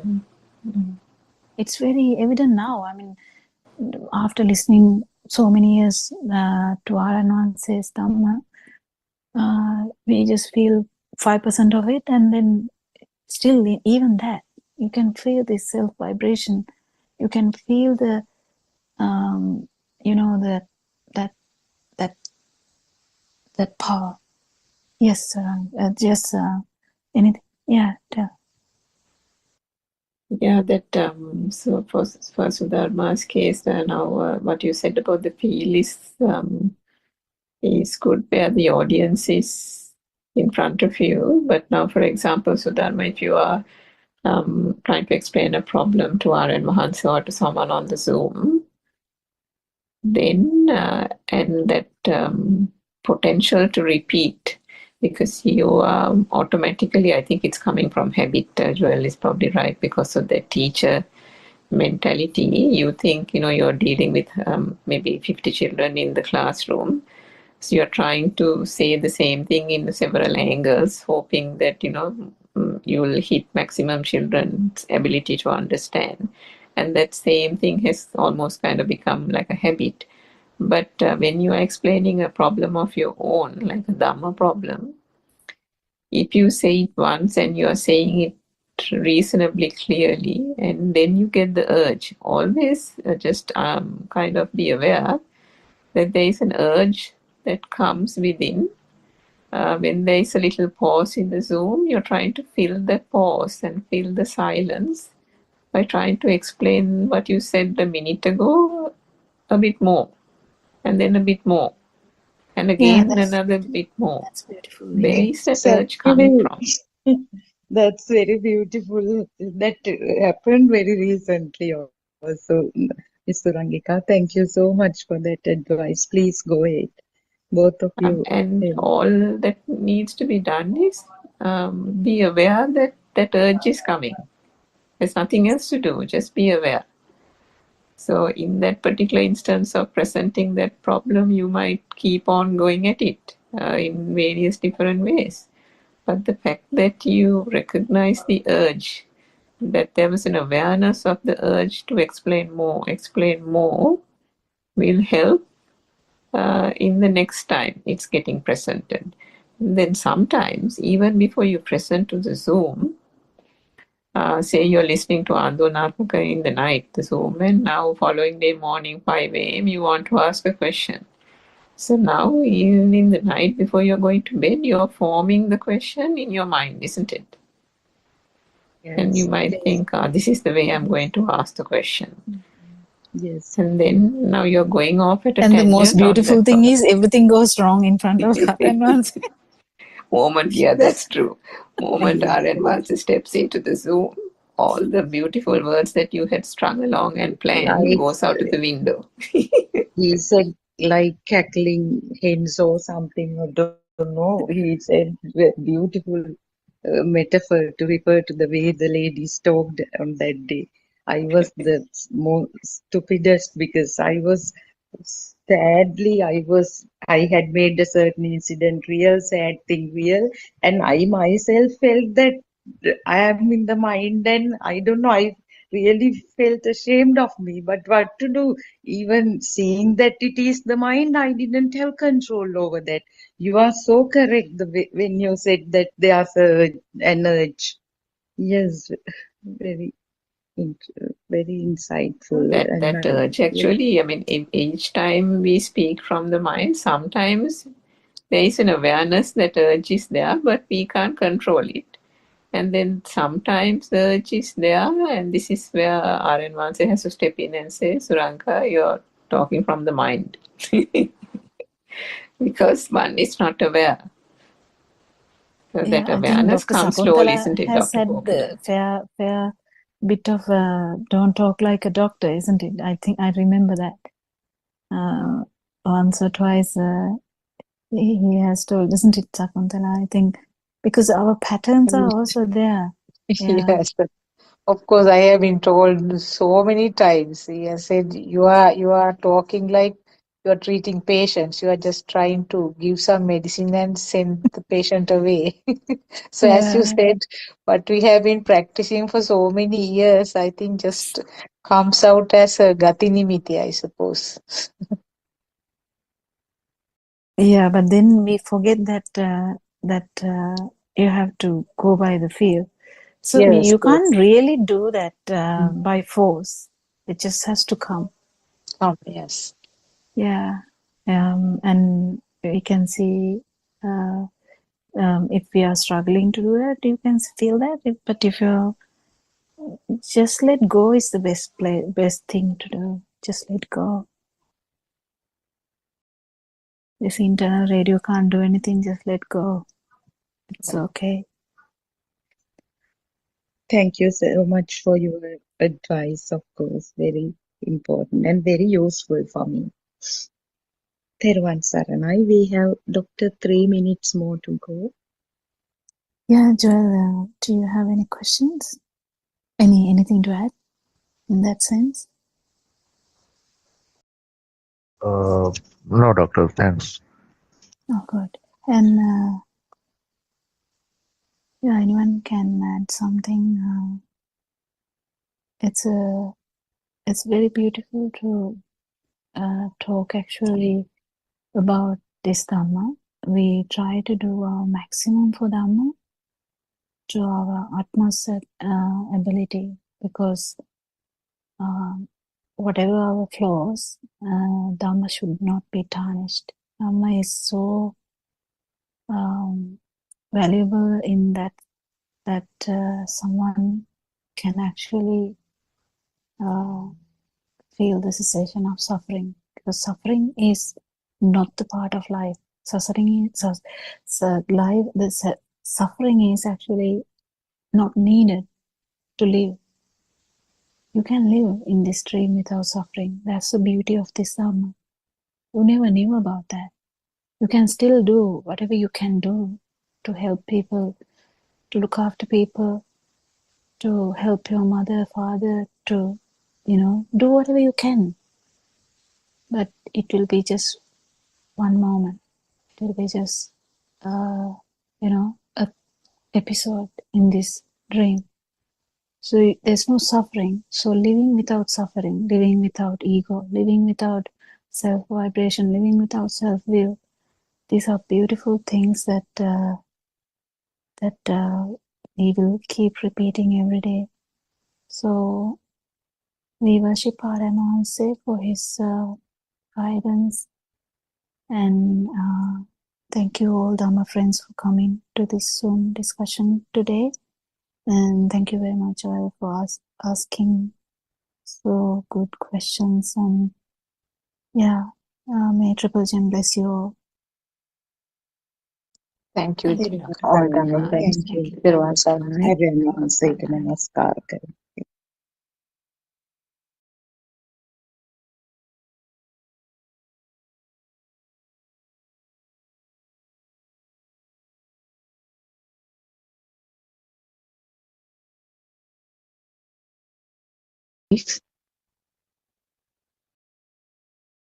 Saticca Pariyodapana.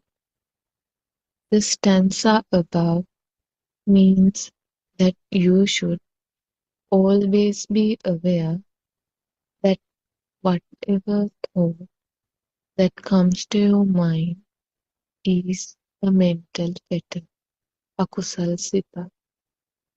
Thoughts come very fast, and thoughts also tend to create more thoughts by thinking of past events and by thinking of the future. Isn't it the best to stay away from thinking of the past and the future? More thoughts only to make you feel like you are on fire, and more thoughts make you feel uneasy. Because when you have more thoughts, they always make you feel jealous, angry, greedy, or revengeful. Thought is like a pendulum of a clock. It always oscillates between greed, raga, and anger, dvesha. The mind always oscillates towards thoughts of greed or towards thought of anger.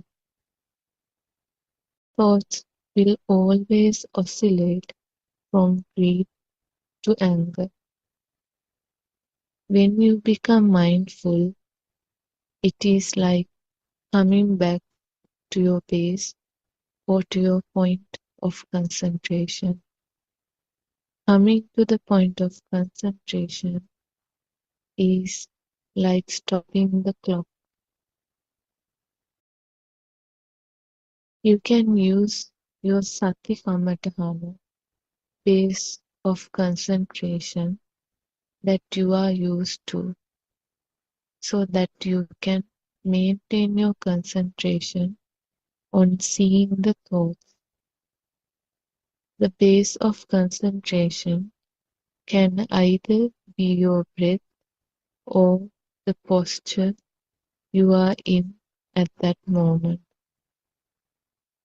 We use this sati kamatahana only to prevent your thoughts from going astray from thought to thought.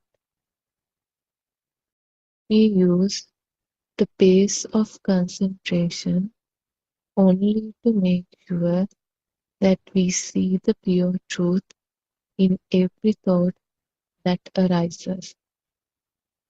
What we are explaining to you now is only the beginning of how to go on the path. The explanation for the last stages of going on the path is much different. This path to nirvana should not be considered as an easy path. The journey on the path depends on each person's capabilities. Some people are good at both samatha meditation and vipassana meditation. Some people are good at the concentration meditation, samatha by birth itself. Therusan everybody. Thiruvan Saranai Shami.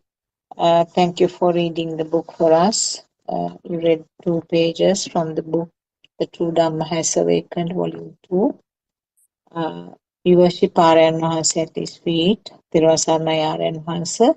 And also we warmly welcome all of you who have joined the Zoom right now, and also our Dhamma friends who may be listening via YouTube at this moment. So, Thiruvaren Saranai, everybody. So, as usual, we will just, because we are behind the schedule, maybe I'll shorten what I am going to say. Uh, Again, what was sort of reiterated was the nature of the mind and the nature of the thoughts. Uh, when the thoughts are given a value, or when the thoughts are given a weight, or in other words, when we do not know how these thoughts are formulated, what is this mechanism, automatically there is a value or a weight added to these thoughts. We take them as real. And when it happens like that, more thoughts can be generated. And then only you feel that thoughts are really troublesome. And it becomes heavier and heavier. The thoughts about the past is a fresh thought that comes up right at this moment as a present thought. And also the thoughts about the future, about your future planning, etc., are again thoughts that arise right now at this moment in the mind. So, in other words, there's nothing called past thoughts and present thoughts. All of them are arising right at this moment, now and here. And also, it was mentioned that how the thoughts are oscillating between the two sides, the clinging and the aversion, or uh, greed and the anger. So this is the nature of the thoughts. Yesterday, I think we sort of tentatively talked about some discussion points today. So we can start it as we planned. Thiruvaren Saranai, Dr. Kokila, we can start it.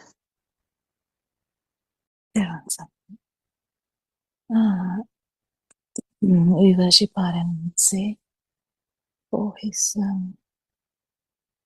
noble friendship. And also, I can remember Joel's question last time. But before that, I would like to ask him, what's your idea of ego, Joel?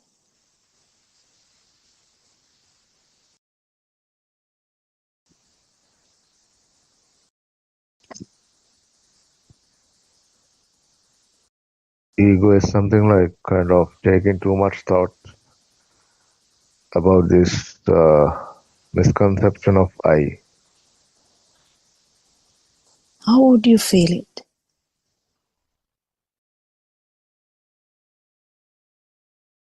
It's kind of I, not I. Actually, it's like kind of pride. What I feel. So it's something you feel, isn't it?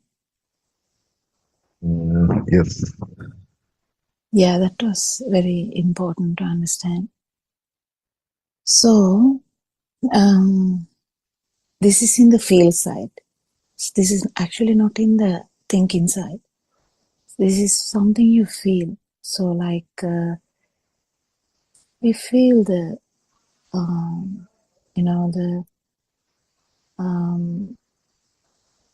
we feel the anger, we feel the, we feel so much things. At the same time,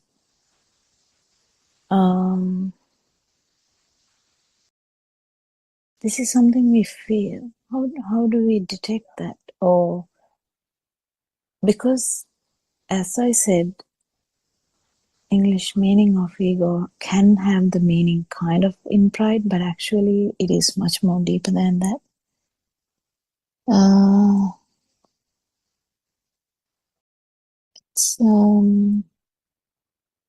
It's kind of mental construct of me, as you said. but it's completely in the field side. So imagine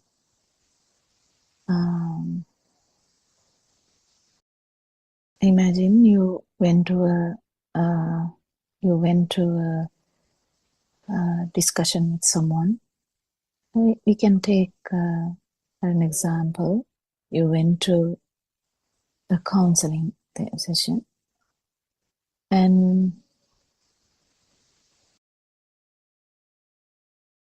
you kind of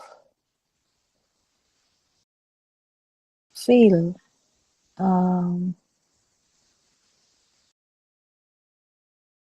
you coming up. I mean, I don't know whether this is a good way of telling that, but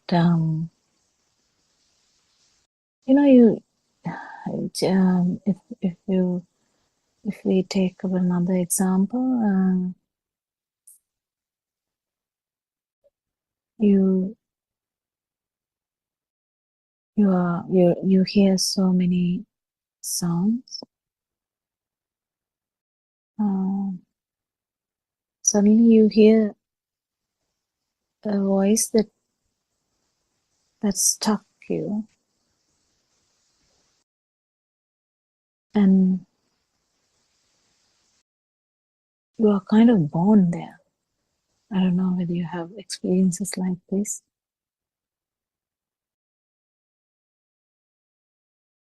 It's in English, I don't know whether we can say,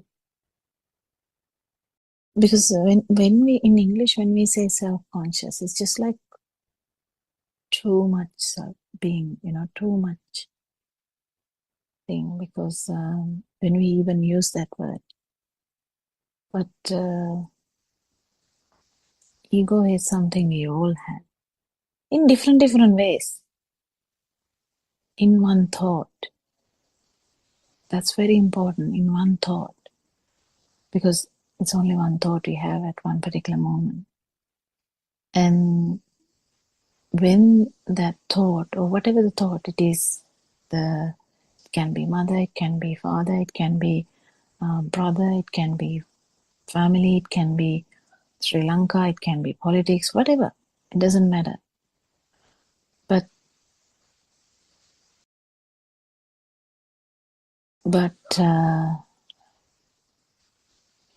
it's a feel that it is felt here. Or the moment that you feel that it is there. Different ways I'm trying to tell something. I don't know if it will come out at all. But mental construct of me has no definition because it's in one thought. And the amount of that is directly related to the amount that the stimulus is a thing. If a stimulus is a thing or has so much value, the amount of mental construct of me is also as strong as it's equal, kind of equal. So if it is something like your closest person, it can be to a mother, it can be son, it can be partner, it can be anything. Or even job, it doesn't matter. Something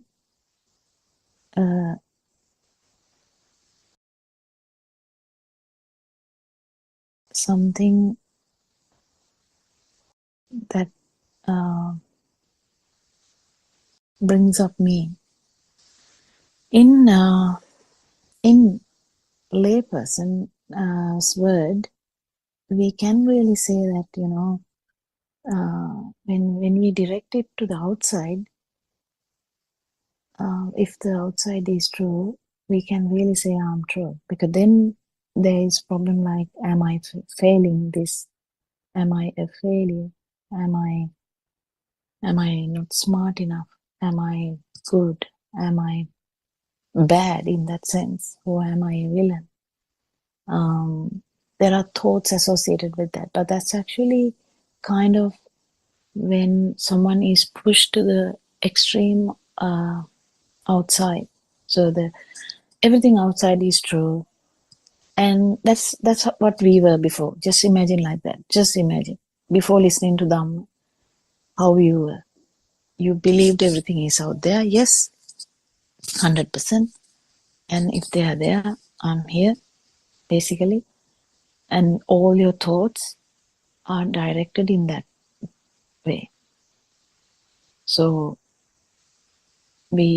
our thought process develops in such a way that it will give you like, I'm better or I'm worse, I can do or I can't do. Everything like revolving around me. But that's actually the extreme outside version of it, the basic version of it.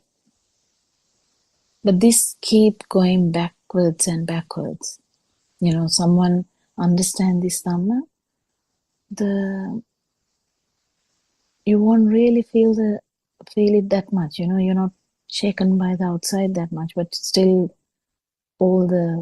this dream will be still true. That you feel the dream, you will be in the dream, but still you're not that bothered.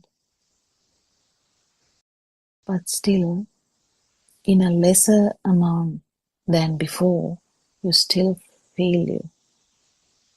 You still feel you. It's a feel. It's a feel. Even when someone understands that actually all these perceptions are not true, they are just perceptions. They are just like electricity or gravity. It's just another vibration. All these things, and even getting that to the feel. You get to the feel because your mind, the world, this dream, you feel like awakened from that, but still you feel it. Even in that level, you still have a subtle way of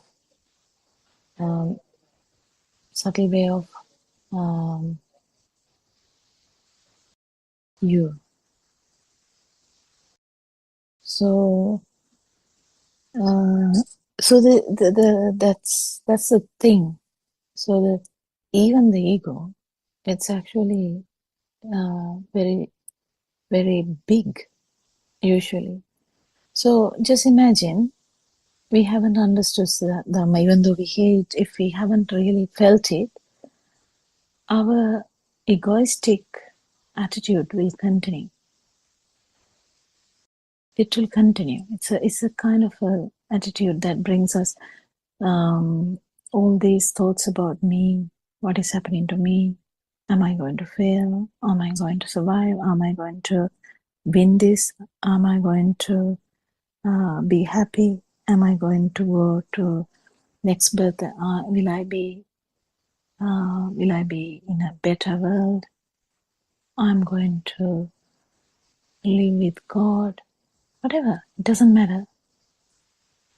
So the egoistic pattern, the thinking pattern can extend to that level because you feel something here. It's a feel. Ego is a feel, even though we talk about it so wide, vivid. So that feel extends into that story. I am.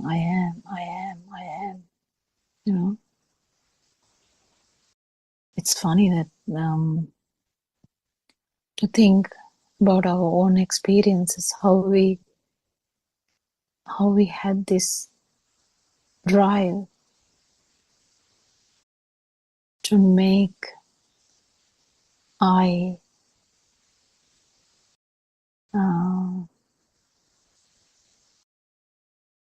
to be identified, to be to be, what can I say? The good English words are there, like to be noted, to be identified. So kind of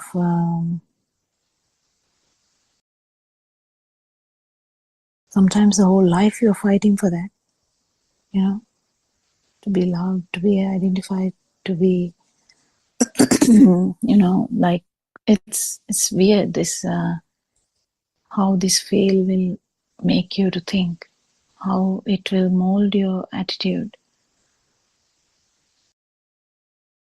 how you feel, how you will feel intimidated easily. But you have to understand, every person is different. Every person is different.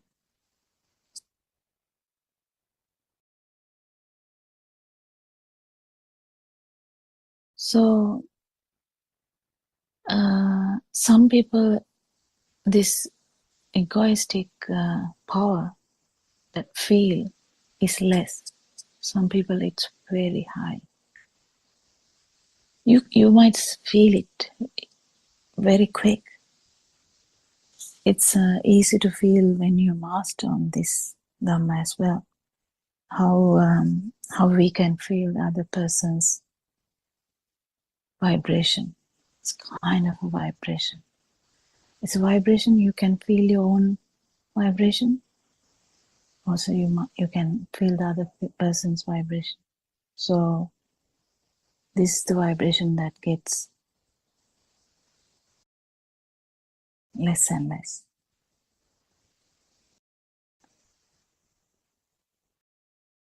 So the restlessness, the everything in this so-called world is revolving around one center. What is the center? You have to get this. What is that center? It's a field. You have to detect this, then only you can actually understand your power, which was even in your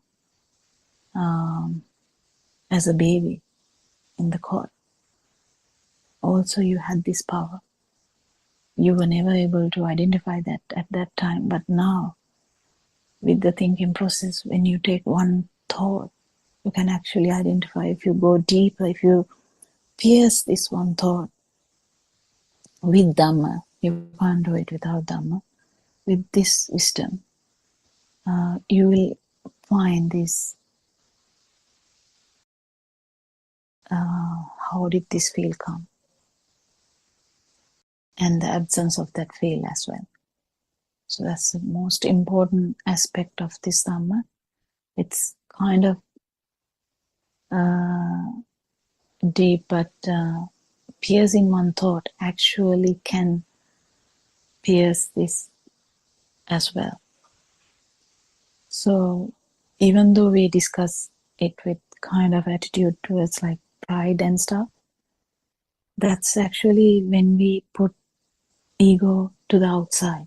When we put ego into outside, in the sense gross, I would say gross, I think, because this become finer and finer, then that's the important thing. But grossly, it can be interpreted as pride, it can be interpreted as, trying to be noted, or trying to be, to be loved, to be like just me here and there. It comes and goes, but no one can actually understand that. Now with Dhamma, we can understand that. Whenever it comes up, you will feel it. But there are deeper layers too. So the ego in a normal layperson who has never heard this Dhamma can be very thick. It's a feel though. It's a feel. So it can be very thick. It can be it can actually prevent you from understanding this Dhamma, because you have so many views and you kind of hide in them and you try to prevent you getting exposed. You don't like getting exposed. You don't like, you don't, but some people do it without much effort. Without much effort.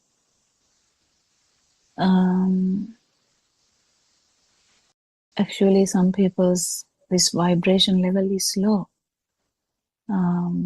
Originally, it was low, but with the time, originally in the sense in the baby level, it was low. But with time, there can be some augmentation of that with the story. You tend to have a story after about 1 or 2 years. You start remembering stuff, and then only you have this dream. I have talked about this before. This dream, the dream starts to work, so that you are actually isolated, or actually you don't think it's isolation. You are actually acting in the dream.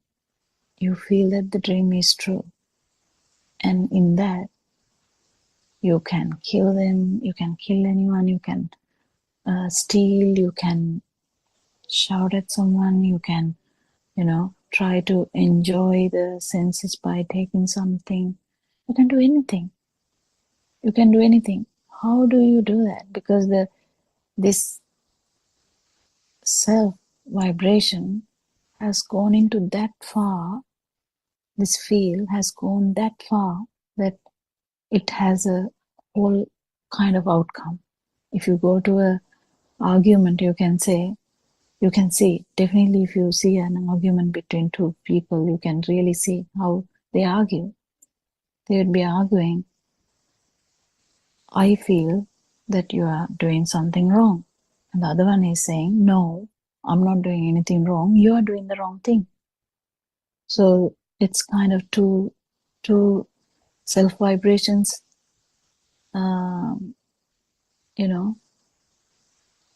having a conversation. But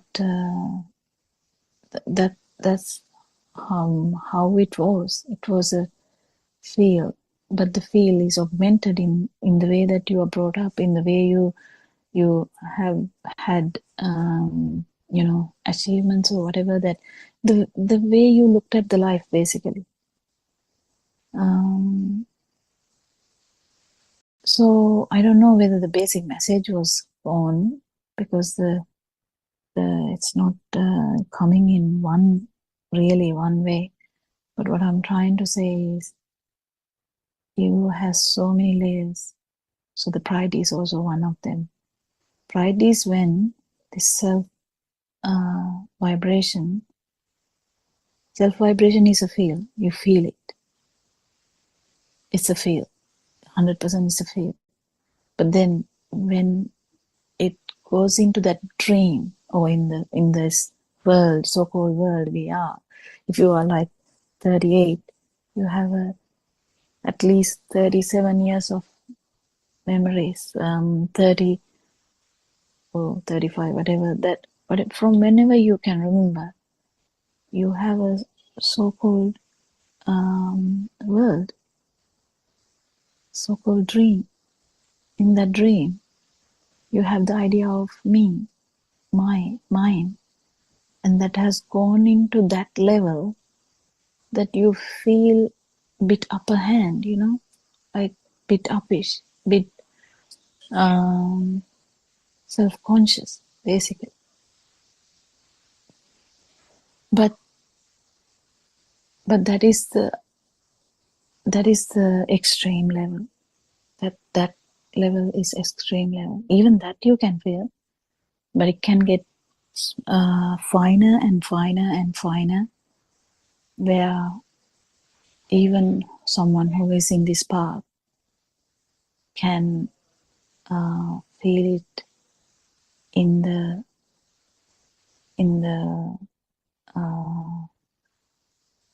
tranquility that you have. Even in that subtle level, you can have this, but that's completely in someone who has understood this Dhamma properly and felt this Dhamma properly and has felt the non-vibration, at least in one thought, so that they know what is self-perception and they know what is non-self-perception. Because it's a fail again. Self-perception is also a fail, and non-self-perception is also a fail in that level. Because you have to know it. Then only it becomes a perception. You have to feel it, then only perception comes. So if we hear Dhamma and we get some kind of extra meaning that also, then we can understand this ego is everywhere, so it can hide anywhere. It's just a self-vibration, basically. Did I tell something properly? What do you think, Joel? Did you even get something? Yes, doctor. Another question was how do we cope or manage egoistic people according to Dhamma? Well, I can only tell you about that, Joel. You are going to manage your problems, not others. You are going to be awakened from this dream, and you will feel everyone's ego, and you will try to help them. That's all. Did that answer? Suit you? Yeah, I felt that vibration from you. Thank you, Doc. All good. Yeah, it's a bit difficult topic actually, because ego has so many variations in that. We can talk about ego in gross way as well, where the pride comes, where the whatever. But when it comes to the deeper levels of Dhamma, it is a feel, and it is because this spark or the stimuli, or just that one particular thought has become a thing that is felt as you. That is how that has come. So it's all fully understanding Dhamma is what we can do. Understanding how this ego was created. The second question here is that which actually Joel didn't ask. How does ego come then? Yeah, we feel it. Yes, how does it come? It comes from a view. It comes from self-view. That is the terrible view we have. The most wrong view we ever have. But how does this self-view come? Self-view, again going back to because this is a vicious cycle, you feel something, and because you feel something, you have a perception, and because you have a perception now, you have a self-view. So you feel, you have a self-perception, and you have a self-view now. And this goes on. Because you have the self-view, whatever you feel is augmented. It's doubled, it's tripled, it's tenfold. It can be thousandfold. You might even attack another country. Sorry, Doc, to interrupt you. Yeah. I just need an example for self-view. Well, that is the view that Joel is existing. I'm here. You are in Candy. You did so many things in the past. You got a little bit upset about those things and you wanted to be happy. So this view is hidden there. There is I there. So self-view is also hidden everywhere. You know, we talked about, the hearing birds singing. Before knowing this Dhamma also we heard birds singing. But even in that, this self-view is hidden. It's kind of a hidden agenda, hidden view, hidden idea, hidden assumption or misunderstanding. It's not out there, I'm not telling, do you know that I'm the one who heard the bird singing? I mean, sometimes you might say that for an argument, but what I'm trying to say is, we never keep saying that I'm the one who heard, I'm the one who saw the thing, I'm the one who felt the warmth, I'm the one who felt the happiness, I'm the one who is thinking, my thinking is the right thinking. We keep telling these things. It's all hidden. This self-view is all hidden underneath. Even in Dhamma, if you start listening to Dhamma and if you feel like you can understand that and haven't felt this yet, you can actually get this self-view even in that. Because you can say, I'm not directing to you, just telling you here as a broad idea, so that you might even enjoy learning Dhamma. So this whole thing, even listening to a bird, before learning this Dhamma, before actually feeling this Dhamma, self-view is already hidden there. It's in sideways. It's there. How? Because you heard the noise. You saw the beauty of the morning. You felt the morning breeze. You felt the sun's warmth. So the self-view is already there, but it's not spoken out. It is spoken out in an argument, yes. You can argue and say, you didn't see that, I saw it with my own eyes. How come is that? Like when we argue, when we try to say something to a colleague, we are saying, well, you didn't understand that, but this is how you do that. And this self-view is hidden there. Self-perception is hidden there. And this power of ego is hidden there. But it's very evident to a person who is going in this path. Hereafter, when we try and understand this, Joel might even start feeling this. Wow, this is how you feel. Yeah, because we were not aware about these things before. You were not aware that every thought you arise. When the thought is real, you arise.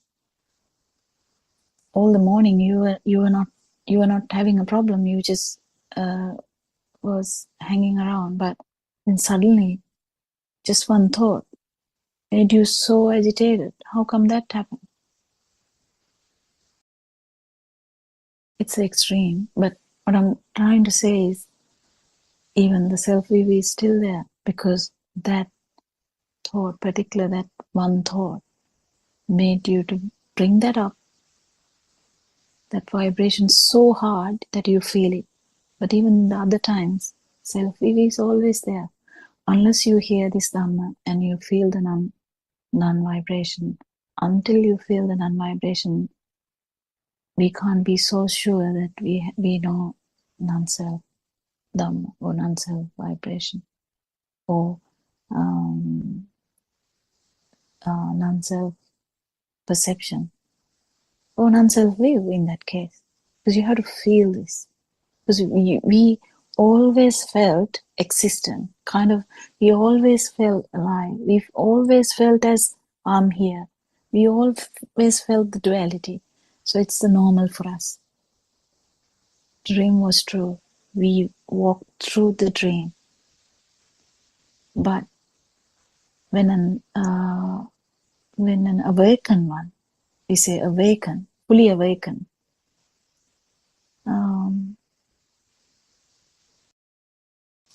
then he's still, I'll take an example as like Karan once said, he still walks inside the forest. Layperson also can walk inside the forest. One is fully awakened. One is inside the dream. How beautiful is that? If you can feel this, even in one fraction of a second, this is so beautiful to feel. And feel that this ego is just brought in one stimulus. And when the one stimulus is not a thing, it's not felt as a thing,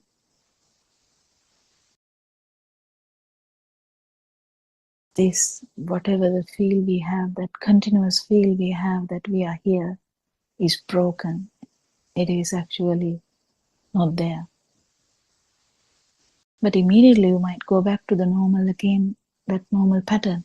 But that particular moment is enough for you to understand, okay, when the stimulus is not a thing, you are not there. The feel of self is not there. But before that, we hear this Dhamma, we understand this Dhamma, we enter into a path kind of trying and understand this Dhamma until we feel it at least once, but we keep feeling that afterwards. So self-view is hidden everywhere before we listen to Dhamma. Even that's what I said. We can walk through the forest, we feel everything, but it's we feeling everything. If you don't know Dhamma, if he actually hasn't fully awakened. The fully awakened word in itself has that meaning. You are awakened from the dream, but you're still inside the forest. As with the layperson, imagine Narayan is walking alongside with someone else.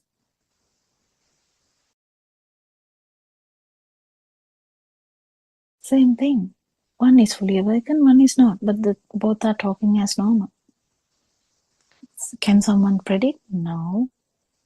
Once Lord Buddha was in a ambalama, like a small hut where people meet in long journeys for shelter. And a king also stopped by. King was actually trying to find Lord Buddha to ask for Dhamma. He didn't recognize Lord Buddha. He didn't know. He just was talking with him.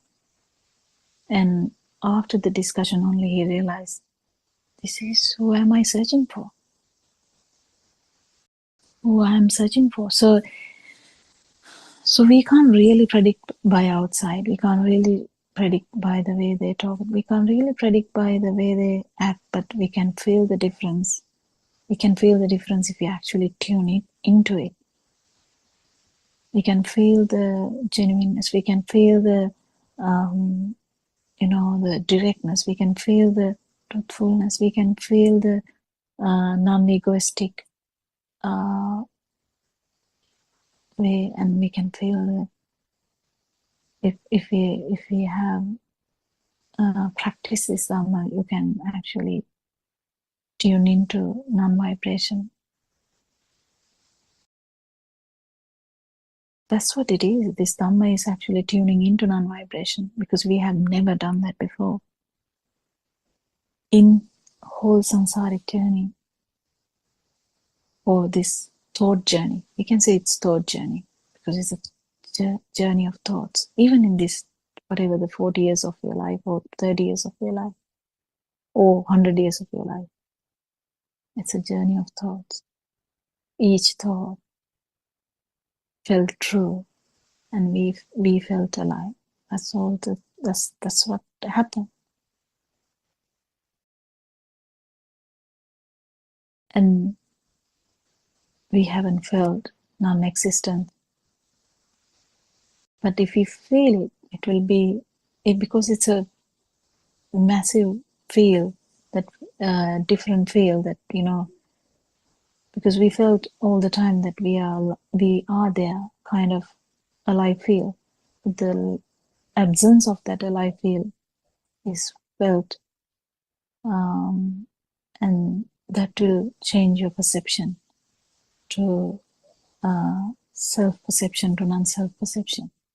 And self-will will be shattered without doubt, because we have doubts now. When we learn Dhamma, we have doubts. Why is she saying there's no self? I can feel it, I can touch something. But we know now it's just a function of the sensory organs. But then we still have this egoistic attitude. How come that happened? That happened because of the self-will. It is so engrossed in us, we didn't even think about it. It's everywhere. Before we understand this Dhamma and before we feel this Dhamma, it's everywhere. Even while listening to Dhamma, even if you don't know, that's how we begin.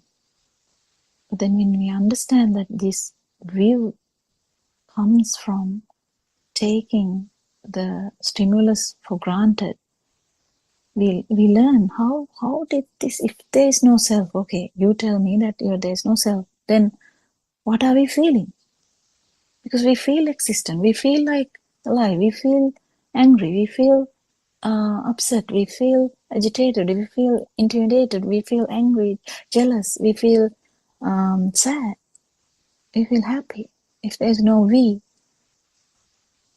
who is actually, because the question you asked, it's a beautiful question.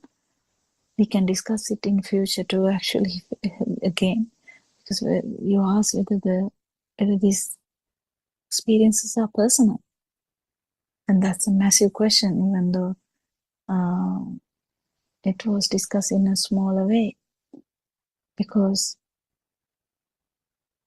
that's what it is. You feel as every experience happening here. But that came from self-view. Why did that self-view happen? Is because that you feel it's happening here. But in one particular moment, if you feel otherwise, this view is shattered. No one can do anything about that view anymore.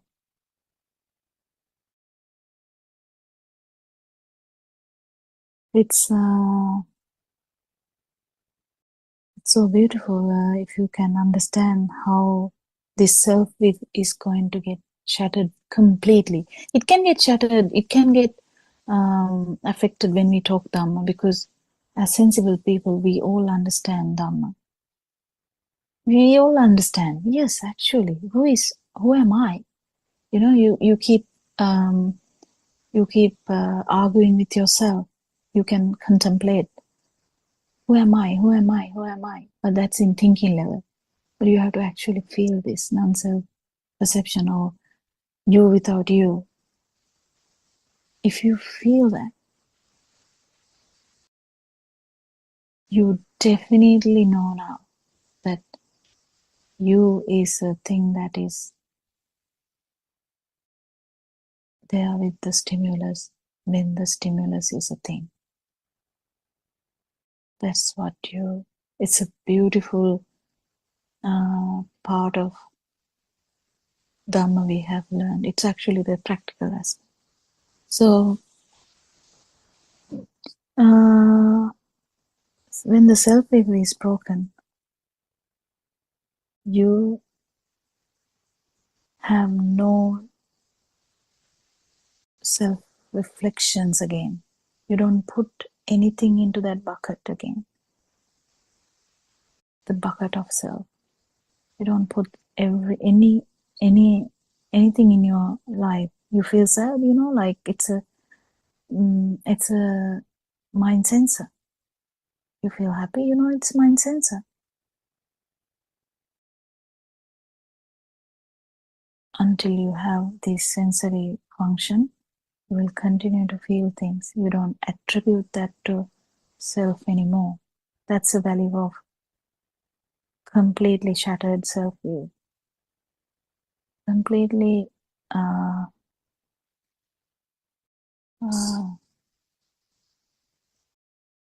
yeah, that's not there anymore. But you know how the power has come. Power will be felt, but you know that it is the past vibratory effect, and it will slowly go down. Did you understand, Joel? Or how did you feel about that?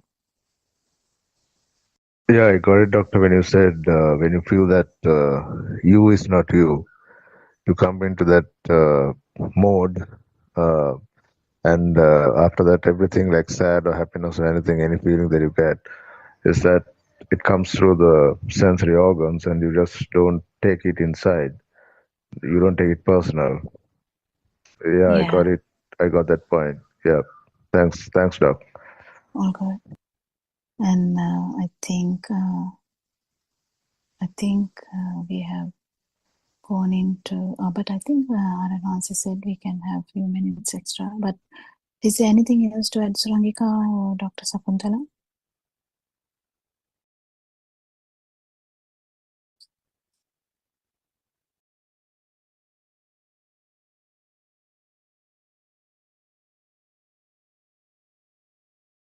Yeah, I think you did a detailed sort of explanation. As you said, it's not easy to explain this because in English, the meaning that is given to the word ego is slightly different, isn't it? And in Buddhist teaching, what we learn is there is a No, yeah, vast the area. different in the sense it is superficial. Superficial, yeah, that's right. Yeah. There's a vast area that covers, and then it is understood at different levels. As you said, the very superficial level is there, that sort of having the ownership to everything, and then going deeper and deeper, it becomes finer and finer, and then the slightest burning sensation that a system feels again is considered as the way of reflecting ego. I don't know, I may not be able to sort of give a detailed thing like you did, because it's at different levels, as I said. Maybe Joel will be able to understand this better when we go on with these discussions and the We have to put it to the yeah, normal life yes. issues. Then only we can actually practice this. So from today onwards, Joel will feel this, and he will talk to us. Doctor, this happened today. What Experiences, isn't it? I experience? mean, Yeah, it's the yeah, experiences that matters, because yes, that's right. randomly talking something theoretically doesn't really do anything. Yeah. Yeah, the So if experiences Joel are can the tell us valuable. the experiences day to day, the things that you sort of faced, we can sort of find and explain this more in a more practical way. Oh, any one of us can do that. Yeah, yeah, that's It's right. really, really beautiful. And Certainly, yeah. Suranka, do you have anything to add? Dr. Kokila, I think yes, in both ways it is quite challenging, because in the English language, I think when you say ego, it's mostly pride, isn't it?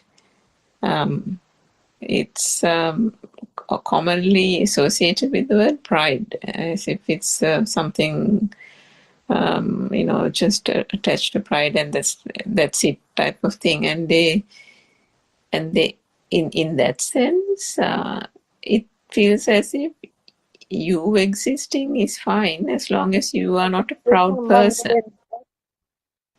So it was, so in that sense, the way the Western society, and I mean, even if we use that word, you kind of get that impression, whereas that is not what it is here. I mean, as Dr. Kokila explained quite extensively, the ego is just a facet of this I sense, isn't it? The self vibration, the self view, and all these things.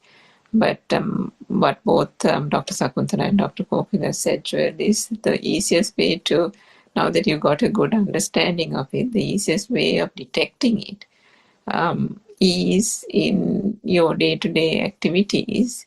And these are things that we have all encountered from our childhood days, but we quickly dismiss that notion, that burning feeling, the sense of when we get affronted, offended by something, it is the I that gets upset. It is that self-vibration that comes to the fore.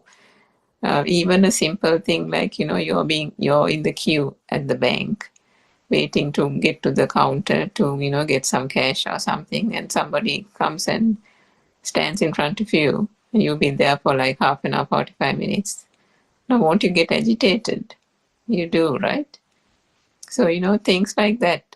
And then you're going on the road and someone calls you a Tamuse or something and goes off, just completely out of the blues. It might be for a joke, but now suddenly aren't you extremely hot and bothered? So even those aspects, these are little things, but there are lots of ways in which the I comes to the fore. This vibration gets agitated. And all that is this whole I, me, myself concept, identity, persona that has been fattening from the time these thoughts started becoming a thing.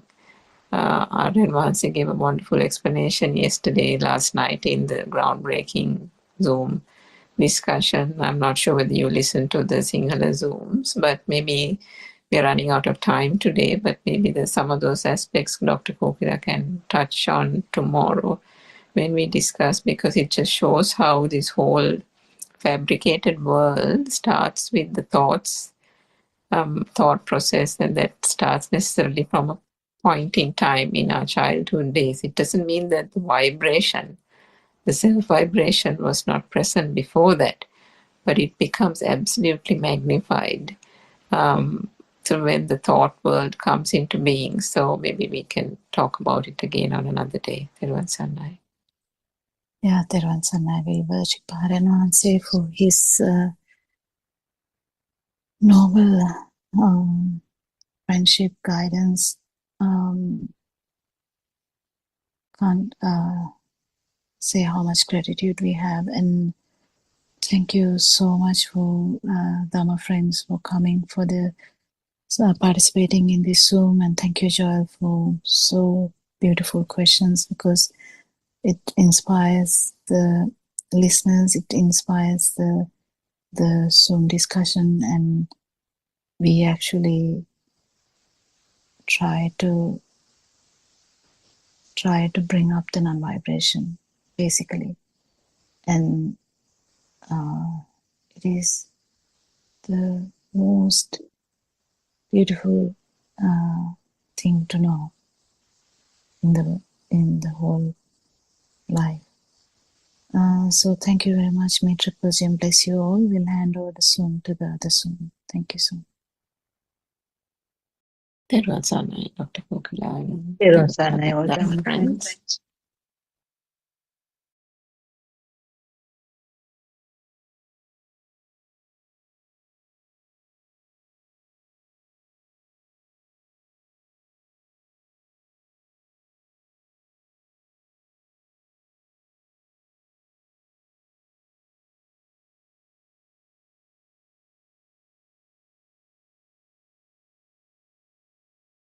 Good afternoon, everybody. Everybody.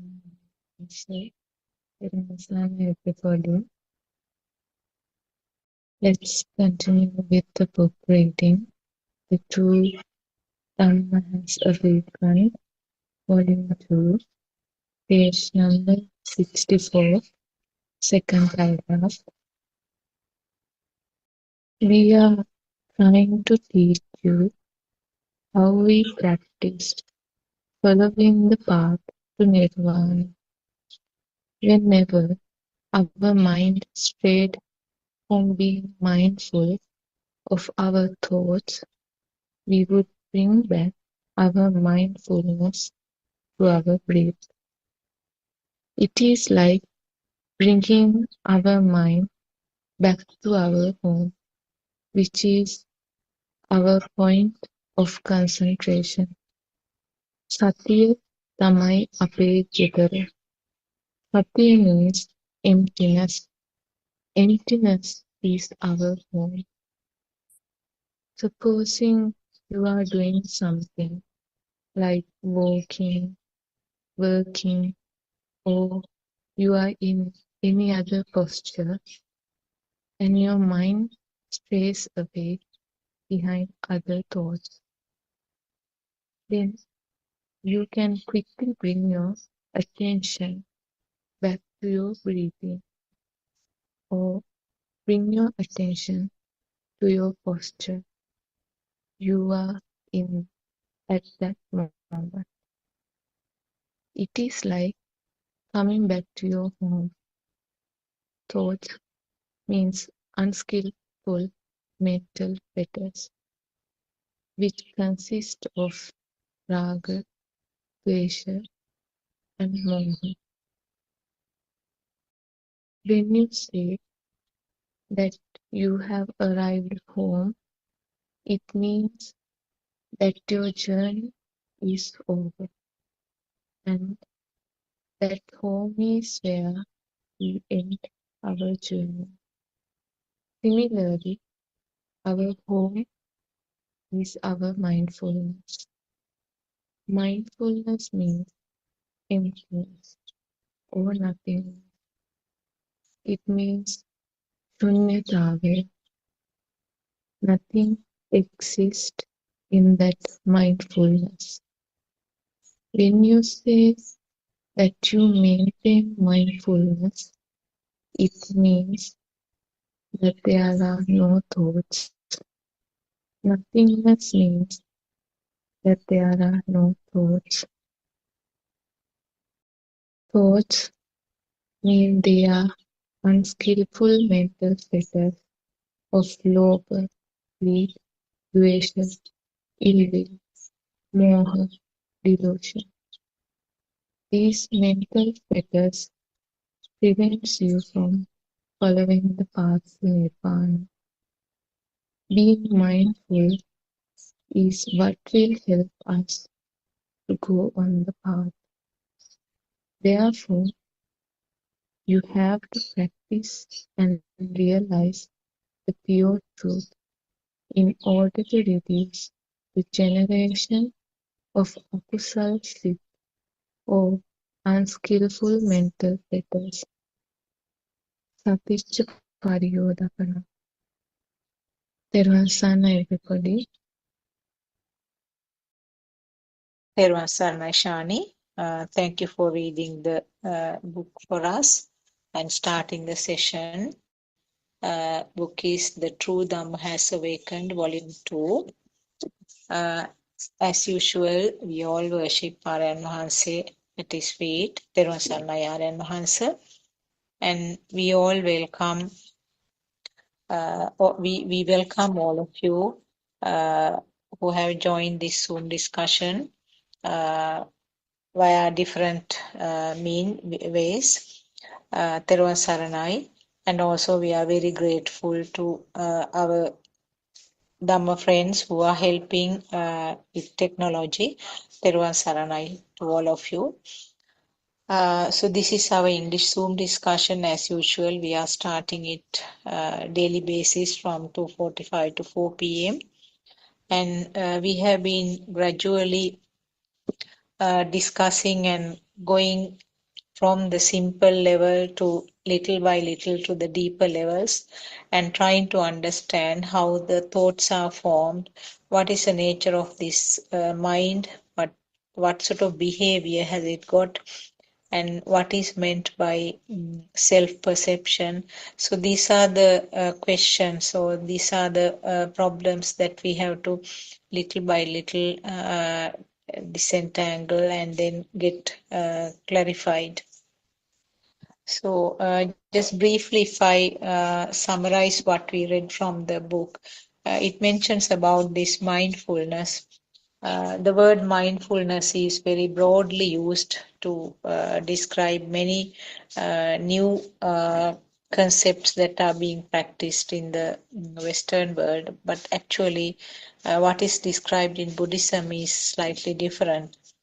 In other words, mindfulness means actually kind of nothingness. In Pali, it is called shunyatave. Really speaking, there is no thing called mind. It's just a fast flowing thoughts. And thoughts are the collective function of the sense activity. So basically, when you go deep and analyze, you end up having nothingness. There's nothingness at the end. So that is what is meant by the mindfulness in Buddhist teaching. Well, the thoughts, it gives some description about the thoughts. Here I want to clarify something. The thoughts are actually products of the mind sensor, like the picture, like the light and sound and taste, smell, and the skin feel. They are all creations of the sensor. So in other words, actually the sensor means the creation of this. It's more or less same. There's no sensor separately and created feel, but they are both are same. Creation of the light means the creation of the sensor, rising of the sensor, or rising of the eye. Creation of the sound means rising of the ear sensor. So like that, when you take thoughts as a simple thing, thoughts are creations of the mind sensor. But when you describe the things, the mental fetters like lobha, dvesha, and moha, which means the lobha means the greed, dvesha means the ill will, and moha means the delusion. These are actually mental fetters, and then they are actually the ones, the thoughts, which are taken as true existing ones. So when the thought is taken as real, it has a value. There's a weight to that. And those are the thoughts which we try to identify. They are the ones which initiate some form of current in the mind, which gets carried away from birth to birth. So they are actually called unskillful mental fetters, or in other words, akusal sit in Sinhala, and also another word is defilements. So that is a summary of what we read actually. I think yesterday we sort of ended up the discussion planning to talk about the sensor function today. So maybe we can start that discussion. I would like to invite Dr. Kokila to start the discussion. Therwan Saranai, Dr. Kokila. Therwan Saranai, everybody. Thiruvan Saranai, will worship and answer. Yeah, I think it's a good one because Joel also is here. So it's just basics we try to cover because all the time we get confused about this sensor function. We can understand that the mind sensor is actually is a product. It is also difficult to feel it, but at least we understand properly that chair is just a mind formation. but the actual, touch of water or touch of the wood or warmth or coldness, these things we feel as real. So there is a bit of a trick in every sensory organ. So that's where we have to try and understand whether they are actually real or what's happening there. So when we try to talk that, I think it's better to go back to the baby again, because baby also felt everything. Baby felt everything. So baby can see, baby can hear, baby can feel, baby can smell. Also baby can taste. But you will know that the whatever the outcome of the mind sensor is not yet there. But there are feelings. So, but we don't attribute any burning, like a massive burning in that baby's level. But there is a misunderstanding of the sensory organ is there because it hasn't been addressed. Misunderstanding in the sense that the feel is happening here and happening here basically is a feel that the baby has, and baby can't address that because baby is not aware about anything like that. So any animal like a worm will feel the same, that everything is happening here in this place, kind of your bodily functions.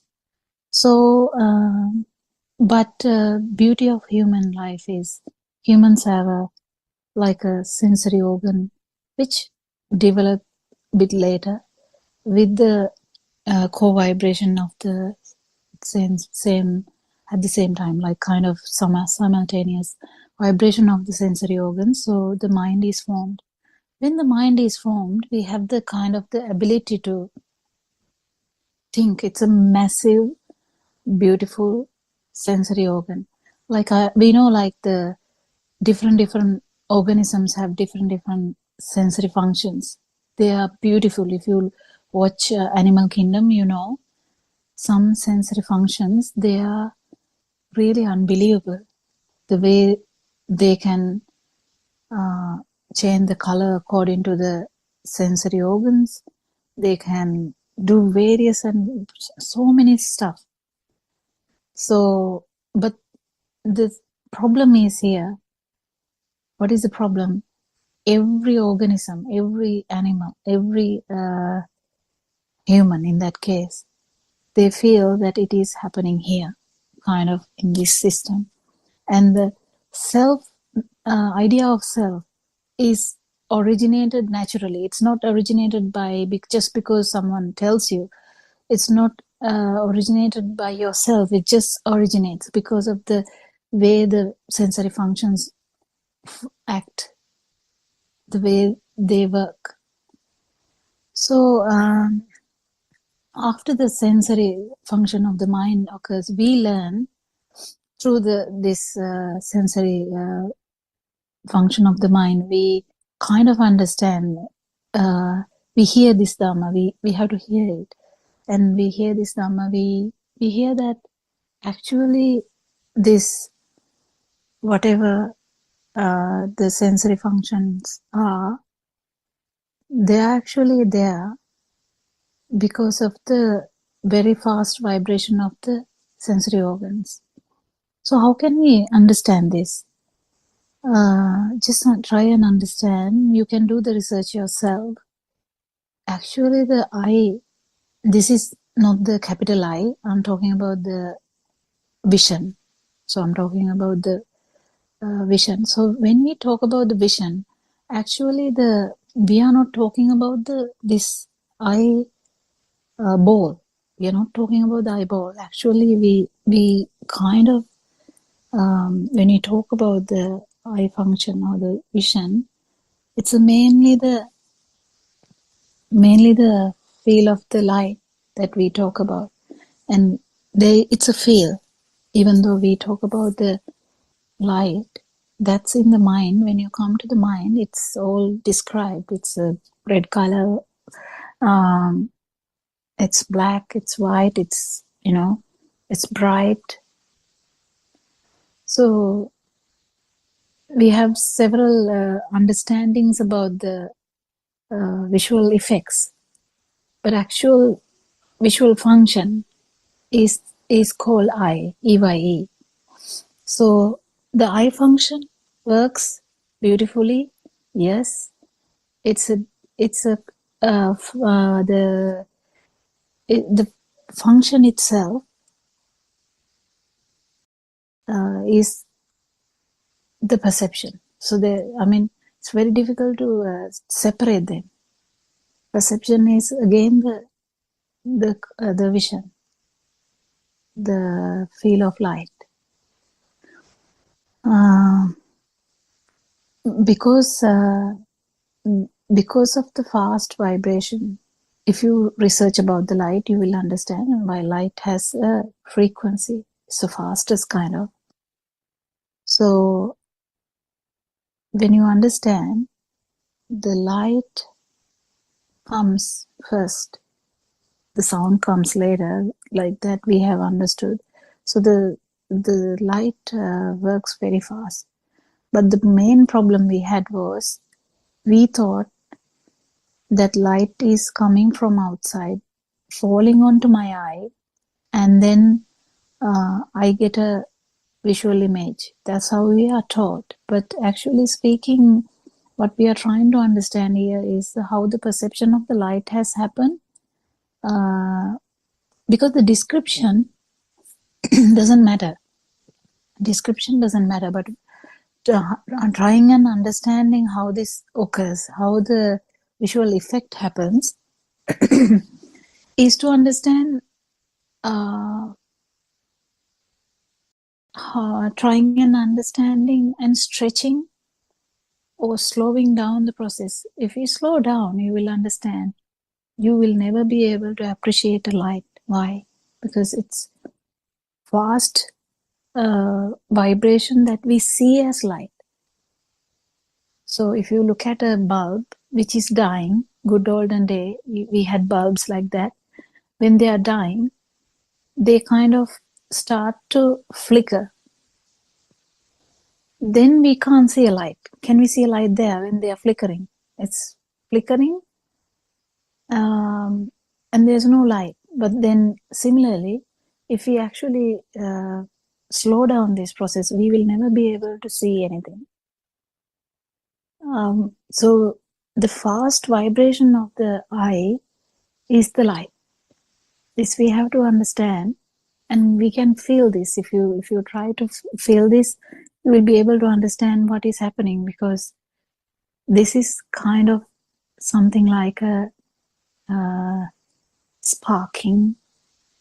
So the spark happening so fast is bringing up a perception of light. But how it happens is, when there is a vibration here, why we focus on like this way is to understand how we synchronize to anything in this world.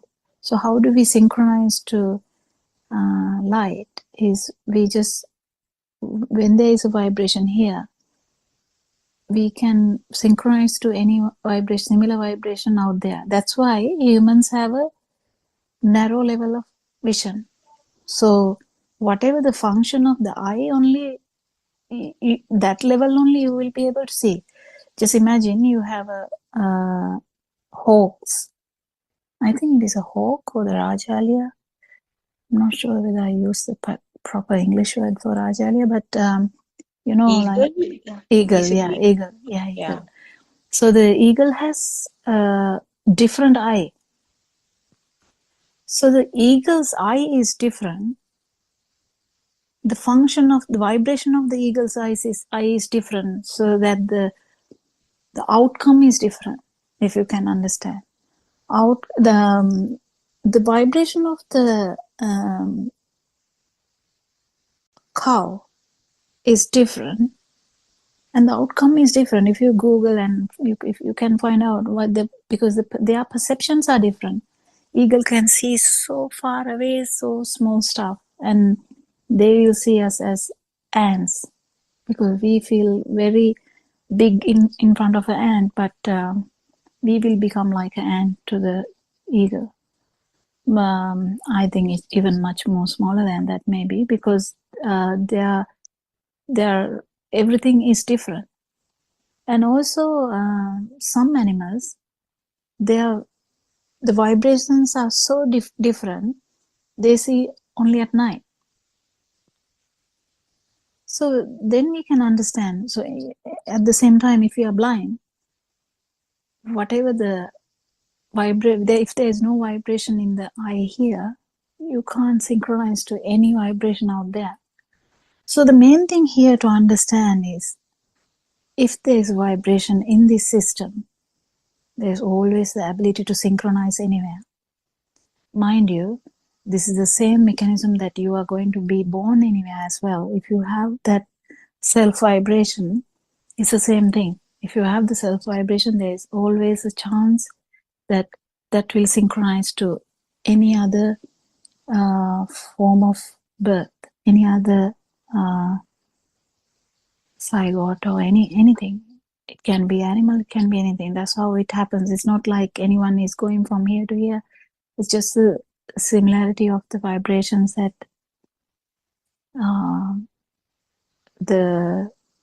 it will be just the similarity. So if it's happening here, it is happening there as well.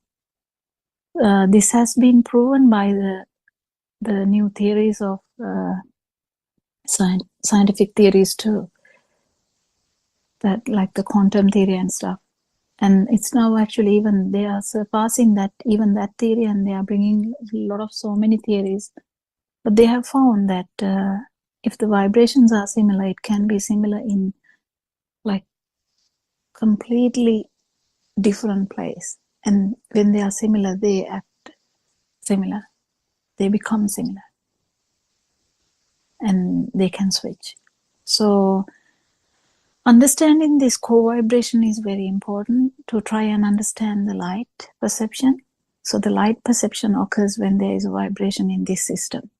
So the eye system. Eye anyway has types of cells. We don't really need to know them because that's useless. But if you just understand there are specific cells which vibrate in the with different way, and the other cells are vibrating in a different way.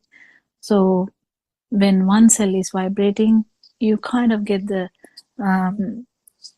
can synchronize to the white light, and when the other one is vibrating, you just slightly can vibrate into different form of light. But that's what I'm trying to say. So if there is a vibration here in the eye, there is the ability to synchronize to anything. But the world we perceive, some animals, they don't have this 7 color variation. We know that some animals have only red color, some animals have only green color, some animals can see only hectagonal outcome. We know that the dog has kind of, I can't remember exactly, but like their is kind of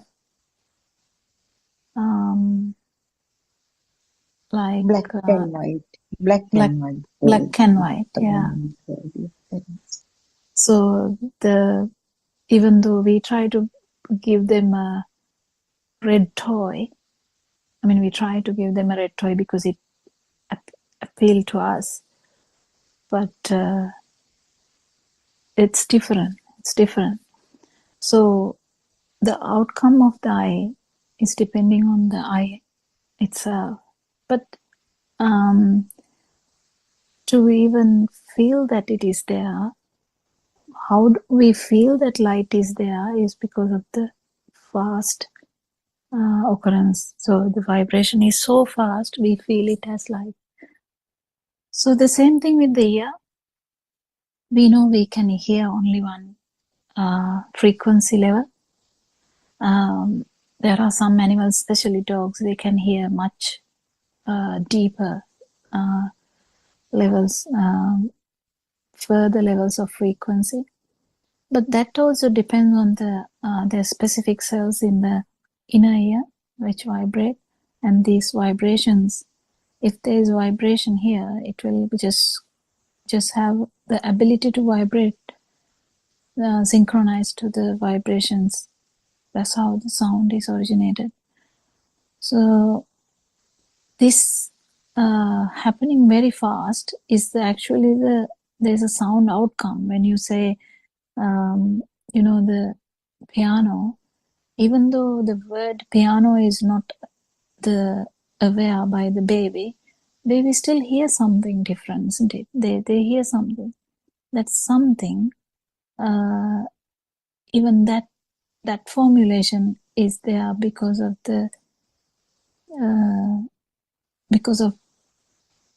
mixing, not mixing actually, very fast occurrence of different sounds. If you actually separate the sounds, then it is just notes. It's just notes.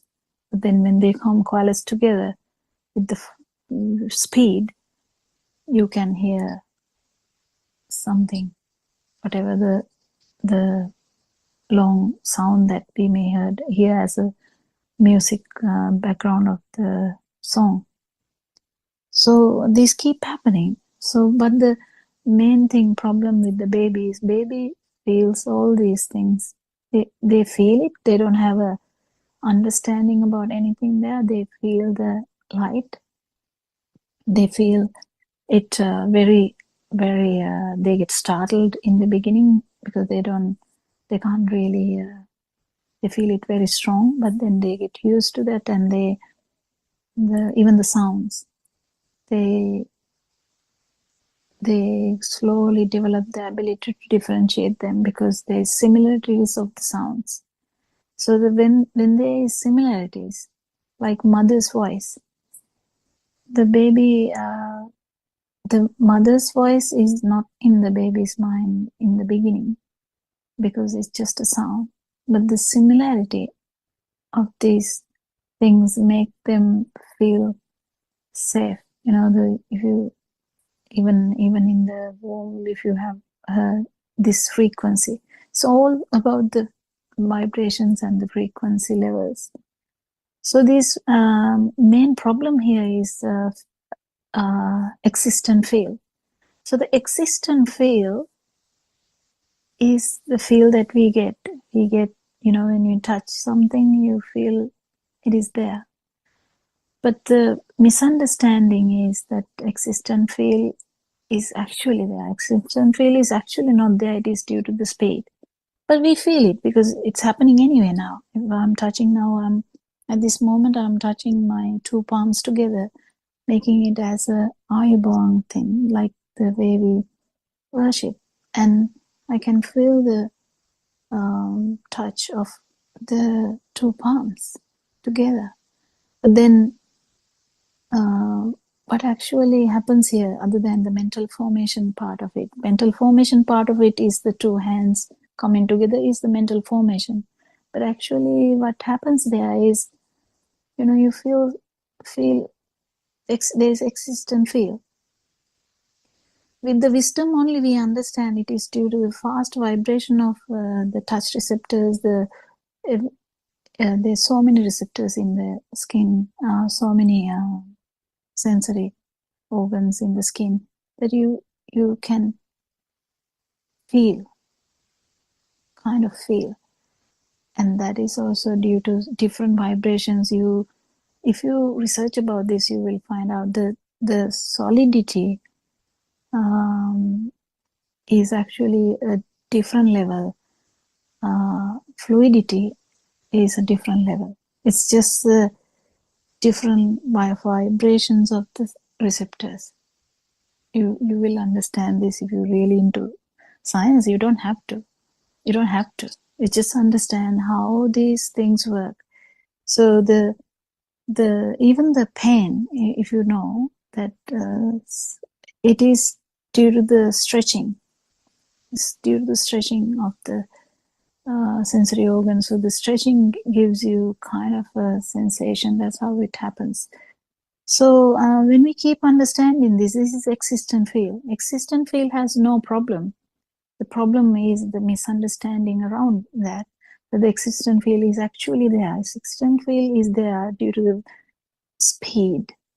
If the existent field, if this world actually slow down and actually there is no anything like speed, there's no way that this perception will be there. It is due to the speed that we feel this, that as the speed, the existent field is there. But the problem is not the existent field. Existent fields gives us a different idea. Existent field gives us a different vibration, like a life field, which is kind of the one that Aaron Vansi was trying to tell that day. Because a life field is the one which gives us it's a kind of a perception. It's a perception. Because of the existent field, because we feel the touch as existent, we get the life field. That's different. So even though it is kind of similar, it is different. Because we take existent field as real, then we get the life field. But it's not actually real, it is happening due to the fast vibration. And there's another problem too. Because there's due to the fast vibration, when you feel the existent field as real, then comes the life field, and then comes the perception of being alive, like perception of being being, in the sense self-perception. So this is the thing. This is how this magic is formulated. How did you feel alive? How did you feel that you are existent?